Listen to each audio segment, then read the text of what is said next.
DK Sim fam? Welcome on into Sunday, a football Sunday, albeit in Simland. It just feels natural. With Geoff Ulrich, I'm Adam Kaufman. First of six Madden simulations coming your way over the next, 11 and a half, 12 hours or so. How are you, buddy?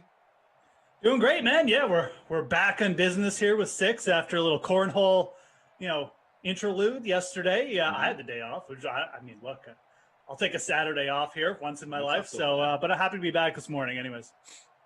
Yeah, it's good here. We got Dallas and Tennessee on the way, as we called it here, the nooner, the Captain Zeke or Henry free roll, because I'm sure the vast majority of people will do so. Lineups locking in a matter of seconds, so what do you have? I threw in A.J. Brown in the captain spot. Like it. Always, I don't know, but I just did it. I like A.J. Brown. I figure if you're going to go big, why not go with Ryan Tannehill's kind of best wide receiver, so I like that. Going off the Derrick Henry chalk, probably not a good idea considering once he gets in the 5, he's impossible to stop. But I did it, throwing Jonah Smith as well, just because, he's like the sexy free agent signing. Yeah. Why not? I got Dak and Zeke. Oh my God. And, it's like Benifer. Deke. It is. I rostered Deke, Dak and Zeke. So there you go. Exactly. And Zerline as well. So kind of a mixed stack, nothing too crazy. Pretty balanced, but I did throw A.J. Brown in the captain spot, so I'm going to need a long A.J. Brown TD or two today. So you went big at captain, I went thick, and by that, I mean Jonnu Smith, who is just a brick bleep house. The dude is, jacked like you read about if you look at some of his workout pictures. I put him in the captain spot, not because he's the sexy free agent signing, but because he's the Patriots' sexy free agent signing. And so I felt drawn to the man. I put him at the captain spot after originally doing a build that had Zeke there. Not Henry. Like you said, I'll probably live to regret it because Henry will just do Henry things and he'll finish in the captain spot in the leading lineup, but we'll see. I do have the both of them, though, in my lineup. As well as having Henry, I also have Dak, and Zeke. Adam Humphries, and Greg Zerline, Greg the Leg. So that's the rest of the build for me. Right on. Both got Zerline. He's got the good range. He's got the good average. So it does make sense from a kicker perspective. We'll see how that's going. Chat's here. Hit that like on your way in, guys, if you could. We appreciate that. But nice to see everybody on a Sunday. Obviously, lots going on. Everyone's obsessed with college basketball except me. Still got lots of other sports going on too, and yeah. Now, what does that mean? Except you? Are you just? I'm just out on it. I just out. No, so you didn't fill out a bracket. No, I didn't even do a bracket. Look, it's one of those things. Like I usually will at least do the bracket thing because look, it's fun. It's degenerate gambling at its best. You just pick what you're like. I like this team's name. It's got a cool mascot. Let's go. It's going to the finals, right? But I didn't even do it this year. I don't know. I just I got enough going on. All the sports are still going. Golf, hockey, basketball, whatever. I'm just I'm just out on it this year. More than enough for you. I'll admit too, I was really big in college basketball when I was younger. So, but not so much now. So I've started to get the kids involved. I talked about this yesterday as we got our first run here by Zeke and a minimal gain for 3 seconds in Dallas, Tennessee, virtual Nissan Stadium in Nashville. Geoff Ulrich, Adam Kaufman, our Drew Stack, and Jim and Game Ops. So I did not do a money bracket this year. It was the first time in I don't know how long, north of a decade, easy. But what I did do was I did a bracket and my 8-year-old and 6-year-old. And so we're just having a competition within the house amongst the 3 of us. And through round 1, the 6-year-old's in front. He's got 20 correct picks. I have 19. 8-year-old has 18.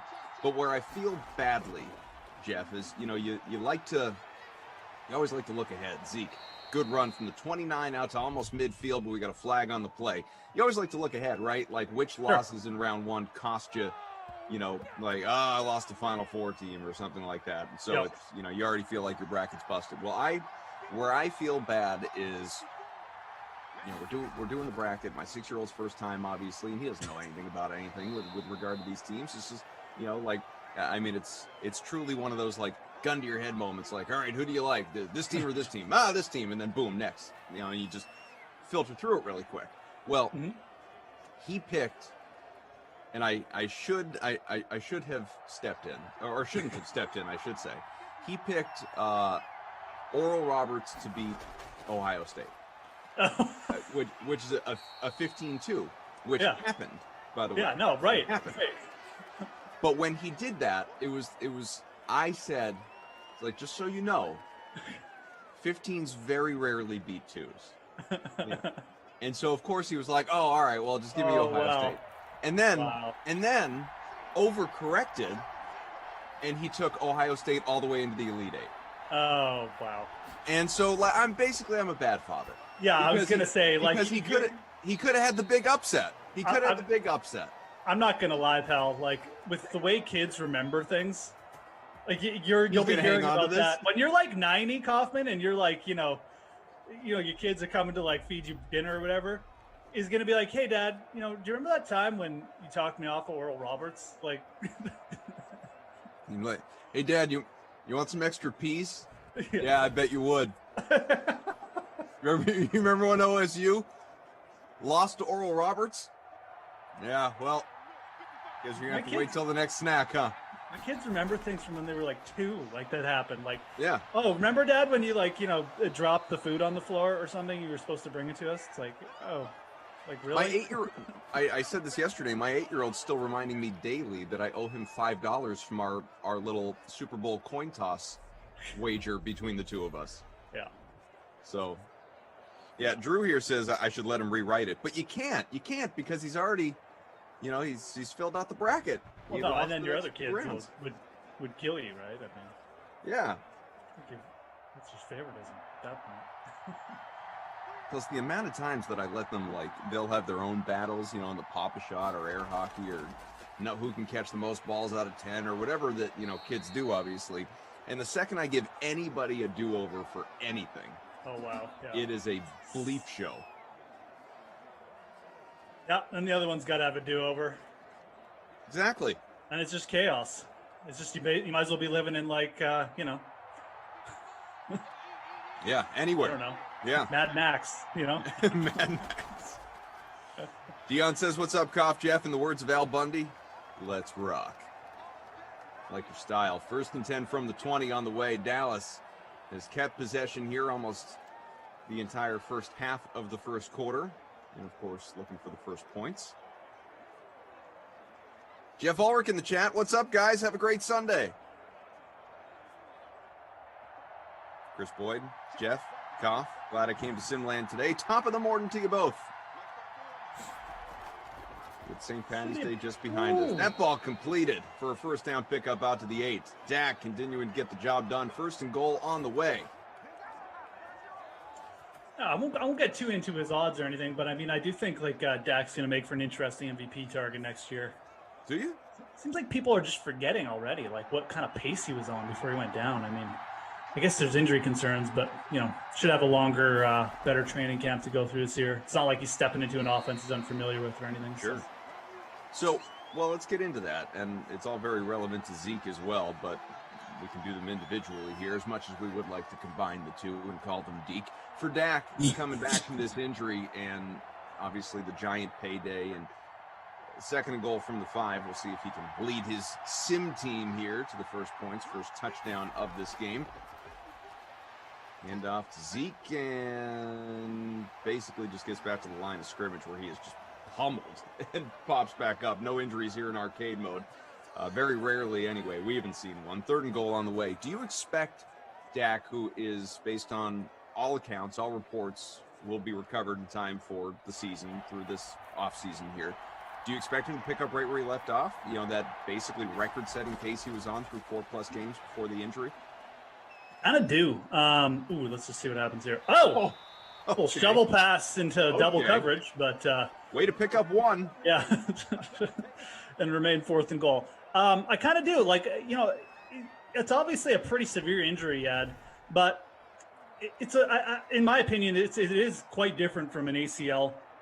The knee can really hurt the plant foot and stuff like that, and the explosiveness.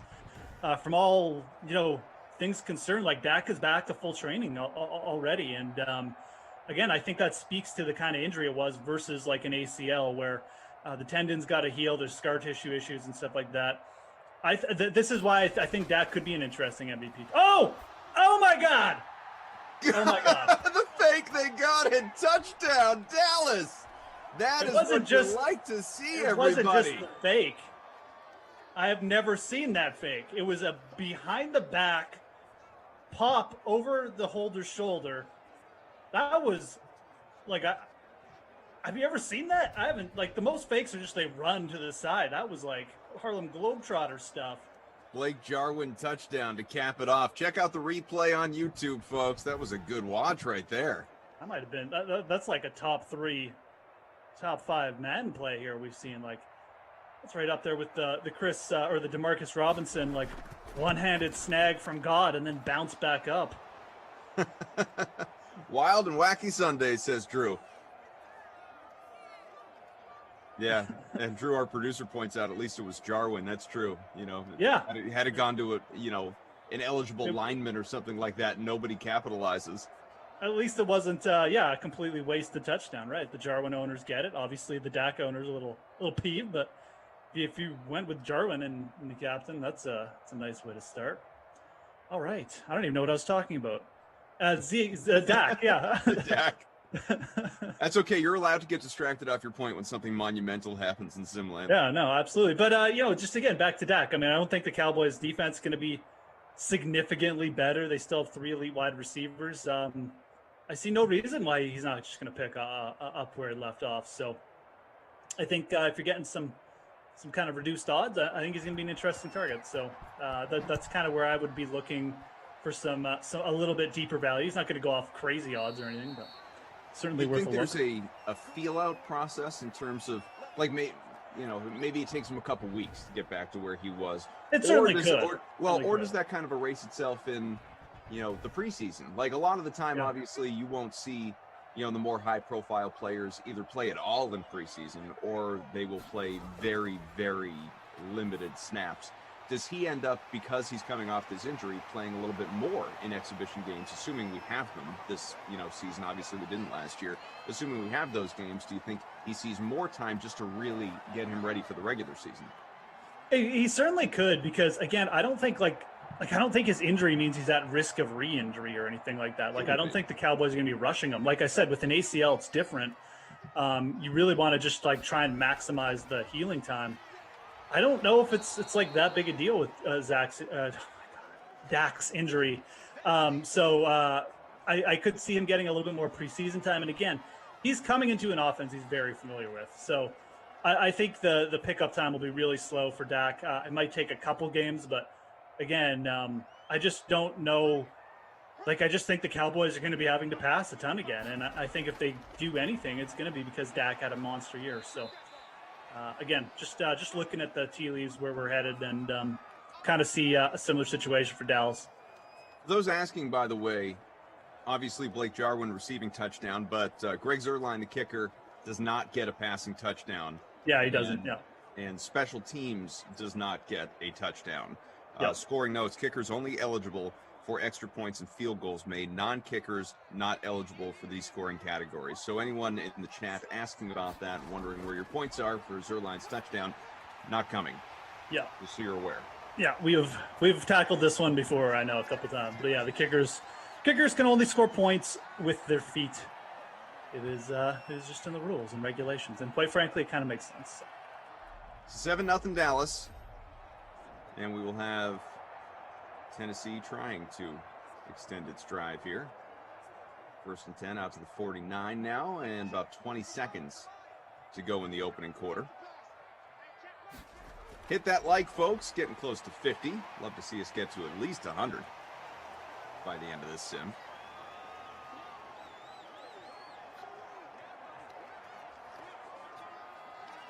Drew does point out now, had the holder thrown the pass, you do get touchdown points because he's a quarterback, which we have seen. Obviously as well.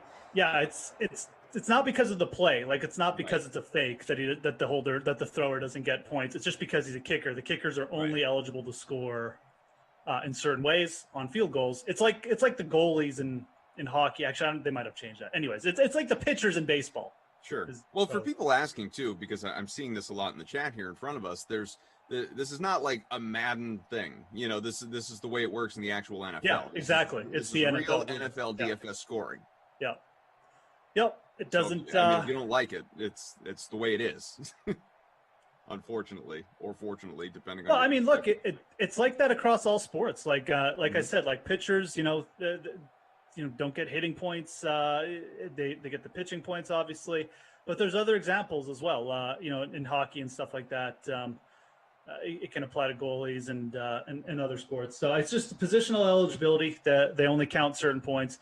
And realistically, I think it makes sense. I mean, would you like your contest to be decided by, like, if everyone's rostering a kicker, and then the one kicker throws for a touchdown? Like, that's just huge variance. So I think it kind of makes sense personally. Does a goalie, in those very rare times that a goalie scores a goal or has an assist, do they get points for that? I actually am not sure about the goalie one, because I know they used to get points for an assist, but I don't know if they've changed it or not. I have to look at that. Again, it's not something you factor in because goalies so rarely get an assist. But it's not like when you're setting lineups, it's like, oh, this goalie gets a lot of assists or something. Right. It's just a goalie might have like 2 in a year. Yeah, exactly. So I'm not actually sure if they've changed that for the NHL goalies. I want to say they actually might still, but anyways. Yes, Jaro, if the kicker was a quarterback, identifies as a quarterback. That's a solid one, it's a confusing world that we live in right now, obviously. I mean, BW Park says, well, I don't like it the way it is, cough. LOL. I get it. I mean, you're more than fine to... Oh, there's AJ Brown on a terrible end. Tell you who really doesn't like it, our pal Lindenbaum in the chat. Not happy with the way that scoring works. He's very upset. James Farrell, hey, Cough, sorry about LeBron, man. Yeah, James and I, we had a Lakers showdown yesterday. LeBron was my captain. Of course, like the one time ever LeBron gets hurt. But you know what? I'm not going to second guess that build. That was... LeBron doesn't go down with injuries often. I'll live with that. Ooh, there's A.J. Brown. A nice catch. Big on A.J. Brown for next year. No Corey Davis, no Jonnu Smith. He could push for the league leading targets. I would not be shocked at all. Jonnu? Yeah. No, A.J. Brown. Oh, okay. What do you think of, just since I brought him up and obviously that team with the ball, what do you think of Jonnu's impact here with the Patriots now? Like, is he, and you can bring Hunter Henry into this as well, obviously, and going back to the days of the Patriots 2 tight end sets with Rob Gronkowski, and Aaron Hernandez. And this is something Smith talked about on NFL Network the other day, that he was really excited about joining the Pats and in those 2 tight end sets, and obviously the way they've run the offense in years past when they had the eligible personnel to do it. Do you think, just based on the makeup of the Pats roster right now, knowing full well things could change, it's still late March, but based on what the roster looks like right now, do you think it's actually the tight ends that might be, if not the leading receivers, the leading targets or target receivers on that team? Yeah. I think there's a real good chance one of Smith or Hunter Henry ends up as a leader in targets. I mean, we'll have to see how the wide receiver sets kind of bear out. I mean, it's going to change a lot from now into what we see in regular season. I mean, don't forget, like, guys like Jacoby Myers are still there. Right. Who knows who's going to be starting, right? But I don't see Aguilar as leading them in targets or anything. Bourne is, I think, wow, that was a bad kick. Not even close. Still. Bourne is really more of like a solid over-the-middle guy in red zone target. Again, I'm not expecting him to lead the Pats in targets. Maybe Edelman bounces back or something like that, but I would expect it. It's probably going to be whoever kind of dominates out of Smith and Henry. And I personally, I'm way bigger on Smith than Hunter Henry. I think Hunter Henry's okay, but like Jonnu Smith to me is really can do it all. And I expect he'll be on the field a ton for the Patriots, a ton. We'll see. I mean, I do think he has the best shot. If you were asking me who was going to lead, I'd probably take Jonnu Smith right now. It feels like that's a solid play, but realistically, it could work out anyway. I mean, maybe they use Hunter Henry as like a de facto slot receiver, and he's on the field a ton too, and he just ends up getting a few more targets. So I think both those guys will be really interesting. It wouldn't shock me if they were both really fantasy useful as well. Iro says, Koff, let me know where I can file a grievance on behalf of the chat. Kickers deserve respect. That's on Twitter as, whoa, hello, see you later. Touchdown, Amari Cooper. Yeah, I'll kick things up here. Kick things up a notch. Hyro, just to tell you, DK_assist on Twitter is where you can file your grievance on behalf of kickers deserving respect too. Anywhere but here. Yeah, exactly. About to be 14-0 Dallas after a long touchdown out of Amari Cooper. Very nice. So you have effectively answered this question with your last answer, but Boston Joe says, hey guys, who is tight end number 1 on the Pats next year, Smith or Henry?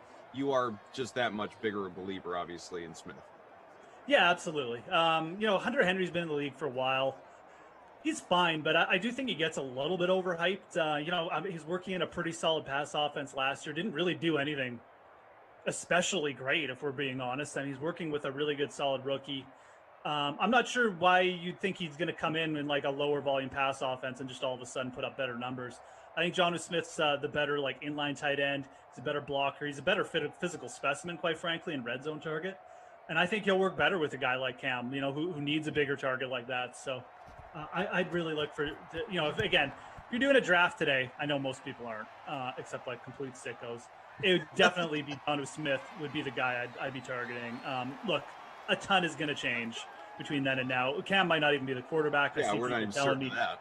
I see people telling me in the chat, it doesn't matter. Cam's going to be the quarterback.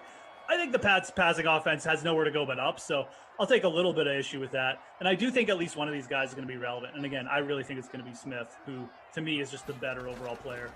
Who knows what it'll look like, say, a quarter of the way through the season, halfway through the season. But right now, like if you were doing a draft right now, or just looking at that team on paper right now, are they just a fantasy nightmare? Like it's just hard to know where to go other than Jonnu Smith? Yes and no, because I don't even think you need to concern yourself with the Patriots wide receiver core. Like, sure, you can take like Aguilar as like a late round flyer, but even Myers? You brought up Myers. Myers, you could do that, but it's not like you're going to be overdrafting these guys, and I don't think anybody is. So it's not like there's going to be hype built around like Kendrick Bourne all of a sudden. If anything, the Patriots wide receivers will be just good buy low targets. Like maybe Edelman will just drift. People just forget that he can be like, rack up 10 targets easy if he's healthy. Something like that will occur. So I don't think they're a nightmare because I just feel like you can just ignore them unless they get to such low valuations. Then you can take a flyer on them and it's not going to cost you much in terms of draft capital. Again, the only, I think where they're interesting. Almost picked. I think where they're interesting is at running back and tight end. And again, I just made my case for Jonnu Smith. But I think Damien Harris is interesting too. James White, who did he sign with? He hasn't yet. Still free. He hasn't. Okay, so I mean, there have been reports that he could go to Tampa, could go to Florida. He's from Florida or Miami, I should say. Miami, or I thought Atlanta or something. Anyways, there's a lot of speculation out there. I thought I might have missed that one. Florida and go to one of those two teams, but still available. So, anyways, I mean, the Pats RB situation might be interesting. I mean, Cam obviously could run a lot, but again, we don't even know if he's going to be QB. Damien Harris, I just like the way he runs. I think Jonnu Smith would be the one guy I'd really be kind of more pumped about than anything, even with Hunter Henry there. I think everyone else is kind of just, you don't have to you just don't really have to overdraft them. If Damien Harris falls, I think he's going to be a great like mid-round target potentially. But if he gets any hype, I don't think you can probably just write him off. Because look, I mean, you got Cam as a red zone there. Sony Michel's still there and things like that going on. So, and Belichick will probably bring in someone else. 14-0 Dallas here halfway through the second quarter. Moose, Koff, Drew Stack, Jim, and Game Ops all here with you. 112 entries for the Nooner, the Captain Zeke or Henry free roll. Love the 112, by the way. Thank you for that because this contest was created literally like an hour before the sim. So the fact that you guys all flocked and jumped in, really appreciate that. Dream Placebo is in front by about 2 points right now with a lineup of Blake Jarwin in the captain spot, with, of course, one of the game's 2 touchdowns. Also has Amari Cooper, who has almost 20 points right now in the flex. Dak, Henry has just been putrid. Only 19 rushing yards, nothing in the receiving game so far. And he is 25% capped and 90% owned. And you have Corey Davis and Blake Bell as a punt play in that lineup and only owned by less than 1% of people at $1,000. Second 11 on the way. So looking at some of the offseason moves here for Dallas, since of course the Cowboys with the ball, and any thoughts that you guys have or want to jump into, feel free, hit us up in the chat. We are here, we are keeping an eye on it, obviously. So Dak, the big move, as we know, $160 million contract, max value of $164, $126 guaranteed on his 4-year deal. You got, let's see, some move along the lines, offensive and defensive, couple defensive ends, Carlos Watkins, Brent Urban, a linebacker, and Terrell Basham. You have a couple of corners, Jordan Lewis, CJ Goodwin. I mean, they haven't added anything. I mean, not a single player on the offense aside from Dak. Now, I'm not saying they needed to, because like you said, Zeke, Cooper, Gallup, Lamb, the Jarwin, the list goes on, obviously. They've got a lot of talent there. Mm-hmm. Do you assume that the offense with Dak coming back, and assuming Dak is, like we talked about already, is what he's been, you assume the offense gets right back to doing what it was doing with him versus what it did with Dalton and some of the other fill-ins? It's right there flirting with 30 points a game? Yeah, I mean, I do. I mean, you get CeeDee Lamb, a year more experience. I think, and look, Blake Jarwin didn't play at all last year. I mean, he is definitely an upgrade. He should be pretty healthy considering he had the full year to recover from his ACL. I really like Blake Jarwin kind of as just like a really solid tight end receiver. So, Pollard's in there now. They're mixing him in. Dallas definitely did not really need to add anything. And they haven't detracted at all. So, I'm pretty bullish on them, on their offense as a whole. I think they'll pick right back up. I think if you can get Dak at a little bit of a depressed price for season long, he's probably going to be a really good target again. I just don't see Dallas making huge jumps on defense, and I think that's the biggest thing. They have explosive players on defense or on offense, and they're going to have to use them. They're going to have to play at a fast pace. I just don't think it's going to be like a night and day scenario where they go to become like a Zeke focused or running back focused offense. And again, I don't even think Zeke has kind of been declining the last couple of years too. So, I just don't think their run game is as strong as it has been in the past. And I think that's good for the passing offense stats. Let's pick up with Zeke then. He had, his rookie year, he goes for 1,600 plus on the ground, leads the league in rushing. 2018 leads the league in rushing again, goes for 1,400 plus. 2019, once again, a Pro Bowler, goes for almost 1,400 rushing yards. And then you have 2020. Only misses one game, so he was generally out there. Sub 1,000 yards for the second time in his career, but the only other time he did that, he only played in 10 games. Obviously, was out for a variety of reasons. So this time around, he's out there, but the yards per game, way down, only 65. The catch rate, among the worst in his career, 73%, as he was not nearly as impactful in the receiving game, had 340 yards on 52 catches, 71 targets. There were comparisons at the time, and I think you would, to leave a nice catch out to the 47, Tannehill moving the ball in the midfield, 1st and 10, it was A.J. Brown with that grab. I think you would probably scoff at this. A lot of people rightfully would, but some were making comparisons during the season of, like, is this the beginning of Todd Gurley syndrome? Like, is Zeke, on a real decline right now versus this is a blip here in his age 25 season? How do you view it? Too much wear and tear on the body and all the success he had in his first 4 years in the NFL? Or was last year more a byproduct of no Dak for the most part, banged up offensive line, too much was on his plate, he's going to come back? So to me, again, this is just me, with my eyes, but also looking at stats and stuff like that. I think he's lost a little bit of explosiveness. Now, it doesn't mean he can't regain it a little bit because he's still relatively young. We've seen RBs, getting shape, so to speak, or shed weight or whatever, and regain some of that. But there's a lot of tread on it. I don't think it's a Todd Gurley situation where he falls off a cliff, because to me, Todd Gurley is so clearly not even close to the player he was like 3 years ago that it's obvious that the knee thing is it's just killed a certain type of his explosiveness, right? So Zeke's never had that kind of injury, and I don't think that's what's happening. I just feel like he's just a little less explosive than he was when he first came into the league, and I think for a big, powerful RB like that, it's going to eat away at his yards per carry a little bit and his just overall effectiveness. Now, he's still pretty effective, right? Like, he's still a decent, red zone guy. He's got good efficiency numbers in the red zone and stuff like that, short yardage, but he's never been like the best pass catcher either. I mean, he's efficient, but he's not like he's not going out there. He's not like James White or like I don't even know. I mean, whoever, right? Someone who's going to deke out linebackers over the middle and just really like rack up easy targets. But he's still an effective RB. I just feel like he's not someone I would rank in the top 3 RBs for fantasy. Like he's lost that kind of eliteness for me. So I think you'll see more of a slow decline with him. But I don't think he's fallen off a cliff or anything like that, no. But you can kind of see in the numbers. I mean, the yards per carry, contact, stuff like that, they're all a little bit down. And you can blame the Dallas O-line a bit, but to me, like from the eye test, he just looked a little less explosive to me. So Boston Joe says, I don't think Zeke's hungry anymore. Obviously, he's got that giant feed me tattoo on his abdomen. And look, when guys get paid, it's sometimes the hunger can subside. I mean, yeah, for sure. Some people asking about Dallas's approach in the draft, and we could look at some of the mocks, and they're just that. They're mocks, they're crapshoots, they're guessing games. That's what these things always are. As we reach the half, 14-0 Dallas in front.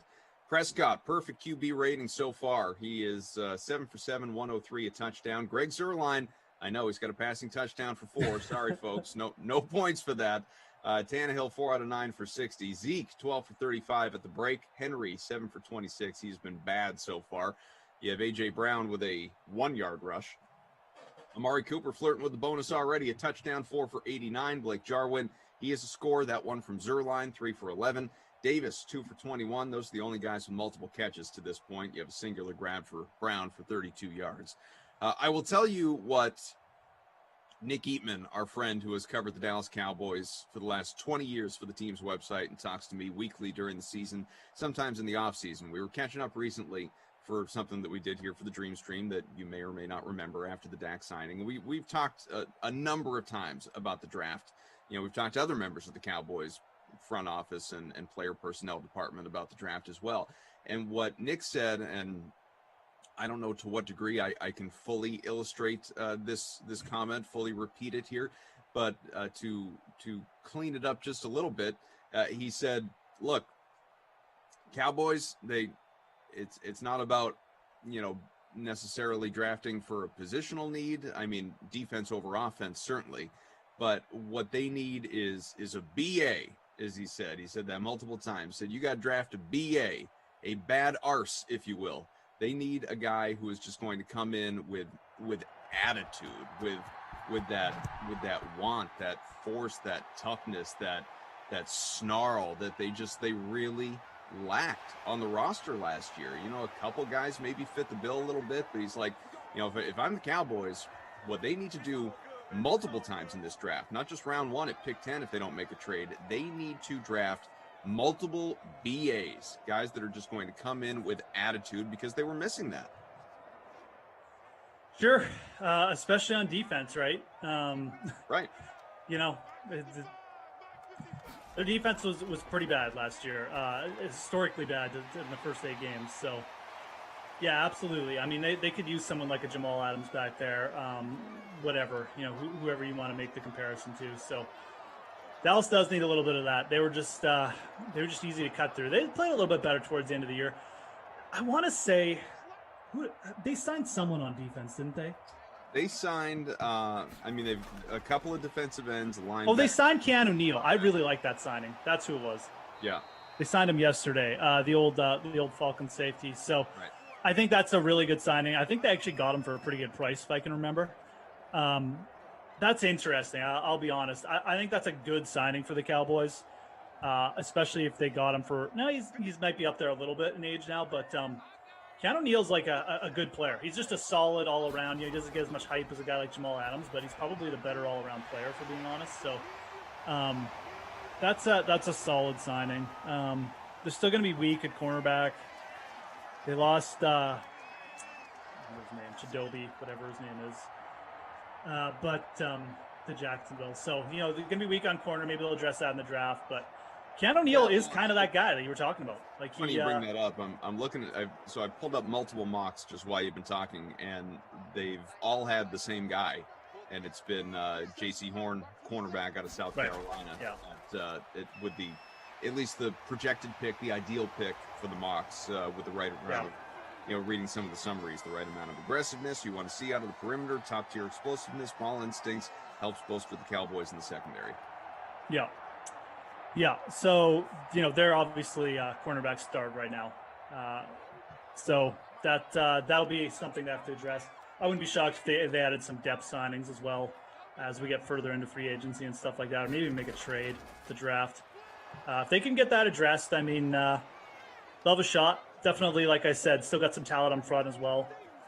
It's not a talentless group. Like, that's the weird thing about the Cowboys defense, why it was so bad last year. I wasn't expecting it to be that bad, but, you had some bad coaching decisions in there, quite frankly. It's like Mike Nolan and Mike McCarthy. You can kind of see why it went south, but Derrick Henry, I think got the first down. It's a pretty terrible run, though. Hit the like, folks. Getting close to 100. Smash that like button on the YouTube page. Appreciate you being with us. The first of 6 Sims today here on a Sunday. Here with you, the two of us for the first 2 Sims, but in general, the Dream Stream all the way through almost midnight Eastern time later on, while you've got college basketball in your backdrop, I'm sure. The nooner, the captain Zeke or Henry free roll. The current leader, our pal Robbie Noble, is in front right now. I'm sitting 83rd there. Where's and it's out of 112. It's not good. Where's our friend Wave Goodbye? Where are you sitting at, Jeff? I got AJ Brown in the captain spot, so probably not very high. I'm in 46th. Surprised. I guess I faded Henry, and everyone's got Henry, so that's probably why I picked up ground on the field. We have both QBs in there. Jonas Smith picked up a catch. I also am mad because I didn't get the Zerline touchdown. I rostered Zerline, so maybe I should email DK assist after. Yeah. Where's my Zerline touchdown? He identifies as a QB. No, haven't you heard? Anyways. Titans with the ball, so let's talk a little bit about their side of things. Obviously, after spending time there on Dallas quite a bit. So their offseason moves, Anthony Fertzer on a 1-year deal, Jeff Swaim re-signed, so a couple of tight ends. This is Dallas? No, this is Tennessee. Yeah, right, okay. Couple tackles, offensive tackles. You've got Denico Autry, the defensive end, linebacker Jaylen Brown, Bud Dupree, linebacker, 5-year deal worth up to $85 million, $35 guaranteed. Corners, Janoris Jenkins, multi-year deal, Kevin Johnson as well, but no additions other than those 2 tight ends, no additions to the offense. Do you assume that Jeff Swaim, Anthony Fertzer become, primary targets to any degree in that offense with Jonnu Smith gone? Miko. They didn't re-sign Miko Pruitt either, who's actually like the better pass catcher of those 3. But Fertzer's been a guy Tennessee's kind of liked. Forget too that Corey Davis is gone as well. He's a Jet. Yeah, now. And again, this all kind of just speaks to why I like AJ Brown, so much next year, just for fantasy purposes. I mean, Fertzer's just not Jonnu Smith, so yeah, he's going to pick up some targets. I guess you could think about him. He would be the guy I'd lead to over Swaim for sure for, considering a tight end if nothing changes. But I kind of got to think Tennessee might draft someone or try and make a trade or something. It's pretty thin, considering, especially for a team who likes to run the ball a lot, have that, kind of elite tight end in there. We'll see, I guess. No, I'm not really interested in those guys for fantasy, though, to be honest. A guy like Adam Humphries, maybe he'll re-sign there. I don't know. Tennessee does seem to be kind of leaving themselves a little bit bare on offense. Especially if, Humphries. Yeah. And Humphries had a great year last year, especially when he was healthy. But if he's, they would really be, I'm not undervaluing or underestimating Henry, but around him, that could be a barren wasteland on offense. Yeah, it actually brings up, I want to see what their depth chart is, because right now they got, it is pretty bad, isn't it? Right now, under contract, A.J. Brown, Khalif Raymond, and Nick Westbrook Akihine at wide receiver. Those are their starting wide receivers, and the guys behind them. Tannehill right now. There's not bigger names behind them that I'm forgetting, unless you consider Mason Kinsey a name. This is interesting, actually. Tennessee is, and we already went over their tight end depth chart, which is literally Fertzer and Swaim. Tennessee is a team you might want to be targeting for some regression next year, to be honest. I will be if this doesn't change. I mean, going to be an interesting draft for Tennessee. They're going to have to address some of that. If they don't, I will not be touching Ryan Tannehill. I consider that. I'll touch A.J. Brown because I think he's capable of overcoming anything. But, even if he leads the league in targets, it doesn't necessarily mean it's going to be a good year for Tennessee as a team. So bullish on A.J. Brown's fantasy potential, but not really on the Titans right now, unless they address these things. What about Henry? I think Henry could take a step back too. I think it's terrible for Derrick Henry not to have like a legit passing attack. Jonnu Smith is easily a better blocker than those other two, in my opinion. So it's really just not good, like for Henry. Like I said, I think if anything, it helps A.J. Brown the most because teams will be stacking, or you'd just be like, okay, well, you got A.J. Brown. If he beats us, he beats us. But we're going to stack against Derrick Henry even more. And I think it'll open up more for A.J. Brown. So Brown would be the one guy I want to target in that offense right now. And I don't want to touch Tannehill unless they improve their weapons. And I think Derrick Henry could just even get a little bit overdrafted here. Gostkowski field goal has narrowed the gap ever so slightly to 14-3 with a minute and a half left here in this third quarter. Moose, Koff, Drew Stack, Jim, all here with you. Not related to this sim, but that's okay. Football and obviously off-season movement. James Farrell, the mayor of Flavortown, says, hey, Koff, will Fitzpatrick have a winning season? What's your outlook on Fitzmagic there with the Washington football team? So that is a good question. Looks like Jim's saying Tennessee's bringing in Alshon Jeffrey. I don't know. I guess that could work for a year as like a kind of off on the offside of A.J. Brown. But I think his effectiveness is kind of gone, so it wouldn't really change that much for me. Jeffrey only had 115 yards last year, period. I think he's kind of toast. He was a guy who really kind of relied on his just ability to jump up, explosiveness, and I think that's just kind of gone at this point. He's never a guy who was like in really good shape ever in his career either. So, not a signing that would excite me at all for Tennessee. But the Ryan Fitzpatrick thing is really interesting. Look, if Tom Brady can perform at 44, why can't Ryan Fitzpatrick perform into his late 30s? Obviously, obviously Tom Brady is more of an elite quarterback, but I'm just talking for fantasy. We know Fitzpatrick can get out there and likes to chuck it down. He's still got an arm. Why not, man? Like, I think he's going to be absolutely fine in that offense. I think Washington's got a great defense to support him. It's a very similar situation to Tom Brady going to Tampa Bay, a team with a good D-line, a good O-line. He's walking into a situation with Washington. They've got good RBs, a young Antonio Gibson who can take the ball a lot. He's got lots of tread left. They got decent passing, in McKissick. You've got great wide receivers, and Samuel, a guy who can get short throws off to McLaren downfield, a guy who can go up and get it for him if he wants to chuck it down. I think Fitzpatrick is a really good signing for them. I know I was kind of touting Mariota, but the more I think about it, I kind of like Fitzpatrick there. I think it's a good veteran signing. You've got a team who looks on the verge, I think, in Washington, a good veteran head coach. Like, do not be shocked if Washington makes a run next year. And for fantasy purposes, I think Fitzpatrick is interesting as like a late round flyer at this point. So I like the signing a lot. I really do. I've come around on Fitzpatrick a little bit, over the last couple of years for sure. I think he's a guy who's smart, and I think he's going to play into his 40s, kind of like Brady. Again, I'm not comparing him to Tom Brady, but you put a solid QB in a situation like that, good things can happen. What is he now, 37, 38?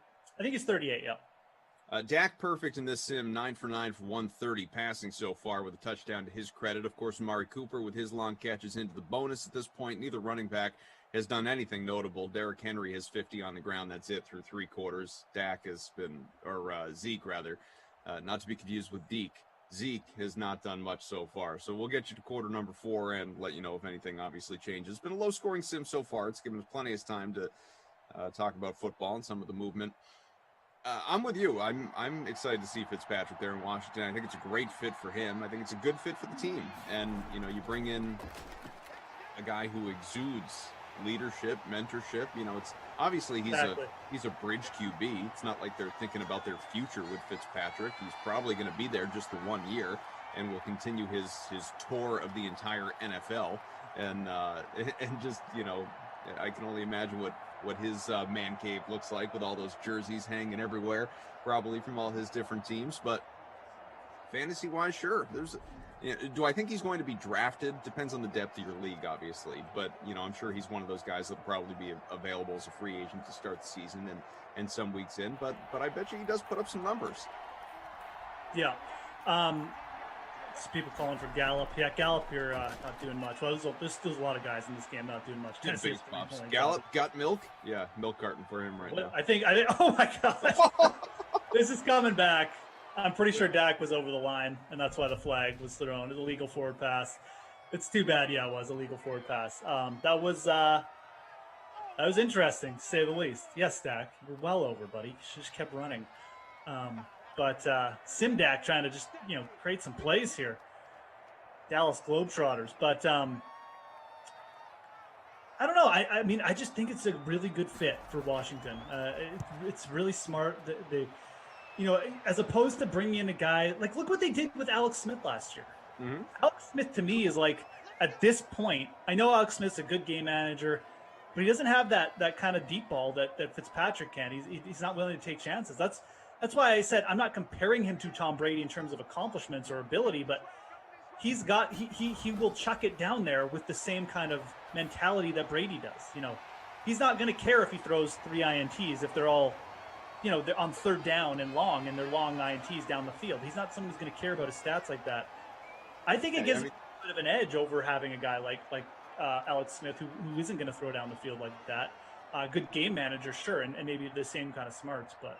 Yeah, as Geoff said, he's not saying that like Washington's going to be as good, as dominant, as the same playoff potential as Tampa Bay, but from just a fantasy perspective, would it shock you if Fitzpatrick's numbers are all that different from Brady's? I mean, I get that. And then look, I think they're still a step below Tampa, but you look at the NFC, we've talked about this. I mean, Green Bay, Tampa, and the Rams. Like, I think Washington could easily come in fourth there for me right now, easily. There's question marks around every other team. I think Washington, I would probably slot in at fourth right now. So I was going to ask you that. Washington to you right now is your favorite to win that division? Yeah, absolutely. Yeah, no doubt. Giants. So the thing that gives you pause with obviously this team right here in the Sim Dallas is just that defense. Oh, absolutely. They got to address cornerback. Like I said, I like the Keanu Neal signing. I like Dak, but. They're going to need a monster year from Dak, and absolutely it could happen. I mean, I think Washington, Dallas, I'd slot 1, 2. The Eagles, I just don't know where they're headed. There's too many question marks right now. The Giants, I'm just not sold on who they got running that team right now, to be honest. I think they're headed in so many different directions. They throw all this money to Golladay, but they still want to be a run-first team with like Garrett and Barkley. Like, the Giants feel like so combustible already. Okay. Oh, Kenny Golladay got like 5 targets week 1. What are we doing? We paid this guy like $20 million a year. Why isn't he getting targets? Like, it already feels like there's just so much combustibility there. I like Kenny Golladay, but oh my God, man, it's not the landing spot I would have wanted for him. 4 for 72 is about what I expected for Golladay too. I think I said 70 at the time. Yeah. So, and look, it's a lot of money for him. And no one's surprised. Like, that was what most expected him to get. And being the premier wide receiver on the market, but still, like, it's especially with the cap going down, like, that's a lot of money for Kenny Golladay. It is, and like I said, I would rather have Kenny Golladay than any other free agent on the market. But my God, man, that is a lot to allocate to a wide receiver. So I think it actually would have made more sense for a team like the Pats with so much cap space, or the Jets to just pay up there. I'd much rather pay up for Golladay than give the Jets what they gave Corey Davis. I think that would have been smarter by the Jets just to go out and get Golladay, because I think he's way more legit wide receiver 1. But the Giants already having like Ingram and Barkley kind of centric offense, I just don't know. Like I said, it just feels like something's going to break there. Like the team's going to get down on one of these guys, and the media, it's the New York media. So too much combustibility there for the Giants for me. 14-3 game Titans with the ball, trying to make this thing just a little bit closer. 3rd and 16, that's not going to help. See if they're aggressive enough to go for it, though. Even from 4th and 12 from the 47, just given we only have 5 minutes left and they're down by 11. Might play it safe and punt here. Boston Joe says, seems like a long time ago the Eagles won the Super Bowl. That's the NFL, right? I mean, it's things, life comes at you fast, especially in that league. And the way parity works and turnover offseason to offseason, it is absolutely true. All right, they're going to go for it. I like it. 4th and 12 from the 47 here. A little less than 5 minutes to go. Yeah, Fourth quarter. They got to go here. It's ridiculous. 5 minutes to go. Tannehill, 0 touchdown. Henry's nothing. A whole lot of time, though. Oh, here we go. We can turn it all around. We are. Got it. Touchdown. 4th and long. He went longer. 53-yard score, A.J. Brown. We just needed a little talking to. A little moose talking to there. A.J. Brown, all right. We're on the board, folks. My captain. Way to be. That's going to put me to work. I'm at 18th. I might still be moving up. I'm at 10th. There we go. Mavry. I'm in 8th. I just keep moving up. Keep going. Let's get all the way to first. I'm not going to get to first.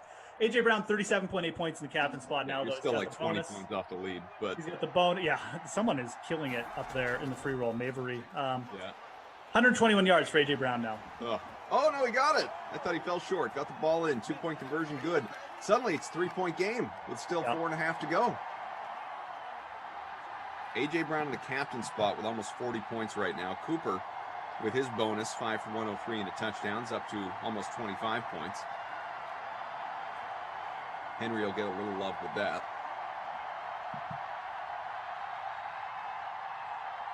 Iro says, I respect how Koff finds a way to plug in Brady in every conversation. I didn't even bring him up that time. Jeff brought him up. Yeah, I was just making the... But yeah, I'm always happy to involve. I'm just making the veteran QB comparison to a solid team. QB comparison. I think when teams get to a certain point, it makes sense to try and bring in these guys with experience. That's all. And again, I'm not making a Fitzpatrick Brady comparison, but they're both veteran QBs. We saw what Washington was able to do with a veteran QB last year, and I think Fitzpatrick is a bit of an upgrade at this point over Alex Smith. So I will at least give Fitzpatrick that. Dallas trying to eat some clock early at the 3-point lead. Going to the feed me guy. 2nd and 6 from the 29. So Mavry's in front by about 3 points. See some familiar names there. Robbie Noble, Harpo, Mayor Simlan, Greg hanging out. Yeah, look, I mean, I'm not going to fault Kenny. That was a bad miss. I could have been gone for a touchdown if that was Cooper. Yeah, and look, I'm not faulting Golladay for taking the money. I mean, look, it's what I would have done too. I've already said, like, Juju should have done something similar, but if it had only been like $1 million or $2 difference, I probably would have tried to go to the Bengals or something. They still got O-line issues, and I just don't like the Giants very much right now. You got killed over the middle, but that's who was that? Oh, CeeDee Lamb. Yeah, okay. Why did I think CeeDee Lamb was 87? CeeDee Lamb with a nice catch over the middle. Dallas first down. It's going to eat some clock.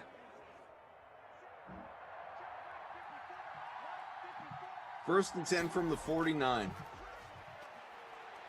Zeke. Pick up and a little bit more. Out to the 46. The first nail in the coffin here for Tennessee. But, the lid's still open. They can hold them to a field goal, but that one's going to eat off a lot of clock. Koff, have you watched the new Justice League movie yet, or are you not into the DC movies?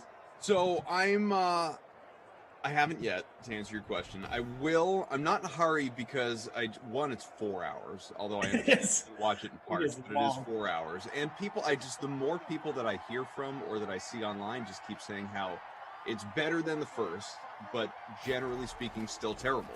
Have you watched it? Yeah. So maybe I just know because the first one was terrible. Like it was bad. I actually I'm about 3 hours into it, and I've found it extremely entertaining. I'm not going to lie. Okay, good. It's by no means a masterpiece or anything. You're not going to get the same feels from it from like Endgame or something like that. But I like the way he it just makes way more sense. So there are logical stopping points to like you don't have to sit down and obviously you have. Oh, absolutely logical stuff. Have to sit down and watch it for 4 hours. He did it in chapters, right? So yeah, absolutely, man. No, I've been going through it like kind of half hour at a time, and okay. I'm not like I'm not like, oh, this is a weird time to stop or something. It's easily logical. I found it way more entertaining. I think it's done. Yeah, no, it's there's very cool. It's not that's the thing.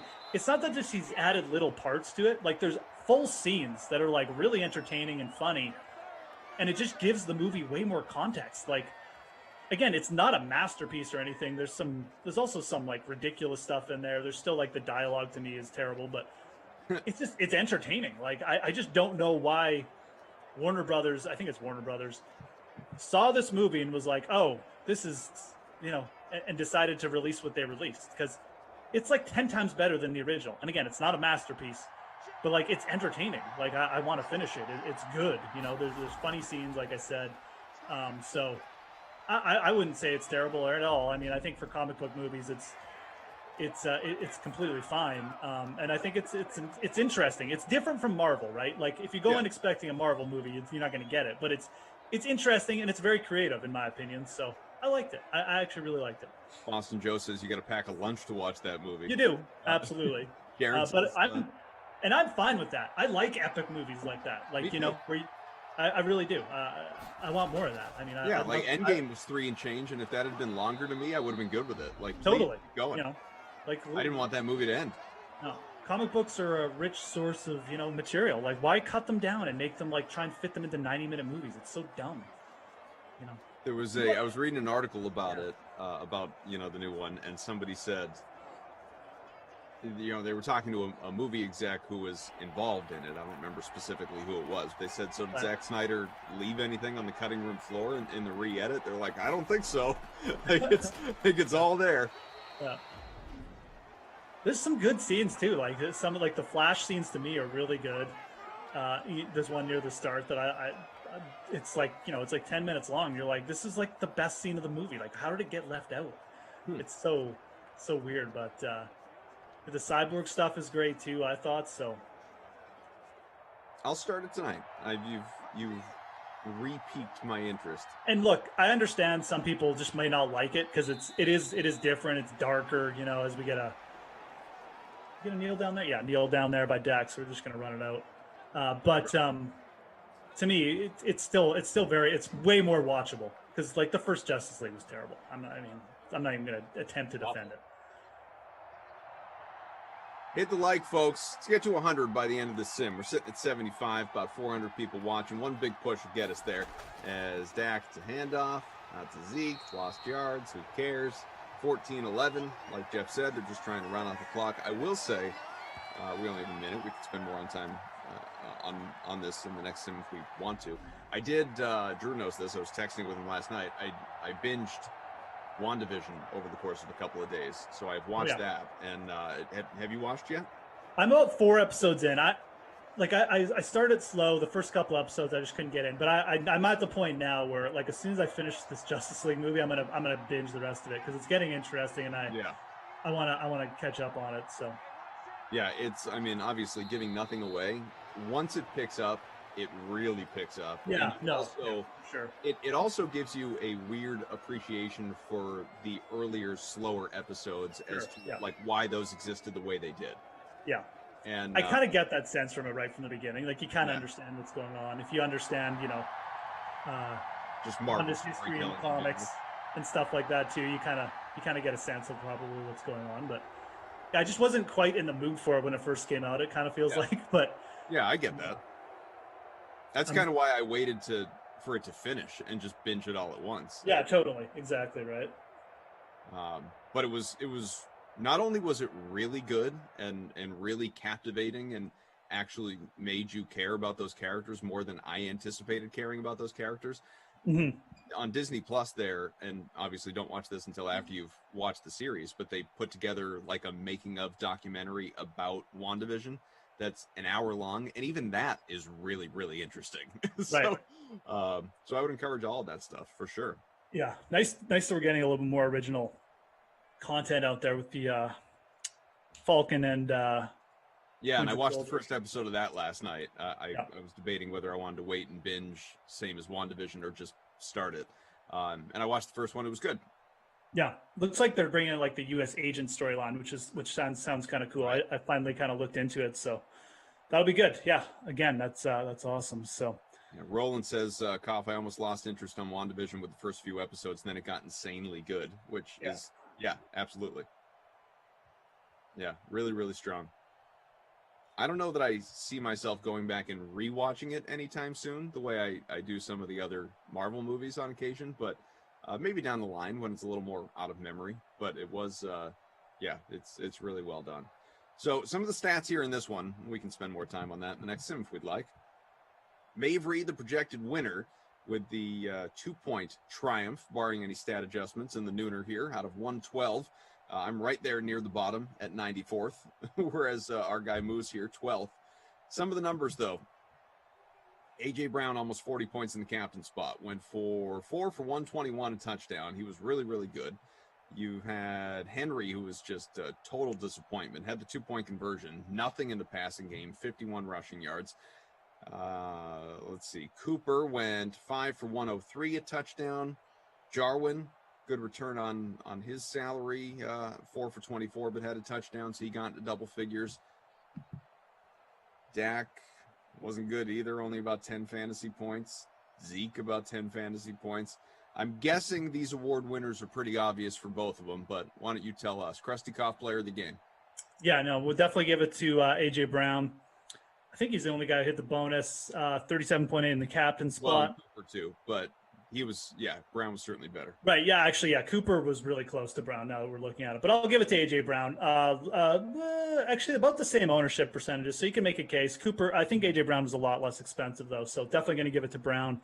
Yep. And then the bust, the DFL, the Babysitter Billy Award, we're going to give it to Derrick Henry. 7.10 points for a guy who's 90% owned, averaging 21.3 DK fantasy points per game per sim. That's just not cutting it. So, Derrick Henry, terrible. Totally with you. Robbie Noble says, not a bad start. Next sim. Yeah, our man Noble went for, looks like 4th place here. About 9 points off the lead, though.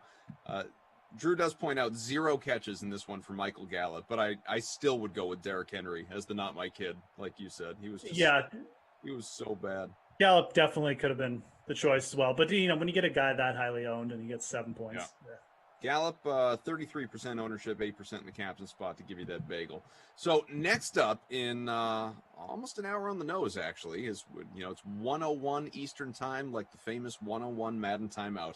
2 of us back with you for the Bengals and Vikings for the Madden Matinee. You can jump into the free roll. The contest exists there in the lobby. Jump into the DK SimFam Friends League lobby and go ahead and jump on in. We'll be with you in about 55 minutes, obviously. After that, you'll have Jason Rossi, Brandon Cristal, back-to-back Sims, Jets, Bucks at 4 o'clock.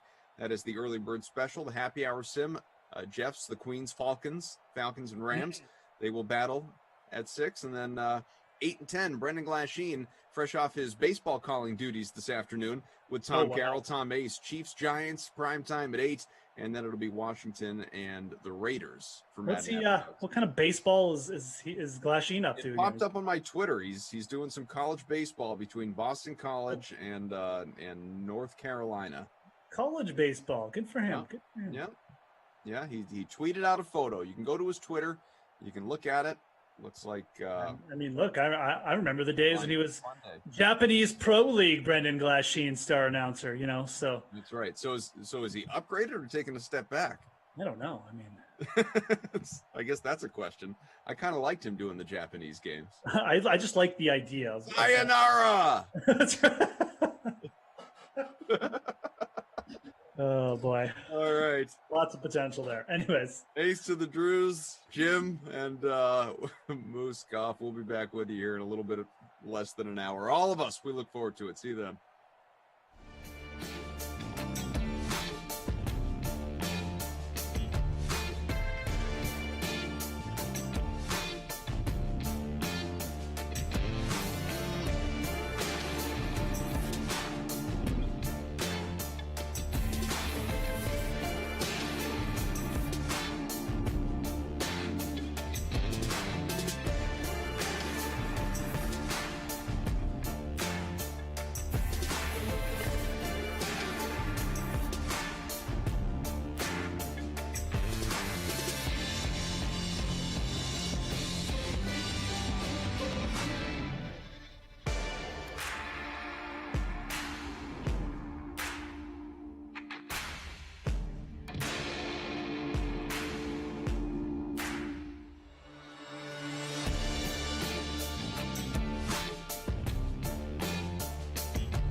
What's up, Sim fam? Welcome on back. We've got the Mad Matinee, the always fade Kirk Cousins free roll, because that's just how I feel when the Vikings are involved. I'm Adam Kaufman. You know him, Geoff Ulrich. How are you, bud?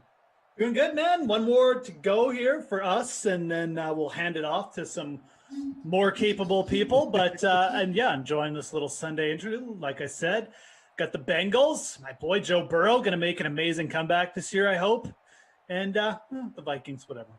I have to do a grocery store curbside pickup after this, Sim. So actually, if I could just do all 6 today, that would be great. And just hang out and do it. Here's the full cough-a-thon coming your way. Lineups lock in about 30 seconds. Who stands out to you? So I put John Ross in the captain spot. I think he make for a good value play. Obviously, Dalvin Cook is going to be very popular, but if you want to go off him, I like Ross. Why not? He's got that home run ability, kind of like A.J. Brown we saw in the last one as well. So produces pretty good for the the amount of salary we get. Obviously, there's not much separating the top 3 wide receivers in terms of production. So I like going to Ross there. Burrow, use Burrow over Cousins. Fade Kirk Cousins, I did that too. Tajay Sharp is always consistent too. So I use him as a value receiver. I actually threw in the Vikings defense too. Harrison Smith always comes up with fumbles.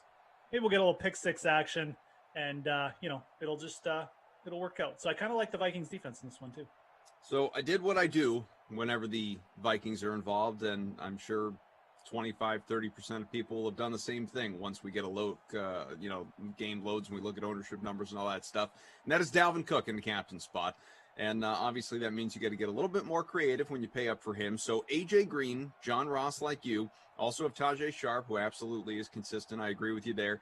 Tyler Boyd, who was not a value play per se, but lower priced. And then just to try and make it all work, Justin Jefferson. We'll see what he's able to do here in this one.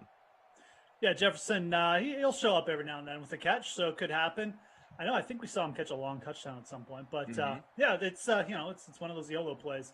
Almost rather play Justin Jefferson than like a tight end 4 or something. So, well, we're heading on out to virtual Minnesota and looking forward to it. Beautiful stadium, if you've never had the pleasure, by the way. What's the stadium called? Is it First Bank? Why do I want to say First Bank? U.S. Bank Stadium. It is a bank, so there you go. It's in the right sector. U.S. Bank Stadium. Really nice place. Sector.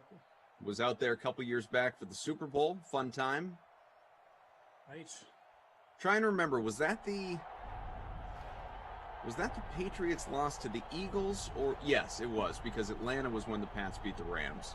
Yeah, so all right, well, I take it back. It wasn't that fun a time. But the stadium was really nice anyway. No, it was obviously removing any and all bias. It was an incredible game to watch. It was a lot of fun, that Patriots-Vikings. Yeah. Patriots had and just absurd passing yard totals. Like Brady in the loss went over 500. Your boy Nick Foles obviously shined. It was a really, I still, years later, actively am arguing with people over text. Like just a couple days ago, I was going back and forth with a couple of people for a half hour about that Super Bowl, and one of the people involved was an Eagles fan saying, just content. I forever will contend that if Malcolm Butler plays that game, the Patriots win.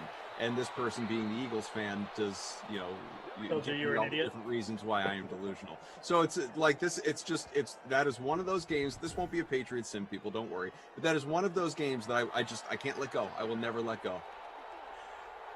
Fair enough. It was a close game, and that's one the Patriots could have had. I mean, look, the Patriots though. Burrow going to slide just short of the first down. The Patriots kind of got unlucky in that one, but then again, they got lucky. Well, not lucky. You know what I mean? They fell on the right side of variance against Atlanta and Seattle. With the obviously eking those ones out. Those were close games. It could have gone either way. They won these ones. They lost to the Eagles. They're still running pretty good. I've said this on the stream before. To me, those Patriots wins offset the 2 Giants losses. So.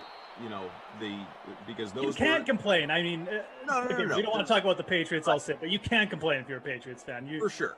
You run too well. So, but I'm just going to continue to hang on to that Eagles loss forever. And I will say this though, we haven't had a good Super Bowl since those 2 Patriots ones with the Eagles and the Falcons involved. Like, we've had San Francisco KC was kind of meh. It was okay, but it was kind of meh. This year was terrible because it was a blowout. And then the Rams Patriots was garbage as well. So the last 3 Super Bowls, quite frankly, have been meh. Yeah, I'm with you. Got about 100 people in that like button already, so keep hitting that like. We appreciate you. No score, minute and a half gone by, opening quarter against Cincinnati, Minnesota. Geoff Ulrich, Adam Kaufman, we got the Drew Stack, Jim, Game Ops, all here hanging out with you after what was not the most compelling first sim of the day. So hopefully this one produces something a little more fun. Some people are already talking about their NASCAR lineups as we have an incomplete pass. Yeah, NASCAR locking in just a shade over an hour. I know that because our guy BK, Brandon Cristal, has sent me a contest. So, we will continue our battle. I'll jump into that. Mike Avery, otherwise known as Mavery, who was the winner of the last free roll, by the way, says, Goff, you're up 2-1 over me in NBA. I sent you an invite. We'll try and even it up tonight. All right, we'll get after it. Not to worry. I generally accept most offers from the Sim fam when I see them, as long as I remember. Big catch right there, 34-yarder. And John Ross. There we go. Sticks right there. All right. The wide receivers coming through for me today. Joe Burrow with a nice little toss downfield. Just a little lollipop rainbow. John Ross couldn't stay in stride, though. Had to jump up and get it, so could have been a touchdown. Expectations for him, if you actually have any expectations for him in real life with the Giants this coming season? Who, John Ross? Oh, no, yeah. I have no expectations, dude. You don't think he can resurrect his career there? I don't even think he'll be on. Honestly, John Ross is a pretty bad football player. Just short of the first down there by Burrow. But, honestly, he's just kind of bad at football. He hasn't played the last, year and a half, 2 years. And now he's going to, it's like the Giants now have a deep receiving core. They got Golladay, Shepard, Darius Slayton's still there. Where is Ross going to fit in there, man? He'll be lucky to be wide receiver 5 there. I don't even know. I think he'll probably get cut if you're asking me, to be honest. So I guess really what you're saying, where it's relevant to what we're doing here, is enjoy this while it lasts, folks, because come Madden 22, we probably won't even see him. He probably ain't going to be on any roster, right? So that's a terrible draft pick, too. While we're on the subject. You said wide receiver 5 or whatever it is.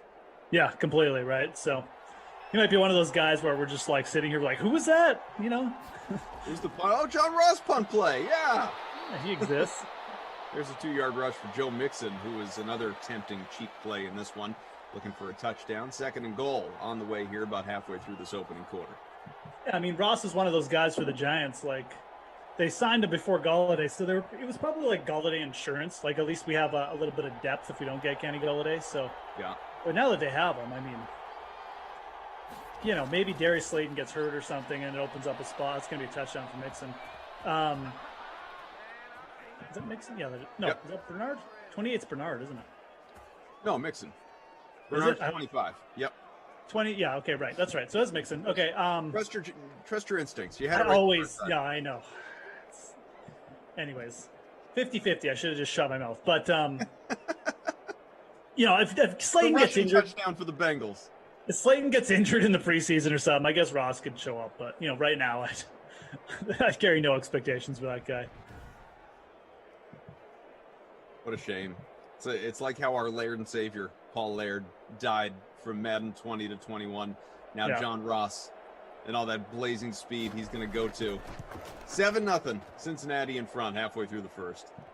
Speed is it can be such a mirage in the NFL, right? Because for every Tyreek Hill, there's 5 John Rosses, it feels like, with the fast guys, Sure. They just don't pan out that much. You can be a sprinter, sure, and you can be fast, but you have to play. You have to know how to play. Catch a football. You have to play football. It sounds. I know it sounds simplistic. It's oh, you got to watch the tape or whatever. But it is true. You have to be good at the sport, right? So, Tyreek Hill is someone who he is a very good hands. He's very good at going into traffic. It's not something that every little guy with speed can do.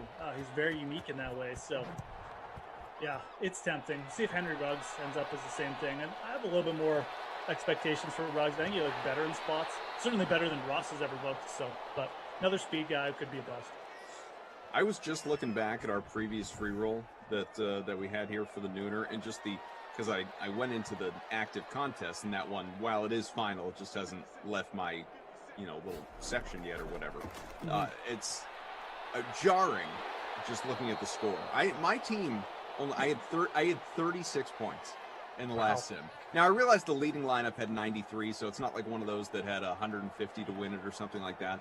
And I didn't finish last. I was 94th out of the 112, pretty close to last. But 36 points in a Madden free roll. Are you kidding me? How gross is that? Did you captain Henry in that one? I captained Jonnu Smith.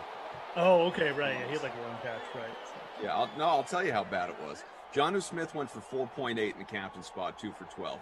Derrick Henry only had 7. 10 points apiece for Dak and Deke, if you will, who are my high scorers, by the way. Humphreys 1.8, 1 for 8, and then Zerline had a couple extra points. It was just, there wasn't a single good play in the mix. When you captain the value guys and they kind of have like their really bad games, like if you had captain Gallup last game, right, or something, it gets ugly quick. But again, if you're not first, you're last. So who cares? You got to go for that top spot. The Mad Matinee, the always fade Kirk Cousins free roll. We have 133 for this one. I'm off to just an equally auspicious start, sitting 103. Cuss Dig, who has the Bengals DST in the captain spots, there's an easy 15 right there for now, is sitting in front. I'm off to a pretty good start. I got Ross in the captain, that 34-yard catch. There you go. Austin Joe says, always pick Mixon, never pick Thielen, which between the two, I agree with that.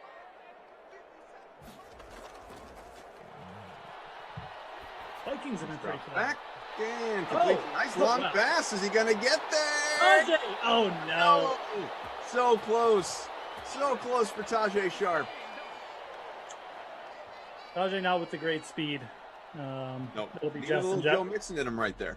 That was 2022. That would have been Justin Jefferson, and he would have been in there. But haven't moved him up the depth chart yet. Nice throw by Cousins. Surprisingly good. This is probably going to be a cheap Dalvin Cook touchdown, though. It better be. Why we like Dalvin Cook. He never comes off the field. And he gets these, folks, walk-in touchdowns. Dives for good measure, just for fun. Didn't need to.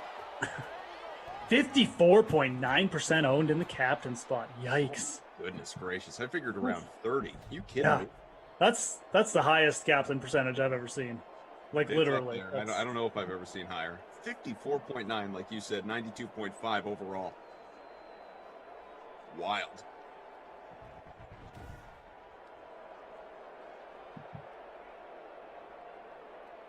Eric says, stay sharp. Edmund had noted, nice setup for Cook, absolutely.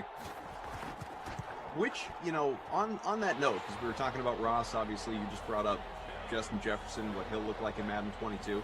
And we'll talk about offseason movement for these two teams, similar to how we did the Cowboys and Titans in the last sim. So get your questions in, your thoughts, whatever it is that you're thinking about here in the DraftKings conference room, be it YouTube or Twitch. We're monitoring both. That is 66 touchdowns in just 56 games in Madden 21 for Dalvin Cook, who, dude is a cheat code. Maybe we should be surprised that he's not 60% owned in the captain spot. Is there a team that you are most excited about seeing in Madden 22, just with what you know right now? Obviously there are going to continue to be more moves. That's a good question. No,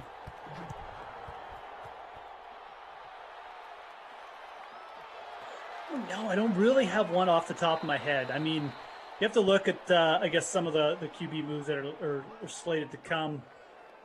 The Chargers could be really interesting because Justin Herbert should get a boost up in value, like coming off the Rookie of the Year. And then you've obviously got some decent wide receivers still there. So the Chargers could be like a really explosive offense. Going to the NFC, Washington could be interesting too, although Fitzpatrick at QB probably won't get high ratings. So, I'd probably say maybe Chargers, but no one off the top of my head like screaming off. Drew, our producer, notes the Bills will actually be good. That's true. That's a good point. Yeah. We'll see Steph Diggs live up to wide receiver 1 potential in Madden, which, for whatever reason, he hasn't really in these simulations for, at least in Madden 21. Madden 20, he was pretty good. Yeah, absolutely. But, that's a good point on Josh Allen. Like, Josh Allen could be one of, the top. He could be like Russell Wilson is in this game where he's just so dominant. So I think you'll see a big boost on his stats. So Bills is a good call for sure. This should be a little bit more pass heavy as well. So Love to hear from you guys, obviously, in the chat as well, which team you are most excited to see in Madden 22 when that rolls around. Drew, our technical director, again, the Drew stack we've got here with us. Wow, what a grab, throwing cross body, cross field. Tyler Boyd, touchdown. Holy cow. 70-yard score. Toodaloo, folks. Toodaloo. Bengals out on Kenny Golladay, but in on Tyler Boyd still. Bengals didn't really need Kenny Golladay. Wow, what a throw. That was ridiculous. Man, I hope real Joe Burrow can come back and do things like that. Yeah, nice little play.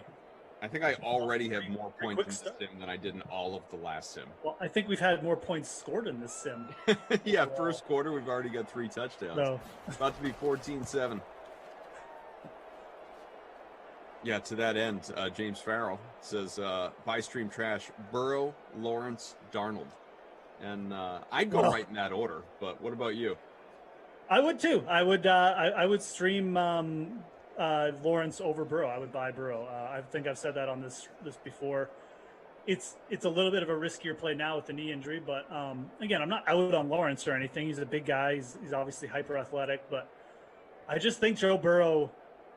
Again, it comes down to the football argument, man. Like, people just forget so quickly. Like, Burrow had one of the most dominant college football seasons ever.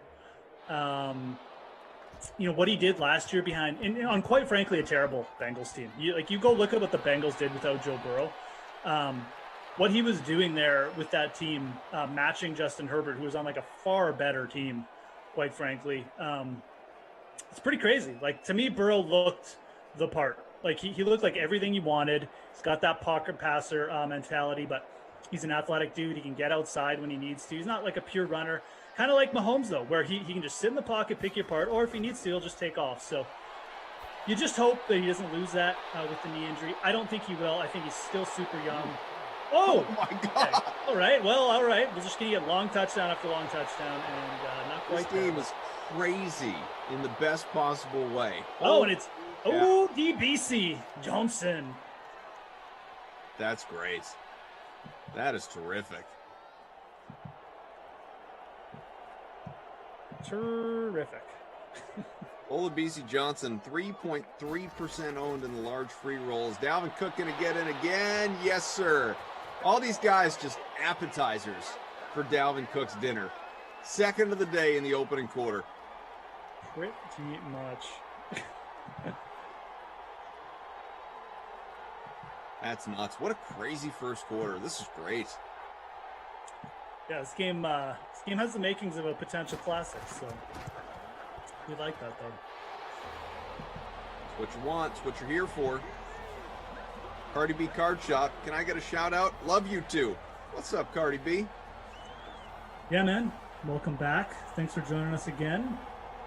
Thanks, everybody, for joining us on this fine Sunday. I was about to say Saturday. Wish it was still Saturday. Cardi B wind up hooking you up with some cards, by the way? Apparently, yeah. Apparently sent some to the... Where'd you send them, Cardi B? To the DK Sim office?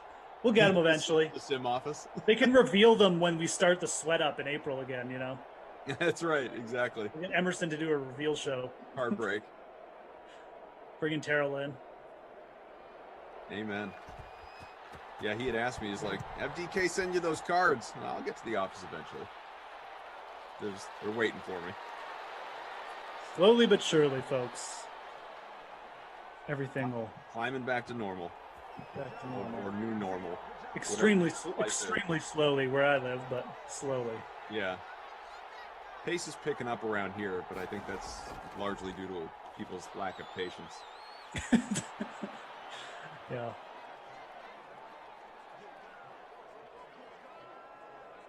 James says, all right, well, how about a different buy stream trash? Dak, Wilson, Brady. That one's a little tougher.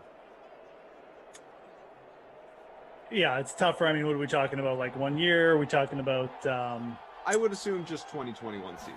2021? Are we talking about fantasy value? Are we talking about just who you would take for a team? Let's just say it's real life. To interpretation, I guess. How do you want to do it, and we'll rank it accordingly. So it was Wilson, Dak, Brady? I mean, look, again, if I'm building a team, I got 1 year, I would definitely take Russ over both those guys. That's just me. I'm a Russell Wilson guy. I think he's got better upside than what we just saw in Tampa last year in 1 year. Again, I'm not saying I might stream Brady over Dak. I'm not going to lie, but I would definitely take Russ over both those guys. Pretty easy call for me. I think, boy, we know your answer. Well, it's hard to ignore what Brady just accomplished for the Bucs. Not to mention my own personal Brady bias. I mean, look, he's got what, like 1,000 Super Bowls now, so right, ballpark. Sure. So 70 yards receiving, by the way, for each Boyd and Johnson on singular catches, not even multiple, and a touchdown for Boyd. So we've seen some crazy numbers here in this one. Dalvin Cook, 17 on the ground, that's it, but he does have multiple touchdowns, so he has more than made them count. 133 passing for Cousins, 123 for Burrow. So we are really off and running through one quarter, 14 apiece.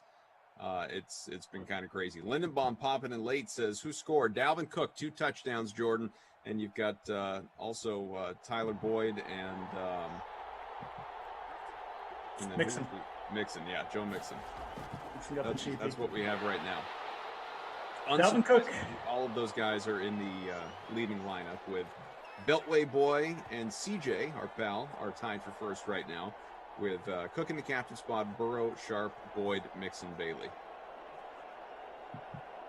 Dalvin Cook really getting those garbage touchdowns, though, making the most of it. I guess I'd have to go Brady, Wilson, Dak for just for me with my own bias. That's fair. Again, if we're talking about building one team for one season, for 1 year, that's fine. I get it. I understand. I hear you. Drew R. TD asks, what about, we were talking about, obviously, Madden teams, that you're excited about in 2022. He says, what about the cover athlete? What do you think? Oh, in 2022, eh? Oh. Derrick Henry? Derrick Henry's a pretty savvy little choice there, I think.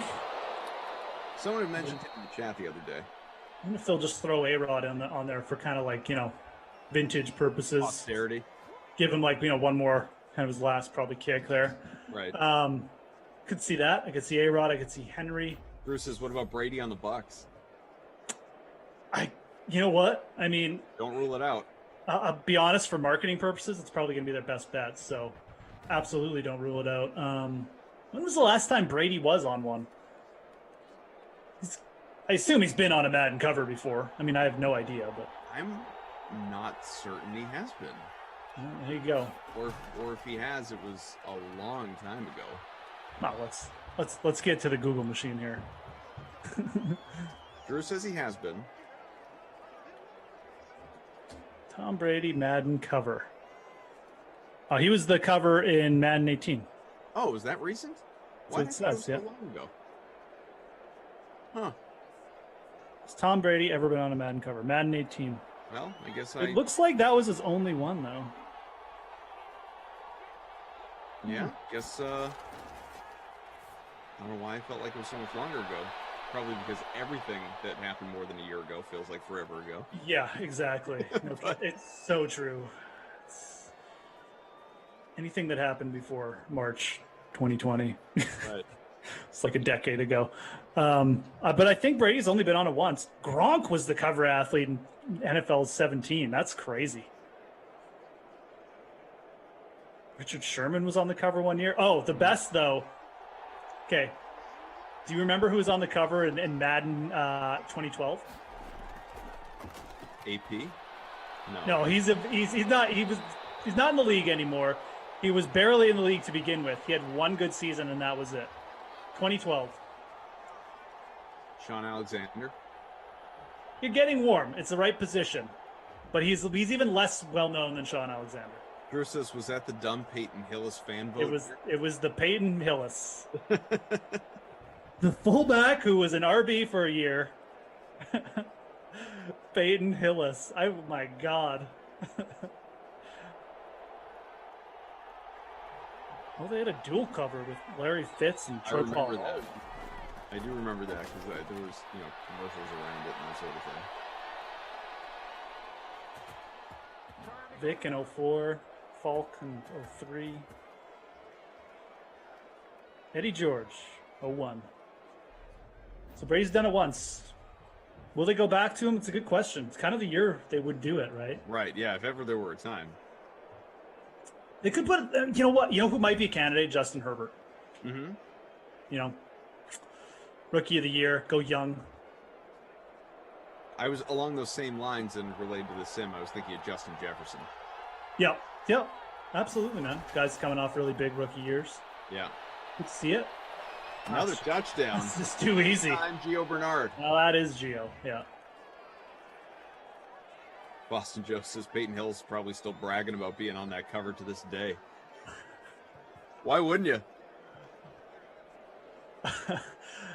Yeah, I remember him getting in contract negotiations after, and I'm pretty sure he turned down like a pretty nice extension offer because he was trying to like maximize. And is that right? Not a good decision.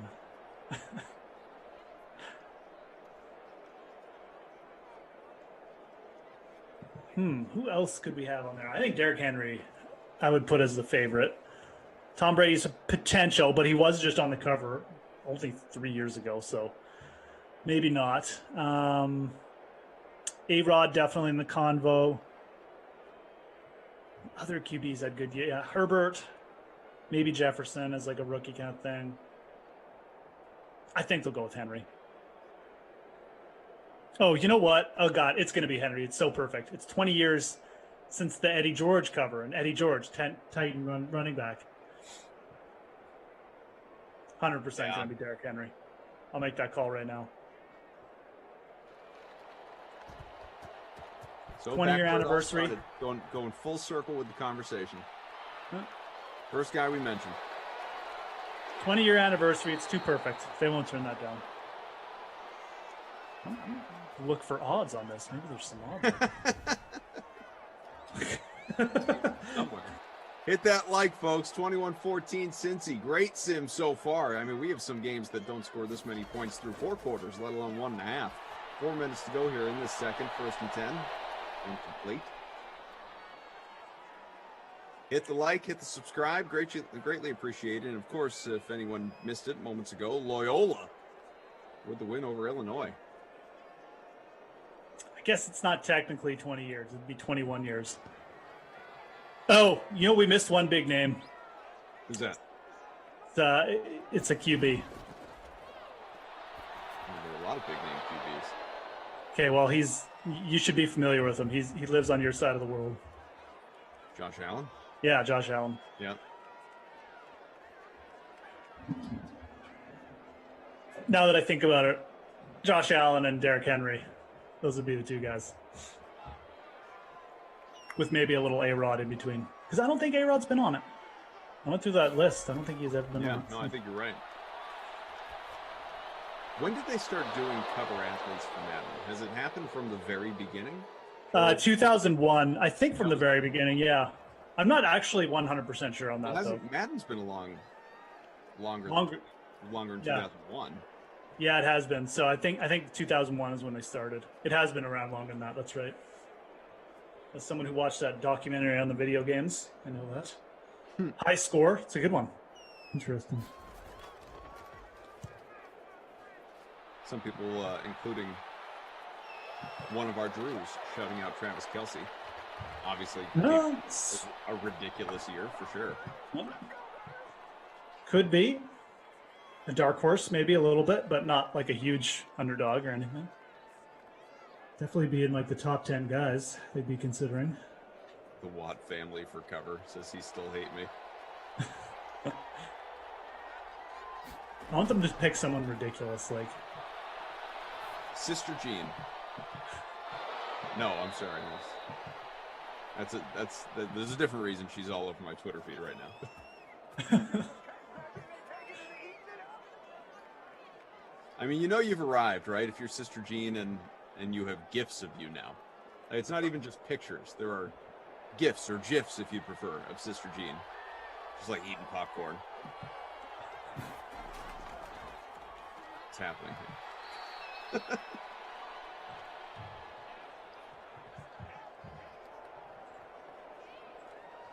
Longer than usual sim to date. That's what happens when you get loads of offense. Robbie Noble with you says it'll be Aaron Rodgers. Aaron Rodgers, okay.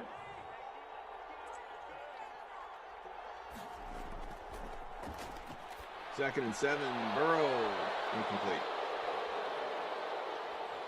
Well, that's not a bad idea from Drew. Could we get another double cover? Josh Allen, Stephon Diggs. That'd be interesting. It could go that way. Never know. Want to give all that love to one team, though? I mean, obviously, like the last time it was.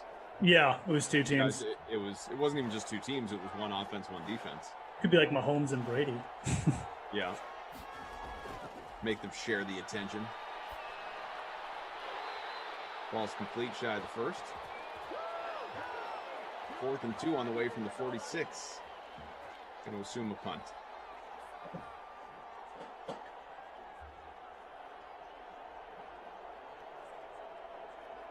Edward says, how about the female ref? You know, the one that named her son Brady. Remember when that was a story? No, I really didn't. Yeah,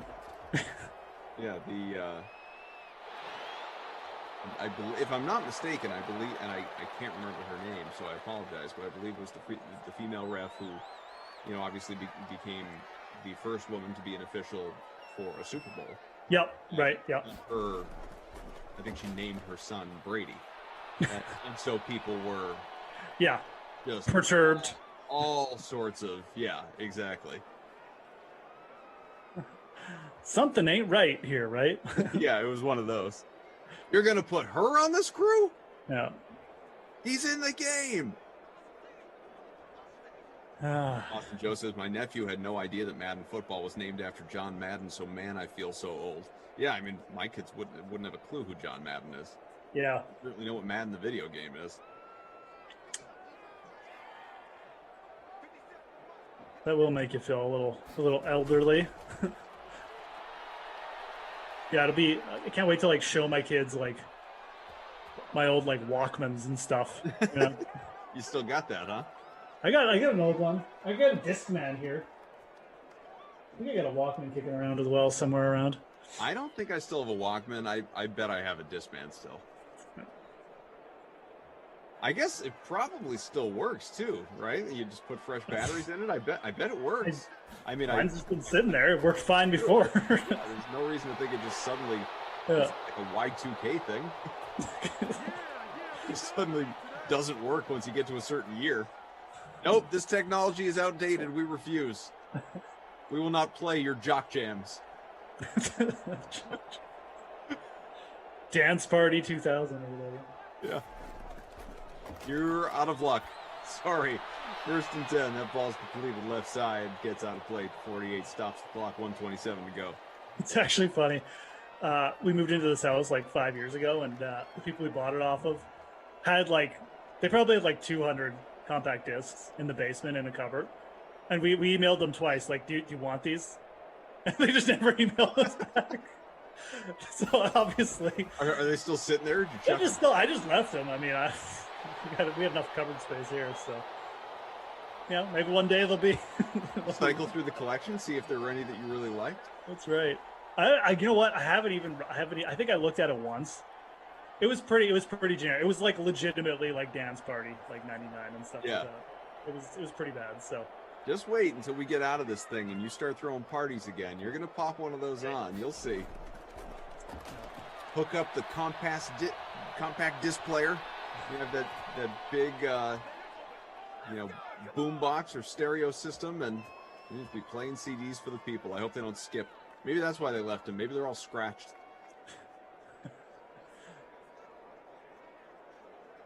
Edward says, "Do you guys remember Tecmo Bowl?" I mean, heck yeah. Tecmo Bowl. Oh, hell, I mean, that's our generation. Yeah. No, I'd always get my dad to come play a game with me or two, and I'd just tune him because my dad was terrible at video games. So. Tune him. Yeah, my kids play so much now that they just wipe the floor with me. It's amazing how quickly they go from clueless to proficient.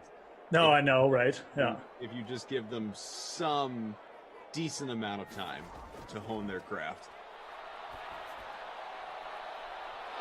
Joseph, wide open. Joe says, cough for Madden 2022 cover. Believe it, and it will happen, my guy.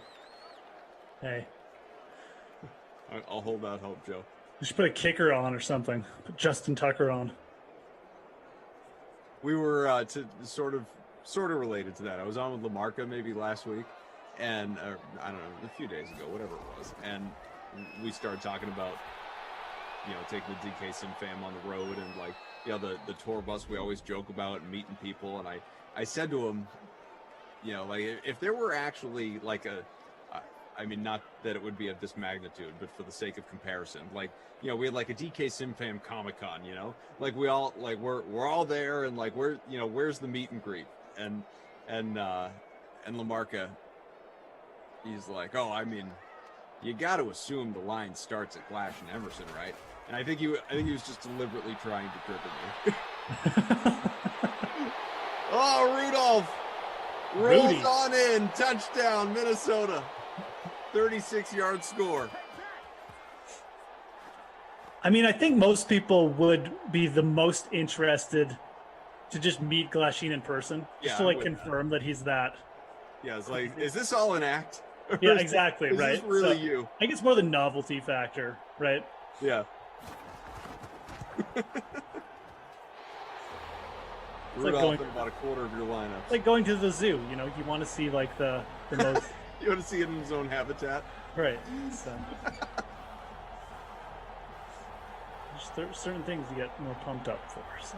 Then LaMarca, or I don't know if it was LaMarca or somebody in the chat, they were like, man, if we had Jesse and Terrell in there, they need their own personal security. Oh, that's a whole different combo, but yeah, that's probably true. 21 alls, we approach the half.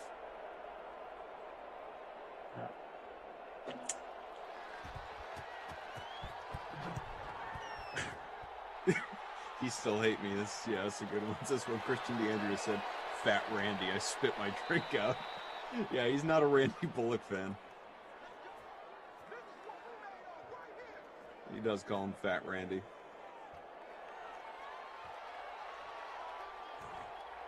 Oh, man. This has been a wild half. Feels like we're really the fourth quarter right now, 21-21. Rudolph there. Cousins having a big day as well now. DK Sim Fam Comic-Con convention. That'd be fun. It really would. The number one reason why it should never happen, though, is that we'd be reminded of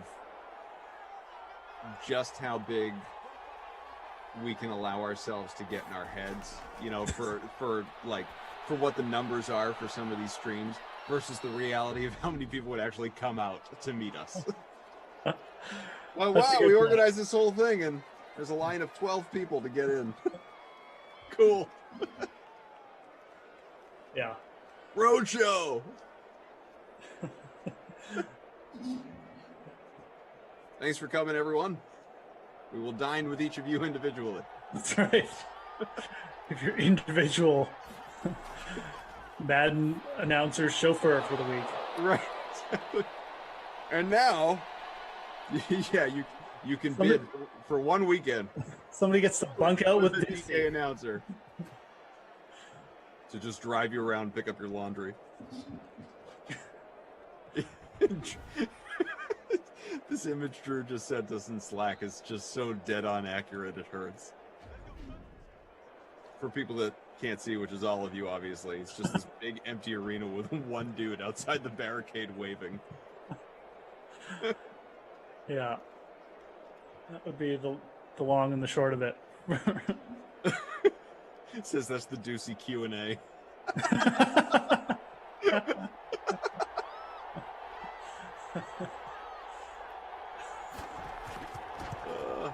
This is a long one for Mr. Fat Randy. And he made it, got it. Converted it from 52, 24-21 to take us into the half.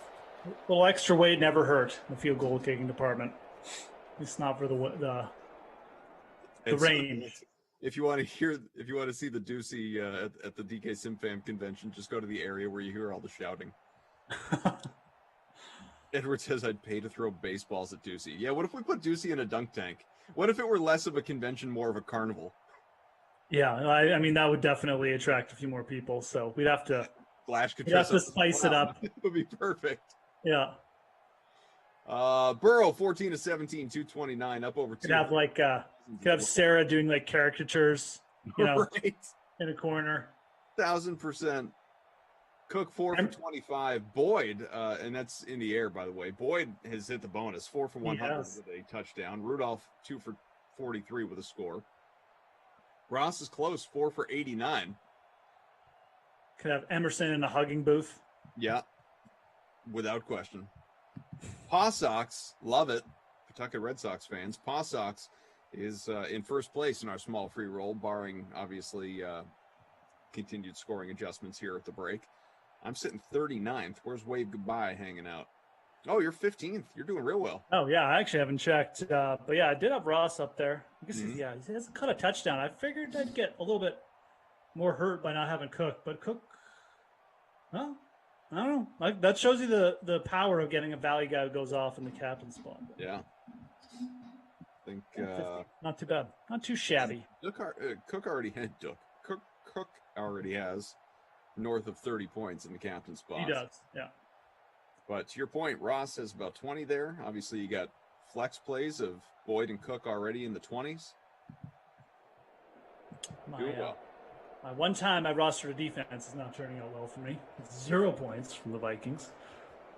Robbie Noble says, I want to dunk at him too. LOL.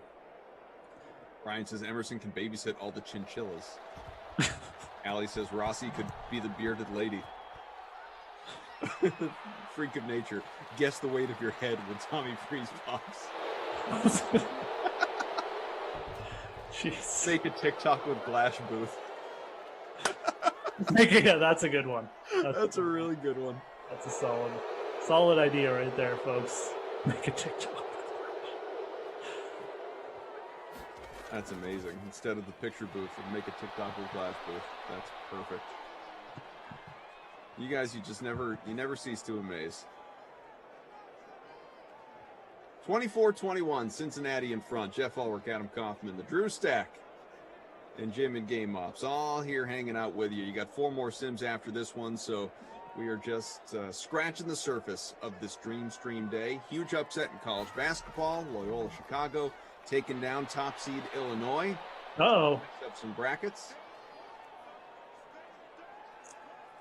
That can't be good. You always got to bet the Loyola teams in the NCAA. Loyola Marymount, Loyola Chicago.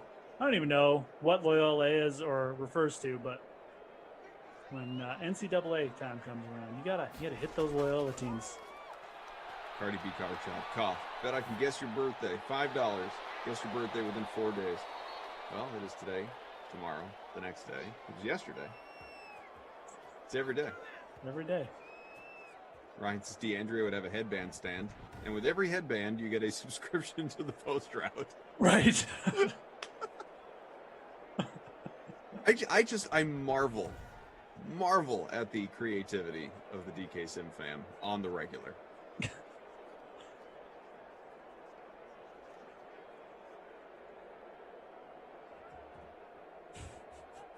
This is so great. All right, let's get to 150 likes. We're up over 100.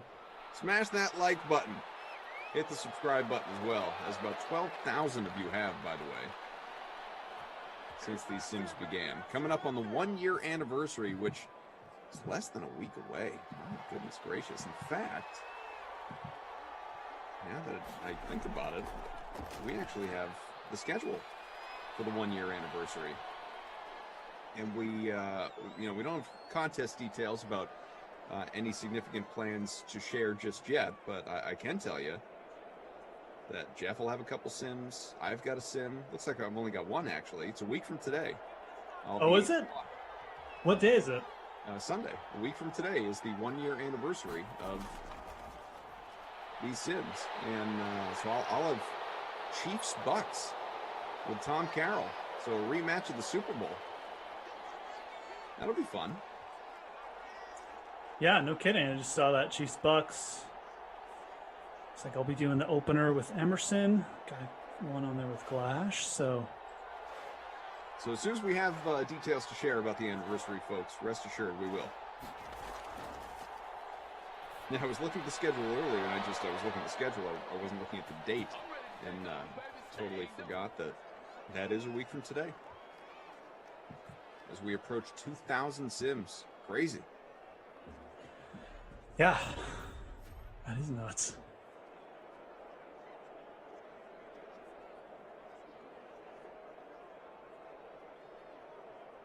You still hate me? This is an interesting question, I guess. Jeff and Koff, who is the most famous person you have met that you did not pay to see?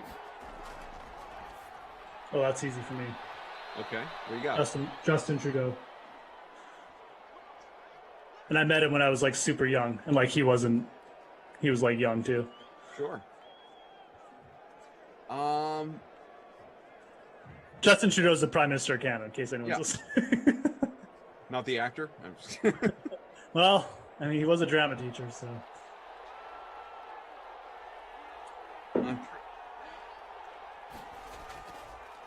Bobby Orr, for hockey fans out there, would be on that list. He's obviously an all-time great. If we're looking a little more mainstream pop culture world, John Cusack, I met and chatted with for a couple minutes. Wasn't the most pleasurable experience, probably for either one of us, if I'm being honest. Because I don't think he wanted to be bothered, and I didn't really enjoy the conversation either. but I did meet him. Well, screw him. Still like his movies. But don't meet your heroes, guys. Yeah, that's one of those. Don't go meeting Glash at the convention. Might get Cusacked. Yeah. I had a friend who, when he was young, he went up to a hockey player he adored. Yeah. And I'm not going to name names, but the hockey player literally told him, get lost, in like a meaner way than that. Like, right. Get lost, kid, I'm busy. Like, legitimately. So it's, it happens. I don't think he was like a small kid. He was like in his like early teens, but still. Oh, pick. That's a tough guy. You don't like to hear those stories. No. Steven says, "What do you buy a sim for a 1-year anniversary?" That's a good question. I guess you just show up and hit the like button. You play some contests. Full Throttle says, exceptionally funny today. Like button smashed, but Glash would definitely draw a crowd. Dude Couture. I'm trying to think if I've met anyone else like... Interception, by the way, by the big boy, and the Vikings get the ball back. God, we can get another long score there. If anyone's trying to squeeze through. I can't really think of anyone else like even a little bit famous, like on that scale. I mean, Trudeau's definitely, for me, would take it. Actors, I don't think I met anyone remotely like that famous. You know who I wouldn't put him, I mean, he's certainly famous, but I wouldn't put him on the same level as the people that I already mentioned. But ooh, touched. God, another. Scoring won't stop. God, it's Dalvin. 3 getting it done in the air. You're like the 8% of people who faded Dalvin Cook today. It's not a good day for you. It's 3 scores. Someone I met about that same time that I met Cusack, who conversely was awesome, like just couldn't have been nicer, cooler, fun to talk to, was Kid Rock. Okay, yeah, right. Makes sense. And I'm not a big Kid Rock fan or anything. He was just a really solid dude. Yeah.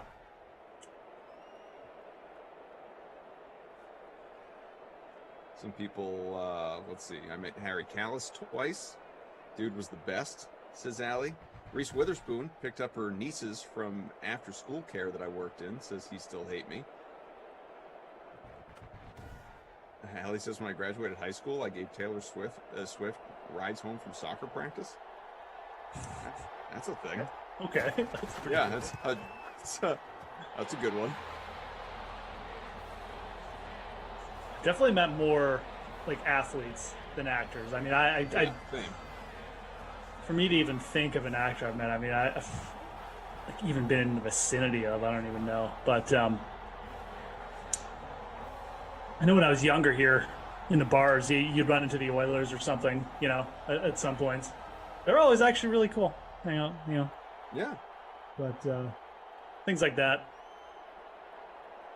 Cardi B met Tiger and his dad, caddied for Sergio. Well, that's worked cool. at Paisley Park for Prince for years, toured with a ton of hair bands, security for Jeff Beck, Metallica, Kiss, Napoleon Dynamite.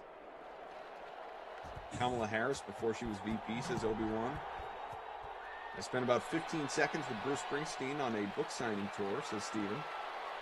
Lindenbaum said, where was it? I had it. I met Ben Affleck and Drew Barrymore. They were both cool, although I can't stand Affleck.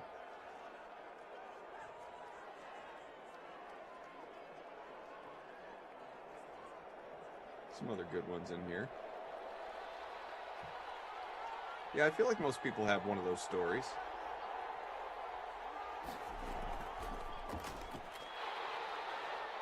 Brian says, and I served the Queen of England crumpets and tea at high noon, so everyone else be quiet.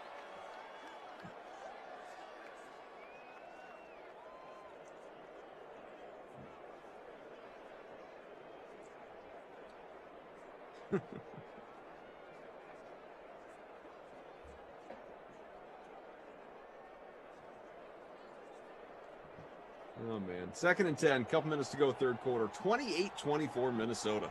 Yeah, Chad definitely has better stories than us. These are good ones, guys. Yeah, absolutely. I know we're going silent, getting lost in your stories here. Blood Robot, Bill Murray is a solid dude. Met him at my restaurant. So a lot of people, I don't have one, but a lot of people have those Bill Murray stories where, you know, you can, they're all over the internet. Like, he just, like, crashes weddings, you know. Right. Just, like, he's one of the toughest guys to nail down, because I guess he doesn't have a phone. I was reading a story about him once. He doesn't have a phone. He's like impossible to reach. Even, you know, from Hollywood people, if you're like trying to send him a script, you're a director, you want to cast him, whatever, like he's impossible to get hold of. But then he just pops up randomly and again, crashes weddings or shows up in a bar, or he's just, you know, one of those guys that people just rave about having the opportunity to meet when it's actually come to pass. Yeah, no, for sure.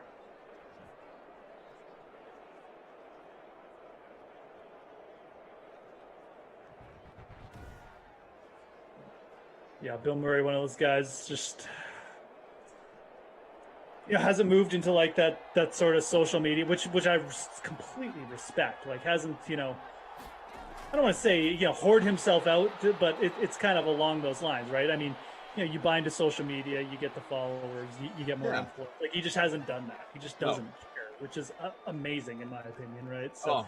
And not against anyone who does that. I mean, look, we're all on social media. But we do it. But wouldn't it be great to not care? Exactly, right? To have that ability. Just not care. Oh, sounds like a dream. Absolutely, man.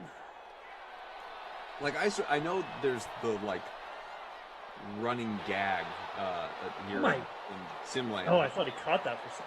You know, who I do or don't follow on Twitter and that sort of thing. But, like, no joke. Like, I honestly believe that I have had, and I am a nobody.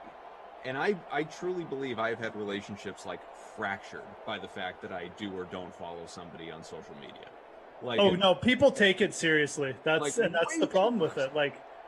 I'm still shocked to this day by like how insulted people get by it. Like, yeah, absolutely, man. But then it's just a whole other thing. Then you feel like you need to just to make things right. No, I know it's awful. It's real. Like, social media, unfortunately, can affect it. Like, I don't know. Like, we're adults. Like but seriously, like that's what, and you can relate to this obviously with young children. Like, that's what has me just so concerned about the future with regard to the anxieties that are caused to this day for young people with social media. Like, I'll be 100% dead honest. when I first started using Twitter, I would like legitimately get anxiety about like not just like who followed me or who I followed, but just like just using it in general. Like you're putting yourself out there in the public, your work out there, whatever, you know, you're interacting. Like it's an anxiety creating mechanism, like tools. So absolutely, yeah, man, you're right. Like if it's creating anxiety for me, like for young kids, it can be dangerous, 100%. Oh, and I mean, is John Ross 6 for 115, touchdown for Cook. He's got 3 of them, but 1 in the air, 2 on the ground. Did Boyd lose a yard? Right there, 5 for 99 and a touchdown. He was over 100 though, right? Was he? I swear to God, he was over 100 at halftime. I think he caught a pass for like negative yards. That could be. Well, hopefully that rebounds for him. And some people weighing in on the chat will read some of your comments, obviously. Just looking at some of the numbers here through 3, 28-24. Minnesota's in front. Tajay Sharp, just the 1 for 55. Olabisi Johnson, the 1 for 70. If they had a couple more catches, that might look like respectable days, but without those PPR points, unfortunately not the case just yet. Again, quarter number 4 is on the way here. But yeah, it is amazing. And then obviously you dive into the world of just like mentions, and like I look at everything, but I understand the people who don't. I certainly get that, as we've got another touchdown for Joe Mixon. So 1 for Geo, 2 for Mixon here in this one. Running backs have gone crazy in this contest.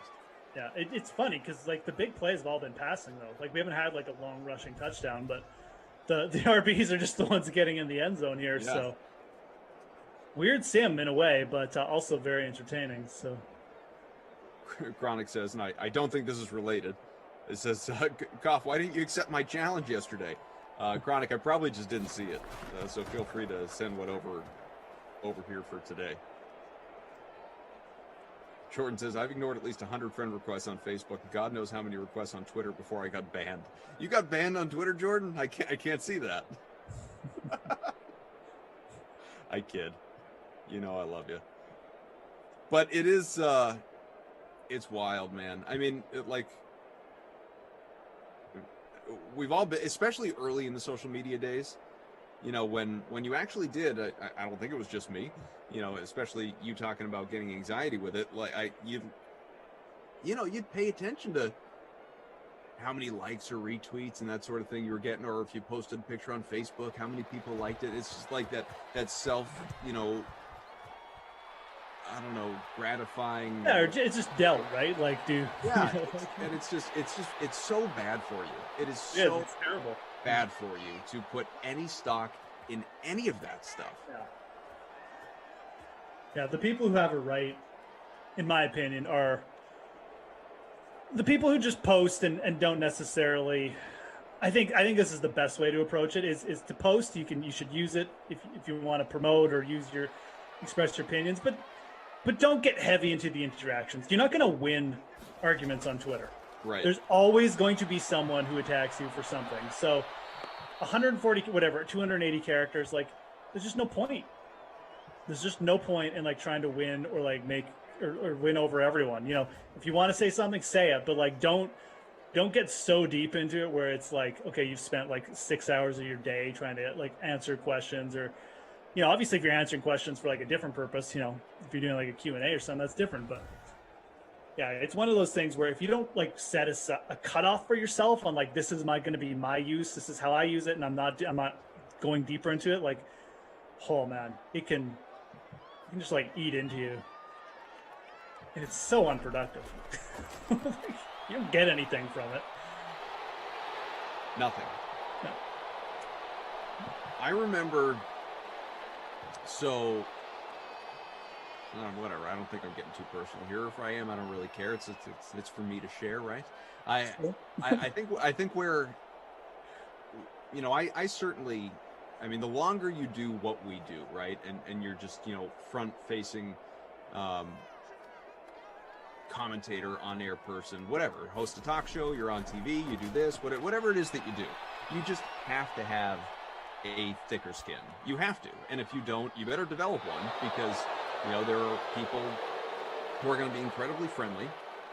So many of you out there are, but there are going to be the people who aren't. There just are, and there are plenty of anonymous people generally those are the people who aren't. I mean, I almost applaud the people who do actually attach their names to when they're being nasty to you.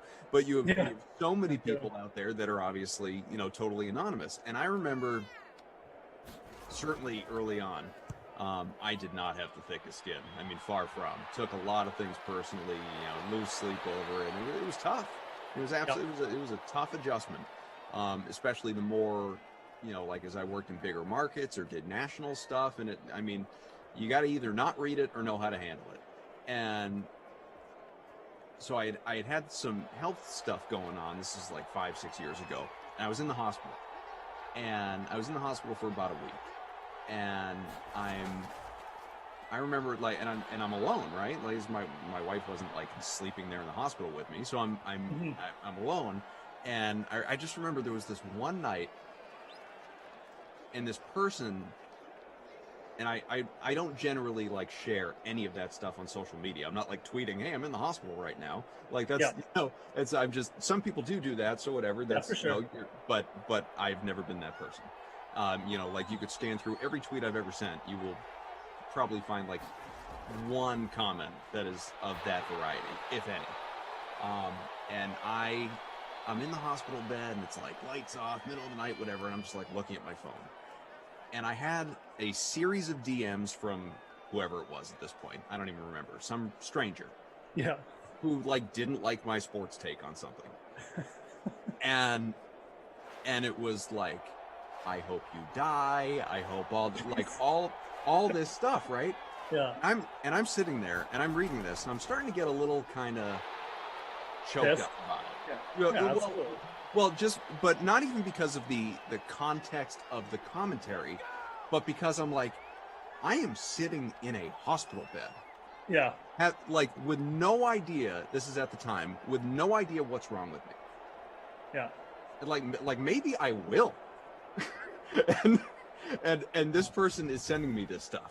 And that was just sort of where the switch flicked, man. That was like, you know what? I'll keep reading this stuff, but one, I'm sure as hell not going to engage with it. I'm not going to respond to it. But two, I'm just not going to let it bother me anymore, because it's not, like, live your life. It's not worth it. Yeah. And again, like, especially when it comes to sports. I mean, when it comes to most things, but like, sending messages like that to people is just it's so insane. I mean, it's just sports. Yeah. I mean, people have bad opinions. People's opinions I disagree with completely too, but like, sure. You don't know what's going on with other people's lives. You don't know where they're coming from exactly. So there's lines. People always just seem to want to cross them and just, make excuses for why they want to do it. But yeah, that stuff's terrible. Well, I've had a few messages of that vein as well. It's just like, it bothered me way more in the beginning as well. Now it's just like, are you actually like this sad in your life that you're wasting time on this kind of stuff? Like, to me, it almost just like, I almost want to like send them like a help link or something, at this point. Right. Like, I mean, seriously, like you feel bad. Like, what has hurt you this much? So like you're taking it out on me, because it's essentially what's happening, right? So you evolve over time. I mean, again, that's after having dealt with the cook. You got tackled. That's with having dealt with it over time, though, and I'm an adult. I mean, some people never get to that point, right? So, yeah. I mean, we won't keep going down this road, but like, perfect example. There was I don't remember his name or which school, but here in the tournament, just yesterday or the day before, a college player that received all these hateful DMs, and I think took the right approach, the very mature approach for one, but also just for awareness sake and spreading the gospel, so to speak, screenshotted all of it and just posted on Twitter and was like, what did I do to deserve this? And it was just, this vitriol. And I mean, that would be, if you ever wanted to expose those people, if you're someone out there that gets those messages, because it's not like it's just people like us, like any of you could receive those messages. Oh, for sure. People get like, way worse messages than me. Yeah, for sure. Like, go ahead, post them. Like, out those people if you're comfortable doing that. Yeah. And, draw attention to it. Maybe maybe by building awareness, like so many other things we talk about in life, it lessens it for others. Yeah, Steven says if people cannot stop and think, would I say this to someone's face before hitting send? That's not good. Yeah. Yeah, it's the anonymity aspect of social media, man. People just they love it, you know. They feed off it and whatever. So it's the dark side of it. It's the dark side. I mean, there is good stuff with social media and interacting. I think Twitter is a really valuable tool. I think I've said that before, but there's tons of downside to it too. So anyways, I think personally, like Instagram is almost worse, but that's a whole different story and reason why, right? Just around the photos and stuff like that, and couldn't agree more. Fakeness and everything. So, but like Twitter is a news source. Like exactly. I post plenty of things that are not news. You know, we put up what movies we like and whatever, but like Twitter serves a purpose for me. Instagram, there's a reason I'm so inactive on it. There's no purpose. There's nothing I gain from it as a person. There's no information. Like Twitter, I have streams of just people who are involved in certain areas of life that tweet out good information. And like you said, I use it as a news source for sports, for beat writers, for stocks and stuff like that. It's valuable. Like it's a tool. Right. Instagram is a freaking popularity contest. Like to me, it's just like, absolutely post your pictures, whatever, if you want to share, but like people, it's just become an influencing thing. Like it's not, I don't like it at all. Couldn't agree more. Oh my God. We're going to get the quad back now? Good. Ran himself into a tackle. As we're talking and getting deep into the stuff, this has been like a game for the ages, and you're getting the deep conversation. Yeah, you're welcome. This is what happens when Kaufman and I do 2 in a row. You know, we start off with the fluff, and then we get the serious stuff for like the last 20 minutes. That's right. Incomplete. Oh, how did he miss that? Wide open. Justin Jefferson finally has his first catch, by the way. Yeah, return to the duff. Just vanity. I hate Instagram. It's true. I mean, I almost never. Well, one, I almost never post. 2, I that much more rarely comment on other people's posts. Yeah. I don't even really look at the wall as Dalvin Cook stopped short, lost a yard. My like Instagram routine, if I had one, was I'll open the app once or twice a day, look through the first handful of stories that are at the top of my thing, and then I will exit. That's what happens. That's me and Instagram. That's it. That's pretty much what I do too. Incomplete again. But I mean, then you have some people, and it's like to each their own. So I'm not being critical, but I mean, and plenty of people we work with who we do these streams with, who just like live for Instagram, and it's they're like on it all hours every day, posting stories, posting pictures, commenting on other stuff, liking everything. It's like I don't know, maybe it's more generational. Obviously, there's an age gap, some of us, but not for me. Field goal's good. We're all even. Minute to go. This game almost deserves overtime, if I'm being honest. Even though my throat is getting parched, I'm out of water. I'll take one for the team. If people want more points. I do feel like the Bengals here with 3 timeouts can have a good shot to get Fat Randy a solid attempt here to win the game, but we'll see. I love that normally, like if we're talking movies or sports or whatever, the Drews here, the Drew Stack, our production team, heavily involved, offering their thoughts. We started going down this road like 15 minutes ago. They're like, yeah, I'll just let you guys go. We're out on this. Nothing. Bathroom break. Bathroom break, yeah. 31. Two old guys are off on a tangent. Yeah. Let the old men shake their fists at the cloud for a couple minutes, and then we'll come on back. Bring it back to the street. They've been doing this long enough. They know what they're doing. We'll bring it back in time for overtime.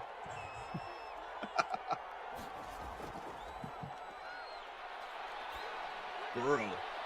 Kind of an ugly pass. He completed it. Picked up 3.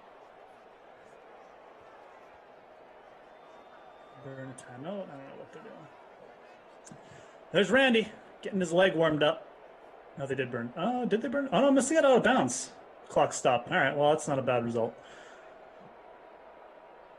Old man dog fan. I don't do social media. Too busy watching Sims this past year. There you go. That's the attitude you need. Yeah. Too busy in the DK Sim fam chat. All right.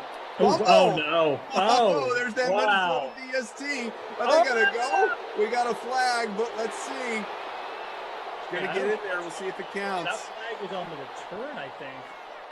I think you might get holding on the return. I think that was going to count. I don't know what happened. I think that's what happened. I think you're going to get the touchdown coming back. Yeah, holding. I'm pretty sure the turnover is this. And yeah, it's 1st and 10. Yep. Yep. Okay, so they need about 10 yards here. Yeah, practically in field goal range. And they got 3 timeouts, so. Dalvin Cook. Now they're in field goal range. It's a long one, though. It is. They need 5 more yards to be perfect for him. NASCAR lineups locking at about 8 minutes for anyone who's looking to enter a contest, by the way. I don't mean against me. I just mean in general. Before I start getting an influx of head-to-head contests. Just a reminder. Head on over to the lobby. 2nd and 2 from the 33. Cook again, obviously positioning themselves. And oh, boy. You got to go. Gets down to the 10. Wow. 12. Timeout. I'm still kicking around in 14th here. John Ross, 120, but boom and foo. I don't know what that is. Dalvin Cook and the captain. He's leading with 140.8 points. Ross, Tajay, Boyd, Rudy, and Mixon. 1st and 10 from the 12. Got to assume another run. It is Cook. Muscles his way out to the 8. 4-yard pickup. Why did you take the timeout? Just let it run down. Take the field goal. Oh, was that since you took it? Never mind. I think that was since you took it. No, I think Minnesota took it. What is going on here? That's not very smart. 30 seconds left.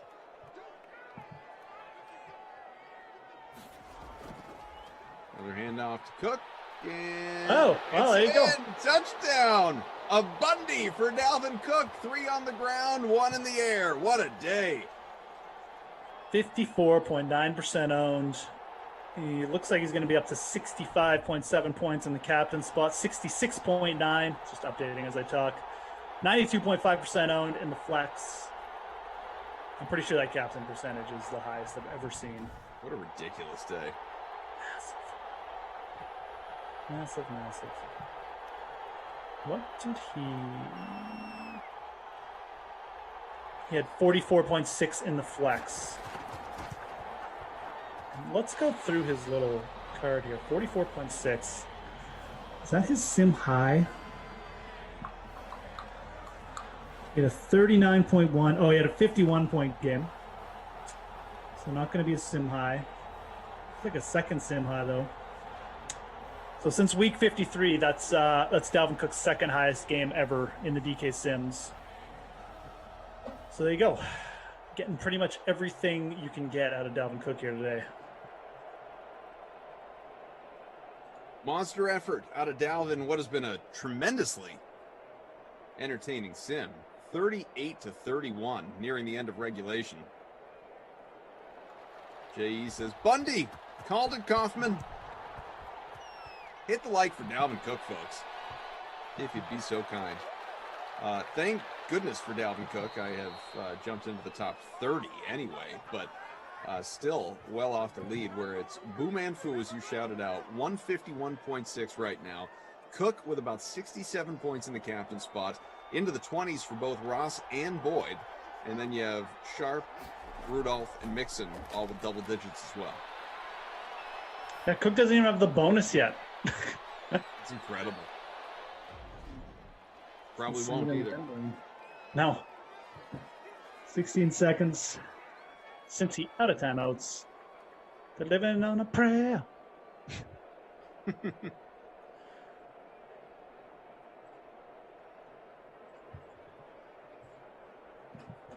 Rest of your Dream Stream day, folks, coming up After we are done here, you will have Jason Rossi, Brandon Cristal, Jets, Bucks.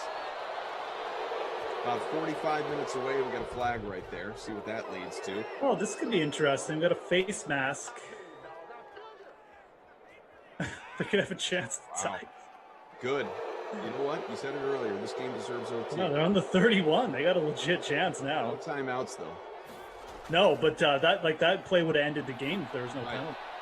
Burrow completed it. Yeah, now it's over. That's going to end it. Yeah, celebrate all you want, AJ Green. New Cardinal. Sorry, pal. Burrow adding to his totals, but that's about it. Burrow, 357 pass yards. Only one passing touchdown, though. Only 22.08 points. Yep. Again, just the RBs got all those vulture touchdowns. All the 1 yardas. Burrow, 357, bonus, touchdown to pick. Cousins, bonus. So much for fading him, right? 313, a couple touchdowns. He had a good day. Doesn't happen often, but Kirk Cousins here in the always fade Kirk Cousins free roll. I think that's the second time that I have named a sim that way, and he has actually had good games in both of them. Dalvin Cook, 15 for 84 on the ground, but the 3 touchdowns. 2 for Joe Mixon, who goes 11 for 32. Bernard, 4 for 27, a touchdown. Burrow ran for 18 on top of all those passing yards. Drew says that's why I picked him. He was a cough spite pick. Worked out for you, but where'd you finish, Drew? Where'd you finish out of the 133? Oh, 20th. You got me then. I'm in 25th. All right. Cook, 7 for 52, a touchdown. Bonuses. Let's scroll back up. Take a look at some of these numbers again. Thank you. Let's see. We've got Ross, 7 for 120. Boyd, 7 for 106, a touchdown. Uzuma, 6 for 76, and a little quiet at that. 4 for 42 for Green with that last catch. Rudolph, 2 for 43. He had a touchdown. Thielen, he was quiet, 3 for 38. So those are some of the bigger numbers for you. You did have Sharp, 2 for 81. Bernard, 2 for 13. Olabisi Johnson, the 1 catch for 70. So, passing yards like crazy in this one. Like we said, Dalvin Cook with the Bundy. Was that enough, Jeff, despite that insane ownership, to still give him your Krusty Koff player of the game? Oh, absolutely. 44.6, the second highest ever totals in his Sims. He gets the Krusty Koff player of the game award. 4 touchdowns, No bonus, 7 receptions, though. And then the Not My Kid award to the babysitter Billy, going to go to Adam Thielen, 6.9 points. That's nice, but really not a nice fantasy total for anyone. So. Yeah. It's funny. One of those Sims, though, like our Fantasy Hawk here, I think finished second to last with 83 points, which was still practically good enough to win the last one sim that we had. So it just goes to show you. All right, so Boo Man Foo pacing for the 2-point victory once everything is completed here. 25th for me, 20th for Drew. Wave goodbye, 18th for Jeff. Yeah, without Dalvin Cook in the captain spot. I think I had the highest ranked non-Dalvin Cook captain lineup. So I think that maybe here. Not that that's important for anything. I just thought I'd throw that out there. I'll tell you. I'll let you know. No, Lindenbaum. John Ross. Okay. Well, there John you Ross go. in the captain spot. He was in 12th, had 33 points there. Both had John Ross. So. Yeah. You and Rich 179 as well. But then there you were.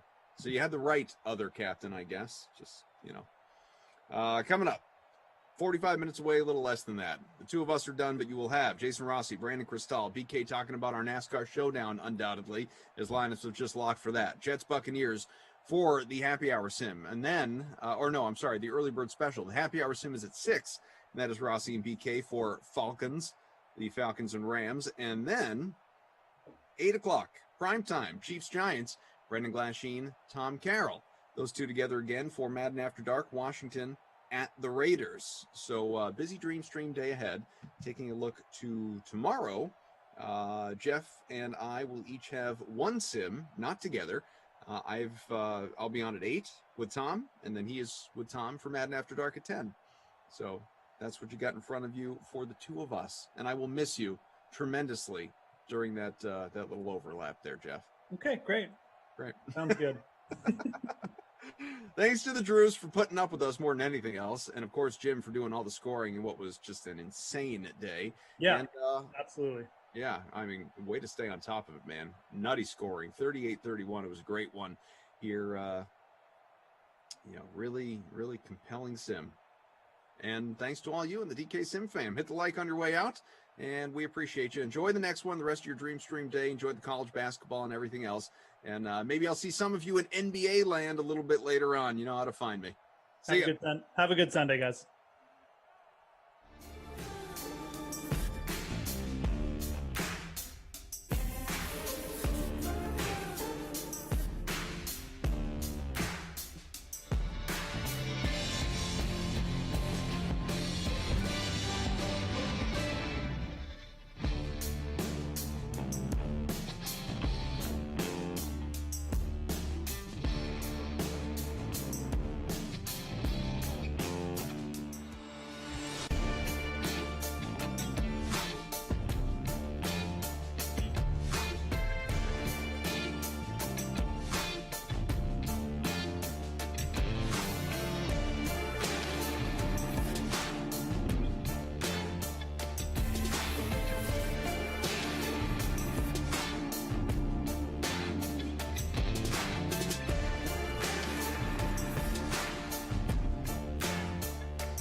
Welcome in, DK Sim Fam. Happy summer. No, it's not summer. It's spring. Feels like summer in New England. Happy supper-ish time. It's BK, Brandon Cristal, Brandon, whatever you go by. How the heck you doing? I'm doing great. Excited to be with you for a couple of Sims. Yeah, my alma mater, Kansas, won yesterday. As I was live doing the show doing a sim with Koff, it wasn't. Were you popping bottles in the middle? No. We're supposed to win these early round games, but it's still stressful. Well, we've been a top 4 seed for 20 straight years, dating back to the year after I graduated. My senior year was the last time we were not a top 4 seed. So, yeah. But my bracket's busted. Everyone's. It's got to be. I had Illinois beating Ohio State. So now I'm just pulling for upsets across the board. I'm with you. Illinois is toasting me. I got the Well, I'm using the DraftKings Sportsbook here in Colorado, to be able to supplement the pool submissions. Love that. With some fun parlays and stuff. Sure. We see you all, DK Sim fan. We got the Tampa Bay Buccaneers. We got the New York Jets. Tough to kind of build this one, BK. Were you able to squeeze one in here? I'm just going to move past the way you asked the question. And yes, I did get a lineup built. You were able to squeeze it. Yes. You were the squeezer. Absolutely.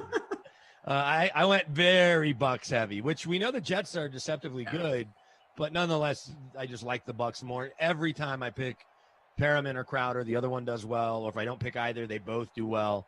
So I didn't pick either, which means Perriman and Crowder should have a big day. Stayed away from Le'Veon Bell. My lone Jet, Chris Herndon. Then my captain, I went with one Mike Evans because he was a little cheaper. Sure. I think he can exploit that Jets defense. I went with Tom Brady reluctantly. I mean, what's he really done? He's up and comer. Yeah. First year in Tampa. We'll see if he can build on that. Then Godwin, Fournette, and the Bucks D, thinking they'll be opportunistic. Maybe my man Shaq Barrett makes a play or two. There you go. I kind of similar. I got Evans in the captain, Brady, Godwin. I went with Crowder. I thought you were reading my lineup back to me. Seriously, right?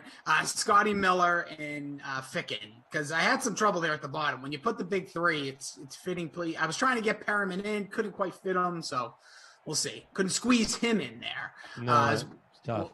We'll get to the action here in virtual Tampa Bay as weather looks good. We'll talk. Obviously, I know you've been on since, but it's been a wild week in the NFL. Finally, yeah. I feel like today was the day everyone took a big, deep breath and was like, all right, whew. Kind of. The Jets made a move. They signed Sheldon Rankins, former number one pick for the Saints a while back. And so, look, they have money to spend, and it would behoove them to do so, right, to some degree, because you want to have some pieces there regardless of what you do, whether it's the quarterback at 2, you keep Darnold and use all those draft picks just to put people around him, or you somehow land Deshaun Watson. So we'll see. Obviously, a lot has to happen. Or just a lot will happen between now and when we know the answer to any of that. So, yeah, no, I'm with you. But that's the only real move today. Yeah, yesterday. Look at this. Gronk just wide open on the opening play here, as you were. No, yesterday the Broncos grabbed Kyle Fuller as soon as they possibly could, and so I want to know. No, I'm sorry, I didn't mean to interrupt you, but being close to the situation, Kyle Fuller, once he knew, he wasn't going to restructure, was it right away? Was Vic Fangio on the phone? I can tell you the timeline because I had it. Tom Pelissero got his tweet out before me, but my info was the same almost instantaneously. But here, let me go to my Twitter timeline, and I'll tell you how quick the tweet when the waiver wire hit, because I got tipped off to that from a friend who works in personnel in the league. It'd be nice to just have the waiver wire sent to all of us, but it's not. You just have to know the right people. And then I had my story written because I had written it on Friday. I knew they were going to make a hard push for him. Sure. But let's see. So, exact time, 2:56. So the wire came out at 2:55, I think, and I had this up at 2:56. And then I chimed in on UCSB making a dumb foul because they were up 1. It was a stupid foul. And then 3:31. So between 3:29, I think is when Pelissero. We get a touchdown here. Touchdown, Godwin. Look at that. Quick, right down. We also had a Tyler Johnson catch who I was almost going to roster because he's so cheap. I'm like, if he even gets one catch, it'll be nice, but didn't do it. But there it is. Godwin into the end zone. Opening drive for Tampa. Bing, bang, boom. Brady just doing his thing. He's the highest owned, 76%. Godwin comes in at 53%. So within 35, 36 minutes, the deal was done. There's a couple of things that were working in Denver's favor. one, cap space. two, Vic Fangio. Sure. Right? Those two things. And then the pass rush, knowing that you've got Von Miller and Chubb in front of you, and you got Simmons, and you got Darby, and you got Bryce Callahan, who obviously they played together for a bunch of years in Chicago. So, and then Ed Donatel as well, who's really just a secondary coach, beefed up secondary coach with Vic calling the defense, even though he's the coordinator. So, and here's the thing, because it had been a couple of days that the Bears had said they were going to get rid of Fuller, very likely. They were trying to trade him. They kind of tipped his agent off, and this is the time of year where, even though he was still under contract with the Bears, I think the NFL understands that his agent can start to see what's out there, knowing that the Bears are trying to trade him, right? So he can have those deals lined up and even be talking to Fuller ahead of time. Then once they terminated him as a vested veteran, it took, less than 40 minutes for him to sign a one-year deal in Denver. Yeah, it's obviously that's where sometimes, I don't know what, being in Denver, what your thought is, but you didn't know the type of pull with the roster, who would want to come there, but that relationship, as you mentioned, with the coach, with the front seven. Well, here's what the Broncos are kind of doing. So they have a new GM that is showing a willingness to take care of their own, right? He just eats them. Sorry with those good exclusive videos the other day. No, I appreciate that. When I say eats it, willing to pay top dollar for Von Miller coming off an injury because he's Super Bowl 50 MVP and he's been one of the best pass rushers of the last decade, right? So because they managed the cap well before he got here, they could afford to do that. They make Justin Simmons, who's the best guy in the locker room, great on the field and great in the community, as a sack for my Tampa D there. They make him the highest paid safety in football after franchising. Shelby Harris, who's a guy that's just come in and worked and fits really well in this defense. Before letting him hit market, they give him $9 million a year. Right. So, and then they've drafted pretty well with Chubb, with Sutton, with Dalton Reisner, with obviously Fant, and we think Judy. So they've got these pieces. A lot of people in Denver were mad they moved on from Phillip Lindsay, but a lot of people in the building think Melvin Gordon's better. So anyway, it's one of those things where you look at it and the roster's pretty solid. The quarterback is the biggest question, and it will be until it's not. But it's a good roster. No, and I think, like you said, I think, obviously where I'm coming from, where you're coming from, even New England, it's almost now these teams, they did a lot of spending to get where they're at, where, good drafting and well, managed cap for the Broncos kind of got them where they're at right now. But both, the quarterback's going to be the big question. Are they going to be able to, those quarterbacks for those teams, especially a guy like Drew Lock, will he be able to make that jump next year? Or will there be any more moves? Or is the draft in play? I think it's all on the table right now. Absolutely. Right? The easiest thing will be for Drew to make a move, but they don't, or a big jump. They can't predict that, so they're going to have to come up with either an insurance policy. I think there was more chatter about a possible Bridgewater trade, but I think Carolina's getting gun shy because of all the Deshaun Watson off the field stuff. So if they end up getting a quarterback at 8, then maybe they'd move on from Bridgewater. And you could work a deal there where you cut off the last year of his contract and make him a free agent in a year so you get him to take less money. Carolina needs some money. Darnold's obviously available via trade. I think Minshew's available via trade, and Foles, in theory, might be available via trade. I don't know if any of those other three, and even Bridgewater, have higher ceilings than Drew Lock, but they all four have lower floors. Well, Darnold maybe. Darnold has a chance to turn out to be really good. 23 years old. Right, we haven't seen it yet. Yep. So, little shades here and there, but not much. Yeah, but so, by the way, Herb Dog said we jinxed Evans, and then he said I wrote down my responses to this question 2 days ago. No, just when you don't sleep and you're locked in on Broncos free agency, I can go longer than y'all needed me to on the Broncos. But and first of all, this is what he does. Well, but there's 7. There's 7 playoff spots, and quarterback play is the only thing that's going to keep the Broncos from being one of those 7 teams. The roster's too good. Again, if they're healthy, right? You lose Bradley Chubb, Cortland Sutton, Jarrell Casey, and A.J. Boye in the first 2 weeks of the season last year. Those are 4. And Phillip Lindsay got banged up, too, in the first game. So those are 5. You had 5 of 6 players that have Pro Bowls at that point, all out by the start of week 3. Yeah. I'm not and Drew Lock played poorly enough, but you give him those 5 guys back, right? He probably would have been better if he had Cortland Sutton all year, I would think. Yeah, you would think so. Any team could use, a Cortland Sutton. Yeah, right. You're definitely going to boost there. and that's what makes the Broncos, I think, attractive. If Deshaun Watson were to really dictate the trade, the thing is you're probably losing Chubb in that trade, and you're probably losing one of those pass catchers. I'm guessing Fan or Judy, but if it was Sutton that had to get the deal done, you just have to eat it and move on. Again, though, we're a ways away on that because I just think everything's on hold as it relates to the Texans and their quarterback situation.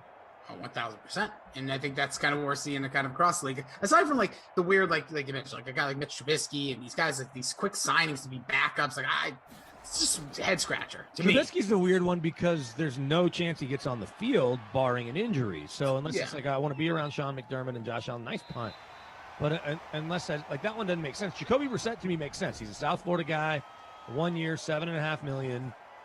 He knows that last year Tua needed a pinch or a bullpen reliever all the time. So I'm guessing that's how they sold it to him. That's like, hey, you're going to come in and compete, and if Tua's not getting it done, you're going to get to go. Andy Dalton obviously is going to start over Foles. You have to think. Although they're both making the same amount of money, I think. They're both making all of this, it was such a weird offseason for quarterbacks so far. As just barely gets out of the end zone. Come on, almost getting me that Shaq Barrett safety. Help me get some points for my Jets defense. My Bucks defense. But yeah, the quarterback thing. But here's the thing too, and I talked about this yesterday. There just weren't as many vets available as people wanted to think, right? Certainly in a place like Denver, once Cam re-signed, these guys Jameis re-signs, all of a sudden these guys you thought you might have had a shot at. Mariota may become available here. That's one other name probably keep an eye on, whether it's for Denver or anybody else. Obviously the Raiders wouldn't trade with Denver, but if they cut him. Yeah, because there's this whole pay cut. Will he take it? Will he not? It's like an ultimatum that or just got out. progress. Yep. So, like, the thing that interests me and I found very fascinating is, like, Trubisky signed with the Bills quickly. Obviously Cam Newton I know it's a base salary is lower, but maximum, over, $12 million. The Andy Dalton one being told he's a starter, again, that's part of a negotiation, let's be honest. We'll see what happens in the preseason. But these signings so quickly, it's like, I guess from the Bears standpoint, you needed to do something because all the rumors of Russell Wilson. Oh, it's going to happen. It looks like it happened today. You mentioned some of the guys that you were talking about, on your Twitter timeline. And when that didn't happen, they had to do something. I don't think, even though people as the Bears fans, I wonder if they just want to just bring Mitch back for a year. Yeah, you're going to have a hard time telling me that Andy Dalton is a big step up over Trubisky. I think he has a lower floor, right, like we talked about, but Trubisky's a better athlete. I guess Dalton's probably a better thrower of the football. The guy did go to 5 playoff appearances. Yeah, it's all that's one thing I want people, the whole, this guy stinks, he sucks, all that. Dalton does not suck. He doesn't. Last year was a weird situation, first of all. And before that, look at his numbers. This guy in Cincinnati, he will let it rip. He'll let it rip. Yeah, that's why I agree. He's going to Pro Bowls. Andy Dalton's gone to 3 Pro Bowls, right? Yes, he's a 3-time Pro Bowler, which I know not all of those were because he was a top 3 quarterback. It's 5 guys bail out and you make it, but nonetheless, they're going to continue to add players around him. They like Miller, the receiver. Obviously, they got Robinson back. We know they always carry 6 to 12 tight ends. No, I think they probably add another running back to go with Montgomery and Tariq, right? Yeah, you would think so. That's what I think. Also, it tells me is that Russell Wilson out of there. Let's not turn the ball over. Let's not have 3 and outs like what Mitch did quite often last year. He was benched. That's the other thing. They kept, why am I drawing a blank? Who's the GM now? But who's the GM? Ryan Pace and Nagy. They didn't. That wasn't going to work. They weren't going to bring Trubisky back because those 3 together just didn't work. So I understand it from that point of view, but I think it was hard as a fan when you're hearing all the big name rumors to go, oh, Andy Dalton. Andy gets a $7 million pay raise, and that's where I was going. A guy like Cam Newton getting technically a raise, which I'm all for players making money, but then a guy like Mitch Trubisky, he goes to Buffalo. It's I just wait it out, dude. Wait it out. Scratcher because. There's other, if you're going to go learn for a year, and I don't know what the market was, but go to Tampa, right? Go to Green Bay, and I guess Jordan Love's there, but, right, go. Or how about this?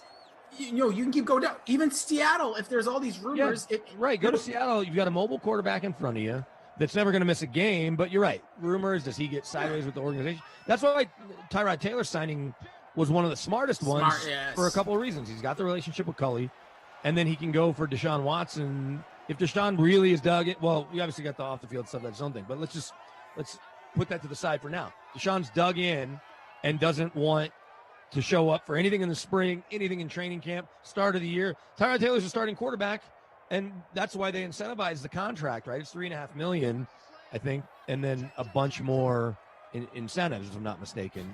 So to make it get to 12 or whatever, that he can hit some of those real quickly. If I'm not, and maybe it's 5.5. Either way, it's not that. It's maybe 3.5 that can get to 10 or 12, similar to how Cam Newton's deal looks. We can double check that money, but the other side of it too is you move on from Watson, you're bringing in some sort of young quarterback. Let's pretend it's Drew Lock. Jimmy G's obviously not a young quarterback. And maybe you bring in Jimmy G and then Casario flips him to New England. Who knows? Sure. But there's some sort of younger quarterback that Tyrod can battle with, mentor. Not that he loves doing that. It's just what he's doing. And or just start ahead of, right? If they end up trading for the 2 or the 3, don't want Tua, don't want Darnold, either get them in the trade and move them. All right, yep. Tyrod's there with Fields, with Wilson, with whoever, right? So I think that of all the backup signings, that and Brissett are the 2 that make the most sense. Dalton isn't a backup signing. They signed him to, I think, come in and start, although he and Foles were making the same money. Yep. We'll see. I don't know. I agree with you. I think it's just everything comes down to the head scratcher for Mitch Trubisky. I think that's I don't get it. And so far in this one, if you're just joining us, he's at BK Denver Sports. We got the Drew stack with us today. It's Andrew, our technical advisor. We got Drew, our producer. We got Jimbo in our ops team, making sure the numbers get updated. Gronk's got 2 grabs, 37. The big one so far has been Chris Godwin, 2 catches, 32 yards, and the touchdown from Tom Brady. Tyler Johnson was like $2,000. He's even got a catch. Incredible. We'll play tonight. Let me look. I know you could do that. It's too early for me to even look. I don't even look when there's one score because they're going to get really high, like excited if I'm high up there, or really bummed out if I'm low. But plenty of room to be made up. By the way, DK Simfan, we see y'all. Eric, Court Jordan, Travis, Monster, El Bongo, Alex, Base. Who else we got in here? Jacob, Mike. We got the Twitch homies in there. We see Reed's T, Bandit, CJ, who I guess called him that dude before, which, all right, don't be that guy. CJ, never did. Yeah, but see, now you're going to get all high and mighty, but be careful. It's a slippery slope. What are you going to get? Good point. And I'm beating Coffin NASCAR. He texted me after looking at our lineup. NASCAR? Yeah, we do NASCAR every week. He beat me in Daytona. I beat him the next 2. He's got a 2 in a row win streak going. But I'll come off his high horse. Come on. Check it out. He texted me. We've picked 5 of the same drivers. So it comes down to Kyle Larson versus one of the Bushes. I don't know which Bush he picked. He picked Bushlight. He picked Kyle Busch. So Kyle Larson versus Kyle Busch. And as I told him, Kyle Larson's is poised to have a big, big day. For your sake, let's do it. But we literally picked the other same 5 drivers. That's funny. And because how many, like, I'm so. You picked arrogant. 6. But I no. How many people are in that? Like, how many cars are there? Like, how many racers? Like 20 something? It's like 41, I think, is the number. 41 or 43. Jeez. At most. Okay. Wow. That's a lot. So that's funny that you've picked 5 of the same. I don't know what those odds are. Those odds have to be pretty low. Although there's a chance that we're sharing the places we do our research. True. Good point. By the way, I love that. And Andrew points out that Darnold was 1 for 1 for -1, by the way, in that first quarter. So what's that kind of rating? I wasn't even looking up. I was looking up. I'm just going to go ahead and say probably 30 something. Bongolosaurus is smoking us right now. No pun intended. Honestly, he's up 8 on me and 5 on J-Saurus right behind him. All right, CJ. They're related. Do we think Bongolosaurus and J-Saurus are related? Yeah, all the sauruses are related. All those dinosaurs, like why not? Stegosaurus and Brachiosaurus. CJ says Larson in first, Bush is in second right now. Oh man. Well, let's go Larson. Hold on to those. I don't really know how scoring in NASCAR works. I just know if you're leading, that's good. So hopefully. I've never been into NASCAR, but I'm sure if I was doing what you guys are doing in contests, it'd probably get me into it. And that's you can tell. You can tell how into it I am. I mean, yeah, by saying one of the Bushes. Update. Well, he wrote me back Bush versus Larson, and I never clicked on it. So at least I knew enough that there's 2 Bush brothers. Well, that's a start right there. Yeah, it's a start. Over here, Travis says I think he's kind of leaning on some of the signings. We saw the Giants, obviously Kenny Golladay, signing the big deal with the Giants. Yeah, it's an interesting one. Good for him, right? He goes and gets paid. Surprising too. Not that he didn't the money. I just didn't think anybody would want to sign like 4 years. Right now with this market, I think they had the cap space, and they're getting Daniel Jones a true number one, which they used to have with Odell Beckham, I guess. Yeah, and they also signed John Ross, which think of that really fast number 4. Yeah, and think of that of what you will, but there's a guy who just never really. Didn't they sign him for like $2 million or something? Yes, I was so mad. I'm mad just because I don't think he was the best fit for that. Like I thought that's where if you're not going to get Will Fuller, if you're the Packers, bring in a guy like John Ross, take a shot. The reason he's not a good fit is because he can't catch the ball. That's the biggest issue. Nelson Aguilar is getting paid. He can't catch the ball either. He did last year. Yeah, it was as long as he's not trying to catch babies. Still the greatest clip. But yeah, I just found that fascinating. Like the Giants, it just shows that division how hungry they all are, and know how maybe short the window is to really make a run because your competition is kind of equal. Yeah, there's no head of the class. Yeah. No, on paper it should be Dallas. We'll see how the defense with Dan Quinn is, if they're better. Problem is they overpaid a lot of guys, but DeMarcus Lawrence isn't a frontline pass rusher. He's a good pass rusher. And Jalen Smith they overpaid. There's a $7 million option, I think, that kicks in today on him. Yes. Van Der Esch was hurt all last year, so it's hard to tell. They hold on to Sean Lee and try to play him a little too much. Their corners and safeties have been terrible. Look, they added Keanu Neal. And Keanu Neal is a baller. The problem is he tears his ACL every year. I think he's torn his ACL at least twice in the last 3 years or something. Or an ACL 1 year and Achilles. Keanu Neal can play. But, and then on offense, you need your O-line to stay healthy. Last year they had one starter from the year before for most of the year, and then Zach Martin got hurt, and the rest were all backups. So if you get Tyron Smith back and Zach Martin's healthy, and you get Collins, that's a pick. Go score. Your defense. Not going anywhere, but an interception there, yeah, by Tampa Bay, 4:50 left, still 7-0. Jamel Dean. Jamel Dean. 7-0.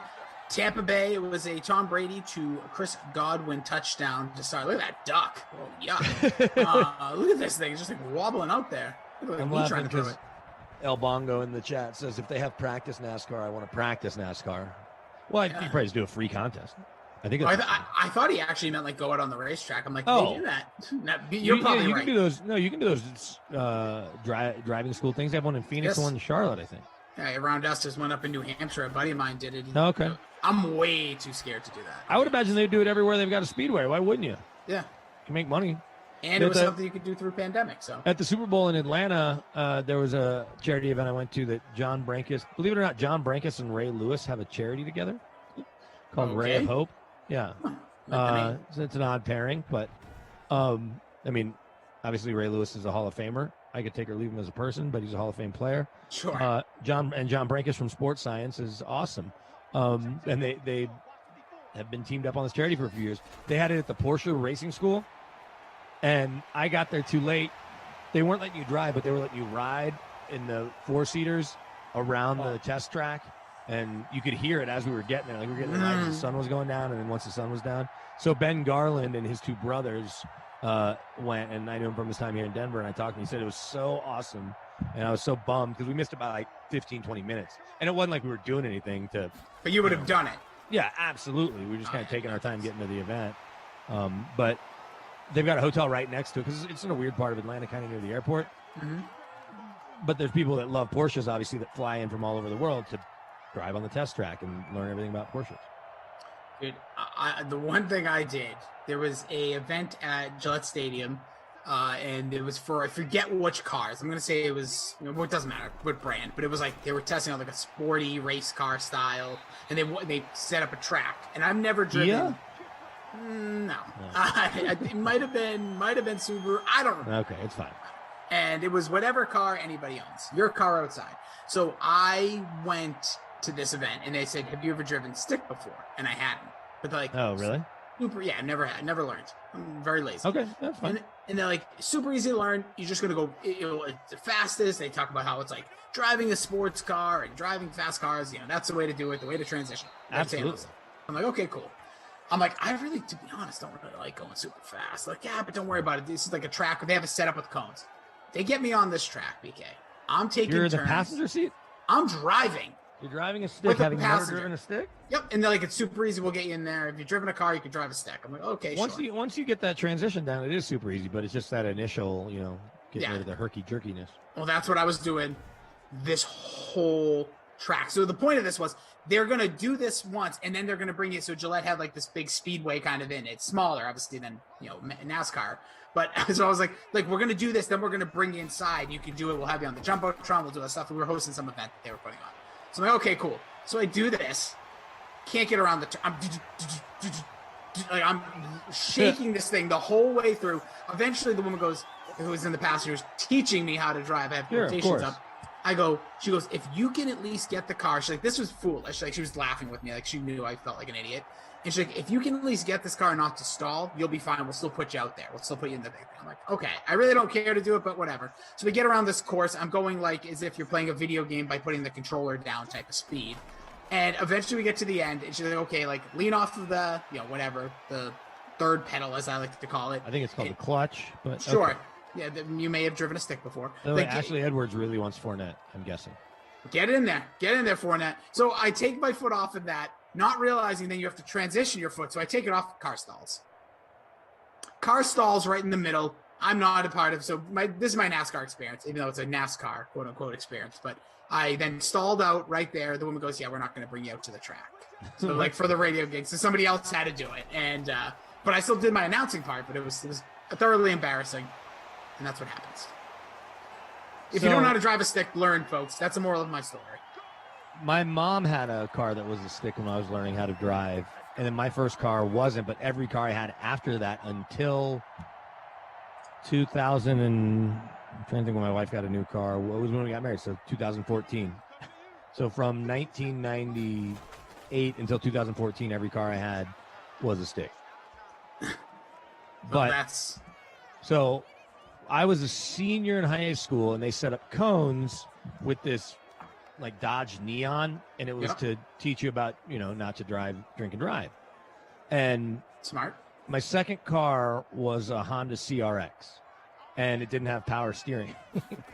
So stick shift, but didn't have power steering. So in this Dodge Neon, you're going through the cones. Yes. And you do one lap, like one lap. Okay, no Brady's problem. doing laps right now. It's just, touchdown. Nope, here comes the Fournette. TD Ashley, if they can bang it in before the timeout or before the half. They got all these timeouts. So you do the first lap, and then they're like, okay, now we're going to see how it is after 6 beers or whatever. I'm like, okay.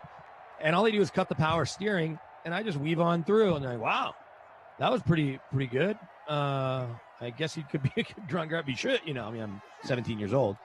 And I'm like, well, you guys just cut the power steering, right? Like, yeah, how'd you know? I'm like, my car doesn't have power steering. So this is just like driving my car. I'm fine overcorrecting. And anyway, still, don't drink and drive or drive cars without. You can drive cars without power steering, but it's better to have it.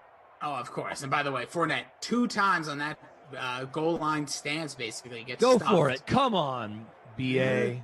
Third, nah. Gonna take the suck up 3, so we'll get 10-7. Let's do the block. Sorry, not 10-7, 10 Zippo. Yeah, there it is. So there you go. We got 10-0. Sorry to Ashley. Maybe next time. Yeah. Monster01 says, nobody taught me to drive a stick. I was told just get in and drive it. That's how I learned. It's one way to do probably the best way to do it. I couldn't. Yeah, well, right. Sink or swim. I guess it depends on where you're having to get to.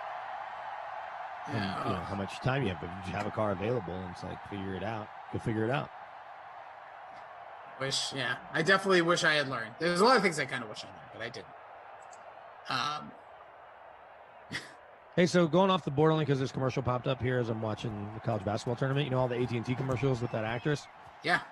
So she's like breaking it down. Yeah, so she posted a post today because they're like, why is she behind the table on all these now? Is she pregnant or something? And she goes, no. Why did the director put it? She goes, I direct all of these, and because of all the negative comments about my body, I'm not going to give you the satisfaction until I feel like doing it again. I'm like, okay. Good for her. Yeah, absolutely. Yeah.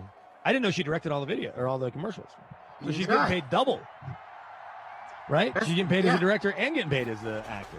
As you know, and knowing people, sometimes being the director can be better. Yeah, you get the big number up front if you're the talent, but directorial credits for things, even commercials. Well, and just the residuals. I mean, I remember literally a million years ago. You remember those "Dude, You're Getting Adele" commercials? Yes. With that annoying dude. So I had a friend in New York that was in acting class with that guy, and that guy said that he made $200,000 on those "Dude, You're Getting Adele" commercials because they ran so much, and he kept being in those spots. Listen, people want to pretend like commercial actors are like, oh, that, you know, when you see like the flows of the world, like she's making absolute. Yeah, she made more money from Progressive than she made on Mad Men as a secretary. Without a doubt. And especially at this point, just the times that is run and the way digital is, the digital age of like how much Progressive is putting out, depending obviously on what she signed, but I imagine she's doing real well. Yeah, absolutely. Any of those. Eric Andre, before he became a really good actor, was in a bunch of commercials like all at once, Mountain Dew and Best Buy. And I think before that, Lamorne Morris might have been in a bunch. Yeah, you got a timeout here. Zach, so look, that was very quick. Way to go there, Jets, doing Jets things. 3-0 with not even 20 seconds coming off the clock. Maybe Fournette TD's in the works, and a big pass can set it up. This could finally be the one.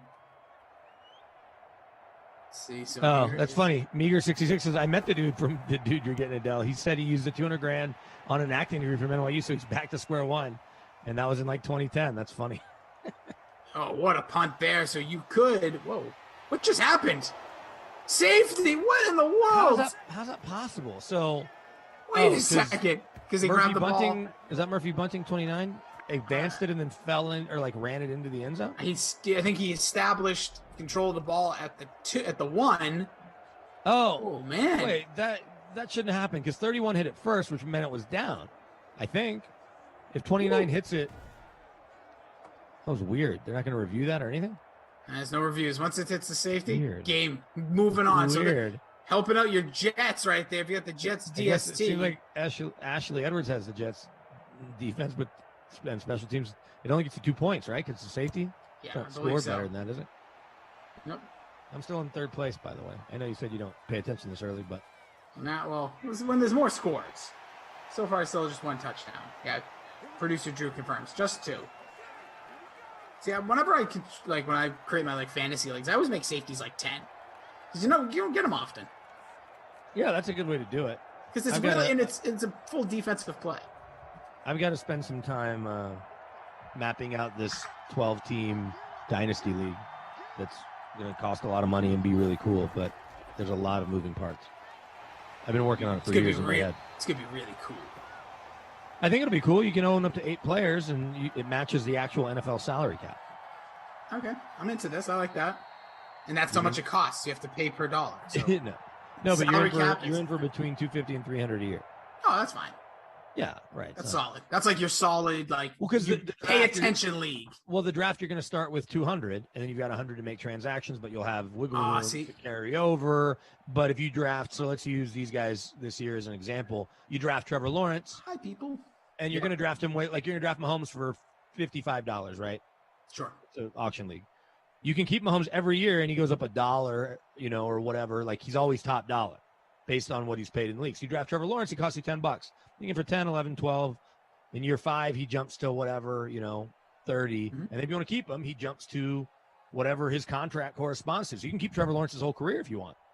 And so for the first few years. Yeah, and your salary cap, so you'll go into a draft 1 year. The first year, everybody has 200. The next year, salary cap will go up to 210. You'll go into the draft with maybe $150 worth of players already spoken for. But you can keep up to 8 guys. Dig it. All right, so this is pretty cool. But it's going to take, I've got a couple friends I know are into it. And I'll tell you off camera, including an actual Hollywood actor who does some fantasy stuff with me that you definitely would know. Big tease for the off-camera stuff. Yeah, for sure. But so he's in for sure. My buddy Tim's in, my friend Ryan here in town that I work with. So I have to find 11 other people that I know would be in. But you definitely can get put on the list. Dig it, yeah, do that. Well, you go with your inner circle, and then when you get this is not an inner circle. This is I want the 11 people that I know. Greatest. Well, no, you need to be into it, but I need to know that you're committed so that I'm not having to find someone to fill your spot every year. Shoot them out. Sorry. It's going to draft. No, of course. That's like the good hometown leagues. But that's kind of the idea of, building a team over multiple years Mm-hmm. where you can keep 8 guys.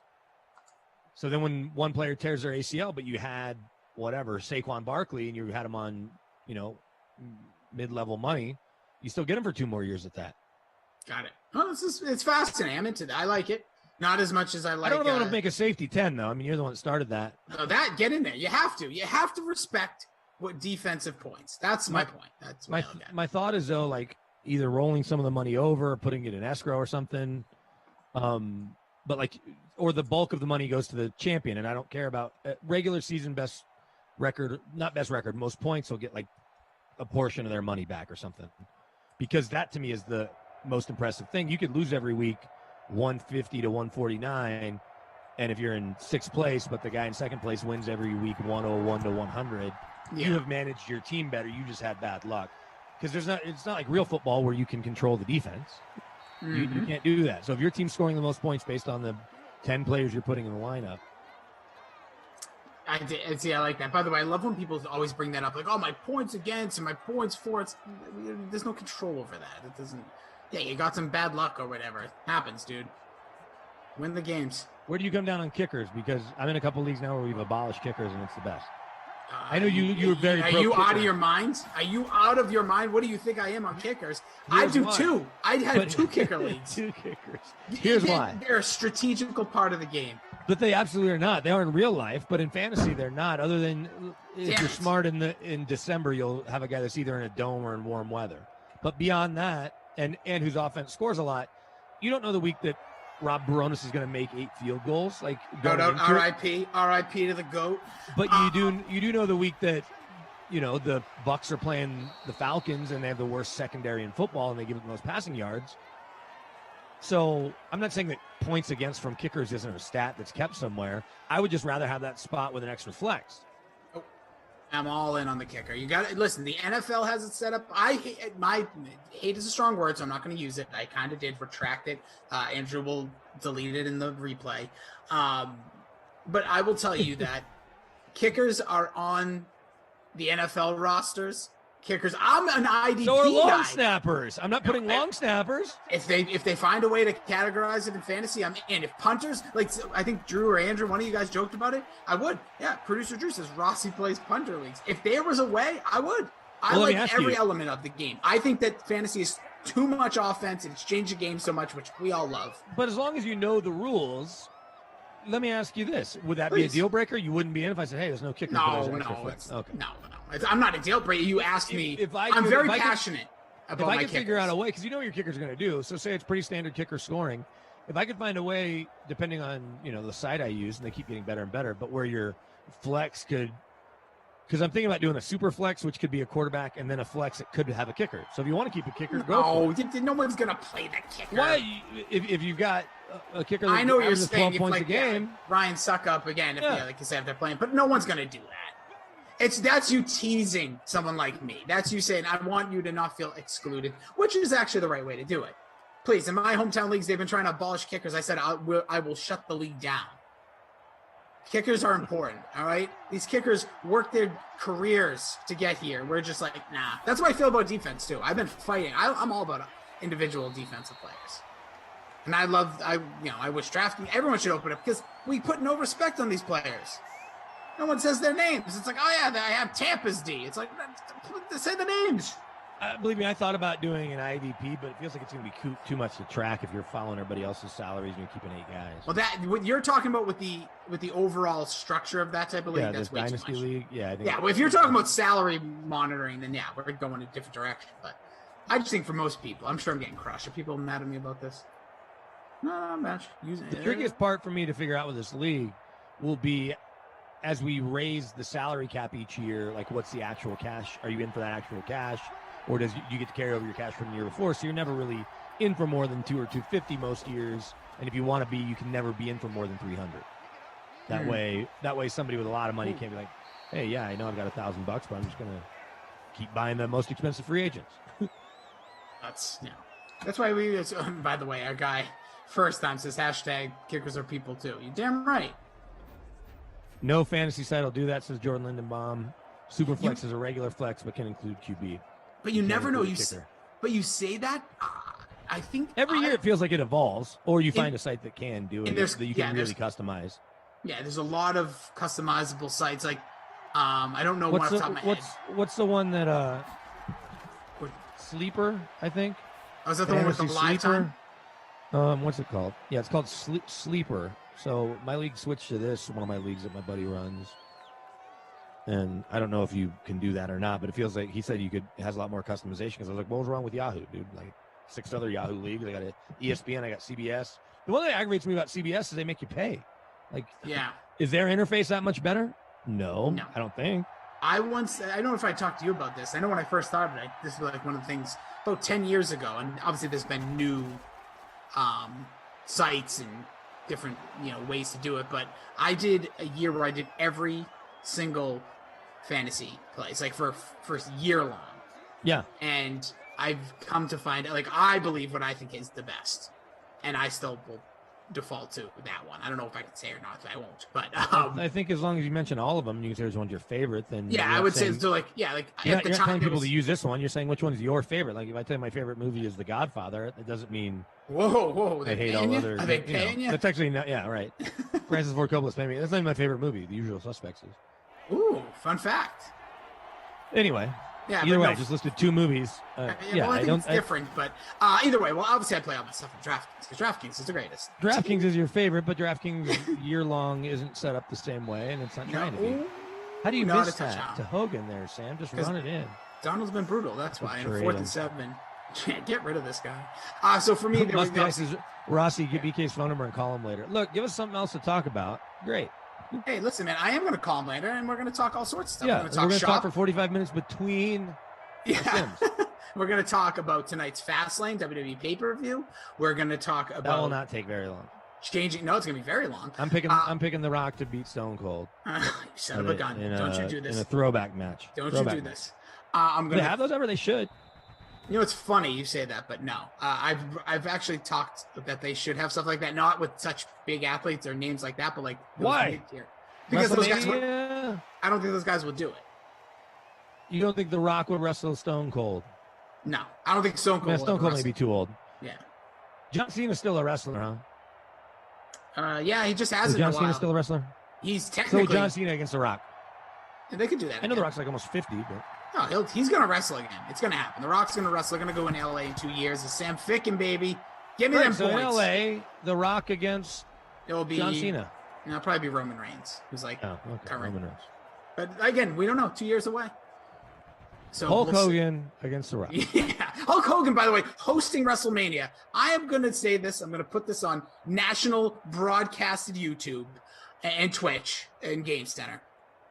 We got to move on. I love Hulk Hogan for his history. Forget about all the controversy. I'm saying like what he meant to wrestling, but it's so old now. Like Stone Cold, like you just mentioned, Stone Cold should be the new face of that. Like if we're going to have retro guys hosting things, Stone Cold, Steve Austin. Hogan, we're bringing in the Raw audience at this point. What about Goldberg? No, he's not that type of guy. He's not as charismatic. No, he's not charismatic. He wrestled 2 months ago. No, good. Goldberg against The Rock. 2 football players, and Goldberg's a little older. Yeah, Goldberg, 54 years old. Still looks good. My late Uncle George, he was a great uncle. So my mom's uncle was fraternity brothers at OU with Goldberg's dad. Didn't mean anything for me, but cool for him. Still cool, yeah.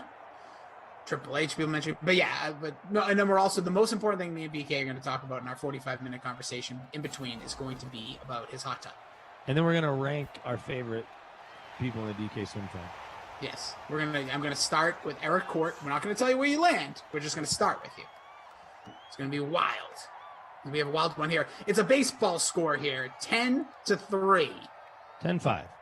That too. Still a baseball score.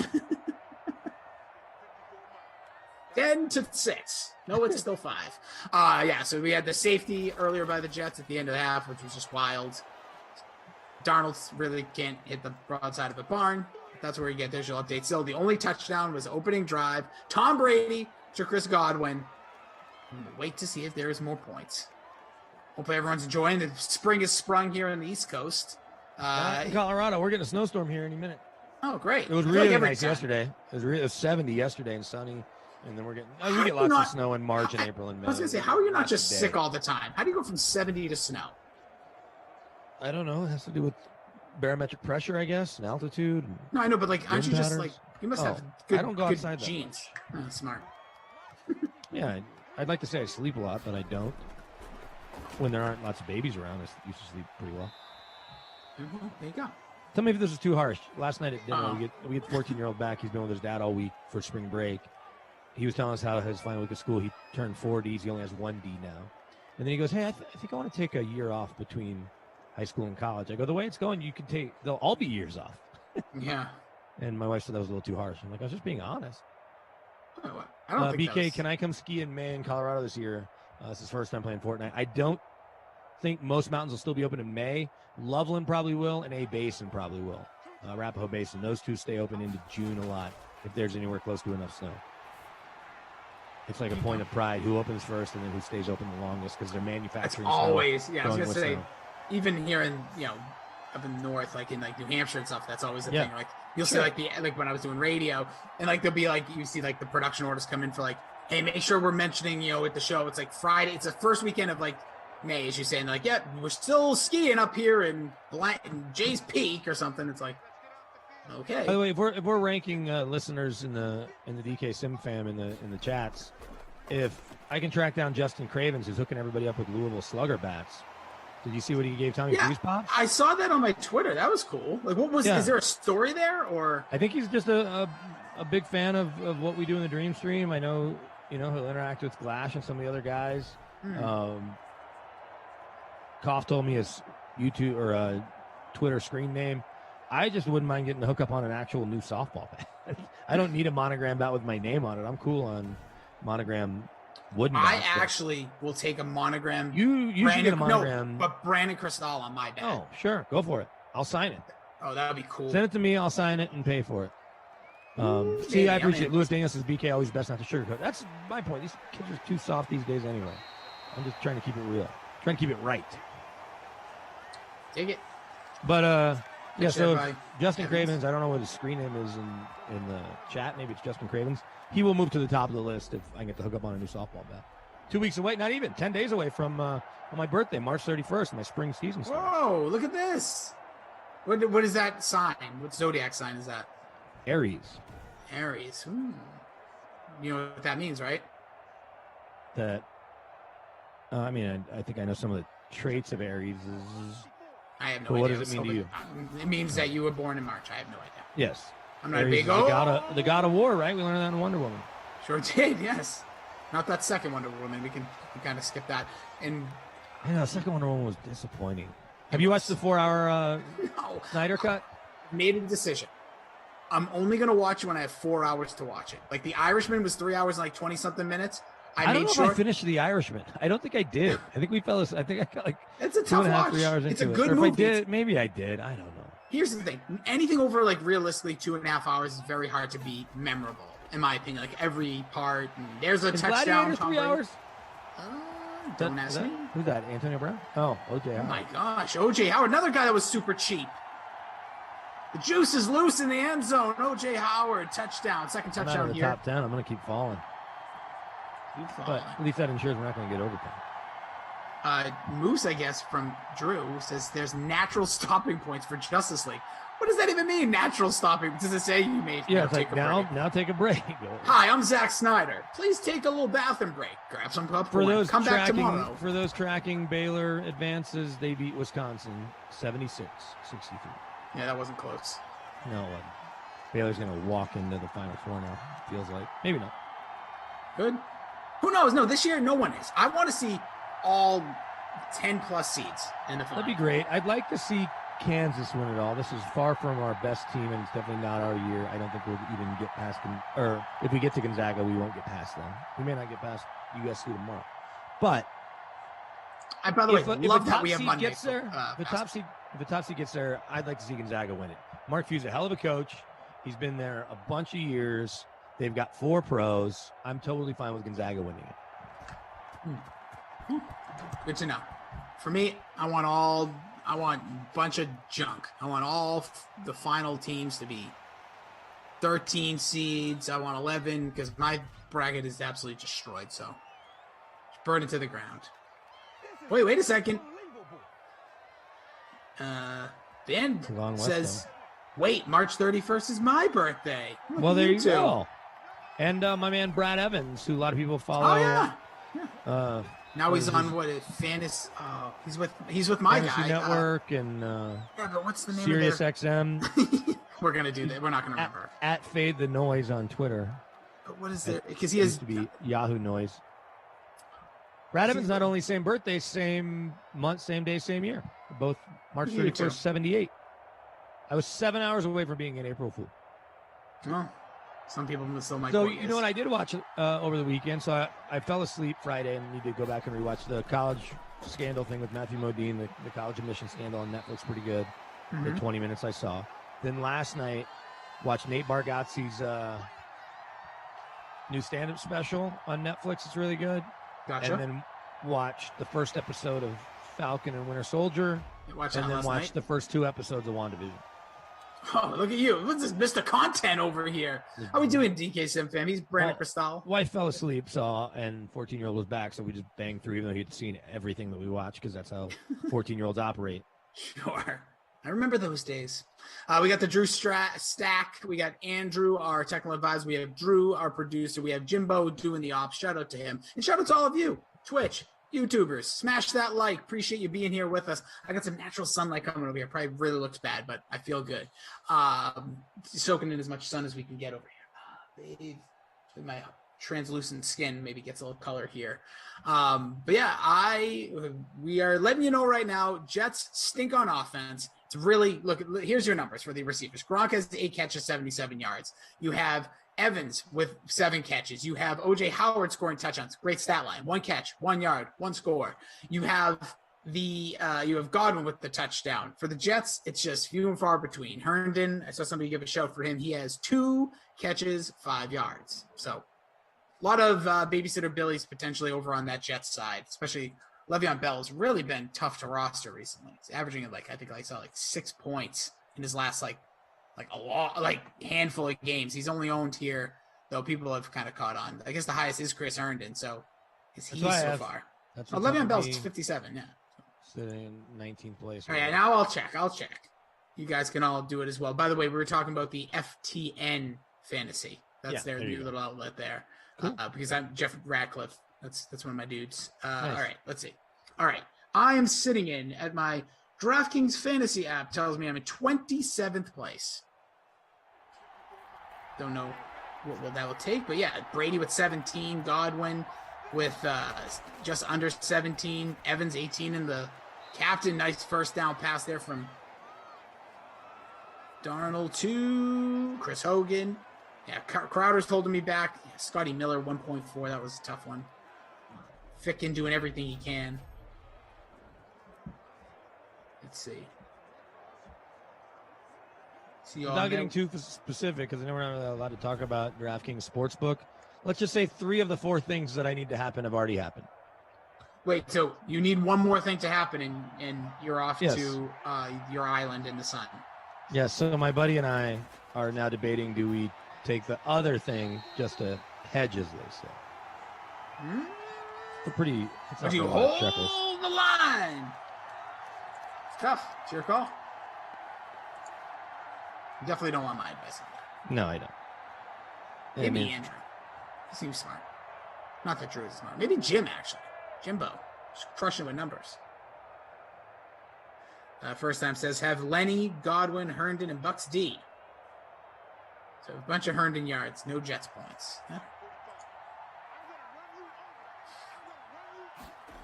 Let's see here. We're in the 4th. See if Darnold can do something here. 7.5 to go. Down 12. Darnold scrambles out. Almost gets his head taken off with the clothesline. Yeah, I did. I know, again, like you said, but yeah, we were just toiling a little bit with wrestling. There is some stuff over there on the book you can check out with some free stuff. Yeah, they do free. Oh, it's free. Okay. Free to play, baby. I'm actually going to do a little preview, I think, actually in between this. We're not really going to have a 45-minute conversation. I'm going to change over the laundry. You want to know what the exciting stuff between the Sims for my life is? Darnold throws a bullet, caught. Again, nice catch. Hogan doing work here. My life will be changing over my child's laundry. So that's good to go once they're back in the house. and I'll probably do a quick little recording of a preview over on my Twitter account of tonight's wrestling. Actually, some of the people, the DK Sim fam, kind of urged me into it, so I'm like, screw it. I'm in front of my computer. I can talk shop for a few minutes.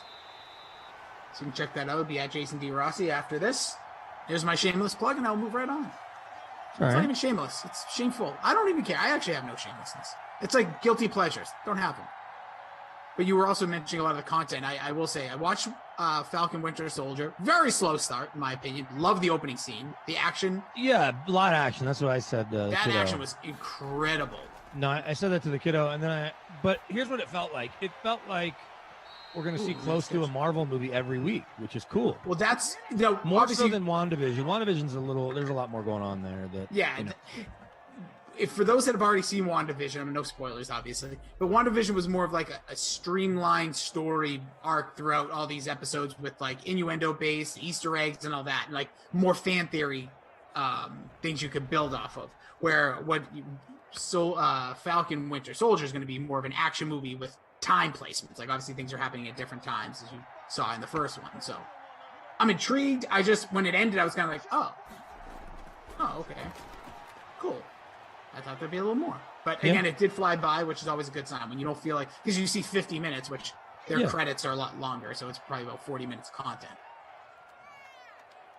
And obviously, as my buddy, Babysitter Billy, who does podcasts with me, he said these shows are all built so that if they want to put them on regular TV in the future, like a 40-minute show with content is an hour long, with commercials. And a lot of WandaVision was about 23 minutes, which, again, turns out to be about a half hour. Right. The one thing about Falcon and Winter Soldier is there's a little colorful language. A couple S words in there. You could be on maybe FX. Yeah, sure. I don't know why. They're all the same company. Aren't they? Isn't everyone's the same company? It's all kind of the same company now. We're all Hollywood. All right, here come the Jets trying here. 5:15 left to go. Best drive since the last time they made it to the red zone where they stalled out. Here's what I don't understand. How are there breaks in the action with 8 games today? Like how do we have to wait 20 minutes from one game to another? I'm so excited that they did the Friday to Monday window. I actually really like that. I think it's like a smart move because I'm fine with that, and I'm fine with Turner being such a big part of this. That like everything doesn't have to be done by the start of 60 minutes. Like sports fans watch sports until 10, 11, 12, 1 at night, depending on what time zone you're in. Yeah, I agree. But what you just brought up is nonsensical and foolish. Half the time, the first 5 minutes of the game is like people. It's great to grab an audience that just saw the end of one, or say a game stinks. You can switch over. It's like, going with what we see here with the Sims and the NFL. Like, that's why there's games overlapping with each other. If Broncos are at the 4:20 game, and you also have, I don't know, Arizona, whoever they're playing, and like one game stinks, you flip it over. And that's what you need. And that's what I don't understand, especially this early. It's not next weekend. Then I get it when you're in the Sweet 16, Elite 8. Totally understand. Yeah. But when you have, 30 games, it's like, come on. Or 16 games a day. Now 16 games, 8 today, 8 tomorrow. Just overlap them. We're fine. Everybody will watch. If there's a sack there, your defense. I don't care about overlapping. Just make sure there's not a 20 to 30 minute gap. I want it right into each other. Because at the end of one, it was like 7 minutes. I'm like, I'm out. I'm gonna go do something else now. May not get me back. I'll be back, but you may not. Darnold just destroyed. Well, that's good that I got that. Yeah, you got the right D. I'm in 24th place. I think about that safety didn't hurt you, D. No, it helped. Sure did. So second and goal by Jamal Dean. Quack that Darnold threw. What about pick 6 here? Pick 6? Nope. Oh! Oh! John Murphy Bunting rolling around. If he would have just stayed on his feet, caught the ball. YDG _ says Red Zone Sunday, baby. Yeah, that's why those things exist. So on the NCAA's actual app where you can watch all the games, it says that they have one that's called Fast Break. It's like 4 games at once, but every time I watch it, it does not have Scott Hansen or Andrew Siciliano handling the business I think it just smoothly. Nah. Yeah, it just kind of flips at random times. It's sort of the way they used to do it on CBS when it was just one channel and on radio. We're like, now we're going to take you out to Dallas so you can hear Kentucky and Texas A&M, and you're like, It's wait, what? Okay. There's nothing better than that. Like I listen sometimes to Sirius when I'm in the car on a Sunday, and it's they have the Sunday whatever drive or whatever it's called. But they do that. They do that based on the red zone. The basketball was much less scientific. Oh yeah, but I just love to hear because like things are so fast paced. I almost feel bad for them because like if anybody's near a phone, it's already been updated. These poor guys are like, all right, let's catch you up in New York. And Yeah, it's like that happened like a minute ago. No, those New York shows. That's a touchdown. Is that Hogan? Hogs, look at this guy. Get in Those there. shows are The lacrosse designed. player. Same with kind of red zone too. It's designed for people that obviously their team is not playing. Yes. And they just have a bunch of fantasy lineups going, whether DFS on DraftKings or their leagues or whatever. Same with on the radio. It's like if your team's playing, you need to be listening to that broadcast, especially if you have a Sirius XM. And ESPN used to do a show like that. They may still. Fox does as well. And for a while, I would do call-ins. When something would happen in Denver. I love that's my favorite part. It's like, all right, we're gonna go Brian Cristal. Brian, what's going on in Denver? Yeah, it's like all the weird sound in the background. Like, well, right, and I'm in the press box. Everybody's just looking at me as I'm doing it. And I'm like, this. Jay? Yeah, there's 7:26 left to play in the fourth. Yeah. It was just a Phillip Lindsay touchdown from Drew Lock. It is now 13-7, the Chargers. Thank you very much, Brandon. All right, we'll head over now down to New York. Right. Did you really need me to say that when you could just have done it? You have the information. You saw the highlight on Red Zone or on the cut-in from Greg Gumbel or Carissa Thompson or whoever does the cut-in, James Brown. Oh, sorry. I heard something. Oh, my God. I almost had a heart attack. I'm home alone. Okay. And I hear something. Why did you decide to set up in the kitchen instead of the living room? Because you wanted a weird shadow on your face? Yeah, I really wanted that light shadow. I was like, let's get that. I can do shadow. Don't you have that big light? Where's your light? It's downstairs. Everything's downstairs. I usually set up downstairs. I've been very lazy. The computer was already up here. I said, I don't want to move. Wife and baby head out because it's so nice out. I said, all right, I'm just going to do it up here. Here's what's going to be a weird shift for me because I think I'm getting an iPad for my birthday. Ooh. I can do the sidecar thing where you put it next to your laptop. That's what I got. But then that means I won't get to use the big 27-inch computer that I always bring from the kitchen down to the basement. Because I'm like, then I'll have enough screens, but I'm going to have to keep the laptop raised so that the camera angle's right. Maybe I should just buy like a $20 little webcam thing. Good. I know our guy Moose. Moose has a nice one. They're not that expensive, right? Maybe I'll do that. No, they're not. By the way, Hogan in this game. Oh, that would have been a hell of a catch. Almost. My captain, Mike Evans, has not done a lot. It's only in 44th. Yeah, we could use a catch here. I'm dropping. Remember when I was in third? God, that was so much. Told you not to look. So much cooler. That's like what you said. You're 3 out of 4 right now. I'm worried. What else you may need? So people are asking for a red zone style here in Simland, overlapping sims. I'm telling you right now, I don't want to quote this. If the technology was able to do it, I'm sure we'd find a way. But with the one channels we have, I don't think it would be best. Overlapping sims would be fun. It'd be easy to do. Overlapping sports, like you could do Madden and FIFA, because on the same, like everything's on this YouTube channel is what I'm saying. Like I don't know how they could, unless they're just literally flipping between. Drew, we got a project for you, bud.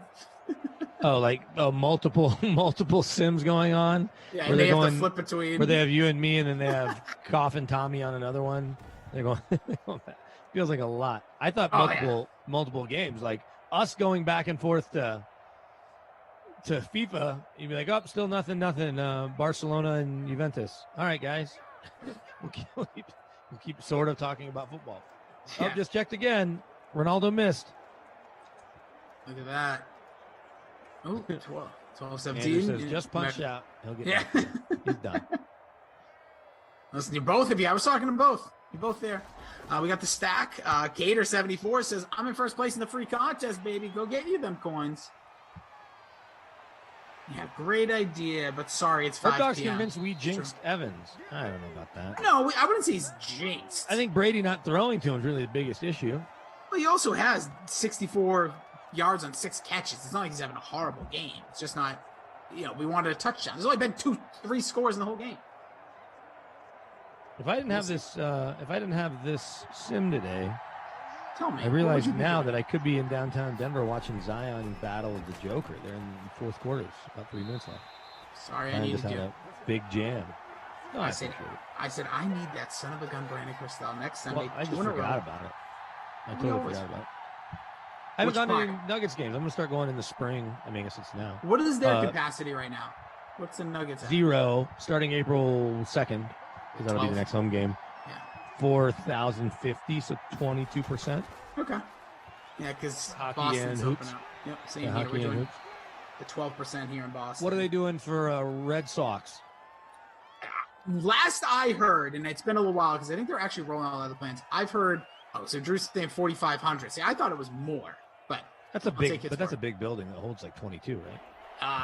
36. No, it doesn't hold 30s. No, I'm talking about basketball.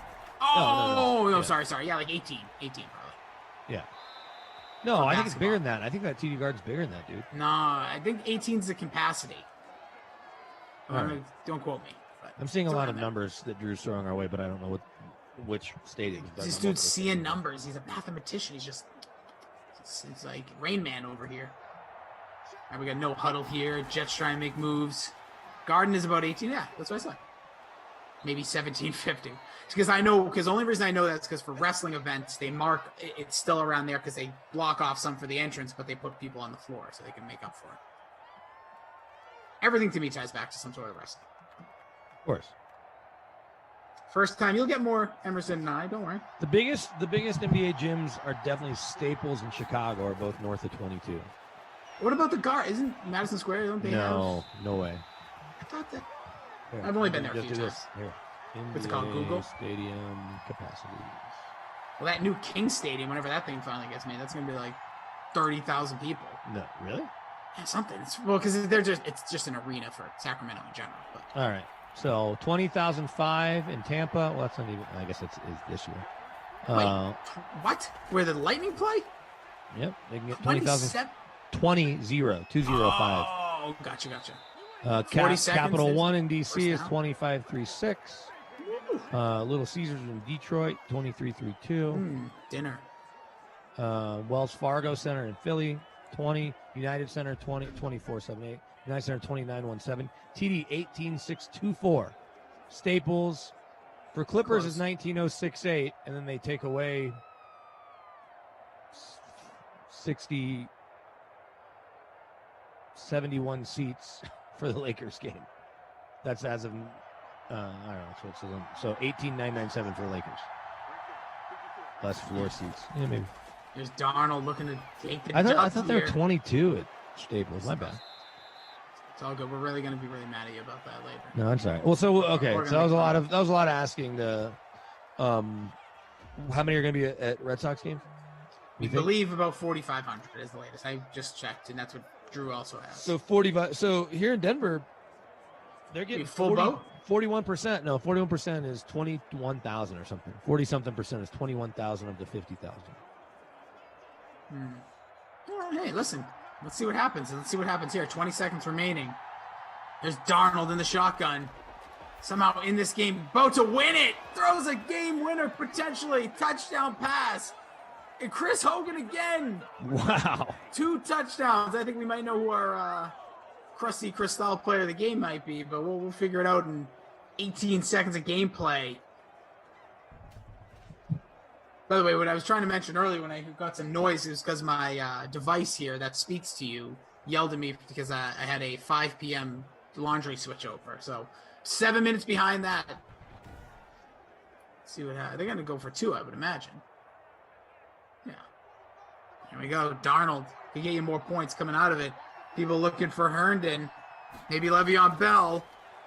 Maybe Darnold scrambles out, searching. Gone, down, done. 1 point game here, 18 seconds of play. Can Tom Brady pull it off? 3 timeouts. So he's going to drag us past 5-10, and I'm unhappy with it.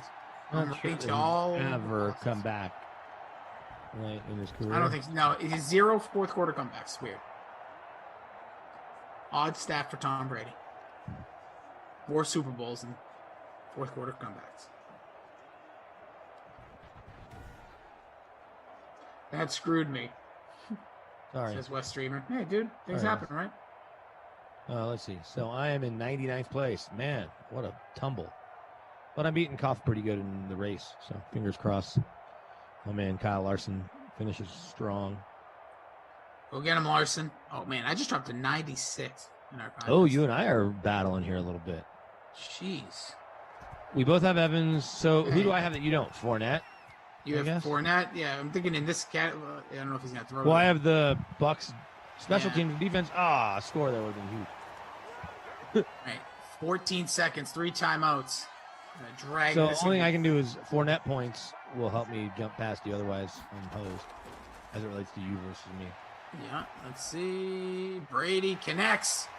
You have Scotty 8, 7, I do. Oh, there you go. 6. There we Unless go. Come on, Fournette Scott. catches a wheel route here for a score. Which could happen. I'm going to try to kick it here pretty soon. Ball's on 45, 50, they're not kicking a 60-degree yarder. 34 seconds, 2 timeouts. You give Tom Brady way too much time.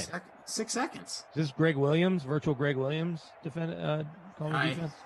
We'll find out in this play. There's prevents. This is probably just going to throw the bomb here. Oh, 6 seconds. I was looking. Because I was looking at the play box clock. Oh, ball's in the air. Mike Evans might be overthrown. Oh! Game. All right, we're gonna wrap this one up here, BK. Who are you gonna give us? You might know, maybe you don't, but the Krusty Cristal player of the game. Krusty Cristal player of the game. Let's go back to the top lineup. Jay Soros, Godwin. Pretty hard to pass that up. I know he was owned 55% of the time in our contest. But don't forget about Chris Hogan, 2 scores. Yeah, Hogan did score twice, and his ownership a lot less. If anybody captained him, they're in good shape, but he's part of the winning lineup too. So yeah, Chris Hogan, captain 5% in our little contest. I'm sure the numbers are similar, and 30% ownership. So yeah, Chris Hogan gets it, and then not my kid award. Let's see. Who are you going with? The sunlight over here. You called Gronk's name early, but then you didn't again. But he did a good game. Perriman 50% owned, only 7.8 in the flex, just 2 catches. It's probably the way to go. Le'Veon Bell. Let's see what Le'Veon did. Nothing. He wasn't as bad as Perriman, but he was owned a lot. Oh, no, you're right. No, he has had 15 points. Go Perriman. You're right. Yeah. All right, Perriman, you earned it. I'm glad I didn't roster you, you bum. Falcons, Rams up next. Me and BK will team up for that in just about 50 minutes. Chiefs, Giants, Glash and Tom, Washington, and the Raiders are also going to be your nightcap tonight. For our Drew Stack, great job today on the early portion of your dream stream. Jimbo, thank you. And Ops, again, me and BK will be back. In between, you can follow him on Twitter at BK Denver Sports. I'm at Jason D. Rossi. We'll catch you guys back in about 50 minutes. Peace out. Stay hydrated. Be well. See you then.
I'm borderline uncomfortable, BK. That was the first time in almost a year that we've been with producer Madison. She didn't wish us luck on the sim, and I am uneasy, uncomfortable, and literally don't know what to do with myself. But what I want to know from you is, what did you do with your lineup?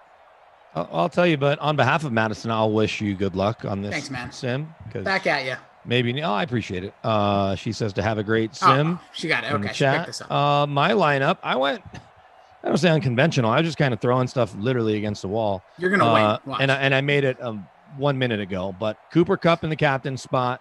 All right. Todd Gurley revenge with his pal Matt Ryan and Young Wei Koo. And then a couple more Rammies and Bobby Woods. Oh, one more Ram and then Gage. So 4 Falcons, 2 Rams. I didn't even realize that until right now. So, all right, I dig. I like it.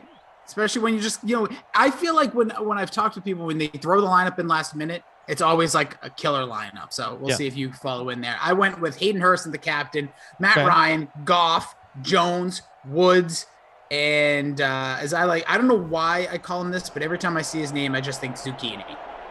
But I think it's Zacarias? I think it's Zacarias, not Zucchinius. But I like zucchini's pretty good. You like zucchini?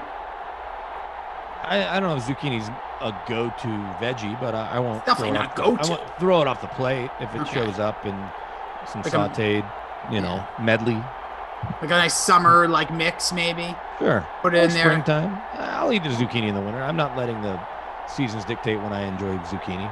Well, it is springtime now. So we are in it. We are in it, baby. All right, so it's Rams, it's Falcons. Brandon Cristal, you can check him out at BK Denver Sports. Jason Rossi at Jason D. Rossi. We got producer Madison, Daniel, our technical advisor, who right now is living inside of a computer. It is insane what this man does. And we have Joe and That is insane. Yeah, dude, he is cyberspace. Daniel legit is part of the internet.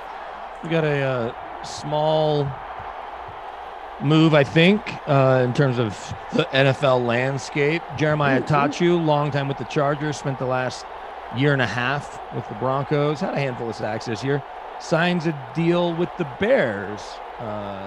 He visited Chicago yesterday, and he is now Chicago Bears. So Jerry Atachu goes by Jerry Atachu now in Chi-Town, opposite of Khalil Mack, I guess. He's going to start. I guess we'll find out. I didn't think the deal is yet. Should be. Yeah, was this part of negotiation like everybody else in Chicago? They guarantee starting positions? Well, that's a good way to sweeten the deal. I was just talking to somebody with the Broncos and just kind of trying to get the buzz about what's going on. Name to keep an eye on, Kareem Jackson coming back to the Broncos. He was a Pro Bowl alternate 2 years ago. They wanted him to take a deal for less than what he was going to get in the $10 million this year.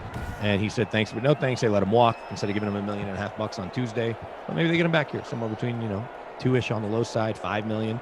When all pros like Keanu Neal, I know he's got all those injuries, signs for $5 million. Anthony Harris, who led the NFL in interceptions 2 years ago, signs a $4 or $5 million deal, I think, to go to New Orleans, maybe. Kareem Jackson, age 33, is going to have a hard time breaking the bank. Tell me who you guys have real quick in your lineups. Who's everyone's favorite captain play? I can run down some of the captain numbers. Todd Gurley in this revenge game, highest owned in the free showdown, 62.92%. Matt Ryan, Matty Ice, 57.73. Julio, 57.22. Bobby Woods, 47.69. Calvin, 46.04. In Mini Mush's contest, let's see, Jordan Lindenbaum lets us know Gage is his captain. He's got Matty Ice, Julio, Robert Woods, Reynolds, and Henderson. And then he also, I'm not going through both lineups. Anyways, that's what Jordan Lindenbaum has. This should be plenty of offense. Should be plenty of offense. Let me ask you about the pride thing, though, because I was talking about Kareem Jackson maybe going back to Denver. With what Denver's added, or just take any veteran player. A team wants you to restructure. You say thanks, but no thanks. In this year, especially with a down market, and you're a Kareem Jackson who at age 33 isn't going to have a lot of high-dollar receivers, if any, they've got a spot for you. Your starting spot next to an All-Pro and Justin Simmons. You now have 3 really good corners in front of you, plus Von Miller and Bradley Chubb, obviously. So I get you were going to make 10. They probably wanted you to take somewhere between 5 and 7. They're now probably offering somewhere between 3 and 5. if you're Kareem Jackson, do you swallow your pride, come back and play on maybe the best defense in football, or certainly one that'll be in the conversation if everything goes well in a Vic Fangio D? So I guess I don't know what the other offers are. That's part of it. The first thing I think is, where else do you see yourself winning a title? Like, do you want, if you're just going to search, like, it's, obviously. Right, like and he's Tampa 10, 11 Bays. years in. Right, he's 11 years in, so what are the options if it's about a ring? Yeah. And then there's probably a few teams that you have to look at ahead of the Broncos, if they have a spot for you. If they have a spot for you. Well, that's what it really comes down to. I think that this is what I look at with a lot of these veterans, but he's a really good example, because you're right. I think the Broncos right now, Simmons, load him up there. You got Fuller. They added Darby. You're going to have just off numbers, names alone, it's a top 5 defense. So yeah, and Vaughn and Chubb on the edge. Yeah, and Vaughn coming back too. Like, these guys, like, a lot of these parts weren't there, and the defense, was what it was last year. It's hard because I've defense in a bunch of categories most of the year, and then it just got past the breaking point where the turnovers put them in such bad spots with their numbers. But they still were the best red zone defense for almost the entire year, and one of the best third down defenses for a lot of the year. To answer it, I would say I'd probably just take a look what's out there. I'd say cut me. I'm not saying no. But like, I see this value for me even at this point. Let me go see, and then like just stay in touch with them, because I know some players will do like every time I get the call, I'll call you if you have that good relationship, which I'm sure. Right, and that's what Cleveland wanted to do with Hollywood. Higgins, I don't know where that is right now, where Hollywood's market is. But I think it's such a fascinating thing, especially now where we're past the breaking point of the bigger contracts. Even these middle line guys, we were talking about the quarterback. I know it's apples to oranges, but like guys like Andy Dalton getting paid much more than they were last year. Like, if the Bears had signed Dalton last year at this time, they paid him $3 million. But hey, that's what happens. Price of business. But I think with Jackson, you're looking at the same thing. Like, if he gets released now, is someone even going to match that, $4 to $5 million, or are they even going to try to lower that number on a decent team? Just making it like a Seattle, like go team up, like let's get crazy in this backfield, or a Green Bay, a Tampa, you're seeing the Patriots. I know are just spending money. You never know. The cap doesn't mean anything to them. I don't think. Like, I don't think he would take that. I don't think he would. Or actually, a better example here. Look at the Rams. That's a good-looking defense. Could really use a guy like him. Like, would they sneak in and try to lower that number? He's not going to Atlanta. I can tell you that. Right. So I would say probably I would deny it, see what's out there, stay in contact. And, if you don't get a matching offer, if you really do like it, go back. But that's, again, me sitting here across the country, not making said dollars on a year-to-year basis. Currently. BK, I could tell people what to do with their money all day long. I just choose not to. If anybody needs financial advice, just slide in those DMs at Jason D. Rossi. I'll tell you what to do with all your money. Some might be Venmoing me. But no, I think it is fascinating. I think, like you said, like this week specifically is going to be so interesting because the rush is over. The I think second wave, as they like to call it around the league. Yeah, Galladay was, I think, the last domino to fall, and I still am kind of surprised that it was New York for him. I think maybe he was sold a little bit on the lights, the cameras, the action. Well, but you got Saquon there, so that in theory takes a little bit of pressure off. Big sack for the Falcons. Grady Jarrett, their best defensive player, and one of the best defensive linemen in football, son of longtime Falcons great Jesse Tuggle. I don't know how many people realize that because they have a different last name, obviously. Did not know that. And went to 6 Pro Bowls. Nice. Yeah. Facts. Yeah. No, but no, Daniel Jones, do you like the upside? Maybe you like Joe Judge, I don't know, or Jason Garrett's offense. Well, that's the thing. I wonder, I actually wanted to bring this up last time, and I think this is fascinating because we've had all these conversations, whatever team you're a fan of, DK, fan, sim fan, if you will, like, does your head coach have that oomph to them? Like, obviously, like, listen, I'm a Patriots fan, Belichick. There was a smear campaign for about 2.5 months, and now it seems like nobody cares as long as you pay them. But, like, obviously he's going to carry some weight to him. I think there's guys like Sean McVay a little bit that have a little bit of excitement. Like, does Joe Judge right now, did he bring anything to the table in this conversation? Or do you think Galladay was just like, that number's right, the money's there? Yeah, you mentioned Saquon probably maybe part of the conversation.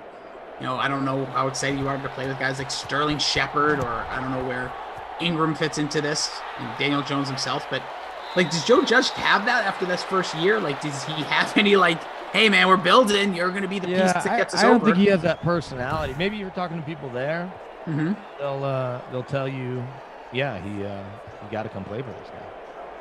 Maybe. I think obviously the money spoke the loudest of all, but like that was the same thing I thought with Will Fuller going to Miami. Like, really? Okay, that's the team. Interesting. I think it really does wonders for their receiving core. I think that makes Parker probably free him up a little bit.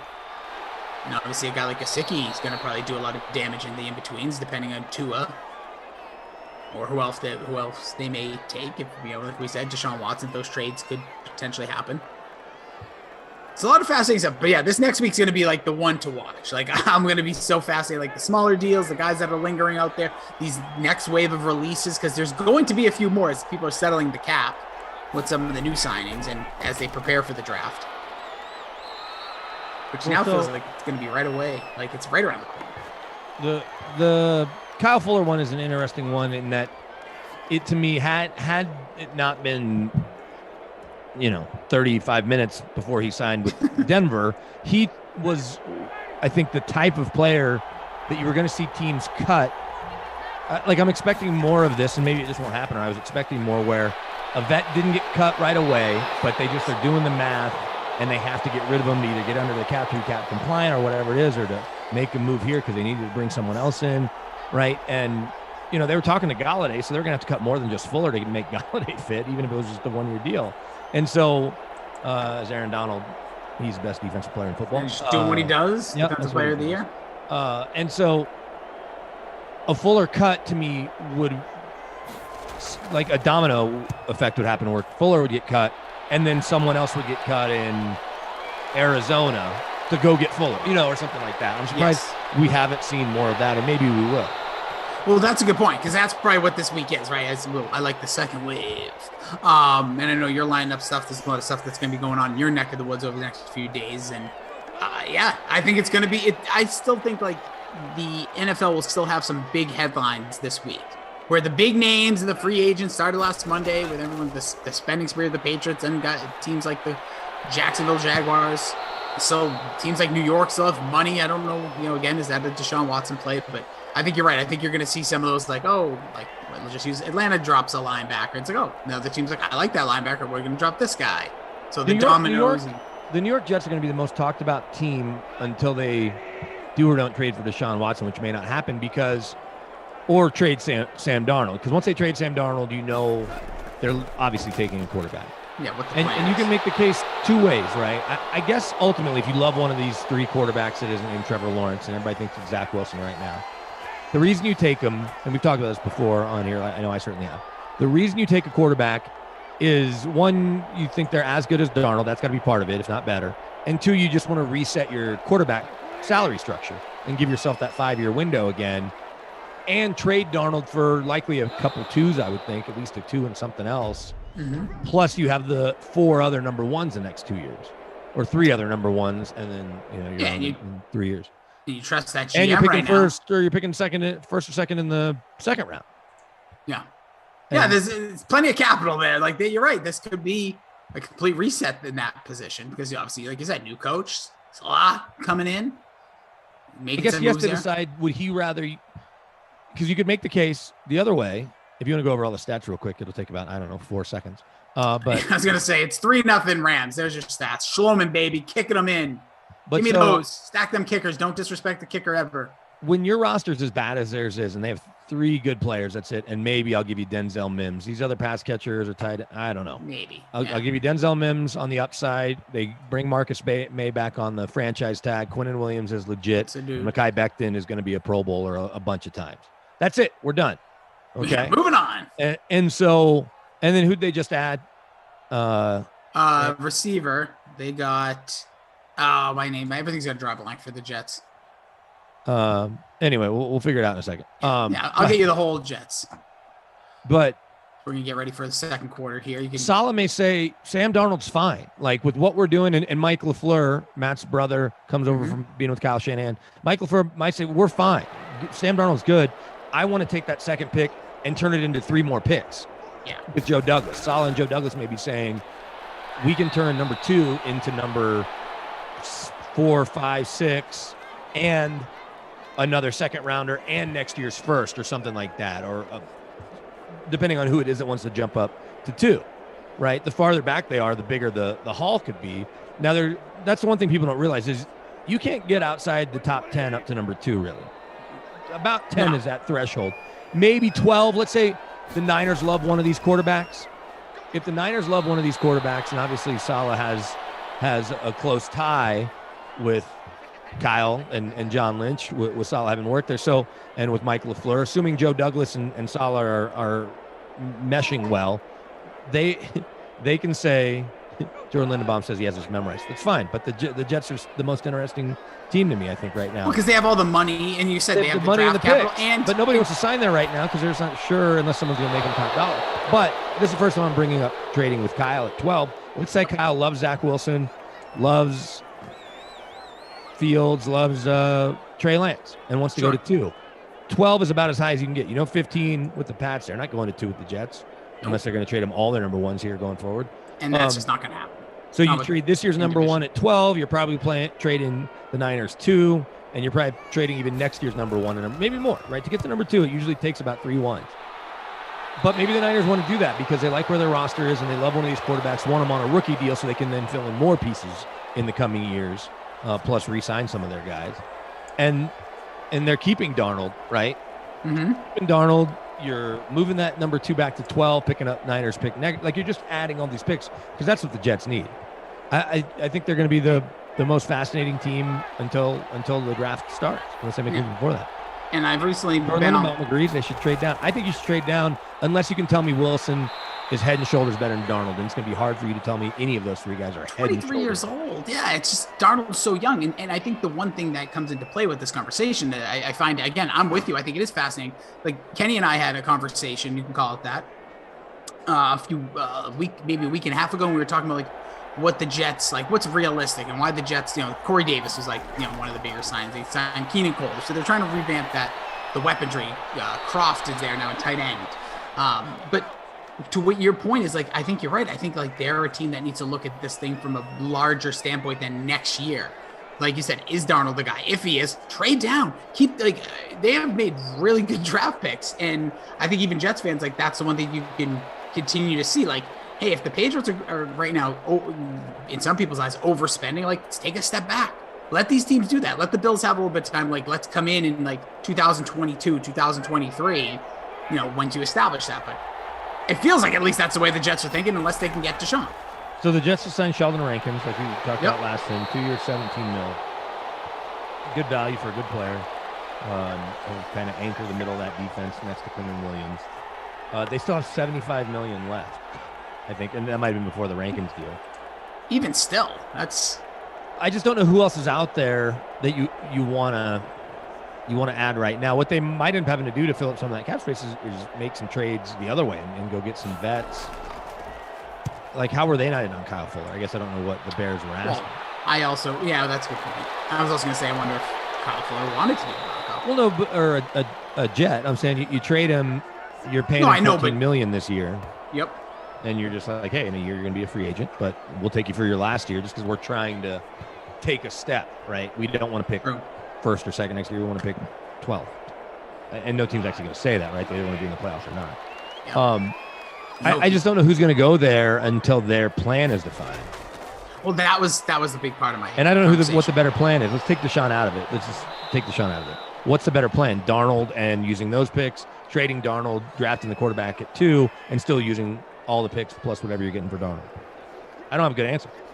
My gut tells me Darnold. Like, hey, I think if you got a new coach, I think instead of seeing him go somewhere to greener pastures, lack of a better term, don't let him leave and see if he really can do it. Like, I don't know. Is any of these guys literally generational talents outside of Trevor Lawrence? And again, remains to be seen. So I think, hey, you have a guy who's 23 years old, already has experience in this league, needs the fine tuning from a coach, needs things built around him. Like we saw, like even a guy like Jared Goff, look how good he was early, and then not very early, that second year. And look at that, he's gone. Like, you can move on if it doesn't work. Darnold's gonna make 4.7 this year in actual cash you're paying him. He would count 9.7 if you cut him. You're obviously not cutting him. So 4.7 in actual cash. I don't know if you trade him if you have to eat half of that. If it's still $5 million against the cap because of the way the bonus structure works, or however that works. Next year on his 5th year option, which you're going to pick up if you keep him, you're not keeping him to then cut him in a year. It's 18.8, which is still well below market for a starter, for a frontline starter for sure. Yeah. And then you have to figure it out, but by then the economics will have caught back up. I just don't know what your bet. I can make the case either way. Resetting your quarterback pay scale is fine, but telling me that you're much better with any of those 3 is going to be a hard sell until I see it with my own eyes. And look, I know it's silly, and it seems like it's out of the movie Draft Day. Until we find out why Zach Wilson wasn't a captain, I'm going to count that as a red flag. You just think I don't know. I feel like quarterbacks always get default captains, and I don't really understand it. Sometimes. Right, but when they aren't, that means either the coach didn't think they were deserving of the default captain, or their teammates didn't vote them in. One of those two things happened. So if the coach thinks that's a problem. And if the teammates didn't vote him in, that's also still a problem. Potentially bigger. Yeah, exactly. My best bud, Captain Blood, says, "Wow, Ross, you're talking 4,000 words a minute. I tried counting. I can't keep up." Hey, dude, I get paid by the minute. I get paid by the word. Of course I'm going to. Wait till you see this salary after this one. Yogi was looking for Julio earlier. We're all looking for Julio. We're looking for anybody. Not me. Slow start to this one. My lineup is. I'm just looking to beat Coffin NASCAR, and my man Kyle Larson's getting it done. I'm 100 points up on him, but how dare you not take this? Larson's been seriously. In first. Larson's led for 95 laps, but Kyle Busch is right there in 7th. So I can't count my chickens before they hatch, proverbially. Madison and Daniel and Joe didn't get this last. So Coffin and I did a NASCAR lineup, $1,000 each, normal standard bet in our DraftKings lineups. We picked 5 of the same drivers. Our only difference is one driver, Kyle Larson and Kyle Busch. I've got Larson, he's got Busch. So I'm currently up literally by 100, but that could change because we know anything can happen in NASCAR. Sure can. I don't know that, but you told me that, so I believe you. Well, there's a big first down. Common sense. The guy that's running 7th and the guy that's running 1st. The guy in 7th just needs to pass 6 cars to get there. Is it like Mario Kart? He's not running 37th. Can they get the shell to knock the other cars out of the way? Or no, but another car may knock you out, or a wall will, or a bad tire, or a bad pit stop.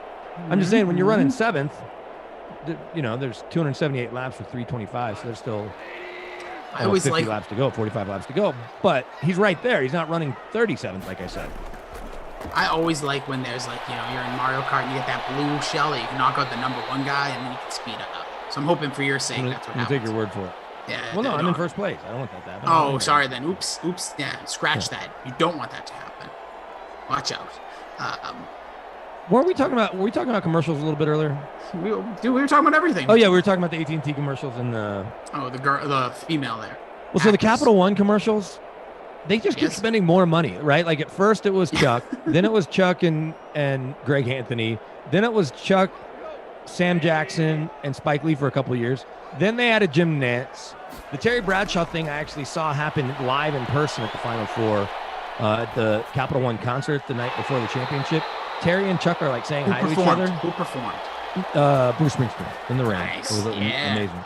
Actually, the rain stopped as soon as Bruce came out. They're expecting 50,000 people. It was free. It was a free concert. They're expecting 50, but because of the rain in Dallas, only 20 came. But so Terry and Chuck say hi to each other, and then they're on different floors of this VIP tent. And I'm thinking they're magnets, right? Those guys can't hang out together because they're the center of attention. And one of the Capital One execs had to have seen that because then they had the commercial where they pull up and Terry's standing there hey, what's going on? No, we already have a funny guy. And they keep driving. But now they've added Larry Bird. They've added Magic. Nance, obviously, a couple years ago. Capital One has no problem just throwing more and more money at all these legends. Good for them. Or maybe all these legends dude, I just want to be in a Capital One commercial. You think that's it? You know what I'm really want on my resume? A Cap One commercial. If you're wondering why we're talking a lot of commercials, it's still 3-zip here. Rams got a Sloman field goal. Thanks for that scoring recap, Jason. We're all caught up. That is it for your Dream Stream sports update. It happens. These things do happen. Throw it to Cooper Kupp. Nope. You get a Devery coming out of the backfield, makes it to the. Maybe got another timeout. So see what they can do in the Kupp, Eastern Washington alum, was sad yesterday after Kansas beat them. madness where I am right now, if you can't tell. Just anarchy in the streets of the Rossi household. It's that time of the night. Which is he watching the race? And yeah, he's rooting for you, BK. He's like, come on, vroom.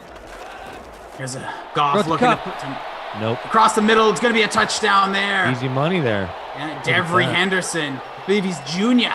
Daryl as well. Devery's his cousin's uncle's father. Yeah, so there you go. Henderson into the end zone. First touchdown of the game. Almost took us an entire half, but the Rams, these are two great offenses too. So hopefully we'll see it start to pick up from here. It will be as Bruce Springsteen would say, you can't light a fire without a spark. And that might be the spark we needed, BK. He may say that. He does at times. We'll see now we get with just over 50 seconds remaining here in the first half. Sloman. 10. Might have done it. I don't know if the Falcons are equipped to come back. I'm just kidding. They have all this offense, but a lot of people are talking about stacking the Rams, stack the Rams. Have a couple people with Falcon stacks. Yeah, I stacked the Falcons like a dummy. See, I actually crying in my German 1,000th place. I'm currently sitting in our Rossi and BK Sunday supper contest in 87th. But Goff, Yes. only captain in the Big Free Showdown 4.5% of the time. Could he be the difference maker? A couple more touchdowns, spreading the love around. He's obviously got a lot of weapons. Not a lot of people playing Henderson, I wouldn't think. Like, we can double check the numbers. Yeah, 27%. I have 3 of my players with 0 points. I should be in dead last. My captain, 0. Matt Ryan's got 0.2. My captain probably has 0. Jones has 0. I actually rostered Stafford, so that's part of my problem. Oh, that was tough. I don't know how you would. I'm in 79th. Yeah, I just wrote him in. I'm in 79th place. 70. So you're a bit ahead of me. Who's your captain again? You went with Cooper Kupp. Oh yeah, he said that. So does he even have a catch? I don't know. It says he has 3 for 18 yards. So that would be yes. He's I'm on my line. I'm gonna assume that Joe's all over the scoring. First down. Almost. That was the ones you could bring. We didn't get a Young Wei Koo field goal. I got Young Wei Koo in my lineup. He was an All-Pro last year. Hey, give it a time. I'm telling you, I've said it a million times. I've been corrected more. I still think he's the best scoring kicker in the Sims. He's not, but I will still say. I think I remember you saying that, which was in the back of my mind when I made my lineup in 30 seconds. Yeah, I feel like he always averages 3 field goals when I call a game. I'll say it that way. I'll change the stat. Oh, look at this quick draw. There's Julio. Gonzo. House call. See you later. 60 yards. Julio Jones waking up. Well, I'm glad I got my team. Wish I had Julio. Yeah, I got both of those. That's going to help me. I had 12 points before that. Let's boost those, baby. So there it is. Atlanta, 41 seconds remaining in the half. I told you, we just need a little something. Get this party started. Tim the Man says, there we bleeping go over on Twitch.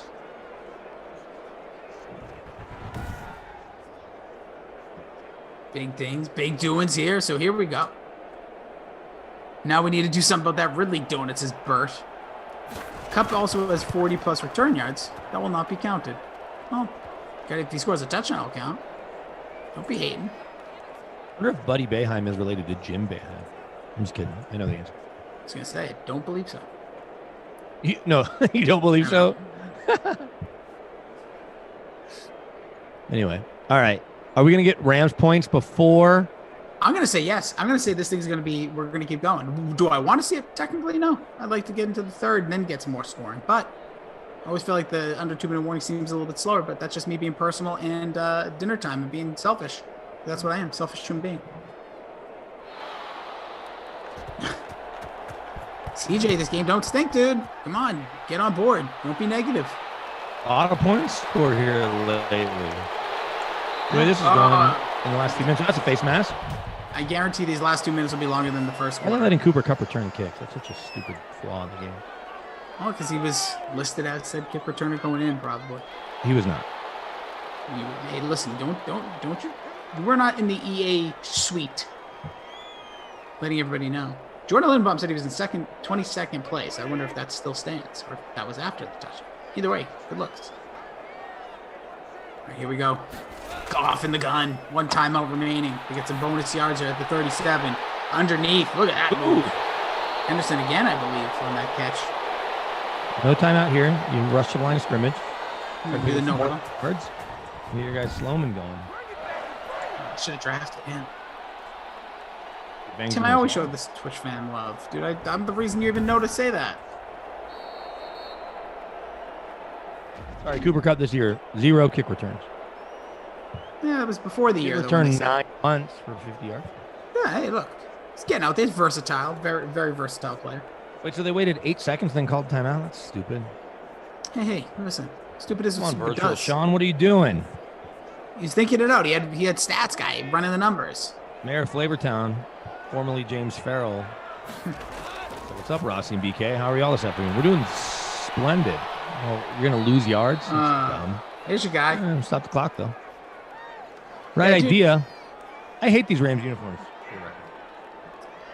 Here's what I've come to realize. I've been seeing them in person, or not in person, like on TV. I don't dislike them here, but the way the fabric of the numbers. And the yellow, that like rubbery. Yeah, I don't like that. That looks weird, looks really amateur. No disrespect to the millions of dollars they spent on said design that are probably selling like hotcakes. Which now they get to sell a whole bunch more because they just got a new quarterback. That's gotta stink. Number 9. He's wearing number 9. I wonder if they refund, because some teams have done that. Like if you maybe because you just bought the Goff, like if not a full refund, but like said, hey, if you turn this in, if you want to get another jersey, for give you half off or something. Yeah, like 30% or something. Maybe. That's what I would do. Stafford's wearing 9. Do you see the video that Detroit made that he voiced that he clearly made in Detroit? He very signed cool. the autograph. Yeah, I thought very it was cool. I thought Good it was send cool. off. Goff did not make one of those videos in LA. No, he did not. Neither did Wentz. He could make it with Michael Brockers. That was the best trade. Oh, yeah. You don't want to play ball? Well, we're gonna go send you with your buddy Jared Goff in Detroit, and you can rot. Okay. Yeah. Well, especially because he said how much better they got when they traded Goff for Stafford. He's like, we just got a lot better. Isn't it true though? Yeah, it's absolutely true. But now he has to tell Goff. He's like, don't worry, you're still my guy, kind of. Yeah, he's just gonna go there, shut up, and just head in the locker room and be like, I'm just gonna collect this big contract that I have. Goff, by the way, bounced back. We got some numbers here, actually. 112 for a tud for him. Matt Ryan, 81 and a touchdown. So quarterbacks are doing their thing. They're trying to do their part there. By the way, 81 yards for Matt Ryan, 60 of those to Julio Jones on that touchdown. So it shows he does that 2 or 3 more times, and bonus will be no problem. Should be. Both running backs, nothing to say aside from a lot of carries for this Rams offense. 14 in the first half. Not much yardage going there. Gurley, quiet as well. Henderson, though, man, he is a workhorse. He's got 6 carries. He's got 7 grabs, 50 yards. Julio, the big one. He's got 2 technically for 75. So 81 yards passing Matt Ryan, 75 of those for Julio Jones. Like them odds. Keep passing him. Russell Gage, the other catch for 6. Not my guy. I got Gage.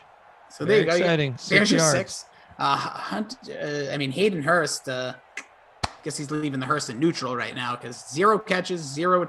He's going to be sleeping in a Hurst. Even though it's a Hurst, Hearsc, but you get it. Listen, do not bring facts and intelligence into these sims. We're not here for that. Maybe he's going to sleep in a Hurst. It's like a knockoff Hurst. Yeah, it's like the store brand. So he's BK at BK Denver Sports, Brandon Cristal. We got Joe and Ops, Daniel, our technical advisor, Madison is our producer, and I am Jason Rossi. And hope you guys are doing so good on this first Sunday of spring. You got tons of sports all around on a Sunday. You're here with the Dream Stream, which we appreciate. Smash that like, hit subscribe wherever you are, Twitch, YouTube. Wherever you're lying on this wonderful Sunday. Appreciate you being here. Really, really do. There's a lot of stuff going on, a lot of places your eyes and mind can be, and giving us some of that means a lot. So appreciate you being here. Let's have ourselves a good Captain Henderson. That's probably pretty good. That's good, yeah. Listen, the dude's dominating the game so far, yeah. So let's I'm in 101st place, dude. Oh, 55th for me. Doubling you. Cool here live is our number 1. Julio and the captain. Koo with 1 point. Goff, Henderson is almost 20 points so far. Woods and the Rams DST. Double-digit points. Danny Engel says, bruh, Rossi, your cabinet is open. Bad luck on Sim. Oh, dude. Don't even worry about it. Get in there. That's part of my spice cabinet because I was making some coleslaw in between. How much spice do you put in coleslaw? Not much. It was just pepper, but dude, I was running Wait, you know, around. salt and pepper doesn't live outside of your spice cabinet, like Nope. just on the counter. No, right up there.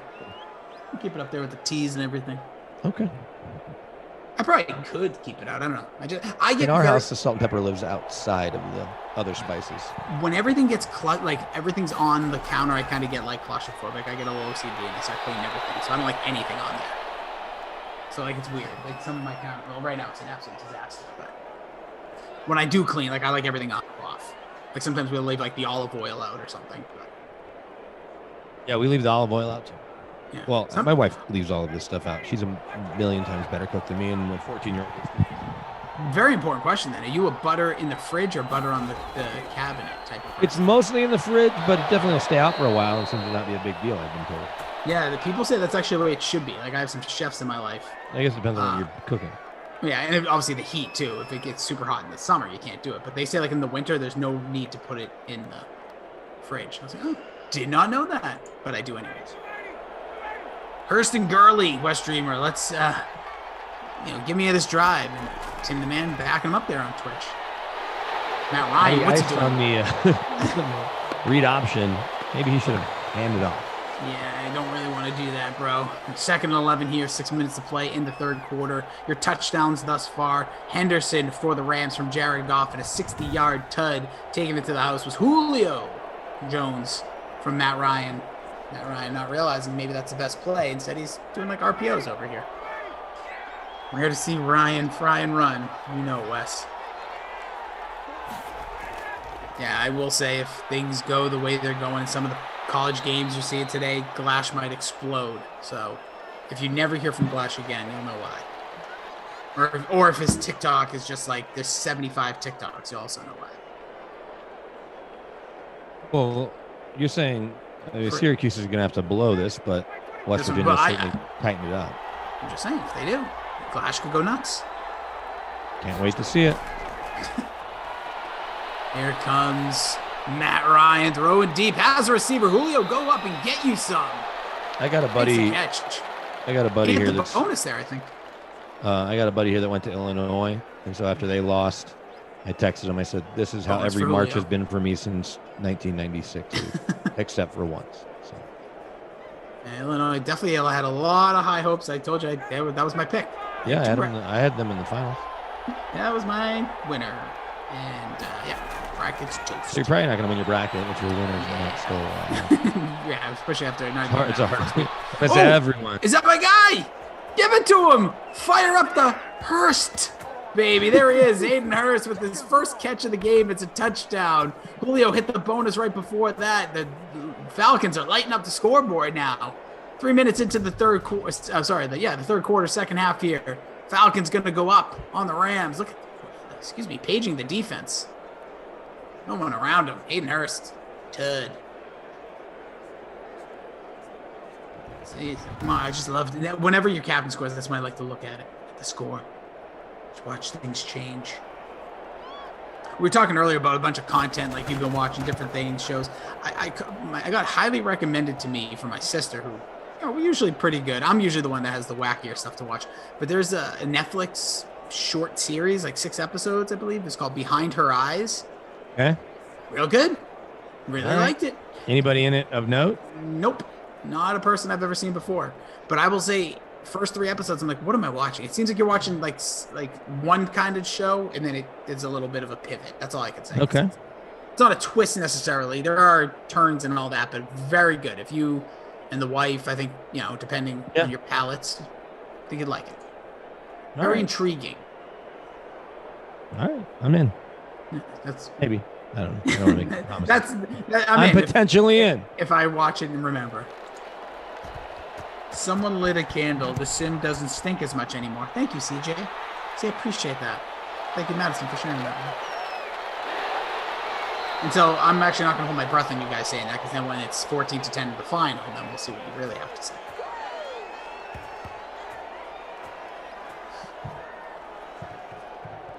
Nuggets played a day game, like I was telling you about, against New Orleans and Zion, and they blew it. Joker played almost the whole game, 0 free throw attempts. No. Yeah, it was like a pretty big disparity in free throw attempts. I can double check the number. But that was all that appears as I'm seeing my timeline flooded with Nuggets post-game, quotes. Big day here tomorrow, though, with the CU basketball team. We carry their games playing in the second round of the tournament. 5:40 Denver time. Like I said, I love the Friday Mondays. Like before Thursday. Well, and Friday next week it's great. Saturday, Sunday, Monday, Tuesday. Yeah, I didn't really understand that, but I'm guessing it's just for time purposes and the bubbles that they have. I guess. I think that's what they set up this way too. Yeah, get a little more time. So they had that positive test with VCU. I think the longer this goes on, unless teams are just completely undisciplined, it's sort of like the NBA bubble. It'll just get better in terms of you'll have almost no positive test, or you should no positive test because it's going to be insulated. Sure hope so. Also, big shout out to, do you know, maybe you were closer, the female athlete who tweeted that TikTok video about the women's locker room thing? I don't know her. But no, okay. I didn't know if you caught her name. I don't know her name. No. I feel bad that I don't. Like, I feel like she's been. I think when Sabrina Ionescu is the one who retweeted it, that's what sparked. Like the mass, yeah. But I just think that was so, like, I love when stuff like that happens. And like, Koff and I were on yesterday. Yeah. I was watching a story popped up on ESPN that Holly Rowe was doing from down there, and she did a before and after because I guess she got word that it was coming. Yes. Did you see it with the transition? Yes. It was pretty cool editing for a news story. So free throw attempts for New Orleans. Nolans. Southern I'm not good at math, but 6 and 11, 17, 23. Denver's free throw attempts. 6. An entire game with the way they play.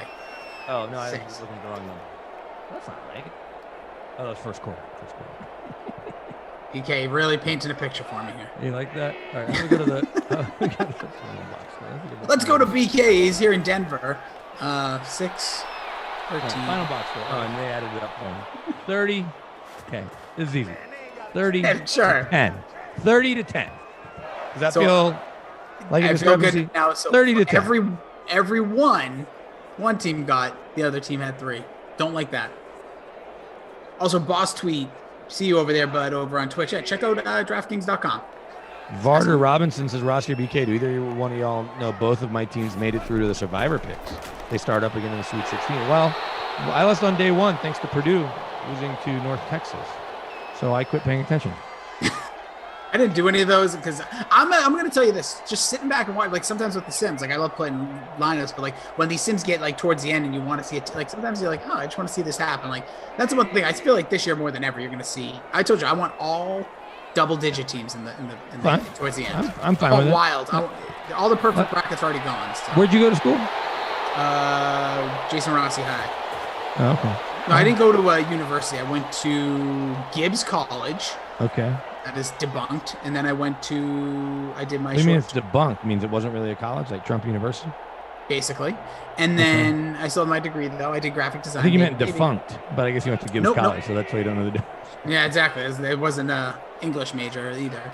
And then I did my time, like some people, with Connecticut School of Broadcasting, baby. Connecticut School of Broadcasting. There you go. Look at this. Look at that product. I was a prodigy there for a little while. Just kidding. No, I wasn't. Well done. I was in the commercials, so that counts. Oh, yeah. So you're fine with all 10 seeds. Oh, yeah. I have no. Well, actually, I have, this. What about Loyola Chicago? They're an 8 seed. No, I'm in on that. That's fine.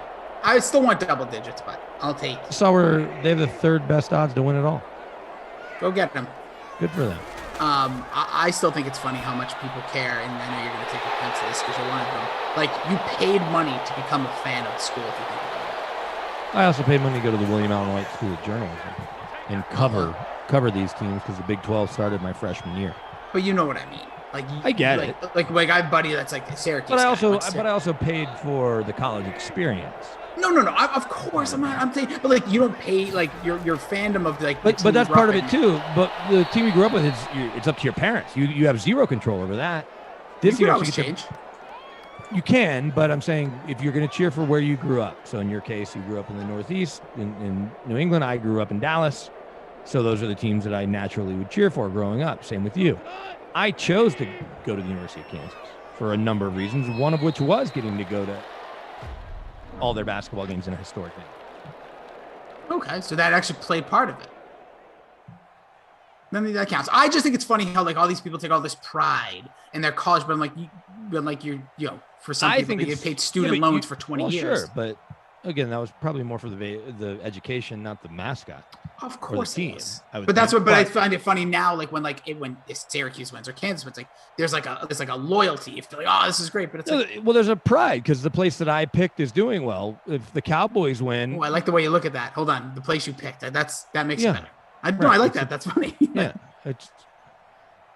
it'd be like if you were in an arranged marriage versus your significant other that you picked. You're like, well, okay, my parents said I have to marry this person, and it's going fine. Versus, look, I married this great person, thus I'm glad that they are a great partner when things are going great. When they don't go great, it ends up in divorce. That's why people transfer schools. I'm learning here. I'm still not going to stop making fun of the people that take all this pride, but I do. I'm not making fun of them. I just find it interesting that you're basically paid to become a fan of something. But at the same time, you're right. You got to pick. You got to choose. Right. All of it was for me, it was all tight end. Big 12 starting, so I know I'd be coming back and forth to Texas, knowing I wanted to study journalism. And at the time, they were considered the fourth best journalism schools, kind of like a group of 4 through 8. So it was like Kansas, Texas, Georgia, Arizona State, we got a touchdown here. Maryland. What was that? That was it Gerald Everett? My Lord, we had a prediction. We have Nostradamus in the house. It's Jordan Rogers. He says, Vulture TD Everett. So, caw, I'm a vulture. Go. And he's taking that touchdown and going straight to Seattle, where his deal went official today. By the way, I like that signing a lot, but also, this guy I think he's a baller. I think he could be a guy for them. That doesn't help me. He's also super cheap, and I'm really mad I didn't end up rostering him. I think I had a choice between him and my guy Zucchini there, but didn't end up going that route. Yeah, him too. I'm in 105th place, so maybe I should roster. I'm going to drop it. I was in 19th, but that's not going to stay. Larson is falling back. We're getting some updates on Twitch. And inevitably, you're going to have more fans of a pro team in a city than you are of any college, even Alabama football, Ohio State, whatever it may be, right? Kansas, Duke, Kentucky, and those are obviously huge fan bases, but not as big as the Packers or the Steelers, right? Yes. Or the Cowboys, or the Yankees, Lakers, Celtics, whatever. And so there's that shared, especially in a world where now everything on Twitter, you have shared communities to whatever degree. You have other people who, like you, chose to go to this place rather than just were born into it. True. No, it's very. And I have a really good friend here who treats both the University of Colorado and Duke like he played at either of them, and he played at neither. But everything he talks about with Duke is we and this and we and that. I'm like, dude, I'm surprised you can spell Duke. And so that to me is funny. The people that love, or certainly people in Alabama that love Alabama football that have no shot at getting into college. Maybe it's their fault, maybe it didn't. But you just smashing the education system now. No, I'm smashing the people that are like that treat a school as theirs. One of my really good friends that lives 2 blocks away, he played football at Bowling Green, but based on the way, if you were going to his house, you would have thought he played at Ohio State. And that's way, listen, guys with every Ohio State game. Go forward, Gage. Does it there for you. By the way, just rubbing it in is Madison. So Gerald Everett was 1,800 in the man. Zacharias, total bust. 2,000. So I actually could have got him, and now I'm just that guy's a bust, is Herbie. Right now, everyone. I know he's a bust, but hey, if he gets one catch for that price, I'm thinking that's good. But now, I dropped 110. I'm going back to looking at my NASCAR stuff. CJ just said you should have beaten him. I have 12 minutes left. I haven't played Kaufman in NBA in 5 days. A lot of people screw that. He said it hadn't been going great. A lot of people think that he was suckering me by saying, "Oh, I haven't won in 3 or 4 days, so you should have played me." He sends me a contest every day. He sends it to everybody. But I would have wanted Joker, and I just ignore him. Just send him emojis and move on. Usually he'll say NBA center. I was like, why? There's a foul. Look at this. Plenty of room to go here. Falcons in the fourth quarter, down by 3, trying to get there. Was that my guy? Is that him? No, I won. The race is over. Yeah, that's what I was saying. That's what CJ said. You should have won. No, yeah, I won. So, all right. Then I'll give him a chance to win his money back. $1,000 here, $1,000 there. Who cares? I usually do for 2.3 mil, but hey, whatever you're into, whatever stakes you like. Here is 3rd and 7. Ryan looking, searching, has receiver open. Caught across the middle of the field. There's Gage again. Ridley. Strike that. A lot of people never going to reveal the D in my name. Making some guesses there. Italian-Irish, yep, that's me. Because people are saying because I'm a huge Notre Dame fan. Yeah, I'm a fan. You're a big Notre Dame fan. You didn't go there. Yeah, didn't pay to. You call them we? I do. I say we are going to get it. And I call them the Irish. Yeah, that's fair. But you don't say we. No, I don't. You know what's funny? I do use we for my home teams, though. Yeah, well, that's where you're from. Partly for and I think that's good. I like when fans say that. I don't mind it. I don't care. It's always funny when people are like, oh, you got a mouse in your pocket? It's like, no, I live and die with this team. So it's fine. It ruins my weekend or it makes my week great. Never heard that one. That's good. That's one of Mark Schler's favorite things to say. I dig it. There's the catch again. They're making it way girly. That's one of those things that's tricky if you're talking on sports talk radio. I can't say we as a reporter, right? It just wouldn't make sense, even though we're the Broncos station. But there's plenty of people who are just talk show hosts, season ticket holders or whatever, that say we all the time. And I think in local radio, you can get away with that. Yeah, absolutely. That's it endears you to the fans in a lot of ways. A ton of the reporters will just say the Patriots did this, the Patriots did that, like the Broncos. But, Matt Ryan takes a major sack but here. Scott Zolak can say we if he wants. Oh, yeah, absolutely. All the hosts did. Like, even like when I did it. I did just because, look at Tommy Freeze Pops. What's up, dude? Says, what's up, bros? Dude, the sky is up. Feelings are up. People spending money to be fans of schools is up. Look at this. 54-yarder. Silence on the field for Koo. Not even close. Not even close. Put some respect on that kicker. Come on, man. I want that thing flying through the uprights. Yeah, Tommy Freeze Pops will be here the rest of the way. He's going to team up with Koff, who you just spanked over there. Wait, nope, never mind, actually, because I saw this. Yeah. Madison on the fly. Yeah, it is. Glash and Tom. So it'll be the TikTok bros. Bros, all right. Just TikToking away. I'm sure they're both doing better than me, and we got into Tommy's brother's college basketball pool. Oh, yeah. Please, that thing must be a mess, too. Well, yeah, Madison, we're all... Oh, everyone's is, dude. There's no way anyone's doing really well right now. Who's playing for LeBron? Who's getting all those minutes? That's a good question. Anybody? Green? Let me see. They haven't announced much. It was just he's hurt. High ankle. Obi-Wan says Rossi won't let BK get a word in. I'm talking plenty. I'm sorry, Obi-Wan. I'll just shut up then. No, keep going. I'm feeling the effects of not sleeping all week. It was Masca week, and then it was Brinkstruck week, and now it's BK can maybe get some sleep week. Let's hope. The Broncos, the only thing they have left to do is trade for a quarterback, which may not happen, until the draft, if at all. Shall see. 3-point lead here for the Rams. 3rd and 14. Big play by the Falcons. D could use. Goff looking, searching, has a man. It's caught.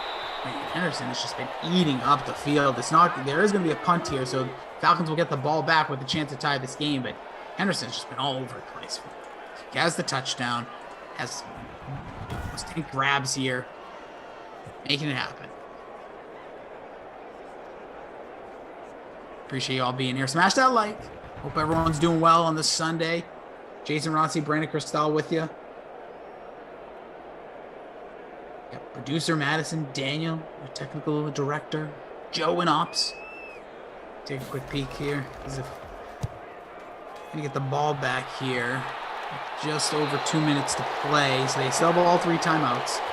I'm sitting in 12th, so I could use. Oh, let's get Hayden the ball back.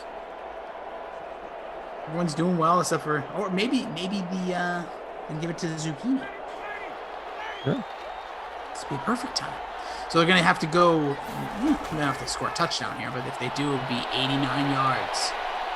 Ryan sitting back, throws the ball. Thought he was going to get sacked. Throws it away on the first down. Still not hitting the 2-minute warning. So 2 minutes, 2 seconds to play here in Los Angeles. Looking forward to actually seeing this stadium one day. Yeah, I'm going to get to go next year once, if not twice, depending on how preseason shakes out. If they go down to 2 preseason games, odds are the Broncos they always play one against Arizona to end the preseason. Even in the year that they play, they still play against Arizona in the preseason. Maybe they play against the Niners. Patriots, Giants. That's a safety. Get a safety. And the ball's fumbled, no, actually. That's a touchdown for Aaron Donald. For the Rams defense. Darnold picks it up, as you said. Wow. How good are his hands? He just grabbed it with his left hand like picking up a loaf of bread. Yes. Wow, what a turn of events. I thought, I'll be honest with the BK. When I see a 3-point game, the team gets the ball back, I'm like, all right, this is going to be a tie game. But, man, the Rams come in, you're thinking, okay, safety. You're thinking, okay, that's 2 points. Then the fumble comes out. Now, look at that. As you mentioned, just picking up a cart, walking by on the floor. Maybe doing some egg hunting there. 'Tis the season. Darnold gets it. So that's 6 points for your DST. Shouldn't Markieff Morris play more now that LeBron's out? I would think he would, but again, I think you want to. Well, he played the other night, went 2 for 9 from 3. That's definitely. He still had 26 fantasy points. Still sitting 12th. So less than 2 minutes to play. Atlanta gets the ball back here. Who do you need? Who do you want? Who's playing for LeBron? No Moon, our buddy, says, throw the damn ball. Hey, man. Coverage was great.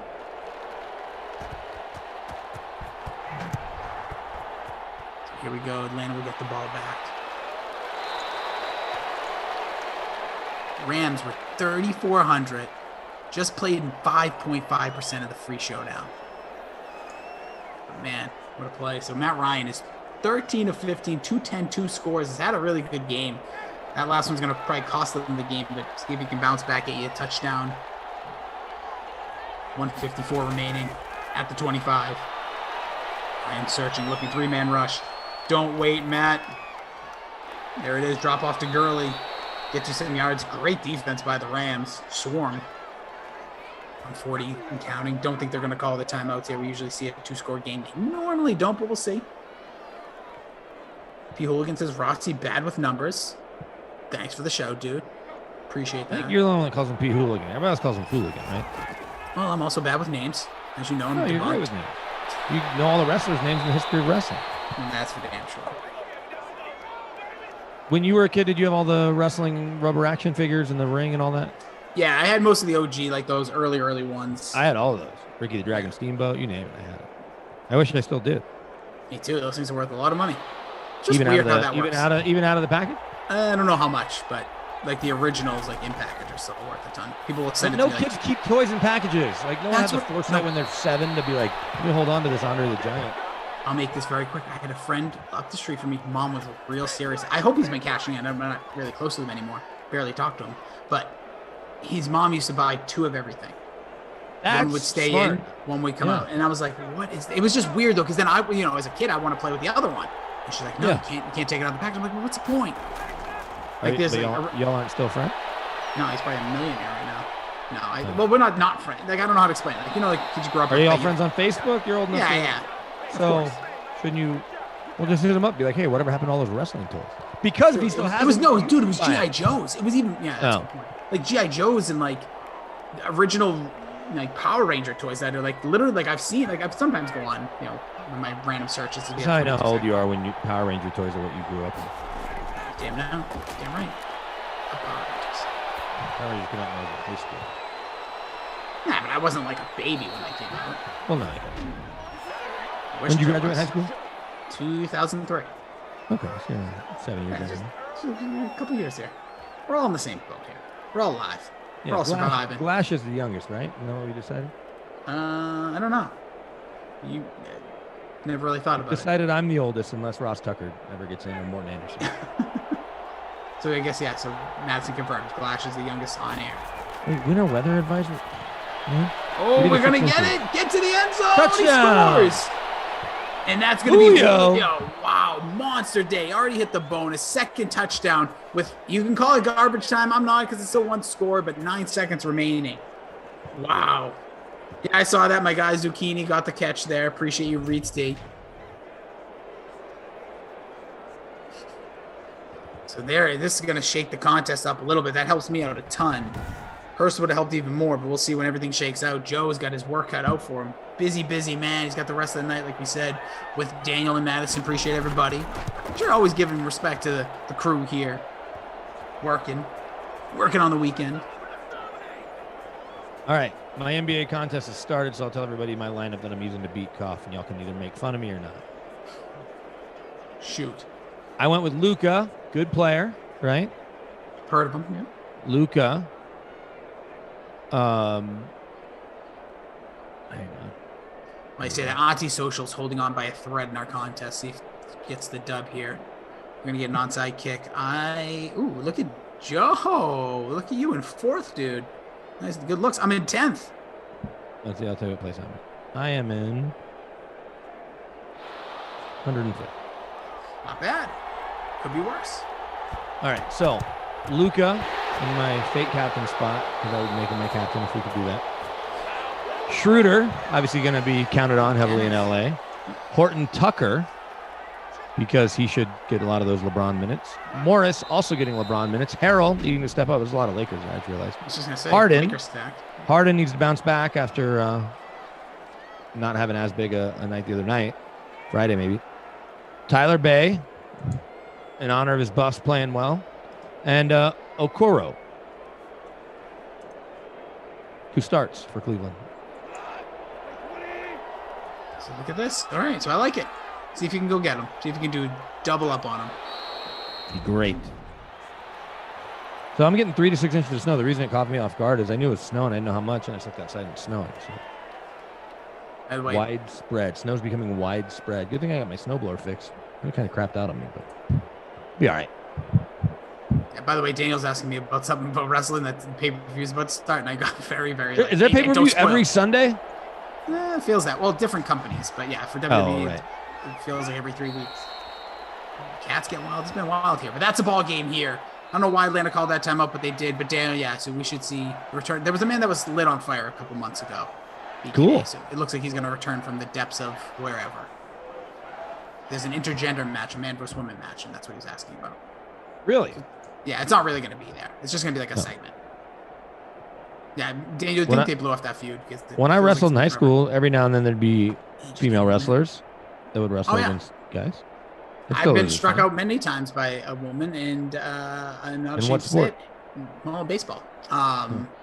Yeah, I was a real bad baseball player, but this girl, there was one girl in our town. Because your story's about striking out a lot. Oh, I struck out a ton, in all facets of life. But this one girl was.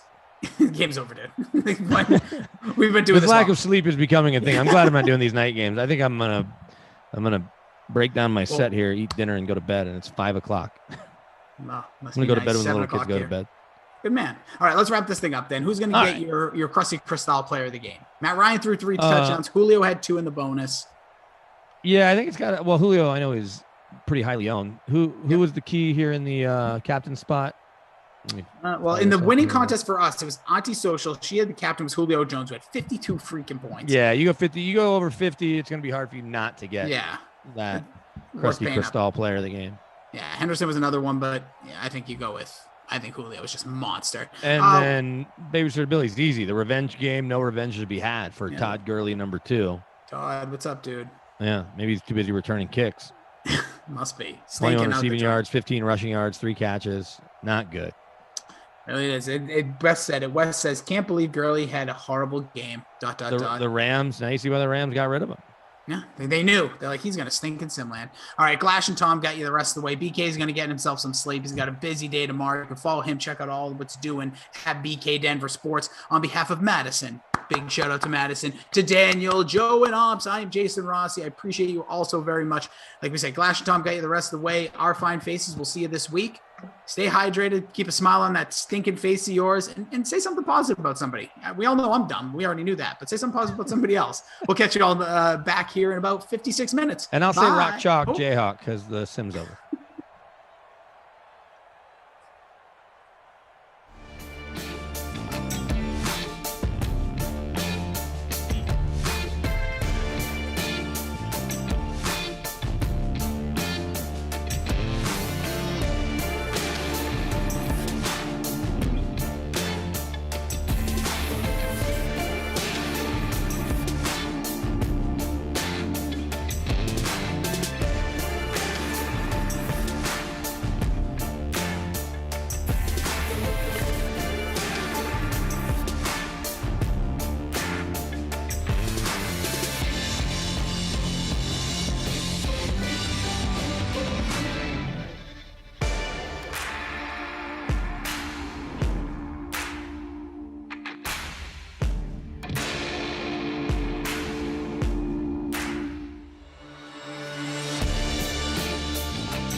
All right, let's rattle off some of the moves since Wednesday.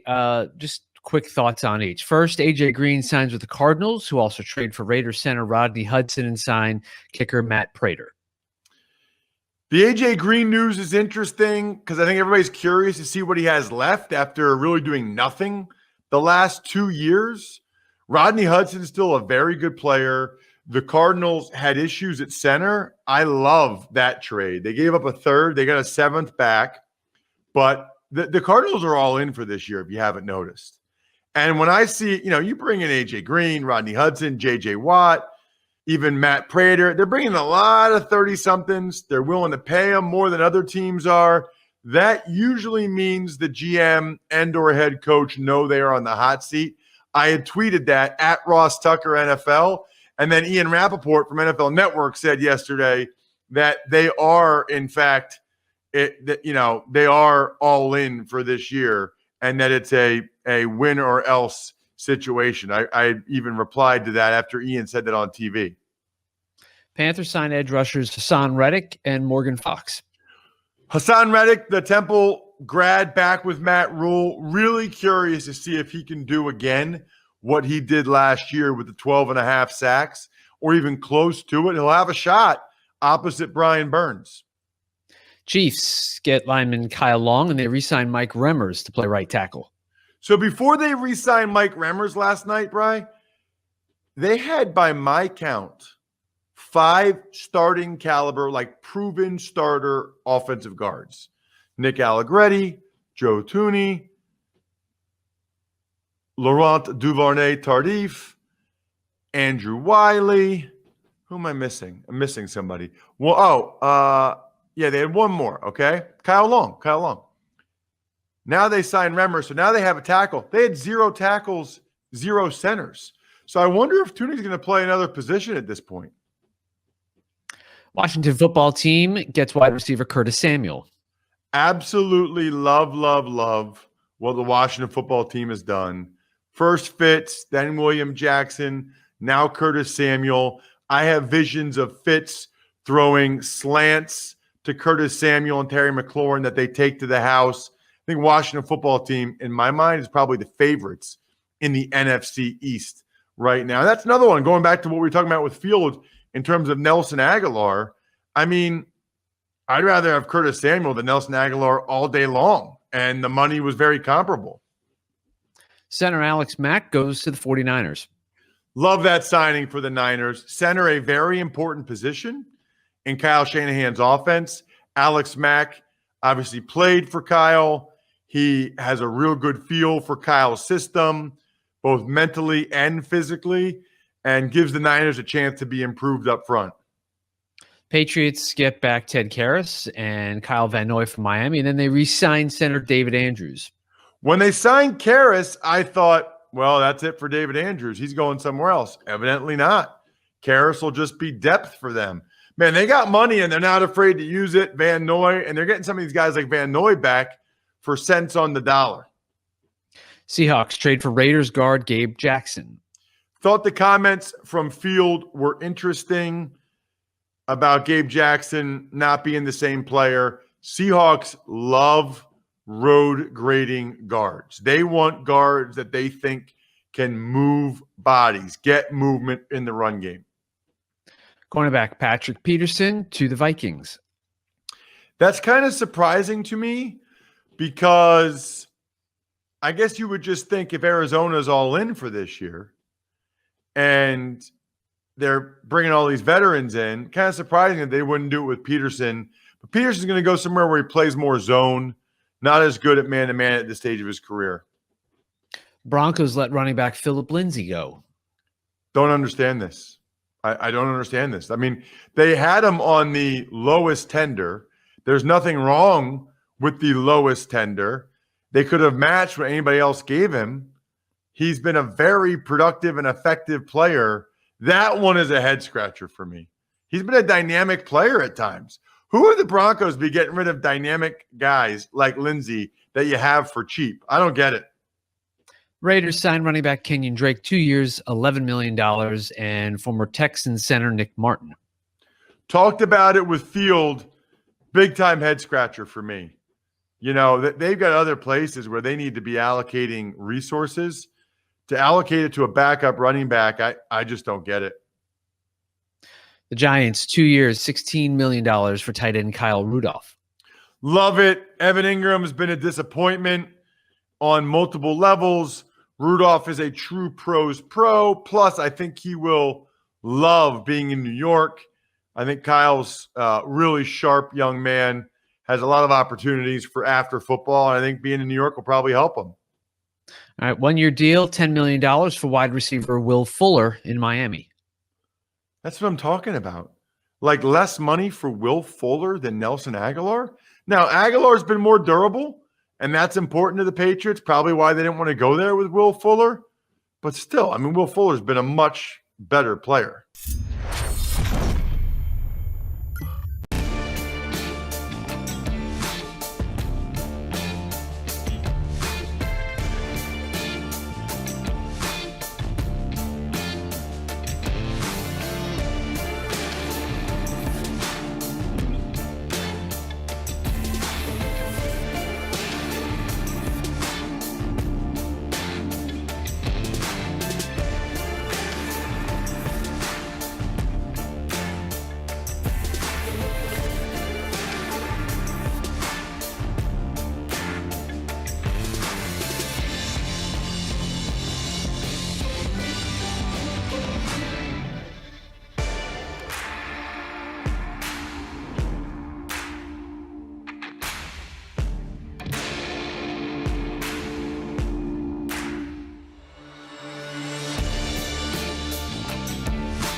that time of the week again, joined by Gary and Thorne, Steve Buchanan. I'm Adam Kaufman, and we are doing a deep dive for each and every division across Major League Baseball, not only the DFS perspective, but obviously the DraftKings Sportsbook angle of things as well as we get ready for the Major League Baseball season. Guys, let's do the National League East today, okay? Now we begin with the Atlanta Braves, who, of course, during the pandemic-shortened season, did go out and win division title. Their top player, as we know, it's Ronald Acuna Jr.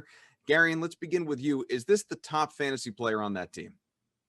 On the team, yes. I think when you start talking about the league as a whole, that's where the debate gets really interesting, because this is probably the first year we've had in maybe a half decade, maybe a full decade, if you just want to say, since Mike Trout came into the league, where we have a legitimate case to be made that there are maybe as many as 7 players you could conceivably take with the number 1 pick in a fantasy draft for 2021. But for me, it's either Acuna or Tatis, and I do lean Tatis. It's almost comical how similar these two players are based on their 2021 projections. Essentially across the board, it's like a 280 average, 100 runs scored, 100 runs driven in, 35 home runs, 25 stolen bases. But I think the one differentiating factor for these two guys is that I just trust Tatis's batting average a little bit more. He's consistently hit the ball harder. He's consistently had better exit velocities. And that was the one area where Acuna struggled a little bit last season. His expected batting average was really low. That strikeout rate is starting to creep up around 30%. So again, we're splitting hairs to the nth degree, but I do think Tatis is number 1. If there's one thing I know about you, Bukes, you love Fernando Tatis Jr. Which guy, if it's one of those two to begin with, he and Acuna, is the number 1 draft pick for you? Yeah, I mean, I have my reasons to like Tatis, but we don't have to get into that. But if you look at the current ADP, which is average draft position for all you newbies, Acuna is going number 1 right now. And there's nothing wrong with that. I mean, he's already off to a really hot spring, 3 home runs in 9 spring training games as we record this right now. Last year on pace for 50 home runs, just under 30 stolen bases, 108 RBIs. Like, that is a great player to take number 1. But like Garion said, even if you have the 2, 3, 4, or 5th pick, you're sitting pretty. Can you imagine having to decide if, should I take Acuna, Fernando Tatis, Juan Soto? Like, you're in a great spot. There's a lot of great young players that are in the major league right now. Is Acuna number 1? He does have all 5 categories locked in, where someone like Juan Soto, you can't necessarily say that. We'll get to that in a few minutes, though, but he's definitely number 1 or a close number 2. Tatis, they're like head to head here for me. At least if you're going to go with Tatis here, though, he has such a great surrounding cast. And that's where I think that Tatis moves into the number 1 spot here. So truly, you can flip a coin and say either one here, but Tatis, Acuna, those are 1 and 2. All right, Bukes, then how about we compare Acuna to somebody else, say Pete Alonso of the Mets? Each of these guys plus 1,000 to hit the most home runs. Whose odds do you like better? Yeah, so look, Pete Alonso on pace last year, if it was a full season, for 46 home runs. Ronald Acuna, as I mentioned, on pace for 50. So they were neck and neck here. But at least from a betting perspective, man, there's some really good value on the board that I wouldn't want to ignore either. Like going back to Tatis, 25-1 for Tatis Jr. That's insane. Like, that is an insane number that you could get for somebody who legitimately has 40 home run potential during the season. He hasn't even played a full season of games yet in the 2 years that he's been up, and he's already knocking on that threshold. Yordan Alvarez, if he can stay healthy, 20-1. Like, that's somebody who came in and felt like every time the ball met the bat, it was going out of the park. So there's some really good value on in the field right now. There's nothing wrong with taking Alonso or Ronald Acuna at 10-1. But when you look at some of the power hitters that are on the board and the value you can get with these guys that legitimately can win this title, I'm looking further down the board. Are you also, Gary, looking further down the board, or do you like one of these two guys, Acuna and Alonso? I mean, I think we're always looking for long odds. That's kind of the fun game with some of these season-long props. But I will say, when we're talking favorites, 10-1 isn't the worst to get a quote-unquote favorite at. And if you're looking at these two guys in particular, while Alonso probably profiles as the type of guy who would lead the league in home runs, I mean, this is someone who, we shouldn't forget, had an 80 raw power grade as a prospect just 2 years ago. It doesn't get higher than that, and you rarely see numbers like 80 on any sort of prospect scouting report. I do think when you look at those two guys, though, the one thing that's going to end up differentiating them is that while Alonso is going to bat like 5th or 6th for the Mets, you're going to get Ronald Acuna batting leadoff for the Braves. That might not seem like all that big a distinction, but by season's end, if they both play 162 games, which they won't, but let's just say they will, that could be 75 to 100 to 125 extra plate appearances for Acuna. So if you are going to bet the favorites, bet Acuna over Alonso. Let's stay with Alonso's team, go to the Mets, Gary. And of course, a lot of changes there in the offseason for New York. Among them, shortstop Francisco Lindor coming in from Cleveland. What's your fantasy outlook for him this season? Same as always. He's just a really good player. He's a first-round fantasy pick talent, and I think you can say there was a couple struggles last season. I think his batting average was a little bit lower than we've ever seen it be before in 2020, but he's another one of those guys where, sort of like Yelich, I'm just willing to say, hey, we've got larger samples here. I'm not going to worry too much about 2020 because from 2017 to 2019, he was the only player in baseball to hit 100 home runs and steal 60 bases. The only other guy to hit 100 home runs and steal 50 bases was Mike Trout. And anytime you're in that sort of category from a fantasy perspective, I'm just going to trust you. I think it's a large enough sample. So he's going to be really good. There's not a whole lot else to say. Bukes, also high on Lindor this year? Nah, not so much as Gary in here. I mean, look, like you want to say, last year, not a great sample. Of course, I will go with that. But he also had one of the lowest isolated power of the seasons that he's played, 157.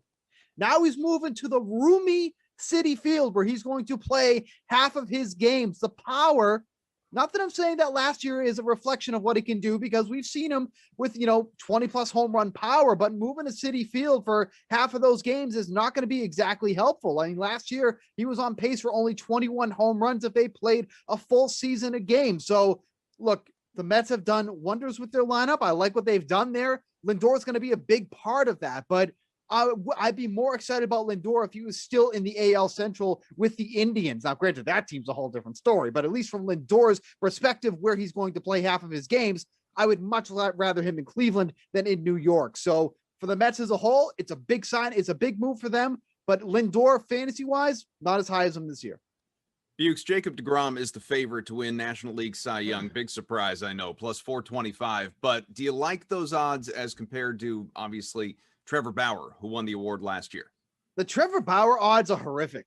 Like, you are getting really bad odds on Trevor Bauer because when you look at what he did last year, great season. But let's go a little bit further. Look at the teams he faced last year. Like, are you kidding me? He faced 6 different teams last year. 4 of them ended under 500. Brewers, White Sox, good team. Pirates, please. Cubs, Royals, come on. Tigers, like, come on. Like, these are all teams that you should do well against. And then you look at somebody like DeGrom, who's coming off the short year as well, but he posted a career-high 38.8 K percentage last year, 21.6% swing and miss rate. That blew past his previous high of 15.4. So not only was the K percentage going up, but he was also getting the swings and misses to go along with it. And a big reason for that was getting hitters to swing out of the zone. Nearly 40% last year. Also a new season high for him. Jacob deGrom is getting better with age, it feels like. He's getting batters to swing and miss. He's getting them to swing and miss out of the zone. Trevor Bauer in a full season. Granted, big move for the Dodgers, but that schedule is not going to be like what he saw last year. Much tougher division, much tougher competition. deGrom and Bauer shouldn't even be on the same level. So, Gary, do you also believe Trevor Bauer stinks? I didn't say stinks. I didn't say stinks. Let's not twist the words. It's degrees of stink. Let's call it. There you go. He's a couple degrees stinkier than we saw last season. The number's weird. And we talked about the AL Cy Young race a couple weeks ago and just how top heavy that is. I will say there are so many good pitchers in the National League that I do like some of the value at the end of the board, like Walker Buehler at 10-1. Just a bounce back season for a guy who has a ton of pedigree and a ton of talent. Blake Snell could win like 25 games pitching for the Padres, and now he's moving from the AL East to the NL West. Doesn't have to face the DH anymore. And even like Brandon Woodruff. If we can actually get 180 innings of Brandon Woodruff and, the Brewers win the NL Central, that's a lot of narrative going in his direction. But deGrom's just the best pitcher in baseball. We know that. And to get him at plus 425, those are reasonable odds. And I think for as much as we hate talking about pitchers with 70s and 80s statistics, some voters still vote that way. And the thing that's held DeGrom back in recent seasons is the Mets never score many runs and he never wins any games. The Mets should actually be pretty good this season. I think they're finally going to score runs for this guy. So, look, I'm not usually a bet the favorites guy, but I think this is a pretty reasonable bet. I think it's difficult, Gary, to really dissect or judge a team based off what it did during the pandemic shortened year, at least if it struggled anyway, because just compared to a normal baseball season, such a small sample. So you look at the Nationals who, if we had that kind of sample the year they won the World Series a couple of years ago, they wouldn't have even made the playoffs. They were one of the worst teams in baseball and then obviously caught fire. So your outlook on them coming into this year, after all those opt-outs and injuries, now being healthy, now having Steven Strasburg, what are the expectations, especially for him? It's an interesting team. I think their window is definitely closing. And this might be the last year they have with Max Scherzer under contract for just 2021. So they're going to be going for it. Will they be spending money? Will they be looking to acquire big contracts and big players? The trade deadline, who knows? But just getting Strasburg back is such a major addition for this team. And, it's funny because of all the allure he had and all the attention he garnered when he came up. It's crazy to say he's undervalued now, but this is a guy who among all active qualified pitchers has the lowest xFIP in baseball for their career. He is so good when he's healthy. The problem is he's not often that healthy, but that might not be super important for fantasy this year. I think we generally have 15 to 20 pitchers the last half decade who finish a full season with at least 200 innings thrown. We might only see 4 or 5 guys this year just because everyone's being really careful with these pitchers coming off of that truncated season. So if now everyone's throwing 180 innings, that could be such a boon to Strasburg because it's probably what you're going to get from his 90th or 100th percentile outcome anyway. So I think he's in store for a pretty good season. I would be buying right now. Will Strasburg return to form, Bukes? I mean, look, we're not even done with spring training, and he just left to start on Sunday with some sort of injury. Now, he said after the start, if it was a regular season game, he would have stayed in. Then he also said, luckily, I feel like I'm a fast healer now. I don't know what that means. I don't know if he's using those holistic crystals or something, and all of a sudden he has these magical healing powers. But Tom Brady vitamin water. Please be quiet. But for somebody that has been so injury prone, it's hard to trust him. And kind of going off what Garion said, that team is strong. That window is closing, but what they have right now is strong. I love the lineup. I love the rotation when it's healthy, but the key word or phrase there is when healthy. And that's been a problem for the Nationals for a few years now. So Strasburg, when healthy, that is a deadly rotation. You have to go think of a playoff series, a 3-game playoff series. You have to face, Steven Strasburg, Max Scherzer, Patrick Corbin. That's a tough little duo that you have to take down. So I love the team. They need to stay healthy though. And that's the biggest problem. But if they can stay healthy, I think that team could legitimately maybe even come out of the NL East, but certainly make a wild card spot.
The Dolphins are in a phenomenal place to not only own free agency, but own the draft. I have my opinions on the quarterback, but they are set up to really do some amazing things in both avenues to improve your team this How does it work when you're on the Dolphins? Does that mean they're going to be bad? Because when you're off the Dolphins, they're usually pretty good. You talking about me?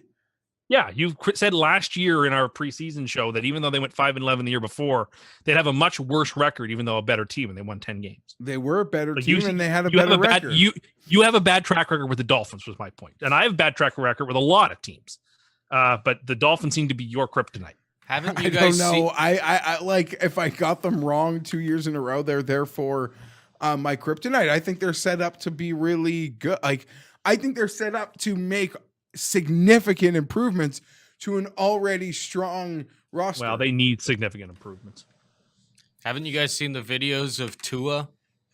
He's working out while posing in the cheesiest way possible. While that jobber for like low brand. While that jobber Herbert's out playing golf all season. Oh, okay, but when I show you a video of a tackle pushing a truck going in reverse up a hill, because it wasn't in reverse. That's not impressive. Yeah. But when Tua is seen running around, that's the greatest thing that one has ever seen. I say out. You realize if the car was in reverse, he would literally get run over.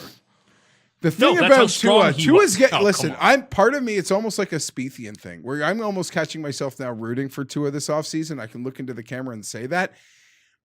I feel the amount of railroading he's getting, and maybe I contributed that really is now not fair. Like now in the draft process, Pat, I don't know if you've seen this. Oh, he would be the 9th ranked quarterback in I'm this not draft. talking about him. Well, this is about him, but sideways. They have those receivers, Smith and Waddle are in the class, and they've been doing interviews, and it's this very in vogue thing to ask them which quarterback they like more, Mac Jones or Tua, or who's better. And they kind of like were pretty mean to Tua.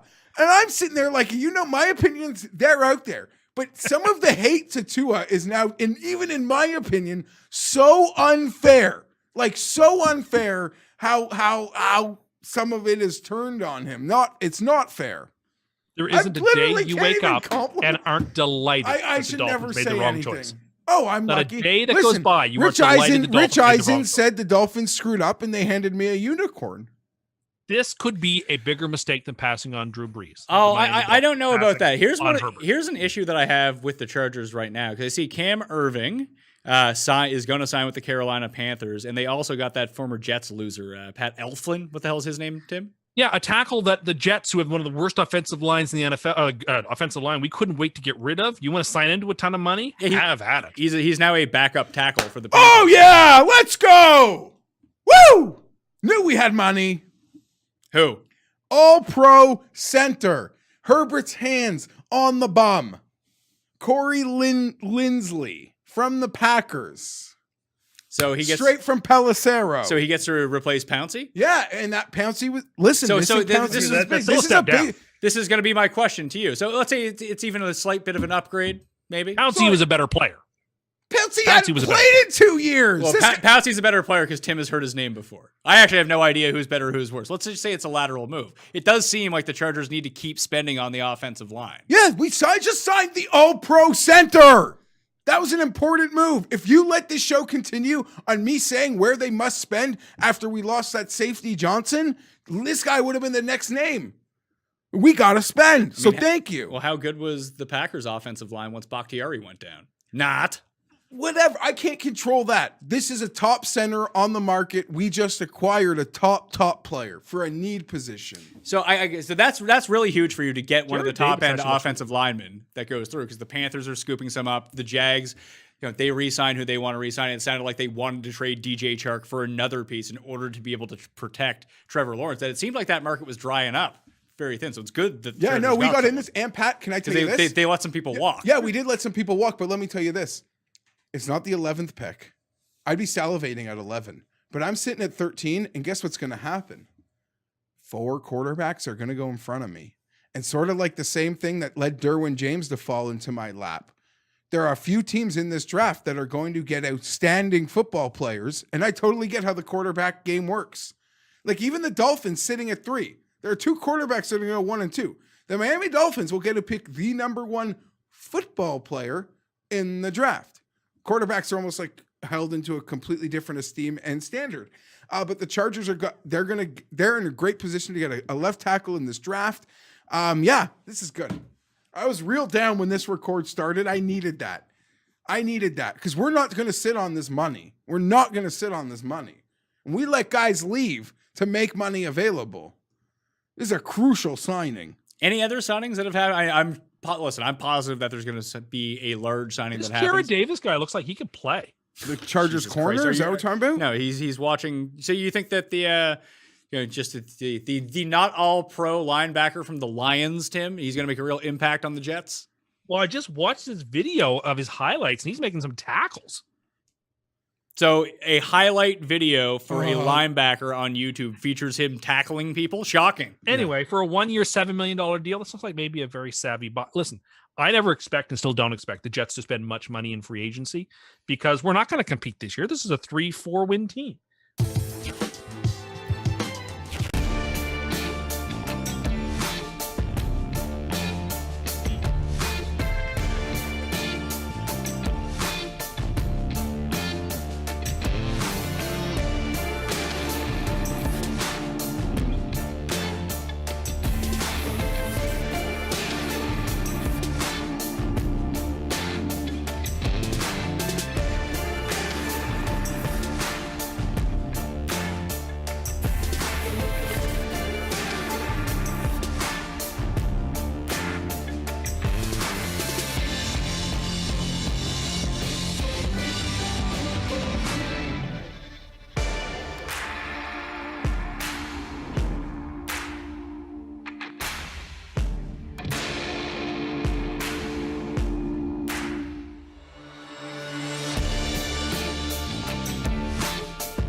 Hey, what's up?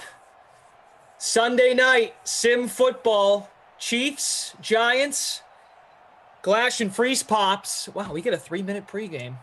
How are we going to fill the time? I'm not used to this. Beats me. Yeah. Well, let's start with how's your day going?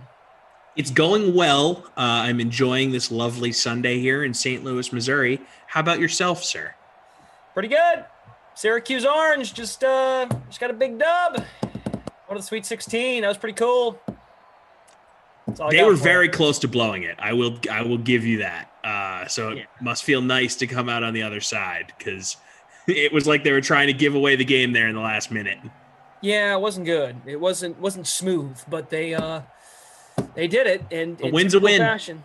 Win's a win, and that's what you do in that tournament. You survive and you move on. So we do have 2 sims left on the night. We'll be here for the next 2. Chiefs and Giants up first. Giants are home. Of course, tend to want to stack up the Chiefs. Then you got Saquon, of course, with his X-Factor capability. What direction are you going in terms of making a lineup? Start with your captain. So I went with Evan Ingram in my captain spot. I wanted to have him there because A, he's good, and B, it gives me more flexibility with the rest of my lineup because of everything you just mentioned. You got to have Barkley. You got to have at least 2 of the 3 studs for Kansas City, I think. It's great to get all 3 if you can, but, I think if you're doing all 3, it's really hard to not have a terrible punt play or even 2 punt plays. So Evan Ingram is the guy I looked at for my captain spot. Glash, who did you target for your captain spot? Let's see. I've got Clyde Edwards-Helaire in the captain. So he's a little more expensive, but I don't know. I feel like I've done this matchup a few times, and we all get so brainwashed by the big 3 with the Chiefs and then Barkley. I'm like, you know what? CEH, could easily vulture a couple of scores from those 2 guys. He's done it. I've seen him do it many times. I've been burned by it, by the Chiefs many times. Chiefs been a little inconsistent since winning the Super Bowl. Haven't been the explosive Chiefs we're used to. No, not at all. It's a good point, actually. Which is weird.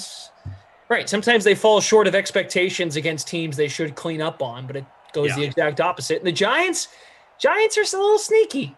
A little sneaky in Simland. Yeah, sneaky. I mean, Daniel Jones, the awareness is not pretty, but when he has a great day, he's got some decent guys with some good speed. Shepard and also Slayton, who is the fastest guy on the squad. So hope you guys made a lineup and Galladay, celebrate. Kenny Galladay to the Giants. Giants fans, excited? No? Yes? I don't know how I feel about it from a fantasy perspective. From a fantasy perspective, if you're a Kenny Galladay owner in a dynasty league, keeper league, whatever you want to call it, you're probably upset. Right. Because Daniel Jones, while he looked better in year 2, we don't know what he's going to become ultimately. So when a receiver goes to a team, from a fantasy perspective, you want to immediately look at who's throwing him the ball because that is very important. Right. Stafford leaving him not being franchised, Galladay, he, of course, has the free reign to sign somewhere else. If I had to guess, the Bengals didn't offer enough. Classic Bengals, just not wanting to spend. Pony up to do what's necessary to give Joe Burrow some help. But they've got some nice pieces there. If anything, I look at it this way.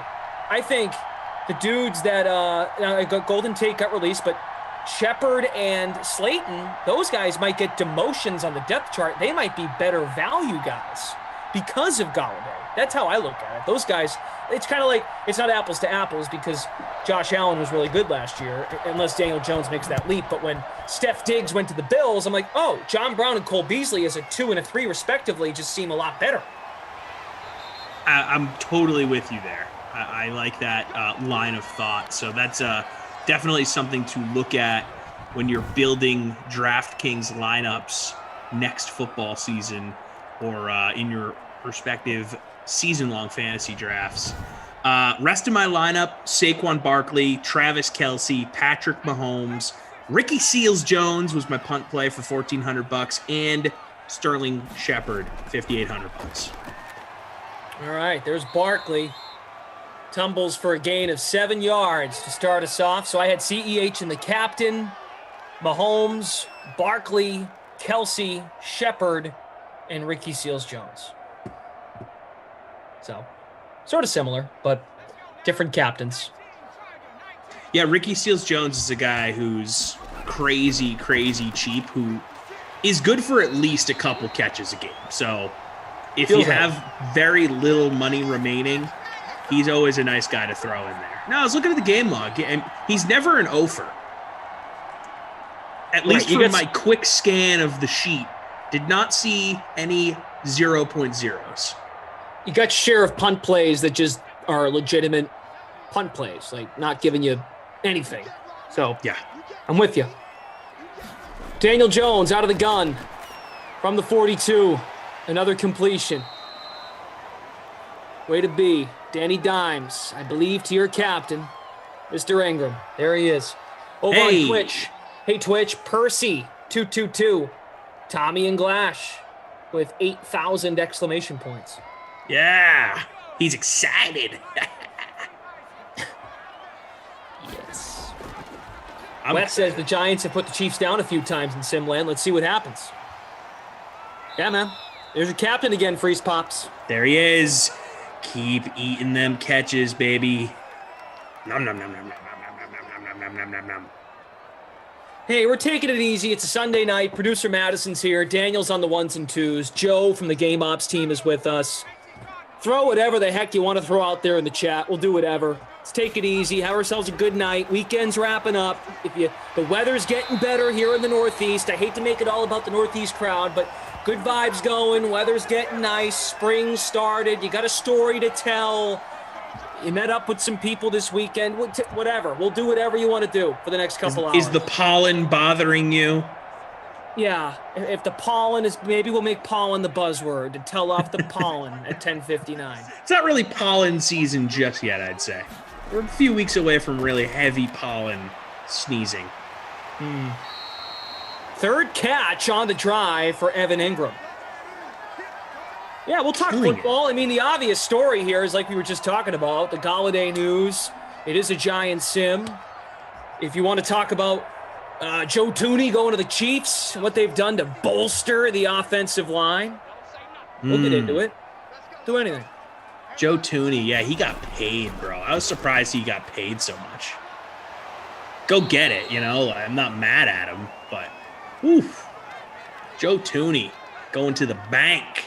Yeah, I'm not surprised. I'm just surprised what team did it, right? But at the end of the day, not all that surprising because NFL contracts can be maneuvered and you can figure out all the room. Yeah, all the math it's fake. Patrick Mahomes with that kind of commitment, everyone's like, whoa, 12 years, $500 million. Oh my God, dude, he's rich. It's like, yeah, they can change it up every year. Change it to bonus money.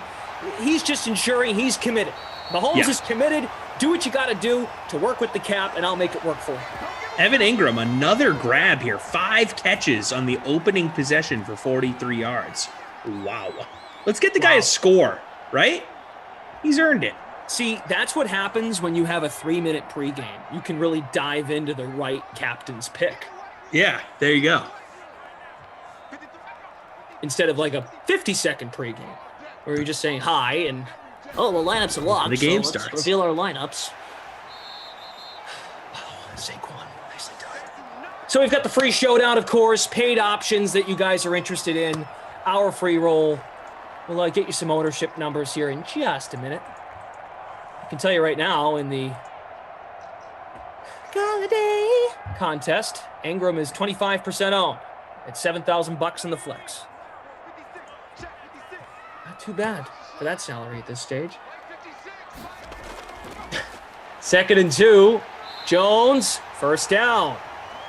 Who did he find this time? I think it was Sterling Shepard. Take that. Also in my lineup. The whole Kenny Galladay quote-unquote sweepstakes, or how his free agency went, was a little interesting to me. That the two teams that he was rumored to go to were Cincinnati and New York. Like a guy at that caliber who was just on a mediocre team for his whole career, who everyone around the league considered to be really good. I'm just surprised he didn't want to go out and be on a part of a winning situation. And I'm sure there were winning teams that were willing to pay him.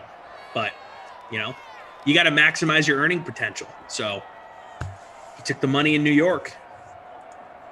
I mean, maybe the closest, though, for East Pops was the Bears. And if you're Kenny Golladay, you're like, oh, yeah, the Bears. I don't know about that. Right? Yeah. Who was connected to him? The Bears? Well, that's what I'm saying. It's all these mediocre, weird teams we kept hearing. Bears, Bengals, Giants. Right. It's like, why not go? I don't know. I'm just surprised that we didn't see, like, who's a good example? Like Seattle would have been an interesting option. You know, I'm trying to think of some others here. New Orleans, although they're in a lot of cap trouble. You know, I want to say New England, but they're kind of one of these mediocre teams too. So I guess they sort of fall into the same category that I'm explaining here. But Kansas City, obvious choice. Yeah, but Galladay's not there yet, right? He's not. He wants to still make his, put up numbers, and get another contract after this right. one. He's not at the end of his career. I know. He's definitely too young to be sort of taking these team-friendly deals. Right. I'm just surprised that, like, again, it's important to make your money because you have a limited window to do that in the league. But when you're in Detroit for X amount of years, do you really want to go to New York where it's basically Detroit again from a football winning perspective? And I know that they're headed in the right direction. They ended the season strong, but, I'm not over here betting my life on New York being in Super Bowl contention, in the near future. Hey, their chances are better with that division. I mean, anything can happen in the NFC East. True. You know Totally true. man? Gone Fishing brings up a good point. Green Bay, Baltimore. I mean, Baltimore was making... Oh, Baltimore, sure. They were making inroads towards Juju. You would think Kenny Golladay would be a guy that... If you're targeting Juju Smith-Schuster, Kenny Golladay is a guy you're probably wanting in the mix as well. Sure. All right, so after settling for 3, here's a catch out of the backfield. Nice juke there by Clyde Edwards-Helaire. Picks up 20 yards after the catch. Hello. Yeah, Jordan Lindenbaum says, oh my God, an entire quarter for a field goal attempt. Yes, they chewed up 7 minutes of clock just about. Yeah, that was bogus. How did Saquon not punch that in? Absolutely bogus. Haven't heard that word in a while. Bogus. Oh, Mahomes, quarterback keeper. Is that a loss? No, got 2. Lawrence on the stop. Randy Barnes says, what are the chances that Cam Newton is actually the starter for the Patriots next year? And I'll read this one, too, because it's relatable. We want to talk about why y'all New England fans are always doubting Cam Newton. Because he stunk last year. Hey, watch the games. And we were some of the first people on this stream when he signed last July. I'm in! All in on Cam! Give him a chance! Didn't work, man. And what do you know? Putting out another hype video about how he's hearing all the noise. Like, dude, you were the 32nd ranked passer in the NFL last year. You kind of deserve the criticism. Yeah, he was bad. Just straight up bad. That's the answer. Well, we're gonna hear the comments are gonna be, but what about the weapons? All right, it's he got true. his weapons. Now he's got them. And he's probably gonna start week 1. Let's see what happens, man. That's why they play the games. And we get to come back on here. And we can talk about who was right and who was wrong. I'm totally happy to be wrong too. Like I'm rooting for the guy. I want him to be good. I just don't see it. Jordan Lindenbaum making a sound point. New York is not Detroit, Tom. Blah blah blah blah blah. Giants history. Blah blah blah. Yeah, no. I said from a football perspective, they're sort of in the same boat, right? They're these mediocre teams that haven't been in playoff contention in multiple years here. That's what I'm talking about. I'm not talking about the glitz and the glamour of New York, media capital, blah, blah, blah. Like, that's not what I'm talking about here. Come on. Randy Barnes says, did you not watch Football Clowns? I think he's talking to the chat, not us, because then he adds, Seahawks game looked good, that's it. That's why it's funny, because the Seahawks game was week 2, national TV, everyone's watching. Cam looked sharp in the uniform, and he was awesome. He was great. Rightfully so, the Patriots were not on national TV a lot from that point forward. No. And that's what I'm saying. Like, watch the games. You know what everyone sees? They see, well, he had 12 rushing touchdowns. Yeah, he wasn't. This isn't Lamar Jackson, guys. All of his rushing touchdowns were like 5 yards in. Right. And also, I want my quarterback to have more passing touchdowns than rushing touchdowns. I don't know about you. Yeah. Right? I mean, is that too much to ask? Congo Cab, I think your percentage is probably accurate. 91% chance Cam starts. Could be. Yeah, I'll be disappointed if he's the starter week 1, but as I've said over and over again, I wish him the best. I hope that if he is the starter week 1, it's with that first-round quarterback in waiting.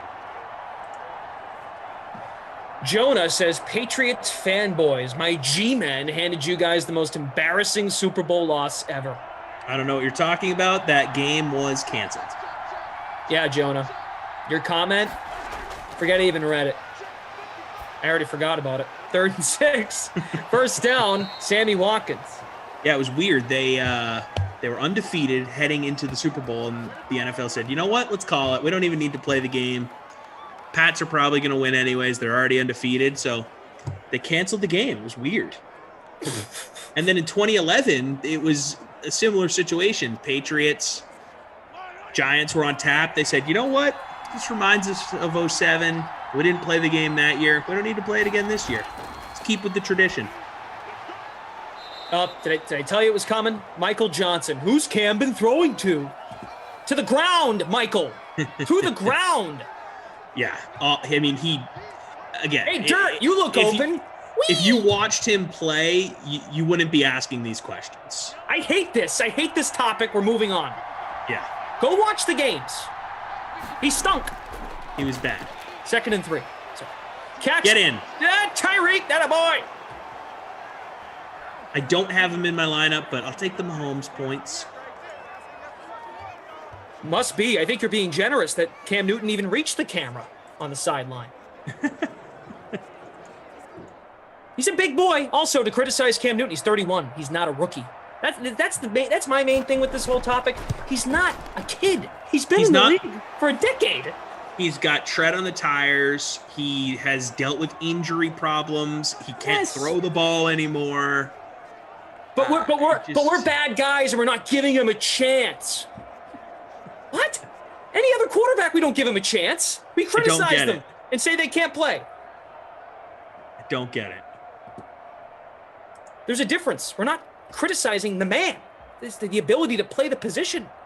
Right. And for the record, whoever's just hopping in here for the first time tonight, this was a question in the chat. We did not start this on our own. Yep. Again, it goes back to we're always prompted on this stuff. We're never coming in with our Boston list of things we have to hit up. I've got my manila folders with Cam notes in them. Yeah. Here's what I want to get to tonight on the sim.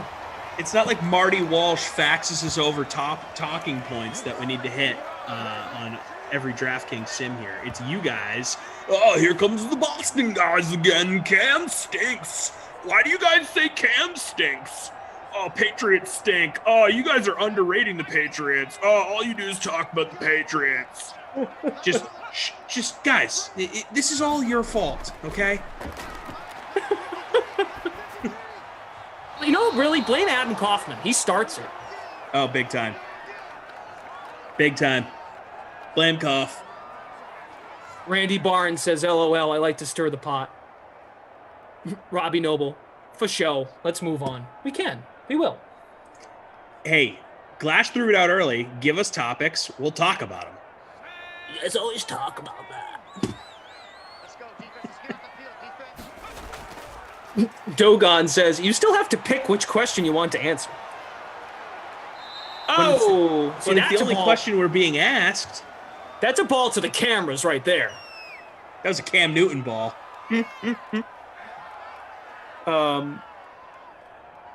Nugent says, Brendan is a 1, Tom is a 0. Together, you're a 10. Nice. Well, that's an interesting way of doing math. Jeremy says, yeah, no, sorry. He didn't have receivers. He threw the ball away often to the ground because he had no receivers. They weren't finishing their routes. Gotcha. Tell Jacoby Myers that. An offensive line crumbling around him. Interesting. They ran the ball really well, if I remember correctly. Joe Tooney just got paid how much money? Yeah, Joe Tooney. Yeah, that guy sucked. Kansas City paid him richest contract in O-line history. Oh, he had crumbling. Jeremy, that's how this works. We'll see you in week 6 next year when Cam is no longer starting. Or it could Trey be Lance. all the pieces they got for Cam are working, and then you can say, see, guys, he needed pieces around him. Then you can say, you were right. Exactly. I think you and I have talked about this. We definitely have.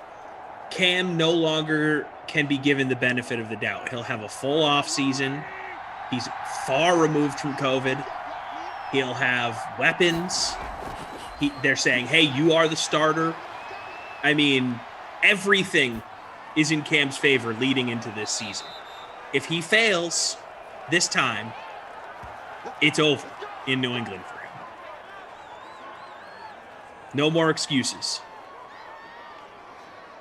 Congo Cat, my thing is you can look and see why Brady left. He had no weapons. Cam had worse weapons than Brady. I would argue they were kind of comparable, meaning they were both equally as bad. But yeah, yes. I mean, Belichick and the Patriots were not backing down on the cheap contract they wanted to give Brady. Brady said, if you're not going to get me weapons, then pay me appropriately. So Tom said, well, Bill's not going to budge, so I'm out. Bad boys and pop. Balls are being thrown. Math is being taught. I thought I was grown, but that's a silly thought. Very musical.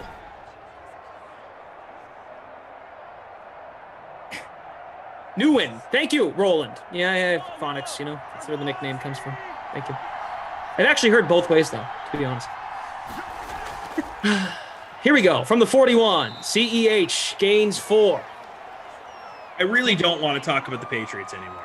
Straight up. I'm done because I'm not even going to get into it. I don't want to talk about them. However, when it does come up, just remember.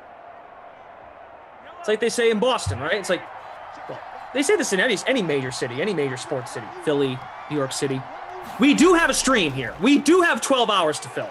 We do have to talk about stuff.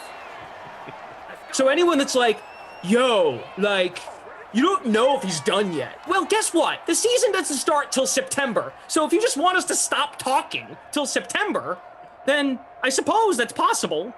We could just ask open-ended questions until opening weekend. Will Cam be good? Will Edelman be healthy? Yeah. Will his weapons come through for him? All right, here's a good one. Here's a good transition, okay? So we talked Galladay, right? So say I'm a fantasy football player, and I'm like, all right, well, how about the Lions have to Marvin Jones went to Jacksonville. What are the Lions going to look like at receiver? Because Jared Goff, it looks like they're going to keep Goff. Goff's going to stay, probably be the starter week 1 unless they draft someone high and it's a competition. I don't know. It feels like I thought Jared Goff was going to get moved the minute he was acquired. It's just a tough contract to move, Exactly. And that's why they got the first round picks for him. Just keep the contract. So Danny Amendola's back. The Hawk is there. What are we going to do? What are the Lions going to look like? What are they going to do? What do they need to do to put some success around this guy? Honestly, if I'm looking at Detroit, I'm not really focused on who is going to be the weapons right now because, look at Mahomes. Nice carry there to put them in first and goal. Detroit isn't putting together the guys that are going to be the team that wins for them in 3 years. Right now, they are in rebuild mode. I do think Dan Campbell, a lot of people, laugh at him, but he is coming from New Orleans, so he's there to institute a culture right now. You're bringing in Goff to kind of be the bridge guy. Maybe you can get a little bit more out of him. We get a score here from CEH. But generally speaking, Detroit is compiling assets. They're making themselves flexible. And maybe in 2-3 years, we're looking at a team that can win in the postseason or get to the postseason. But as far as looking at who's going to be, their bell cow right now, I think you just got to look at the tight end, Hawkinson, and say, this is the guy that's going to get touches after touches for that offense because he's a beast. The dude is 6'5". He's 23 years old. Just give him the ball and see what else happens. Jared Goff had success in Los Angeles, and you can say a lot of that credit goes to Sean McVay, but had some success with Higbee and also Gerald Everett. I mean, when you have all those receivers, the tight ends better get open, right? Like, that's why Gerald Everett to Seattle, I think, was a great move. And convenient timing, right? Suddenly the Seahawks hop on it in terms of the market for some other pieces in the passing game when Russell Wilson goes public about maybe wanting out.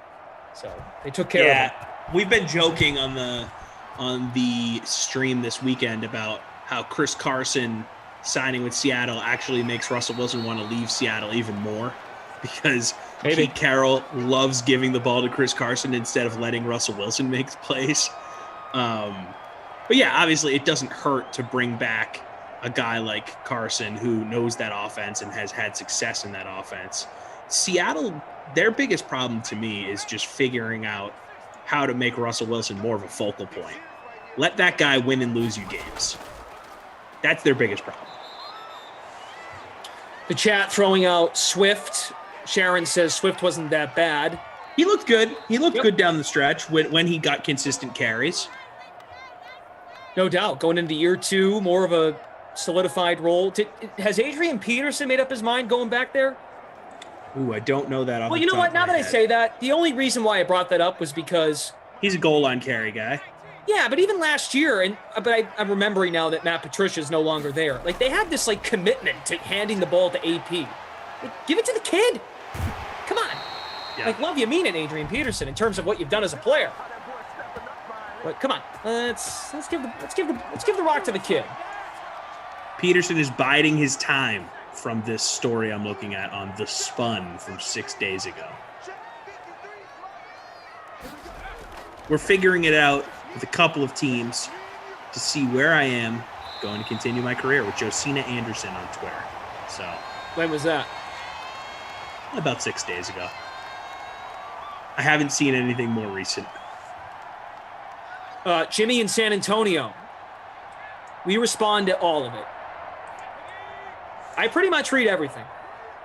Yeah, it gets him in trouble sometimes. Yeah, exactly. But that's okay. 3rd and 5. Jones, first down, nice ball to about the 40. They'll give him the 40. Golden Tate. Did Golden Tate find a home? I'm trying to remember. I know he got let go. Where did Golden Tate end up? Still a free agent. He'll land somewhere. He's a guy that just, when he goes places, he makes things happen. He's not your wide receiver 1 type, but he can make a play. He can go out there and get you some grabs. He's a tough guy. Gone Fishing 1220 saying Lions should grab Alshon Jeffrey and Goodwin. Interesting. Alshon Jeffrey is a guy that has sort of fallen by the wayside. I wouldn't mind seeing Alshon have kind of a reclamation project somewhere. Been banged up the last few years. Big-bodied dude, good hands. Carter says Tate will end up with the Bears. Ha. That would stink for him. Andy Dalton.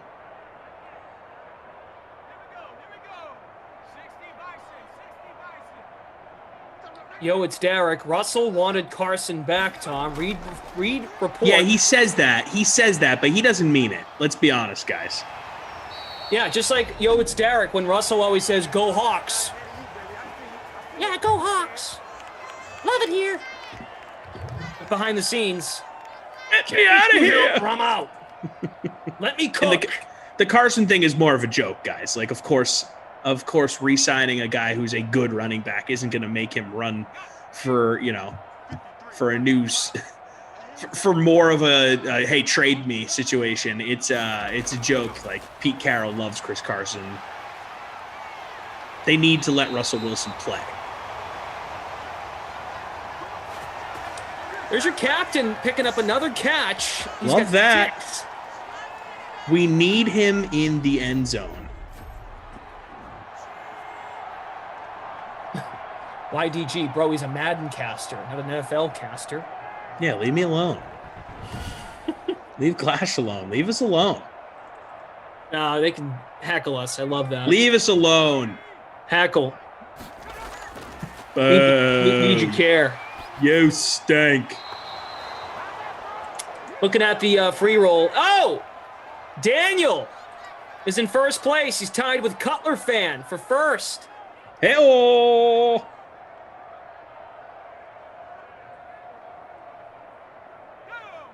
Noah Moon has broke his caps lock button in the chat already.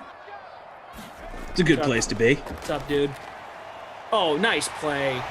Wide open Sterling Shepard. Touchdown. There you go, Shep. Take that. One of the lower end guys in my lineup. Okay. Must be saying Tom was trying to order pizza and got a fiance. How does that's true. Do we want to do that tonight? No. You tell me when. I already ate. I will say, look, I love pizza, but no. Deliberately proposed to Morgan. That was not an accidental ordering of pizza. Ended up with a ring and a fiance.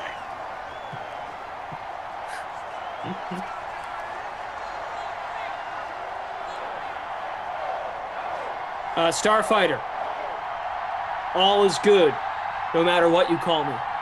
It's fine. But be nice. Starfighter's nice. Bad boys a pop. If we leave you alone, you will be alone. That is true. And you know what? I'm going there. There's a good energy in the sim. Yeah, good energy. Yep. Good energy. Good energy here. I'm in 18th right now. 14 to 10. 18th. That a boy. Yeah. I think I'm doing pretty well, too. Feeling good? 23rd. Feeling good? I'm in 23rd. Not bad. All right. We're feeling good. Funky fresh. I'll take a little Ricky Seals-Jones action here on this drive. Hey-oh. They're in opposition. Your boy. There goes CEH. Working it. What do you think CEH's year 2 in the NFL looks like? I know he came out of the gates hot on that Thursday night debut against the Texans, and then things cooled down for him a little bit. Obviously, the offense was predicated on everything Mahomes was doing with Kelsey and Hill, so no knock on CEH per se, but do you see him as a guy that can be lead the league in rushing type of player? Yes. Or is he just a complimentary piece in Kansas City? Well, both. He's a complimentary piece, but what we found out, and what I think Patrick Mahomes has figured out, he doesn't have to be the hero each and every week for the Chiefs to win games. If they have a balanced attack and then rely on Mahomes when they have to, they're going to be fine. But I think a lot of star quarterbacks in this league have figured out you do need to have a running game to turn to, because if you become too, now from a fantasy standpoint, we love the quarterbacks that drop back and throw it 50 times. We know Mahomes is made, like, some of the spectacular plays he makes, we wouldn't mind to see that every time he drops back to throw. But we saw a lot of circumstances at the end of games. Kansas City won football games by giving him the rock. They also released Damian Williams. And I'm not sure how much Le'Veon Bell's got left. They didn't use him really, as much as people thought when he was going there.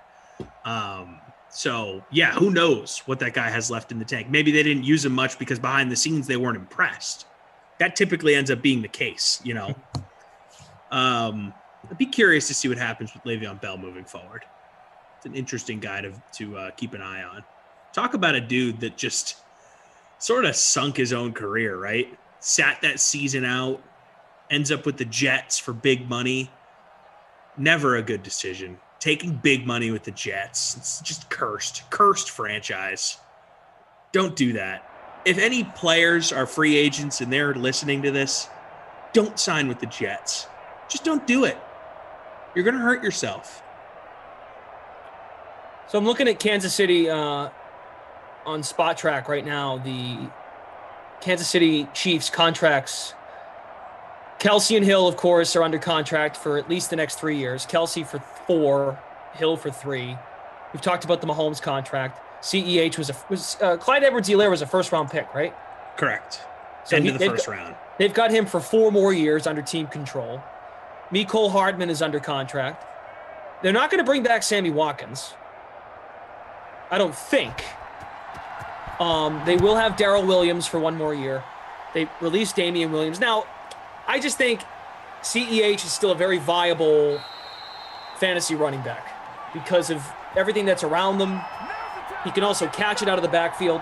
Like I said, I am not sure what Le'Veon Bell's deal is for next season in that team. Well, I think as long as CEH is healthy, we're not looking at like a Kareem Hunt, Nick Chubb situation where those guys, I mean, Chubb was obviously the number 1, but Hunt got a lot of carries. I mean, we're talking 15, 16 carries a game for a number 2 running back. That's a good amount. I don't think we're going to see Le'Veon Bell in a role like that with Kansas City. Maybe I'm wrong, but I just don't see it. Rossi's Fat Cat. Lamarca's paws are sensitive and cold. He needs a freeze pop holder. Glash's mama. Yeah, you really do need to get your mom to make Lamarca a freeze pop holder. Yeah, but he's not the freeze pops guy. I know, but he likes freeze pops, and he feels sad that he doesn't have one, Glash. Last night, it was blowing his mind, all of the free stuff that people have sent me. I showed him the bat. I showed him the freeze pop holder. I talked to him about how we have a member of DK Sim Fam that's going to be sending over some sports cards. I mean, people love to send stuff to the broadcasters. It's a nice way. It's a good community, you know, to show some love. I respect that. No, you're not. No one's obligated to send us anything. I want to state that for the record, but those that do, we appreciate it. It's cool, really cool that you guys do that stuff. Lamarca feels, like he's getting left out here. He's fine. There's something at the office for Lamarca right now. And I told him that. He knows that. He probably forgot. Someone sent Lamarca little giraffe ears. Like if you guys went to... It's like the equivalent of like a headband when people go out trick-or-treating and they have like their little Minnie Mouse ears, or they're like... What do you call them? Like silly... Like a headband, right? Am I making... Like, yeah. You got it. Headband. Yeah, like silly headband stuff. And... Except the one that Lamarca got, they are giraffe ears because he calls DraftKings Giraffe Kings. Got to shout out Lucci Rivera. I don't know if Lucci still watches The Sims, but Lucci is the person in the comment section who called that out, and I'm like, oh my God, he does say it like that. He does call it Giraffe Kings. It's pretty freaking funny. So it turned into this thing, and you know how that goes. Something turns into a thing here, and someone decided, let's buy him giraffe ears. It would be hilarious if he could get those to his place, and we could get him with those giraffe ears on the sim. Oh, I already told him. I said, dude, I'm gonna go to the office. Maybe I'll go next week. Maybe I'll go this week. I'll make it a point to ask the manager if I can go in and grab stuff, because I've got Jingle All the Way DVDs waiting for me. Multiple? 10. I'm not joking. There are what? 10. It's a long story. This goes back. I need to hear this. This goes back to like last June. I was put on the spot. Hey, what's your favorite Arnold Schwarzenegger movie? And I threw out Jingle All the Way. Yeah. And someone in the chat was like, I'm going to send you 8 copies of Jingle All the Way. So our manager, we had a meeting last Thursday on Zoom. He opened all of the mail that we had. And there were just 10 copies of Jingle All the Way in the office. Mahomes is That's in. awesome. I love that. So random. Very random. And I'm hoping when I show up on sometime this week that the baseball bat is there too, because I had mine shipped to the office. There you go. It probably is. So we'll see. This thing right here, man. I love how you keep it in the box. Yeah, we don't know what we're going to do with it yet here in the apartment. The early decision was probably going to just store it in the box until we have, a better place for it. Maybe the next place we live. I've been thinking about buying a bat, one of those little things where you can kind of put the bat on a stand. It's sort of like a bat tee, like a football tee, but it's for a bat, bat tee. I don't know. Figure it out. Yeah, you got to get yourself a rack, like a bat holder, or like mount it on the wall. Yeah, definitely. Probably not going to be allowed to mount it on the wall, but I think Morgan would ixnay that. Leet says, we've been on these streams a long time when you remember Glash saying Jingle All the Way was his favorite Arnold movie. So did you say it was your number one favorite or just one of your favorites? It was being kind of put on the spot, and I'm like, you know what? I like Jingle All the Way. Of course, I got reamed for it. Like, of all movies you pick Jingle All the Way. What is wrong with you? You're an idiot. How is that the first one you think of? Which, get this guy out of here. It is questionable, admittedly, but it's like, well, especially because it wasn't the holiday season either. No, it's not even close. I just kind of blurted it out there. When folks have come to know, that's what I do. Blurt stuff out. And then I go, oh, is that okay to say? Is that correct? Why did I say that? So someone was like, yeah, I'm going to send this guy a bunch of DVDs. So did they outright purchase 8 Jingle All the Ways, or did they have 8 Jingle All the Ways at their house? No. They were purchased on Amazon. Okay. Yeah. I was going to say, like, how did this dude just have 8 Jingle All the Way DVDs? They were $1 a piece. Oh, man. That's money well spent right there. Happy holidays. In June. Roland says, you should bring 10 Jingle All the Way copies signed by you and Cough on your country tour. Just saying. Oh, is Cough in on this van tour now? Nah, Cough won't come. Cough's got things to do. Yeah. He also has children. He can't leave that basement. Cough hasn't left the basement Who's going to watch his DVDs if he leaves? What you should do is give those DVDs to Cough and let him prominently display them behind him on the DVD wall. So they're in view of the DK SimFam at all times. That's what you should do. 8 in a row. Boom, boom, boom. Here, Cough. Here's 5 for you to display, and here's another 5 to play hide and seek with your kids. All right, go look and see if you can find all the Jingle All the Ways. It's like an Easter egg hunt. It always is. And then when you find them all, you can come back and talk to me. But I'm busy right now. Burt Macklin, Kindergarten Cop, so much better too. Yeah, that's a good one.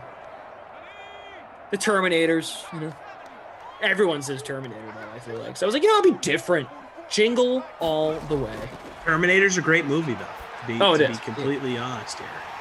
Whoa, you're captain again, Ingram. Just get in the end zone, guy. Just do it. Stop with these catches. Exit screaming. Jingle All the Way 2 with Larry the Cable Guy was actually pretty good. What? That exists? That is ridiculous. What year did that come out? I need more information. Please provide. Someone send him 10 of those now.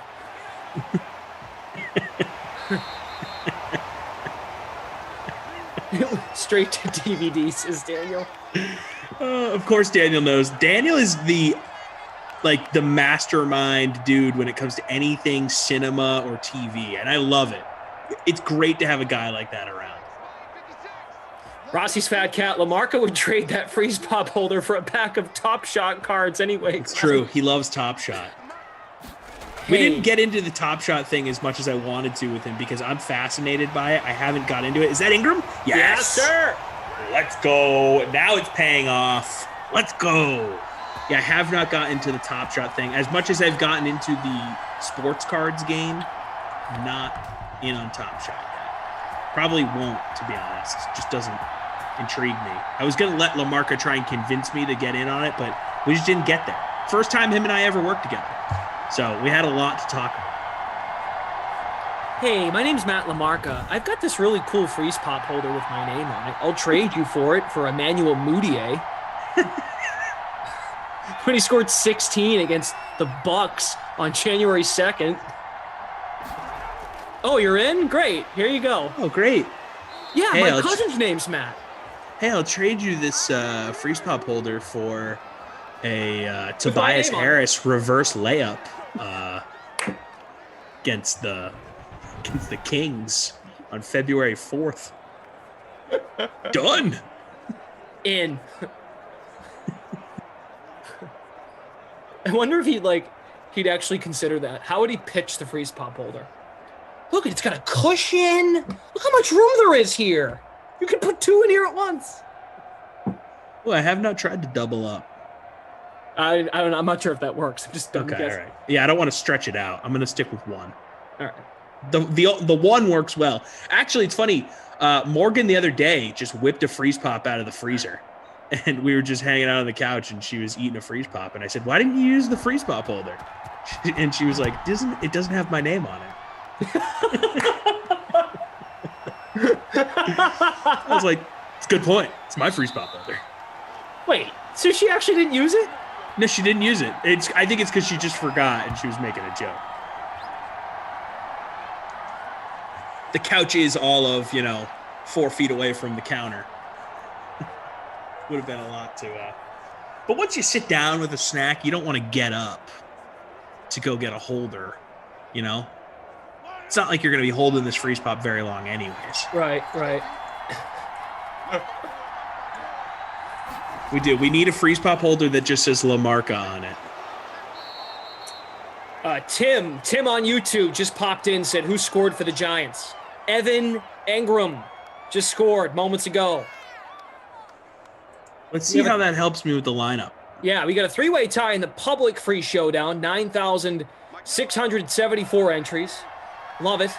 Engram captained. Mahomes, Daniel Jones, CEH, Shepard, and Butker, the winning lineup in the bigger contest. And Santonio Lowry? You're in third, dude. Nice. For some reason, my app is getting all buggy on me here. I assume it's my bad service, my bad Midwest service.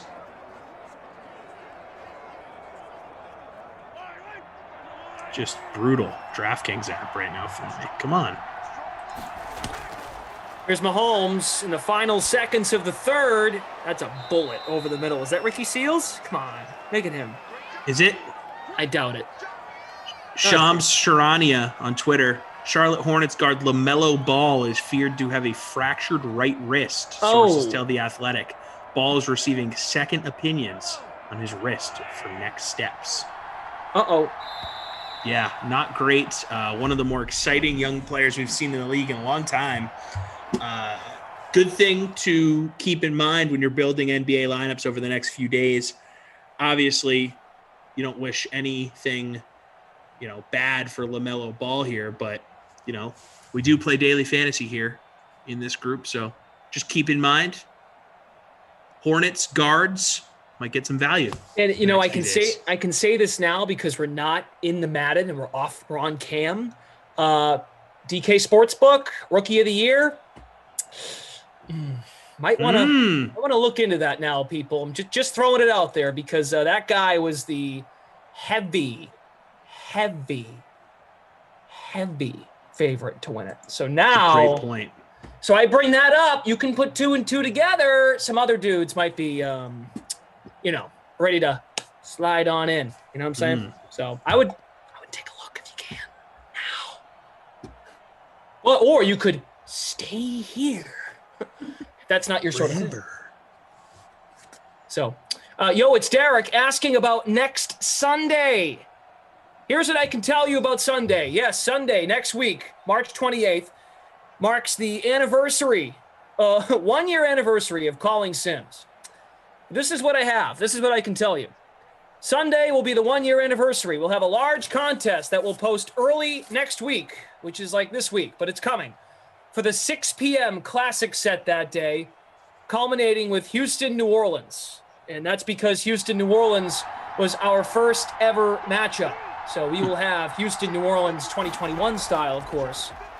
And then, again, that matchup will be used because that was our first ever sim, Texans and Saints. Tradition. We love it. That should be the sim that is played on that game every day for years to come. So yeah, I mean, I get it. You guys are getting excited. There's satellite contests available. You're like, what the heck am I signing up for? Getting into it. I totally get it. We should have details early this week, and we'll be pumping it up, getting ready for Sunday. Looking forward to it. I'm excited, man. It's very cool that this thing has taken on a life of its own. Also, just for the record, I know I would that LaMelo Ball, I didn't mean to make light of the injury. It's too bad. Right, yeah. The positive spin is if you want to, look into that stuff.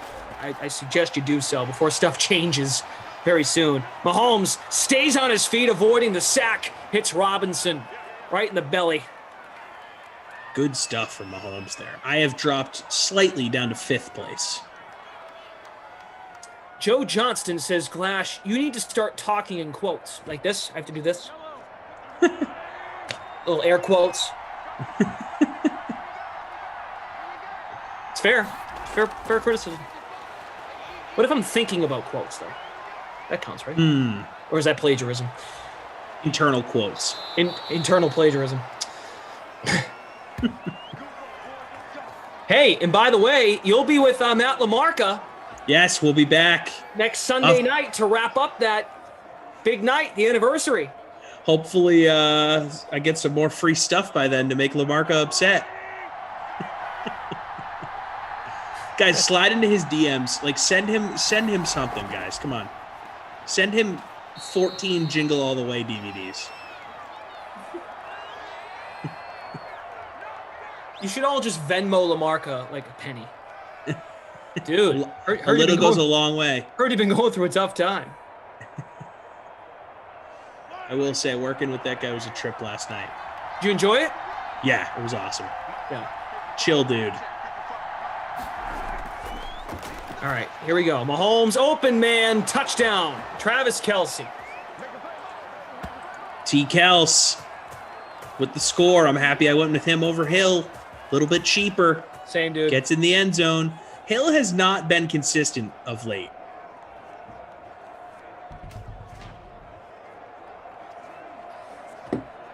No, Travis Kelce especially can thread the middle of the field against this team. Don't have to be as aggressive, I feel like, going downfield against a lesser opponent. But, hey, credit to the Giants. They're still scoring some points. They're not getting their butt completely kicked. No, this is a ball game. Obviously, fourth quarter, a little bit difficult, but Giants not out of it just yet. No. Looking at the ownership here. Let me get it. There we go. Travis Kelce, 4th highest owned in the free showdown, 50.8%. Top 5 owned: Mahomes, Barkley, Hill, Kelsey, and Slayton. Slayton's been the miss. Slayton hasn't done anything. Yeah, I've avoided Slayton in Giant Sims. I've tried him in the past, and for whatever reason, it just doesn't work out for me. So, Tony Pagano, can you tell us about the $15 tickets that have been won recently that expire on the 28th? Tony, I hear you, man. I just read this off a second ago. We have a contest planned for Sunday. We are still waiting on details to come out. There's Barkley up the left sideline, big gain to the Kansas City 48. But yes, the tickets you've been purchasing, the satellite tickets, to get into this big contest, which is not yet announced yet, we will have news on that early this week. That's the honest answer. We respect the honesty. You're on deadline. I know. It's a week from now. The DK Sin fam is like the good student that wants to really get the paper done. Yes. Before deadline. Like, they're not waiting until the last minute. They want to know. And I get it. Like, I wish I could tell you more. That's the written sentence I'm supposed to tell you. Put it that way. I am the same way, though. When I want to do something, I want to get it done immediately. So I totally respect that.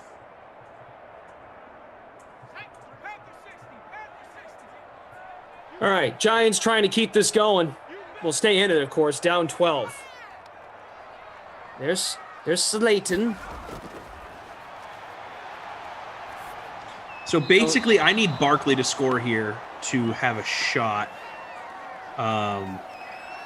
The person in first place in our free roll, Boo Man Fu, we have the same lineup. He has Hill, I have Barkley. That's the only difference. And then San Antonio Riders has Sterling Shepard in the captain spot. He has Daniel Jones and Butker. He's sort of all over the place. So it's tough to read how I would surpass him. I definitely just ride Barkley would help for sure. So let's root for Barkley here, everyone. Tommy Freeze Pops. Yeah. We have breaking news. Uh-oh. Do it. Here on the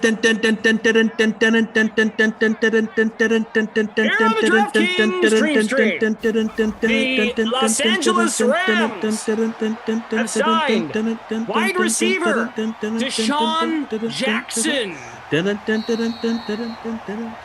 Kill the bit. Wow. Okay, I like that move. LA is a team that is in Super Bowl contention, so you add a guy like Deshaun Jackson. If he can be healthy, he can be a weapon for you.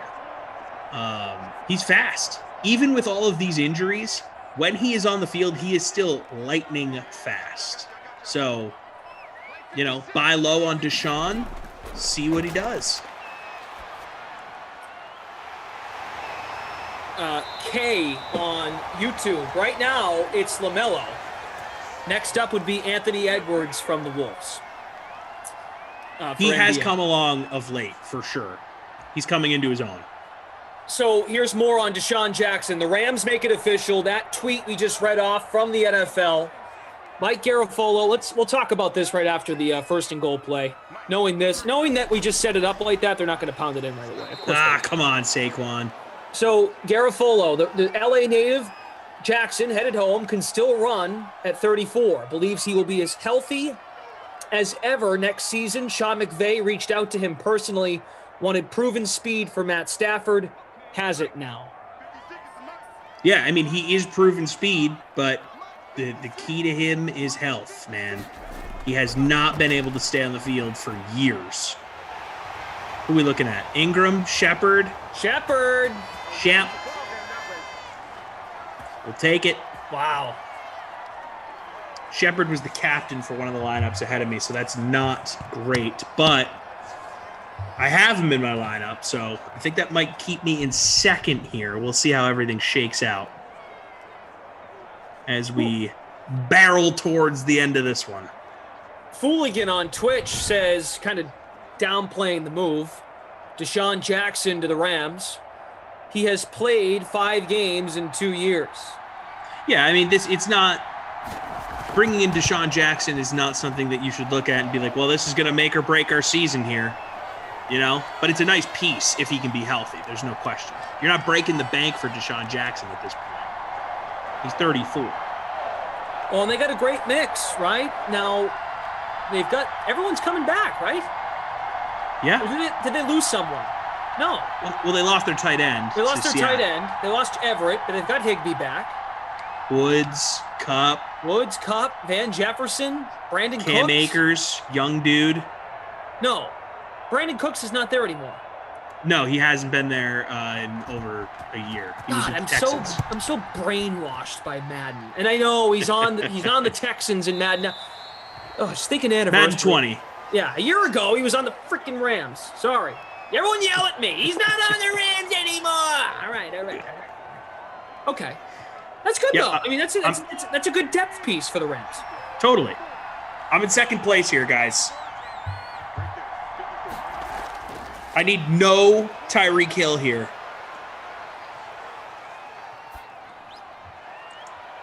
And, of course, that's Tyreek Hill. Come on. It's not good. This will be the highest finish I ever have if I finish in second.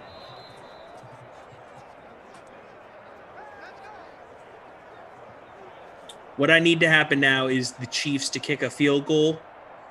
Giants get the ball back and do stuff with Barkley. I need the Chiefs to not do anything from here forward. Especially no Hill. I'll take a Giants pick. CEH, okay. They're going to just run the ball out here, aren't they? Oh, well, yeah, they'll get timeout. Okay. Take timeout. Timeout, yeah. We'll take timeout. Let's get the ball back and do stuff with Barkley. Whoops. Sorry. Hey-o. Wow, you just said that like 30 seconds ago. Inception. I am in 19th place. Ralphie 508, breaking news. Ball is out for the season. Yep, that's from Woj. Wow. Yeah, and I see Sharon here in the chat. They reacted to the news. It's no longer there for you. Hey, for those that acted fast, congratulations. We tried. We tried to help. Hey, Freeze Pops, have you seen any of my TikToks lately? I've seen a few of them that you've shared on Instagram. Get a good chuckle. All right, good. Thanks. Love the talks. Trying to shorten them a little bit. Try to get into the themes a little more. Yeah, I liked some of the bracket themed ones you had. Short and sweet. I feel like I'm kind of like I'm in on those. Don't get me wrong. I just feel like always doing those. I feel like I'm kind of cheating. Like I want to put some thought into some of these. You got to differentiate. There's no question. Yeah. Like the trends are important. Like you have to do trendy stuff. No question. All right, guys, this is good for my lineup here. No one cares about your lineup. Oh, what? No one cares about your bracket. No, I'm kidding. Everyone cares about my lineup, Glash. What are you talking about? Guys, I'm trying to win my first contest ever. Oh, you got one first. You've never got first ever? Ever, dude. So, come on, cut me a little slack here. Of course, empty set. I need Barkley. I'll take some Ingram. Daniel. Oh, you can't over the do line that. of He passed the line of scrimmage. Dude, what are you doing? God, that's bad. See? That's awful. He's been good. Remember we said in the pregame, like, the awareness is not good, but sometimes he's okay. Like, every once in a while, he'll deliver, and the weapons are good enough to compete. Now he's being dumb. Well, this is why Kenny Galladay shouldn't have signed in New York, people. Yeah, because Daniel Jones is going to pass the line of scrimmage way too often.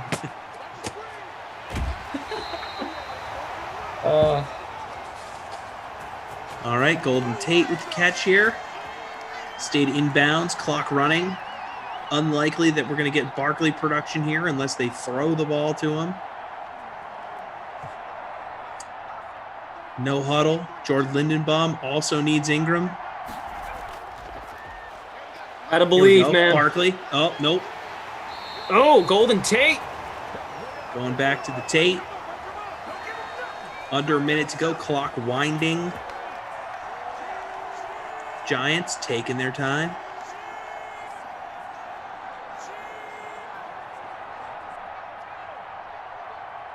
Yeah, we will have the next call, everybody. We're only 14 likes away from 200. Hit the like button if you haven't yet. First time asking on this sim. Yes, Barkley. That's good. I will smash the like button. 14 away. Tick, tick, tick, tick. Tick, tick, tick, tick, tick. All right, 26, 25, 24. Come on, guys. All right, Barkley in the backfield. Throw to Barkley. Make a play. He's not going to throw to Barkley here. Oh, faked it. All right, hit Ingram. Shepard. Oh, all right, clock stops. All right. All right. We will have the Washington football team and the Raiders. That could be really, really fun. Or, like, awful. You know what I'm saying? Let's hope for fun here, Glash. We could get a shootout, or it could just be... And maybe you can correct me if I'm wrong here. Maybe we can check the tape. I don't think I've ever had a Raiders sim. Ever. Ever. I don't ever remember having the Raiders on my schedule. Huh. Interesting. Yeah. There's your boy. Give it to Barkley. Yes. Get in the end zone. Oh.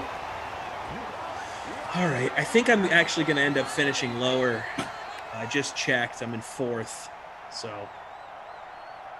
One day, Glash. One day. I'm getting close, man. I'm learning. I'm getting better. Little by little. That's a song. I don't know who it's by or any of the other lyrics, but I remember that one specific lyric and that tune. That's it.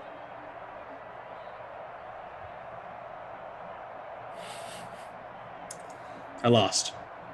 Sorry, dude. Emerson's baby gap shirt, looking ahead to next game, says, I need the Washington D to smash the Raiders. So probably a late classic scenario. Still time for you to change up your lineup if you don't feel confident with it in our free roll. Yep, plenty of time. So, but an hour still. 50. You can still hop in the free roll if you want. Sure, that's another good point. 55. Get on in. 55 minutes. Let's look at the stats, and we'll get out of here and give you guys a break. Well, Daniel Jones, that last play to Saquon put him at the bonus. I didn't play Jones. 3 tuds. 3 tuds, 305 passing. Mahomes only threw the ball 18 times. But when you're playing with a lead, you don't have to throw it as often, right? James, good call. It's an Oasis song. Little by little. CEH, I'm not mad at the CEH play. 69 yards, touchdown. Mahomes had 49. Mahomes, 49 yards and a touchdown. Rushing. Gross. Oh, I thought you were saying that was his passing. No, like, 49 rushing. I was going to say, I feel like we just looked at passing and I didn't see that. I was confused, but okay. We're good. I'm back. Tate, 7 for 87. Barkley, 5 for 81. And by the way, Joe from the Game Ops team is here. I didn't give Joe enough love during that sim. Joe, thank you for what you do. Hit the like button for Joe before you step away. Thanks, Joe. Tyreek Hill, 6 for 91 and a tud. I think your guy, Ingram's got to be the player of the game, right? Hit the bonus, scored a touchdown. He definitely. I was going to say Daniel Jones, to be honest. I mean, he hit the passing bonus, had 3 touchdown passes. You could make a compelling case for either. I want to lean Jones just because I had lower expectations for him. So, Daniel Jones, congratulations. You get the wooden nickel. That entitles you to a free ice cream cone here at Lion's Choice Roast Beef in St. Louis. If you're ever in town, hit me up. Sammy Watkins going to get the Babysitter Billy Award. Not my kid, not my problem. No show. Really? All right. It's your award. I was going to bring up Slayton. What did Slayton end up with? Can we check the stats real quick? Also kind of a no-show. The like with Watkins. The individual stats? I'm sort of an anti-Watkins guy, though. It's one of my corners. Slayton had 1 for 13. Sammy had 3 for 29. That both are bad. All right, you're right. All right. Hey, do you want me to change the award? No, I don't care that much. I mean, I'm just trying to stick up for Sammy Watkins. The guy always. I have higher expectations for Sammy Watkins. All right, fair enough. That's good enough for me. Great. Congratulations to the 3-way tie for first, the Red Zone 83, T-Raj 23, and PSU Pete 8. Tying for first in the public free showdown. Engram captained, Mahomes, Jones, Kelsey, Shepard, and Gano in the flex. And then looking over at the contest that you, my friend, came in, what, 4th? 5th? Something like that. Top 5. Santonio, Shepard captained, Mahomes, Jones, Kelsey, Engram, and Butker in the flex. Sammy Watkins was not as owned as Darius Slayton. That's why I think your pick was, you had a higher expectation level for Sammy Watkins. That's okay. That's why we give you the vote. All right, coming up, Washington at watching the basketball. Enjoy. If you missed any of the news, Deshaun Jackson signing with the Rams, and then in basketball news, LaMelo Ball done for the year. So that's too bad. So. But the Patriots, don't ask us about Cam Newton, and we promise we won't talk about him. Don't ask. Not doing it. From Ops, Freeze Pops, Glash, we're back in 45 minutes for Madden After Dark. We'll see you then.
Juan Soto, one of the members of that team, tied with Mookie Betts, plus 750 odds on the DK Sportsbook to win National League MVP.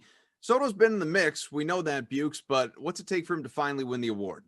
You know, it's funny that somebody who has a career 415 on base percentage only has 23 stolen bases through 313 games.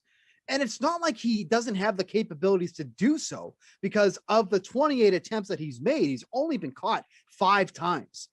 Now, you know, the stolen base, the art of the stolen base is kind of dying in baseball.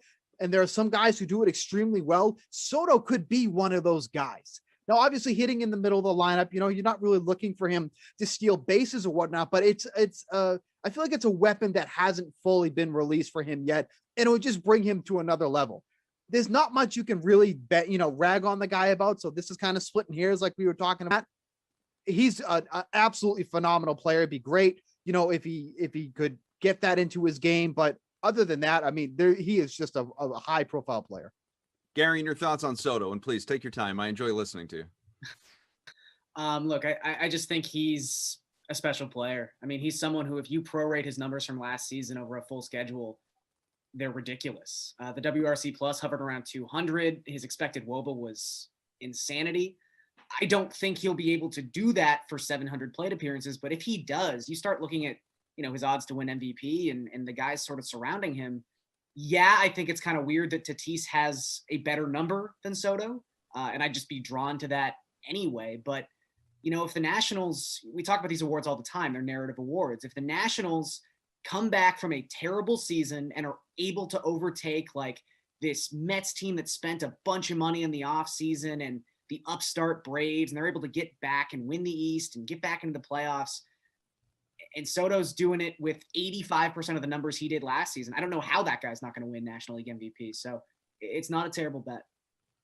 Alec Boehm, the Rookie of the Year runner-up for the Phillies last year. As we know, Philadelphia, there's a playoff drought, but there's also some good talent on that team, some young talent, like the case in Boehm. So what's the fantasy upside for him, Garion? He's someone, I don't want to say he doesn't have a lot of upside, because he obviously does. He's a young player and he's very talented. The problem is he suffers from something I like to call Vladimir Guerrero Jr. disease, which is he's immensely powerful, but he can't elevate the baseball. Elevate the baseball, Alec. You'll be so much better. There's a reason he only had 4 home runs in his 180 plate appearances last season. He's got a 53% ground ball rate and a 25% fly ball rate. I'm not asking for like 45% fly balls, but like 35%. Just get the ball in the air a little bit more, because he has such immense power that he can start doing some serious damage. He does have other things he just does really well. For a guy as young as he is, it's weird to say you can just pencil him in to be a 280, 290 hitter, but the strikeout rate has been consistently low throughout the minor league level. His expected batting average was amazing last season. So he's just going to be a really good hitter. He just needs to tweak his profile slightly to have that true fantasy upside. Steve, does Boehm have any other ailments we should be aware of? No, but I think Garion nailed it here. Like, when you look at when his power output was the highest, it was when he was in Double-A in 2019, had 14 home runs through 60-something games. But his average took a big dive. It was at 269. So I think the Phillies need to figure out what type of player do they want him to be. Do they want him to be an average hitter, like hitting for average, or do they want him to be a power hitter? That's going to be the biggest difference. What I don't like so far this season, and this could just be a spring training thing, is they're hitting him in the heart of the lineup. He's been hitting 3rd and 4th. I hate that spot for him. I don't want to see him in the heart of the lineup. I think he either has to be at the top of the lineup or down in the bottom where he was last year, hitting 6th or 7th. But again, they have to figure out what type of hitter they want him to be. He can do both. He can hit for a high average, but the power is going to be lacking. Or he can hit for power, but the average is going to be down. They need to figure that out. They have plenty of time to do so. He's a young kid. He kind of flew through the minors there. Saw him take that big leap from Double-A to the majors last year, but they have to figure out what he's going to be until he can be a true fantasy asset. Bukes, we haven't seen the Phillies in the playoffs since 2011, which is also the last time this team even finished above 500. DK Sportsbook plus 285 odds to have them in the postseason. Is it going to happen? So as of right now, as we're recording this, it's back to 2019 playoffs, back to 5 teams from each league making the playoffs. So they're not going to win the division. And I don't think they're going to make the wild card either. If the expanded the expanded playoff was happening, then sure, I think they have a chance to make it. But if we're going back to 5 teams per league, I don't think they have a chance to make that there, because you look at some of the other divisions that are playing here, like we should definitely see 2 teams coming out of the NL West, right? The Dodgers and the Padres. We should maybe see 2 teams coming out of the NL East, just with the Mets and maybe the Nationals, if I'm liking them there too. So the path for the Phillies is extremely limited, a bet going off in a really hot start to the season. So I don't think there's a path for them to make the playoffs as it's set right now. If they do expand it like last year again, then yes, I think they have the ability to make it. But with only 5 teams, that ain't going to happen. Garion, are you any more bullish on Philly here? No, I think it's exactly like Bukes laid out. You're going to be looking at a playoff system in the NL where the Dodgers and Padres are making it. So you've already got 1 wild card spot sewn up. The NL Central is only going to produce 1 playoff team this year, but the Phillies can't win the NL Central, so it doesn't really matter anyway. So you have to ask yourself, not only are they better than, let's just say the Braves win the division, doesn't really matter, but not only are they better than one of the Nationals or the Mets, are they better than both? I just don't see us playing out this season. And more often than not, they finish second in the NL East. If Zach Eflin, decent guy, but if he's your number 3 pitcher, I just think there's so much more talent in those rotations above them. And I just got to go with that. Guys, let's wrap it up with the Marlins. Gary, and we'll stay with you. This is a team, Miami, that finished just barely above the break-even mark, 31 wins last year, and led largely by a young, talented pitching staff. Are there any guys, bats, offensive players, that might garner some fantasy upside here? Well, the only guy currently with an NFBC ADP inside the first 225 picks who plays a position for the Marlins is Starling Marte. I've never been the biggest Marte fan. His ADP isn't terrible, I'll say that. He's someone who you can pretty much pencil in for, 20 home runs, 25 stolen bases if he stays healthy. However, much like some other guys we've talked about on this segment, if he stays healthy is a big if for Starling Marte. You go back to 2016, he's only had 1 season with 600 plate appearances. Obviously, last season it wasn't his fault, but then he got hurt in the playoffs, kind of perpetuating the Starling Marte narrative over and over and over again. So very good fantasy player in that he steals bases, can hit you for a high average, things that aren't very common these days, but the health is a huge question. Bukes, what about you? Anybody in terms of bats for Miami that stands out to you? I mean, look, from the guy from day one who was like, hammer that over on the Marlins win total from last season, I am here to bring you good news once again. This lineup is quite good. And people aren't going to realize this until maybe we're in June or July. They legitimately have 5 hitters, 1 through 5, that could have 20 plus home runs. And that's not a stretch to say that at all. Gary already brought off Starling Marte. They want to kind of write him off. 30 plus stolen base potential with Starling Marte at the top of that lineup. Remember Corey Dickerson, the guy that we kind of forgot about that's been all over the place? He has isolated power of at least 207 in 5 seasons in his career. If he can stay healthy, which is a big if, that's a huge power bat in the middle of that lineup. So there's a lot to like about this Marlins lineup. I'm not saying they're going to go out and make the playoffs again through this whole season, but this is not going to be a team that you're going to beat up on by any means. This lineup is going to hit, they're going to score runs, and they're going to hit for power. We got just a taste, Bukes, of Sixto Sanchez last year. Pitcher, of course, only a handful of games, 7 games, I think it was during the pandemic shortened year. Now this season, after a full off season to get himself ready, plus 500 odds on the DK Sportsbook to win NL Rookie of the Year. What do you think? Terrible odds. Like, I don't know what I'm missing here with these odds here, but this is a guy who doesn't have a lot of strikeout upside. I mean, all throughout his career through the minors and when he's been in the majors, he's averaging less than a strikeout per inning. And then in the small sample we saw last year through 7 starts, he had a 7.6 K9. So at plus 500, the second best odds on the board, like this is either what we're thinking is a putrid rookie class in the National League, or these odds are just not set correctly. Will Sanchez have success in the majors? Absolutely. He can get the ground balls and whatnot, but he's not going to be somebody out there that's going to be blowing past hitters and getting that pizzazz that's going to get that Rookie of the Year chatter going. Hayes at plus 300 probably is going to be the guy, even being on the Pirates, a team that nobody's going to be attention to. But I think the NL, at least as it stands right now, kind of weak on the rookie side, but even still, Sanchez at plus 500, you are just not looking to win that bet there. That I do not understand the odds on that at all. Better odds for someone else out there for you as well, Gary?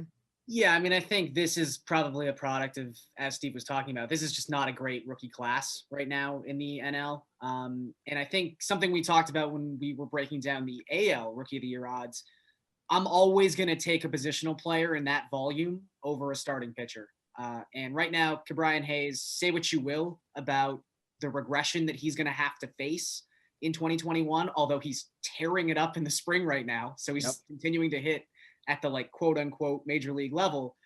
But if he gets 650 plate appearances and plays Gold Glove caliber defense, it doesn't matter what Sixto Sanchez does. He's just not going to win that award. And plus the tier of player he's on after Hayes, like Ian Anderson could have just as good a season, except he could do it being the number 2 starter, helping the Braves win the National League East. Like, I just think the narrative would kind of propel Anderson in that sense. So if I'm betting any of the top 3 guys, Sanchez is the last on that list. Our Major League Baseball tour division to division to get you ready for the 2021 season continues this time next week. Thanks for being with us. Thanks to Gary. Thanks to Steve. I'm Adam. We'll talk to you again soon.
Why did the Giants cut Ziegler? And he just signs with the Ravens. The Ravens. That was a great little move. That's for a the great Ravens. move. And then that almost allowed them. I mean, we still don't know if it's true or if it's not. We'll see what Khan has his one thing that he's saying. We'll see if it actually goes through. To give them leverage to trade an offensive lineman to get an impact wide receiver? That's a move that could work. Well, what's the matter? Why would they want an impact wide receiver when they have such a terrible quarterback playing for them? That is also you. No, that is not my stance on it. Didn't even put him in your top 10. I didn't put him in my top 10. I don't think that he's a top 10 NFL quarterback. Hence why getting better receivers around him would actually help him out. You see how that works? Won the MVP, but he's no good, though. I never said he was no good. That was the implication. That was not. That's apparently you living your truth of what you took away from it. I'd be delighted to see Chark go to the Ravens. That would just further cement my feeling about them being the Super Bowl winner. So you got the Ravens. Any other free agency news? I just want to make this quick. I saw David is going back to Tampa Bay, which I didn't expect. David back, Drew Brees retires. They did the wonkiest thing of all time in terms of that Taysom Hill contract with the 4 voidable years. Juszczyk getting a ton of money for, they can call him an offensive weapon all they want. He's a fullback. I didn't even see him sign. Where did he sign? San Francisco. They just gave him a ton of money. No. I mean, he is pretty critical to what they do, considering Tim's just upset because there was rumors he was going to be a Jet. Is that true? Yeah. Yes. I kind of wanted him. Yes, there was. But now I don't want him. Now I'm glad we didn't. I'm glad we didn't. I heard it for a couple weeks. There were rumors that he was going to be a Jet.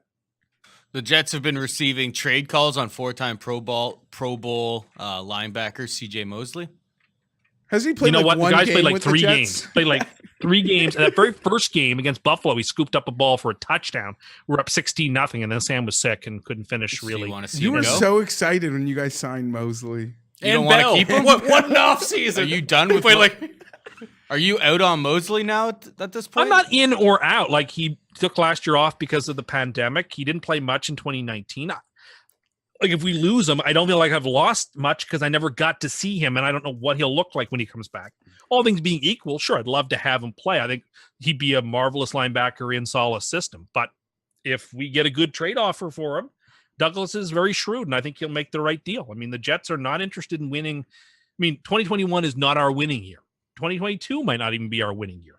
But 23, 24, we could be one of the best teams in the league. But that takes prudential building from the bottom and not getting too rushed. And people like me who've been fans who've been over enthusiastic have now come to the realization, okay, it's going to take a lot of time. It's going to take a lot of effort, and we need to be patient. And I'm willing to be very patient. What did the Browns do? It seems like the Browns made a signing. John Johnson, a safety. He went to Cleveland. Yeah. Oh, a position that they don't have need in.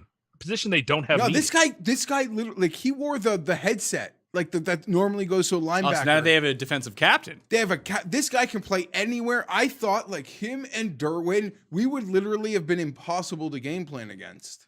I was like once we got issues right now at corner. I'm nervous. I'd still like Hunter Henry to come back, but I don't know that that's gonna happen. But I'm in a much better place than when you started Rat Record. You were very excited once you read that news. Yeah, we had to do something. Like you can't get rid of the names that we got rid of. You're not going to bring them back for me and do nothing. So it's good. The fact that we got no offensive linemen, I'm leaning more and more towards the fact that we very well may take Panay at number 2. And I've heard some people say if they're the Jets, they should absolutely do that. Offensive linemen are just too valuable. Yeah, you can pick up. There's some people that don't even think he's the best lineman in the class. I was going to say, if you're going to take an offensive lineman at number 2 and you're the Jets, there's no chance you don't trade that pick and trade back to 7 and take the same guy. Or get the otother offensive lineman. Like, that's crazy. From Northwestern, who I hope falls to the Chargers, but unlikely. Yeah, you're going to have Parham and that Pitts guy. There's no way Pitts falls to 13. Maybe I like Parham. Maybe they'll take him at 2 to the Jets. No, I'll say this. The anti-Parham stuff is nonsense. Who is anti-Parham? Geoff is anti-Parham. No, he's not. There's no gap. You can't just get rid of a complete tight end like Hunter Henry and a guy with Parham that is just raw. An XFL 6'8" guy who's like a fun toy.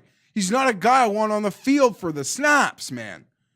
And you're going to love Parham so much by week 3. No, I already 6 touchdowns. I already do. You'll be like, Parham? I already do like Parham. I think it's a fun weapon signing. But there are responsibilities of that position that he is not ready yet for.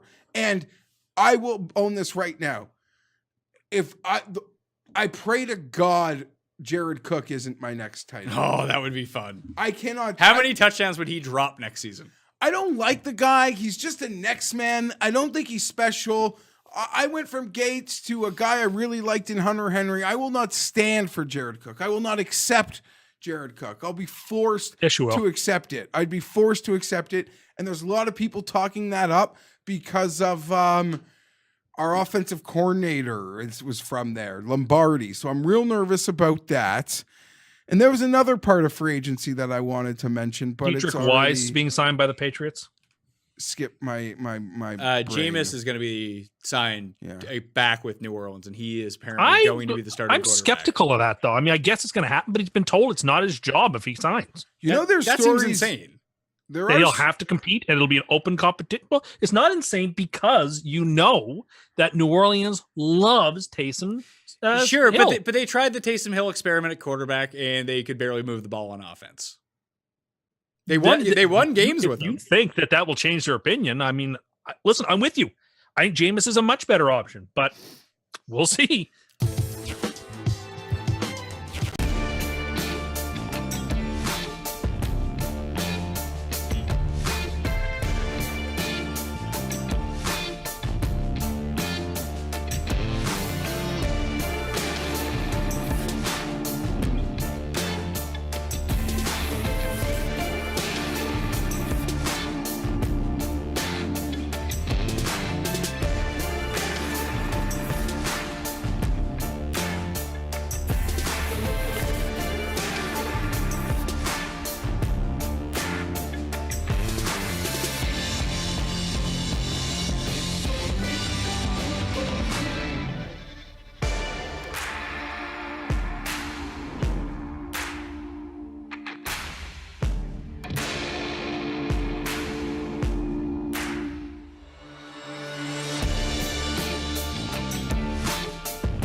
All right, so there's several things about Field that I love, okay?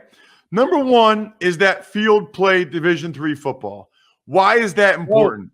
Because people that play Division III football love it. Like, they love it. You're not doing it for the scholarship. You're not doing it for the limelight. You're not doing it because you think you might go to the NFL. You're doing it because you love it. Would you say that's accurate, Field? Hey, absolutely. Like a couple Cecil shorts here or there, right? He was a Mount Union guy, I believe. Which is that where you? I'm going to get in trouble. No, you're right. You're right. You're right. Just making sure.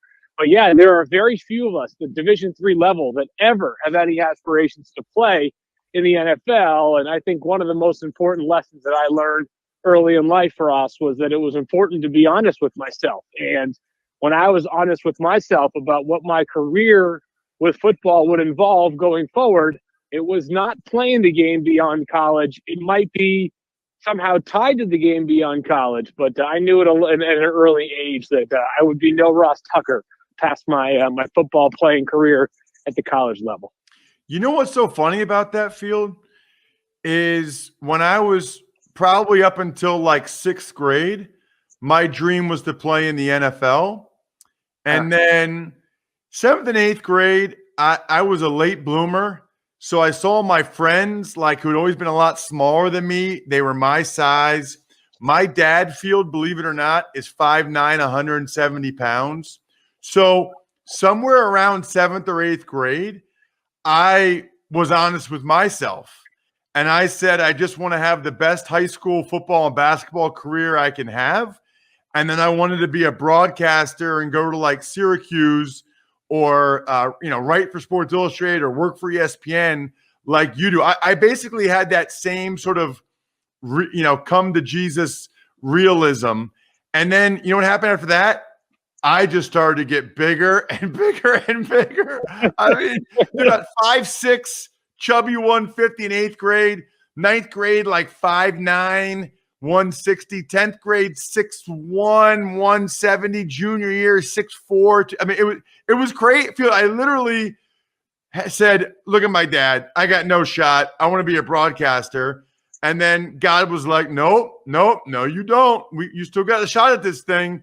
And sometimes I think he made me good enough at football that I could get these broadcasting gigs. Well, I think you obviously have one of the most unique paths, and you've got so many stories and anecdotes along the way that play well in your broadcasting career. And I got to say, your broadcasting career takes you all over the place too, right? Obviously doing your show daily, but you've got college assignments. I see you tweeting from like Montana in the fall or Wyoming in the fall. Yeah, you name it. There's an NFL event. Heck, the last time we saw each other in person, or one of the last times, together in Fort Worth, Texas. So it seems football is taking you many unique and cool places. Yeah, that's the night I met Patrick Mahomes. You and I both met Patrick Mahomes at that fantasy football. I remember talking to him. That's really funny. That was before he had started. Like, that was before he was Patrick Mahomes. That was before his second year in the NFL, which is kind of crazy to think about. The other thing I love about Field is that he is a truly unique background, having worked for the Patriots. And I think you're the only guy I know of, Field. Maybe I'm wrong here. I feel like you are both a front office, based on your tweets, and fantasy football expert. And I don't really know that there's anybody else out there like that. I mean, there's a lot of people that are on the front office side of things. There's a lot of people on the fantasy football side of things. I don't know that I can think of anybody else that's like, that's your niche, man, and I love it. I appreciate you saying that. You know what I think has been cool about, and I'll speak about fantasy in this regard, because I feel like the interest in scouting / the coaching angle has always been there for analysis, and I think it always will be. Fantasy is not new by any means, but it grows in popularity exponentially every year. And I think what I've realized is that while there is certainly not a direct correlation between being a really good football player and being a really good fantasy football player, there are a lot of ways in which being good at football can directly correlate to being really useful in fantasy. And a lot of the analysis can actually prove relevant in both regards. So there are times where I think that there are probably people that are following me because they want to know whether they should start Kenyon Drake or Chris Carson on Sunday. But they may also happen to be a Packers fan who wants to know the financial implications of extending Aaron Jones or something like that, right? So it's kind of a fun, I don't know if it's there's sort of more two parallel tracks than I maybe gave them credit for a few years ago, is that people maybe thought to themselves, there's no way that scouting and fantasy actually tie together, when there may actually be a handful of ways. No, you're right. I mean, look, at the end of the day, fantasy football players are amateur GMs, right? I mean, that they're picking the team. That's what they're doing. They're doing the draft. And so there's a heavy correlation, I would say. You mentioned Kenyon Drake, Field. I'm glad you did, because that was one of the head scratchers for me yesterday. I mean, the Raiders have some cap issues. They're moving on from Trent Brown and Gabe Jackson and Rodney Hudson. Now, they did sign Nick Martin last night, but they're moving on from these guys. They still have some issues defensively. They move on from 3/5 their starting offensive line, and then you give pretty good money. 2 years, $11 million of it's guaranteed. I think it's $14 million maybe total, but supposedly $11 million guaranteed for a backup running back. I got to be honest with you, Field, that one was a head scratcher for me. Do you get it? Do you understand it? But I have a couple of rules of free agency, maybe more than a couple, but one of them is that my goal is to try to understand the justification from a team's standpoint every time we see a move. Look, it's not like someone is doing something,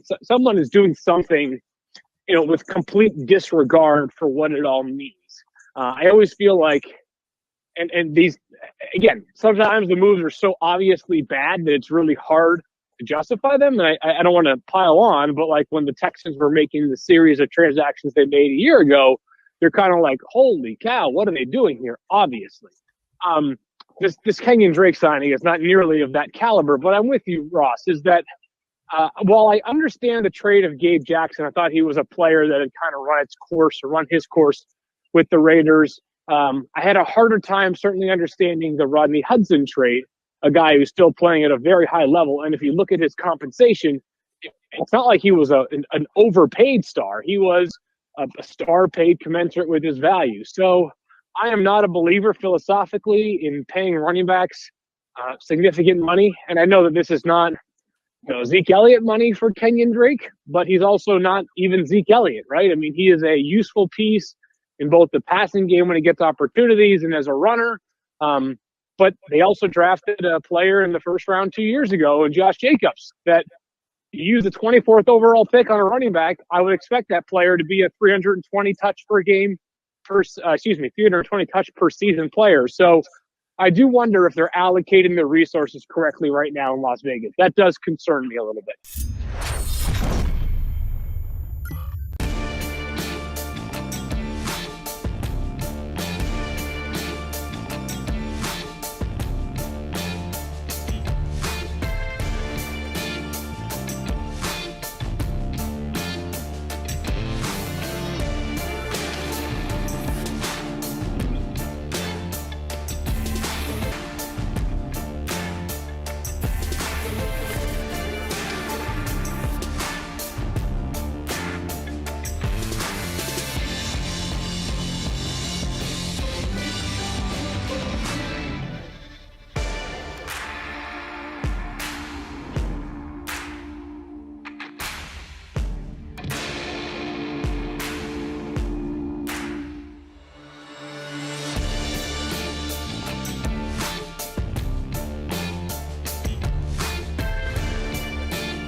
And Oral Roberts for 3. Yes. Hey, what's up? Couldn't help yourself. What's up, dude? Hey, man.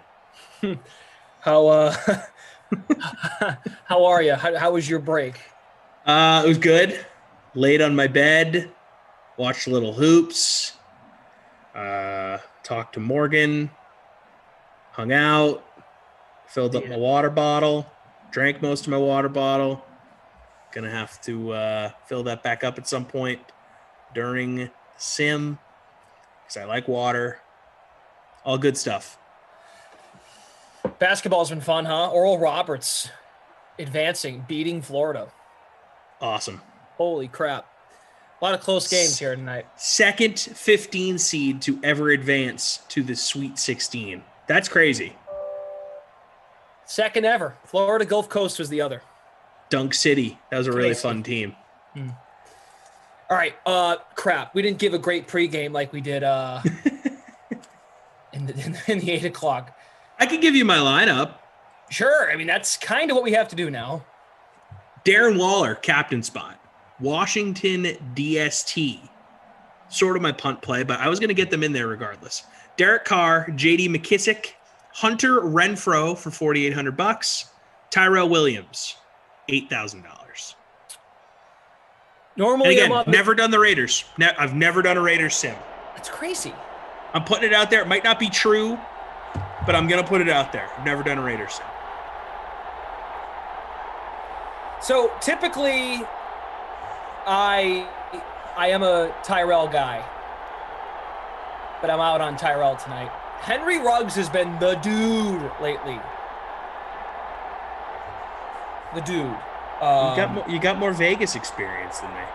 A lot of, not in real life, but in Simland. A lot of Vegas experience. Henry Ruggs has been really good lately. I got Ruggs captained, Carr, Waller, Sims, McLaurin, and Nelson Aguilar. Nelson Aguilar is my punt play at $2,800. Renfro is great when he's like 3K, but when he's 4,400, you said he was? Yeah, yep. I'm like, oh, right. Like, I get to the end and I'm like, oh, here's punt play, Nelson Aguilar. I'm like, oh, well, Renfro, I'd have to spend a little bit more money. Typically, I'm a Sprinkler guy. Jeremy Sprinkler, tight end 1. But I'm out. You know, I don't trust Dwayne Haskins. I don't trust him. Same. I mean, obviously, his stuff in real life is what it is, but here you're in Simland, it's the same thing. You just never know what you're getting with that guy. Koff has openly said in the past on Sims I've done with Washington that he isn't ready to give up on Dwayne Haskins. I feel like I pretty much am. Well, what was his reasoning behind it? Does he think maybe he went on the whole, young player, he's too young still, blah blah blah, weird situation. Just went through this whole thing. It was a weird sim. It was a sim where he was saying not to give up on all of these dudes. He's like, Jameis Winston, I like him still. There was one weird day where he decided that he still liked every mediocre quarterback still. I don't know. He was on one that day. I think he was just grasping for content. Hey, we've all been there. Yeah. I don't think he meant anything he said. Maybe. You might be right. Vid always in for the last sim of the night. What's up, Sim fam? How you guys doing? Let's go. I'm gonna get the strobe light out. First quarter break. Yes, I am going to eat a leftover fish sandwich after this game. Nice. Yeah.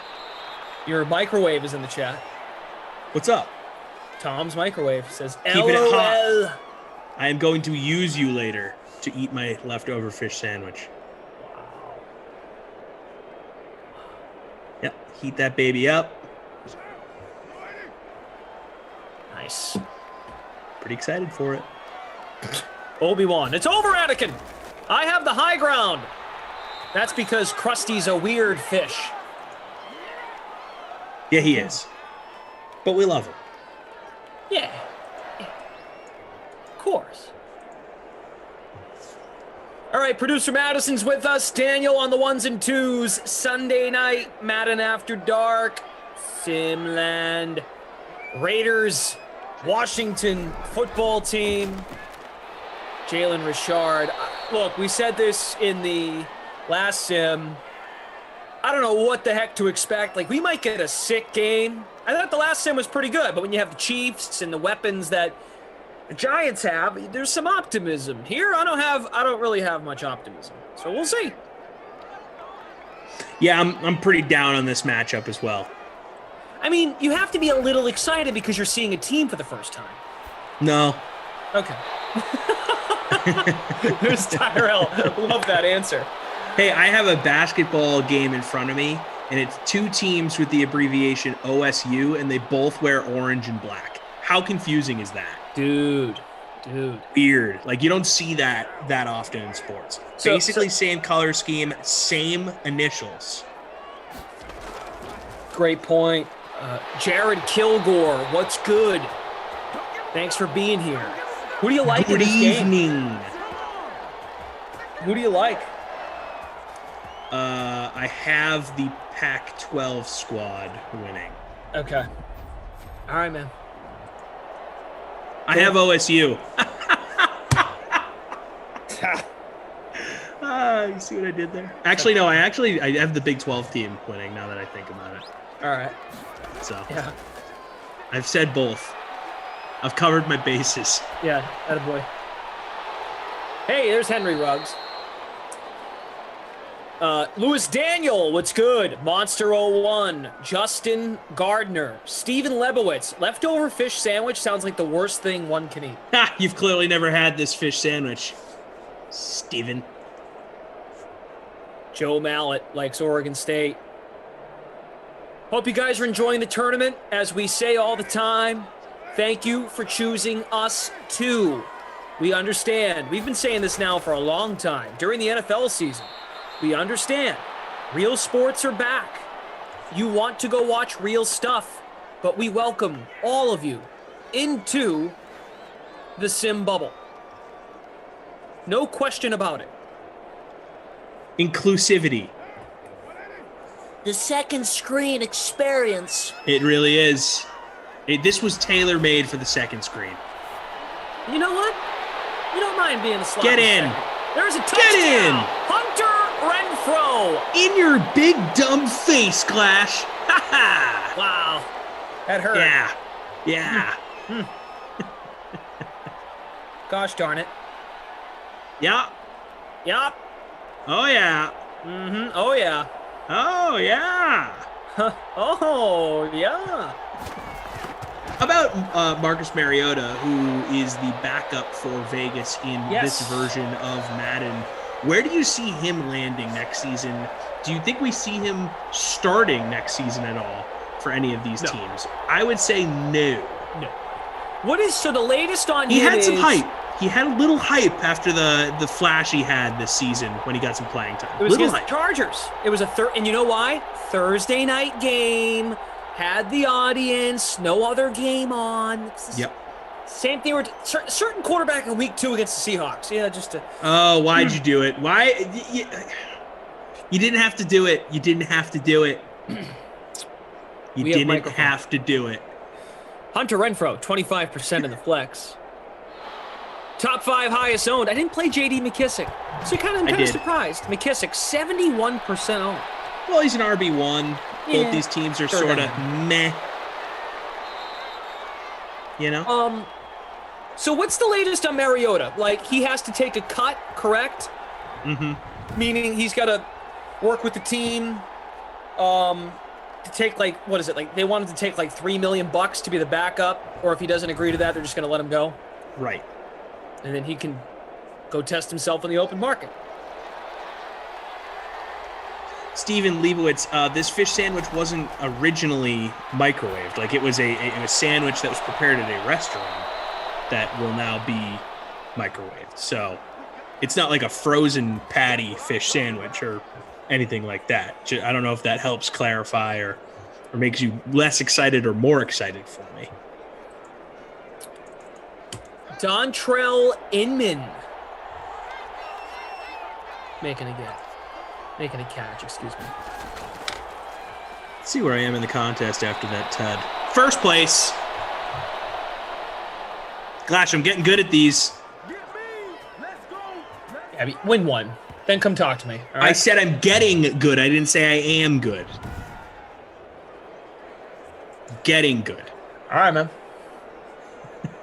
All right. How many of you won? 2? 2 or 3. Okay. Better than me. That's 200 or 300% better than I. Back to the run.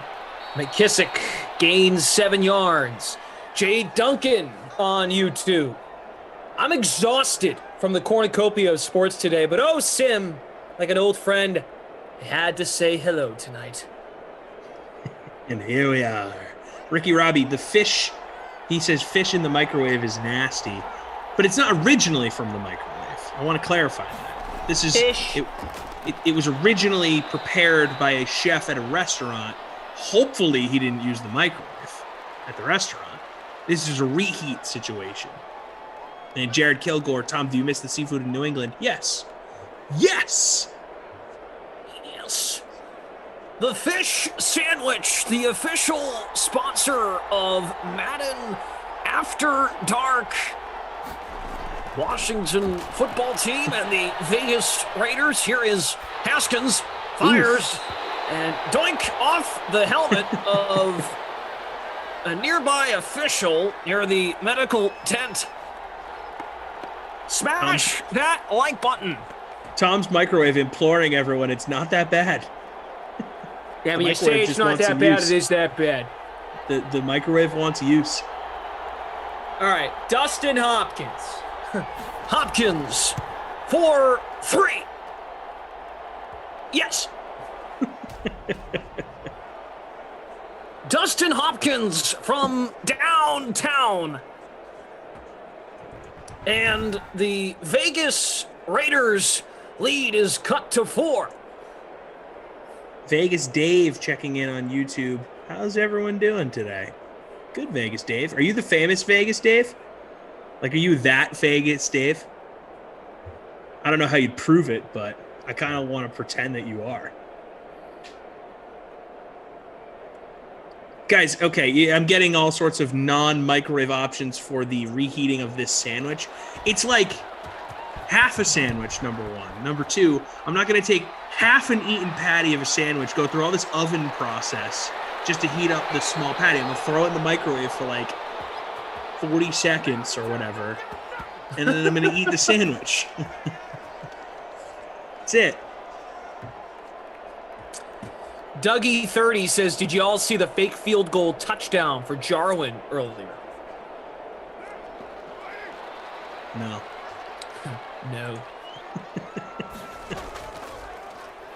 So, are you aware that Josh Jacobs kind of smells in Simland? Are you aware of that? Yeah, and Raiders, weird move bringing in Kenyon Drake because Jacobs, when healthy, good in real life. Yeah. Not really sure why the Raiders have decided to commit so much money to Kenyon Drake. Not necessarily what they needed to get to the next level. But Gruden, a little bit of a weird guy. Raiders, an organization known for trying to beef up their offense at all times. They love speed. Kenyon Drake, versatile dude when healthy again. Flashed at times in Arizona. I don't know. Weird move, but I don't hate it. You know, like, no team is worse by adding Kenyon Drake. But how much it's just not spending money in the right way. I can get the figure up. Yeah, Google it. Here. The old Google machine. Here we go. Kenyon Drake contract would be a good word to put next to it. We got $14.5 million. 14.5? For 2 years. Oh, for 2 years. I thought you meant annual, AAV. All right, let's see what the AAV here is. Well, that comes out to $7 million. Yeah, but maybe this headline is misleading. Maybe it's $10 million guaranteed or something like that. That's what I'm saying. Still, 11 million is guaranteed. Oh, Oh, kind of smelly. Yep. Stanky. That's a stanky deal. Again, he's not a bad player. It's just not what the Raiders need, you know? Right. Now, Congo Cab corrected me. He's in the chat already. We operated with 2 running backs last year and we lost one, so... And they did make some moves at the end of the week at offensive line. So let's see where I am in this contest. Let's see. I'm definitely not in first still, am I? We're loading. Jacobs 4 carries, 12 yards at this point. McKissick 2 for 18. I'm in 11th. Yeah, it's early, dude. Talk to me at the end, man. Stop negging me, bro. I'm in 61st. You don't see me talking about it until now. Hey, look, man, we got to track these things. What else are we here for? It's true. Leaderboard is a big part of why we're here. But, that's the beauty of it. They play a sim, and someone wins, and a lot of people lose. Everyone else loses. Your lineup is probably really bad. If you just wear that going in, you'll be fine. And then it will be a pleasure when it does well. Just live life half glass full, half glass empty. That's the one. That's or half glass empty. I live on that. Here's my thing, though. Half glass full is considered positive, but if my glass is half full, it's also half empty. I need to go fill that thing up. Either way, so I'm striving for positivity at all times. Hey, Win in the YouTube chat. Yeah, I really botched your last name. I'm happy you are okay with that, and you still came back for more Sims. So thank you, Win. I hope you win. I see what you did there. Yeah, and I appreciated it. Thank you. John Delfino digging the lights. I mean, the name of the free roll is important. Wash and Vegas. I called them Wash just to abbreviate. Wash and Vegas. Better with the lights off. You ever hear that Chris Brown song? You look better with the lights on. Better with the lights on. Which is kind of a mean thing to say to somebody. Well, do they deserve a lot of love, these two teams? I guess Washington making the play. We're talking similar. No, I'm saying what Chris Brown is saying to these presumably lovers in this song. You look better with the lights off. That's an insult, no doubt. Chris Brown should be nice. I just had a buddy text me, oh bleep, both these teams are OSU. Yeah. That's what I mentioned. Same abbreviations, same colors. It's confusing, man. Carlson for 3. Yes. Daniel Carlson from downtown. Should have done the kicker stack. Yeah, guys, I'm Jason Rossi. Thanks for being here, and stack them kickers.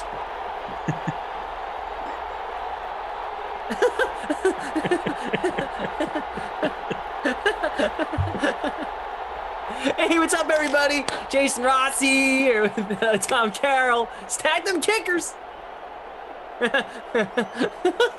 Oh, that was good. Rossi's so Wait, Chris Brown does not sing that, apparently, according to Luke Cohen. Who does? The New Boys. Oh.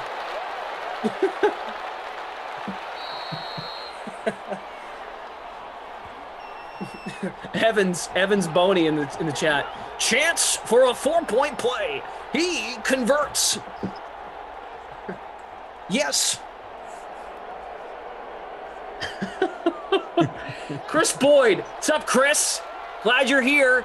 Says I'm his good luck charm. I've won 2 of 3 of my contests. Wow. I need to start copying this guy's. I'm a huge fan. I'm a huge fan of this Rossi impression, by the way. Love the energy. Hey, There's a good energy in the sim. Good energy. Really good energy. Chris, the Chiefs won the last sim. We gave the MVP to Daniel Jones for throwing for 300-plus yards and 3 touchdowns. The Chiefs did win the sim. 10-3, 6 minutes to go in the second quarter. Pleasure Jordan having you with Lindenbaum. us. Jordan Lindenbaum saying, I'm going to be a New York pizza snob now. No pizza is good in a microwave. If it is already bad, though, it will be equally as bad. Got to be thin crust and crispy. Loses crispiness in the microwave. Yeah, I agree. I mean, look, if you're going to reheat pizza, you're going to want to use the oven. That's the way to go. Or a toaster. But also, Madison, being go to an bed, impatient cold. Being an impatient person, yeah, no, I get out of here. I'm not in on the cold pizza thing. You want to just throw it in the microwave and get things going.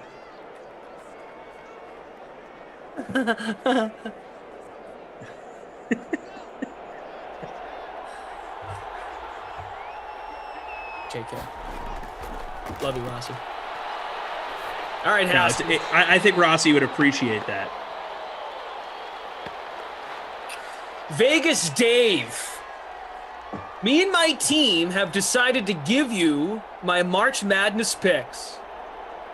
You got to take UCLA and Colorado. Thank you. Well, why are you? You're giving them to us. We should be thanking you. Is this actually real Vegas Dave though? Have we decided? All right. Yeah. We've had Michael Irvin in the chat. We've had Tom Cruise. Playmaker. Hey, we had Morton Anderson the other night, the real Morton Anderson, in the chat answering questions during Madden After Dark on Friday night. That's awesome. Yeah. You got Mort to hop in? Yeah, well, he was already watching because we had an interview earlier that day, and I was telling him what I was doing that night, and I had a triple header. So he's like, "Oh, dude, I got to tune into this. Like this sounds ridiculous." Yeah. And he hopped in, and he was watching. He was texting me throughout the night on different things that were happening during the sims, and then finally during the third sim, King of Kicks 2544 started popping up on YouTube. And he texted me. He's like, King of Kicks looks like they got a lot of things to say with a bunch of eye emojis. And I was like, oh, wow. Morton's in the chat. Here we go. So Koff started interviewing him. It was great.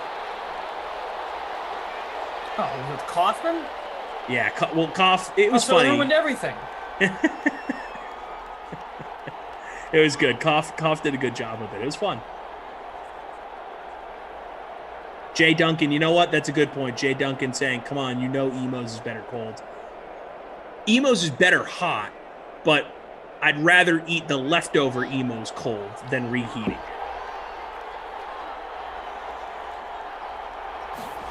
Hater says, anyone remember Madden when the ambulance would come over and run over the player? What? I do remember that. Madden would do that? When there'd be an injury. Oh. It's been a year since. It's been a year since. You know, funny enough, one of the first sims we ever did, Lamar Miller got hurt for the Texans. Huh. But it was like a. How do I phrase this? It was a. Oh, wide open touchdown to the sprinkler.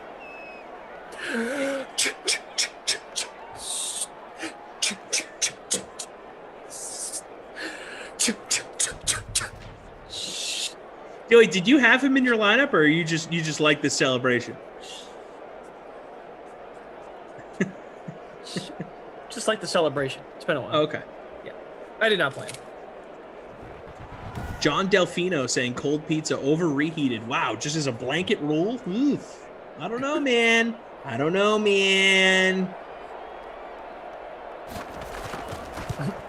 And the extra point is good. Hey, Noah Moon is happy. Everyone, screenshot. Noah's proud. Captain Sprinkler, baby. Chris B says, glad to be here, fellas. It's been a good day off. Hey-o. Happy Sunday to ya. Ashy in the chat. Do y'all remember NFL Blitz? See, that's what I thought you were talking about. Oh, maybe it was Blitz. Okay. All right. I do remember that as a young lad.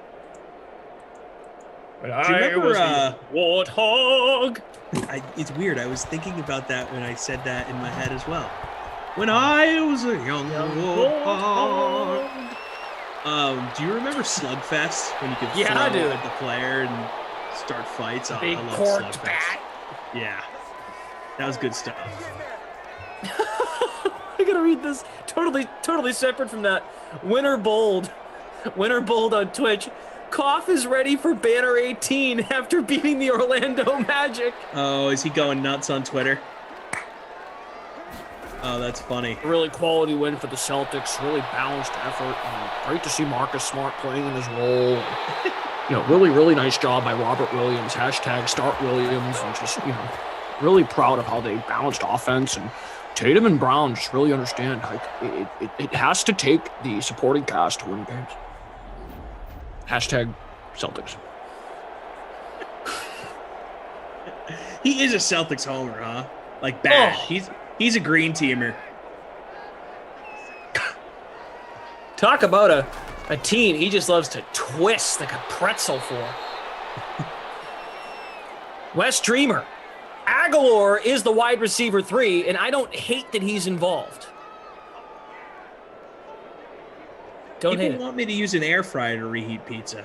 I'd like to state for the record, I have no leftover pizza in my fridge. I have a leftover fish sandwich. Which, like, half of it's gone already. Oh, nice pass. First down. Mr. Ruggs. Henry Ruggs, for some reason. Like, zero impact, I feel like. And then the December update came along, and suddenly he's been really good. And he was not great in real life. He's been really good as a wideout. He flashed in real life. That's the difference. Yeah. We saw moments where we're like, oh, wow, this guy's speed is unreal. If the Raiders can just be consistent, this guy could be a stud. Freak of nature. Talk about the sim. I feel the energy in the air. Tyrell for a first down to the 13. Talk about the sim. Talk about the sim. Talk about the sim. Talk about the sim. Talk about the sim. Talk about the sim. Talk about the sim. Talk about the sim. Talk about the sim. Talk about the sim. Talk about your lineup. Talk about my lineup. Talk about the sim. Talk about the sim. All right. 1st and 10 for the Raiders. On the 14-yard line, Derek Carr steps back, looking, firing towards the sidelines, incomplete in the area of his running back. 2nd and 10, Vegas from the 14. Minute 29 to go in the second quarter. I have a thought. I have a pitch, and you can take the pitch outside and take ball 4. Okay. Or you can groove it out of the ballpark right here. Okay, All right. The 3-1 hitters count. Should I call our old friends Joe Buck and Troy Aikman to come on for the third quarter? Ooh, I would pass this evening on those guys coming along. Wow. Yeah, it's for reasons that contractual obligations will lead me to say that no, we shouldn't. Oh, you got in trouble for this. Great. Oh. Well, I just got dumped and denied. You all heard it here first. Someone clip that. I just got denied by Tommy Freescopes. What a selfish... You know what? I'm sorry. I'm sorry. It's a contractual issue between Joe and Troy. And they're just not going to be able to make it into Vegas. Sometimes flight issues come up. This is a contractual issue. Here is Carlson for 3. You're going to punish me with Marv Albert the rest of the game. He knocks it down Daniel Carlson knocks in another 3. Yeah. Dude. Look, man. It is what it is.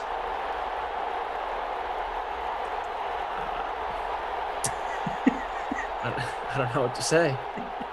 I thought you'd be all in on that. I'm sorry. Can we make an exception? Okay, how about this? No, it's all right. I just like to use that line. It's like a line in the movie. Can we make an exception? If we get to 300 likes, we can breach contract. Ooh. How about that? Wow. Yeah. I'm putting a lot on the line here. I hope you know that. Yeah. Yeah. Do it. 300 likes. Producer Madison, of all people that we have in Simland in the booth, Joe Buck is actually like 16th on the list of like least annoying. It could be way worse. Yeah, who is the old-timey reporter dudes? Skip Perkins here! Those guys. Skip Perkins shouting from heaven. Get your Sunday Simland Times. Don't need them in the mix. We don't need Marv. We don't need Elmo. Why is my spectrum of guests like really, really young to really, really crusty and old? I guess Joe Buck's in the middle. Yeah. Yep. Oh, yeah, you're Jim! all over the place. Oh, Jim, what a play! I don't mind Romo, but I don't think I've had extended Romo before. That's all that's all we get from Romo when he stops by. Oh, Jim! I don't know, Jim! Oh, Jim! The Masters on CBS. Him and Raftery today were great. Now, I was biased. I love Raftery, man. I was biased watching Syracuse, and they were playing West Virginia. They've got great chemistry. Raftery's great with anybody. He's awesome. I've met Bill Raftery. He's a fun guy to have some Diet Cokes with. Oh, I can only imagine. He's cool. Legend. Onions! Did that sound like him? Oh, yeah. I think you do better Aikman, but... Oh, wow. Well, hey, we are inching towards 300 here. 228 currently. So we appreciate you guys. John Delfino. Those likes, but gonna need more. John Delfino, we've already reached 175 likes. Why are you so against Christian promoting posteroutsubstack.com? They're kind of like great related. Website. Yeah, there's good content, A, and B, Christian DeAndrea got hired at DraftKings because of the content he was putting out through SB Nation, which has an affiliation with DraftKings. So Christian's family, and gotta support our family. Yeah, that's my quarterback. That's my Substack. Honestly, if you want to be a smarter football fan, you'll subscribe to his Substack. So you guys should all do that. Here is Carr looking and delivers with 9 seconds to go. I could do Ian Eagle. Ian Eagle's a friend. I feel like impersonating him would come off like it'd be insulting him. We tried to get Ian Eagle on a sim, but it was too late in the night to really get a hold of him a few weeks ago. Oh, I guess a few months ago at this point, because he had just done a pod with Woj, I think, and he was talking about how he hates all condiments. He's never had a condiment in his life, and all these weird eating habits. And Koff was like, here we go. I can sympathize with this guy. Like, respect. Like, we're in this together. And, yeah, he was already asleep or something when we reached out to him. It was like a Friday night, Madden After Dark. Shot in the dark. We're like, let's try and get Ian Eagle on. I shot him an email. I think Koff tried to get in touch with him. And He said he would be down to come on in the future and talk about his weird eating habits, but unfortunately, it didn't happen in the moment. Oh, dude, I'll bridge the gap when we get to the off season. Let's do it. Don't rely on cough. They'll be invested in Celtics Knicks first round and Ian Eagles. Well, I was gonna say, is Ian still? He's still doing the Nets, right? Yeah, I mean, exactly. He's gonna be pretty busy. When Ian Eagles calling Nets.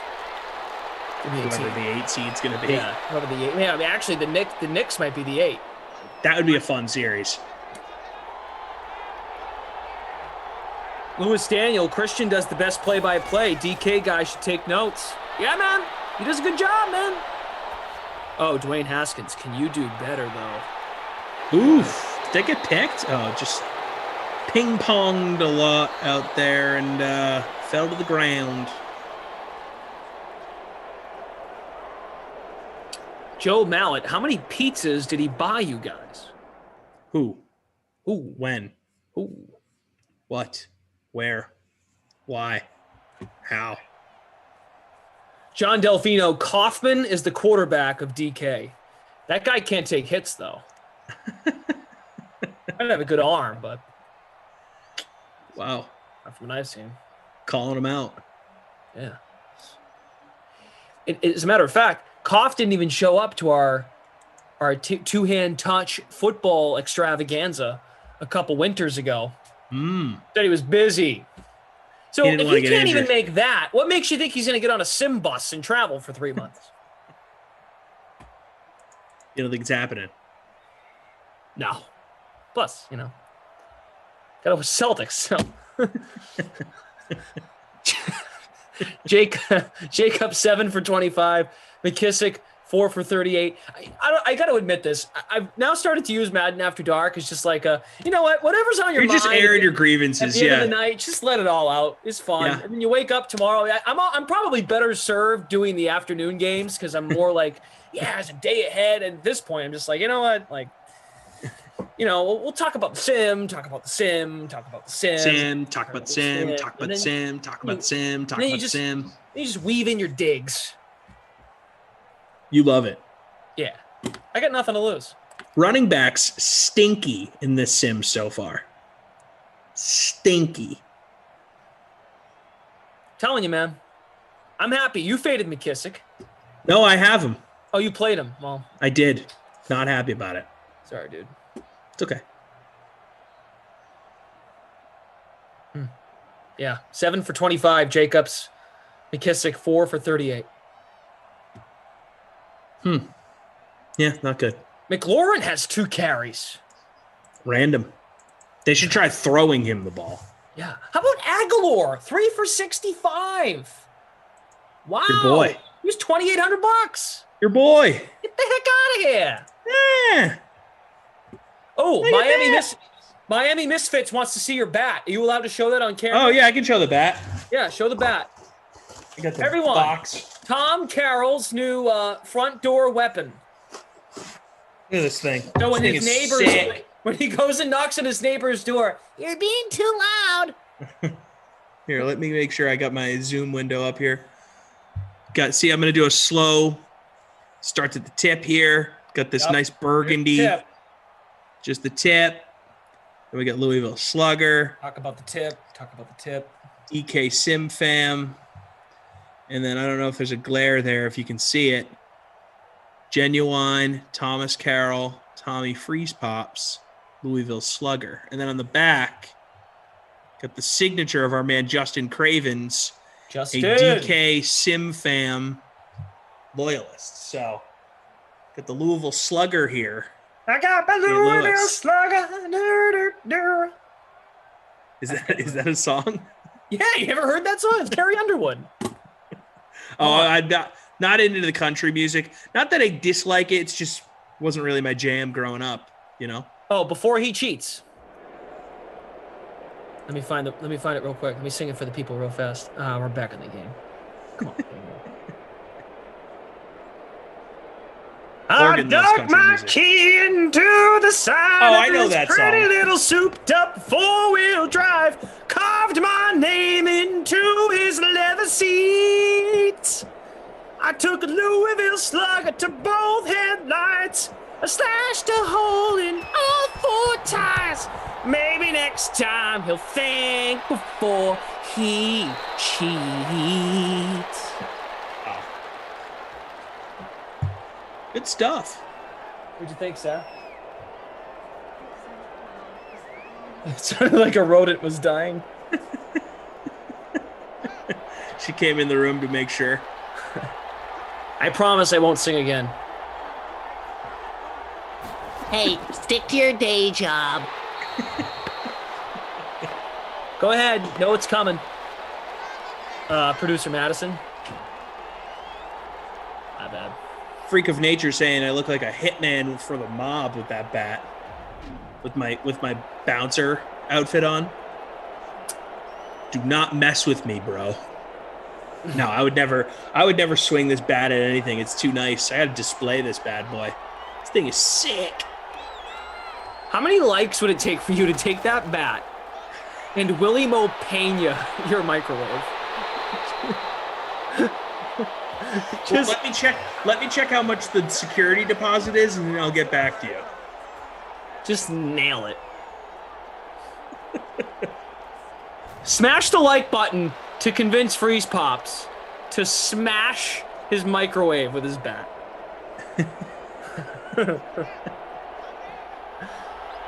Guys, Like a there's pinata, really dude. no amount of likes that are going to make me do that. I would pay you. I would pay you like whatever the damage was. That's what I'm saying. I need to check the security deposit to see how much it would be. That's how much it would cost you for me to beat the microwave with a bat during the sim. So let's think about this. So if, say in theory you hit it, what can we come up with as an excuse as to why it broke? Like, oh, I have no idea how this broke. Like, I left my door unlocked when we went to bed, and I woke up in the morning, and looks like a bunch of dudes must have just come into my apartment and beat my microwave with a bat. I don't know what happened. Like, it was raining outside, so the Cardinals decided to have batting practice in our apartment. yeah, you guys didn't know when I don't heat up my food, I actually use my microwave as a safe, and someone broke in. I put a dish in the microwave that I thought was microwave safe, and turns out it went crazy. It completely destroyed my microwave. Oh, wow. Yeah, I'd have to check. I'll check what the security deposit is. Maybe that could be a fun, right before I'm moving, activity to do. I don't plan on moving anytime soon, but no, we got a good spot here. I've shown you my high ceilings, right? Yes. Look at my ceiling. Mm-hmm. It's high. CEH, there was a bee. A bee? A bee stung the microwave? We had a couple moths in the apartment. Crazy. I was using a fly swatter trying to get them, and I beat up the microwave.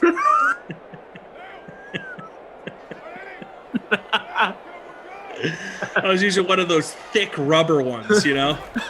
Just... Hello. Mike McDonald, I saw a spider. I opened up the microwave and there was a head in the microwave, so I freaked out and I beat it with a bat. But it ended up being just a bad dream. Yeah, it turns out I was sleepwalking.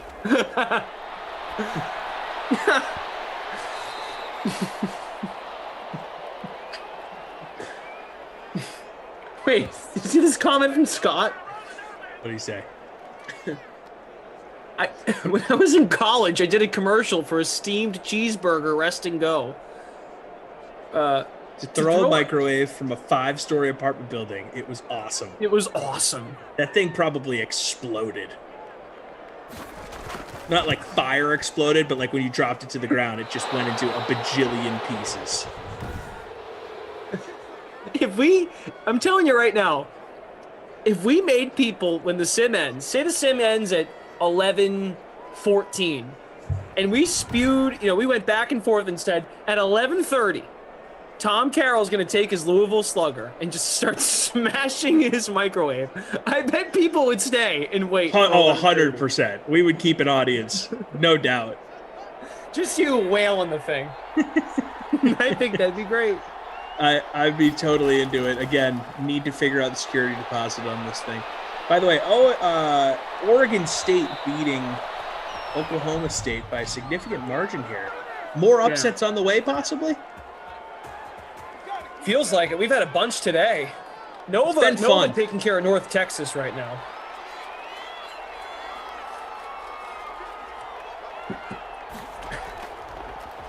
David says, you guys need to learn how to manipulate the system.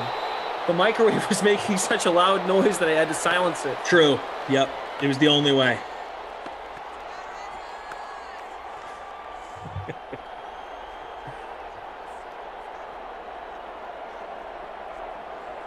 The microwave was not doing its job well. It needed to be punished.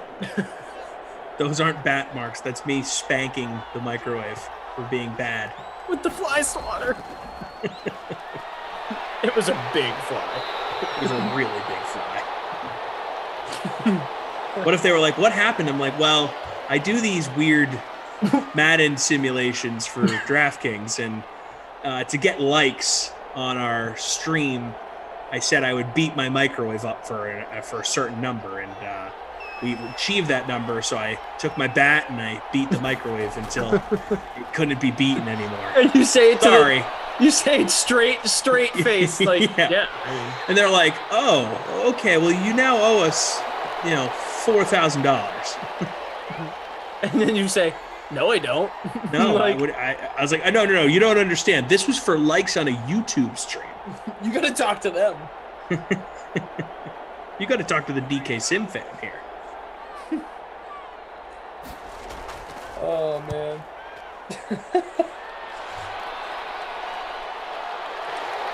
Death pause on YouTube. I pressed the button that said, never press this button. Now I know.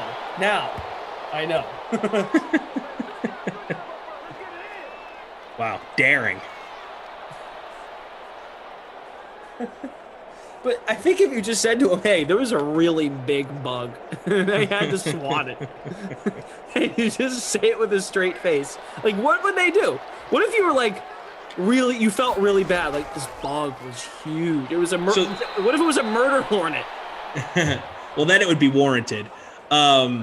Look, people in the Midwest are so nice. I bet I could just anything I said straight face, they wouldn't be mean to me, at least to my face. They'd be like, "Oh, honey, that's unfortunate. We'll get that taken care of." And then the invoice would come.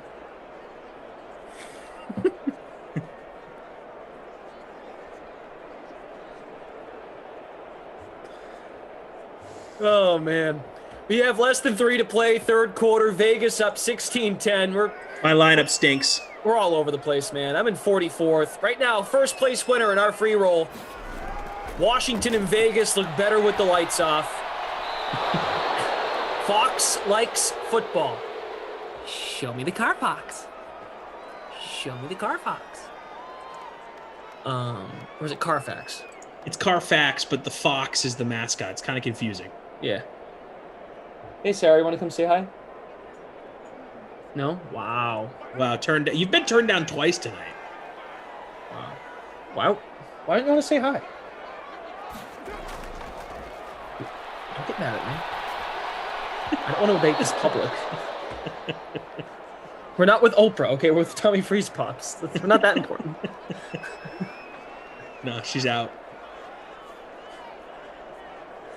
Anyway. Steven Lebowitz, why did I destroy the microwave? The toaster oven commanded me to. I was only following orders. Or would you be like? What if you were like, look, I bought a new bat. I wanted to test it out.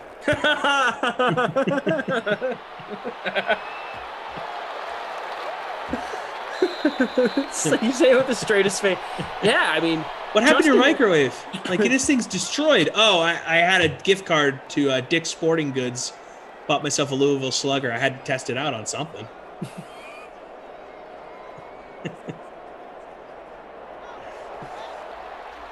I'm telling you, all I'm trying to imagine is you taking that bat, standing up, and just wailing on it.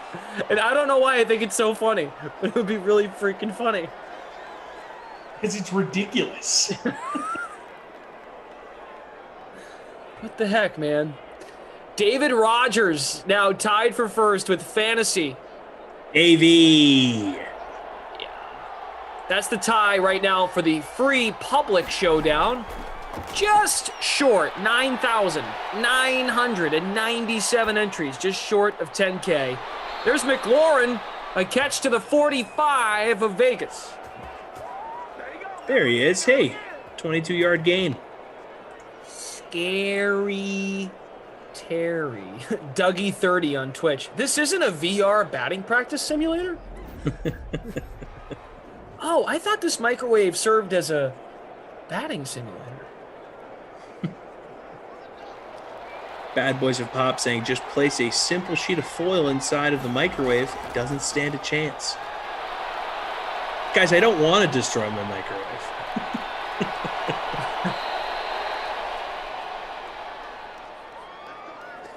Winter Bold says, I don't like Tommy, but that microwave is a DK Sim monument. What a compliment with a diss. Yeah, I know. What? I mean, hey, at least he's giving the microwave some props. What did I ever do to you?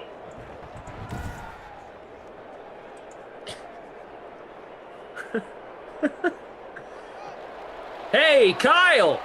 Good evening. Kyle, I'm proud of you. You came in and commented and didn't worry about who was on Madden After Dark tomorrow. He was looking for you for a few days. Kept asking. Yeah. Was gone yesterday. Now you're here. Out of the bubble. It's a very complicated process to get back in the bubble. It involves opening a laptop screen.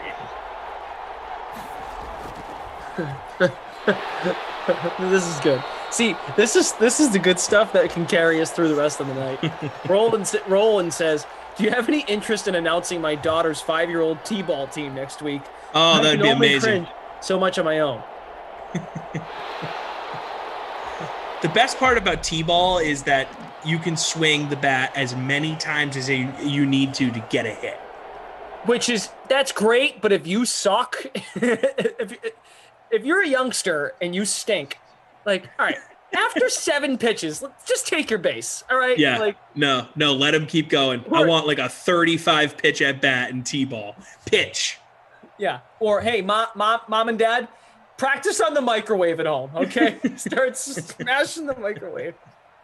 Hey, how come your microwave got beat up, Tom? Oh, I was doing some research for a T-ball game I have to call in a couple weeks. So decided to take a couple hacks. The old nuke machine over here. Yeah, man. It's like producer Madison. You love the movie Benchwarmers. It's like when they smash the mailboxes, in the truck. Yep.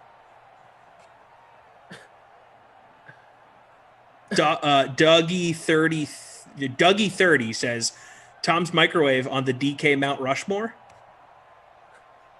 It's in the discussion. There's no question. Chris Boyd, T-ball. Hopefully the kid actually hits the ball. Yeah. No Speaking one ever of hits the T-ball. ball in T-ball. There's like one kid who's a stud. Speaking of T-ball, I miss He's gonna wiffle move ball. up. He's gonna move up 2 years ahead. This summer, I'm making it my goal to play wiffle ball in some capacity.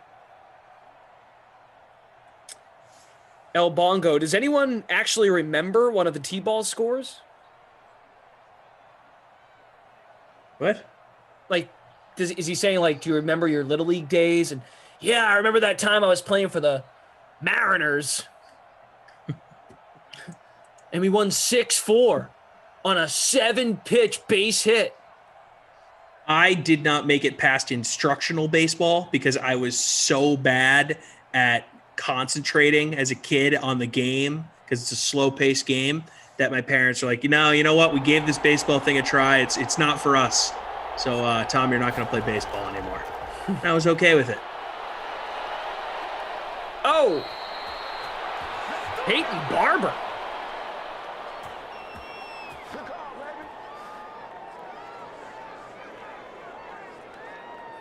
Steven Lebowitz, if you want the views, hang the microwave like a piñata, blindfold Tommy, and let him go.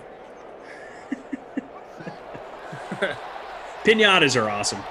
Anytime you bring a piñata to a party, it's a great time. What if you don't even need to fill it with candy? You fill it with whatever you want. Dude, here's an idea. Weather's getting nicer, right? Yeah. What if we both go on like Craigslist or Amazon, eBay, and we find a really cheap microwave? We hang it up, and you just smash the crap out of a microwave on a sim one night with the baseball. You don't want to ruin that bat, but true. I would need to get a cheap bat to do it. Yeah, I don't want you to. But I feel like the cleanup of that is not really worth the process. You know, I feel like the juice isn't worth the squeeze here, Glash. Terry McLaurin, touchdown. No, do it outside.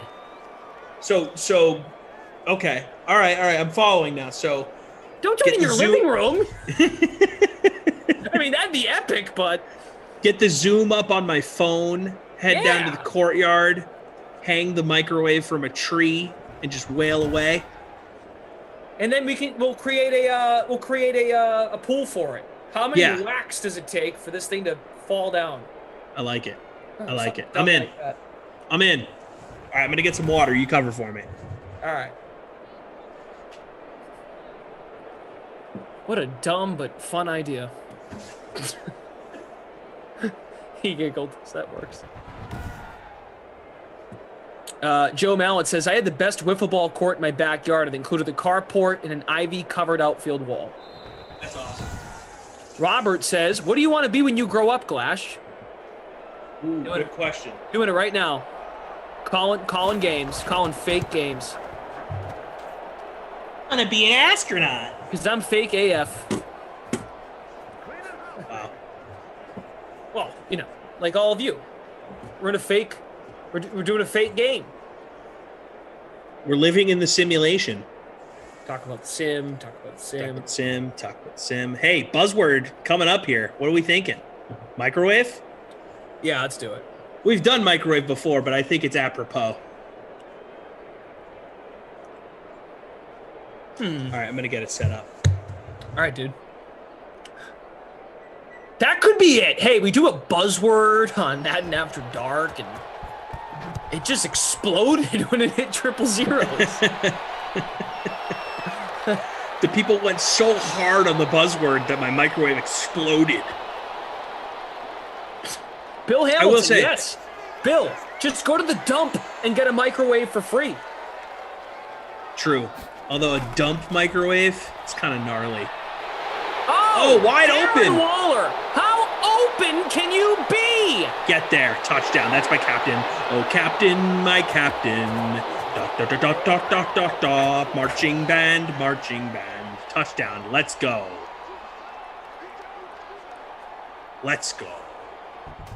I don't want to grow up.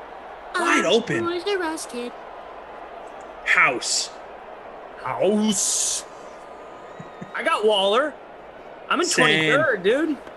Oh, all right. Let's see how that helps me out. Actually, the Waller stats are not even in there yet. Oh my God. I'm in 134th, so pretty much out of this one, folks. All right, what did we decide for the buzzword? We're going to do microwave. All right, going for 2. Henry Ruggs. Wow. All right, we're getting close here. Love to win the free roll on a night you keep telling me, I'm getting close. I'm getting good. I'm getting good, dude. Your boy's in 4th. This could be problematic for you. Deeper cross shall be coming for her. I don't want to kill you. You complete me. All right. Buzzword coming up in a matter of seconds. I want this to be one of the best buzzwords ever. So everyone, MICRO.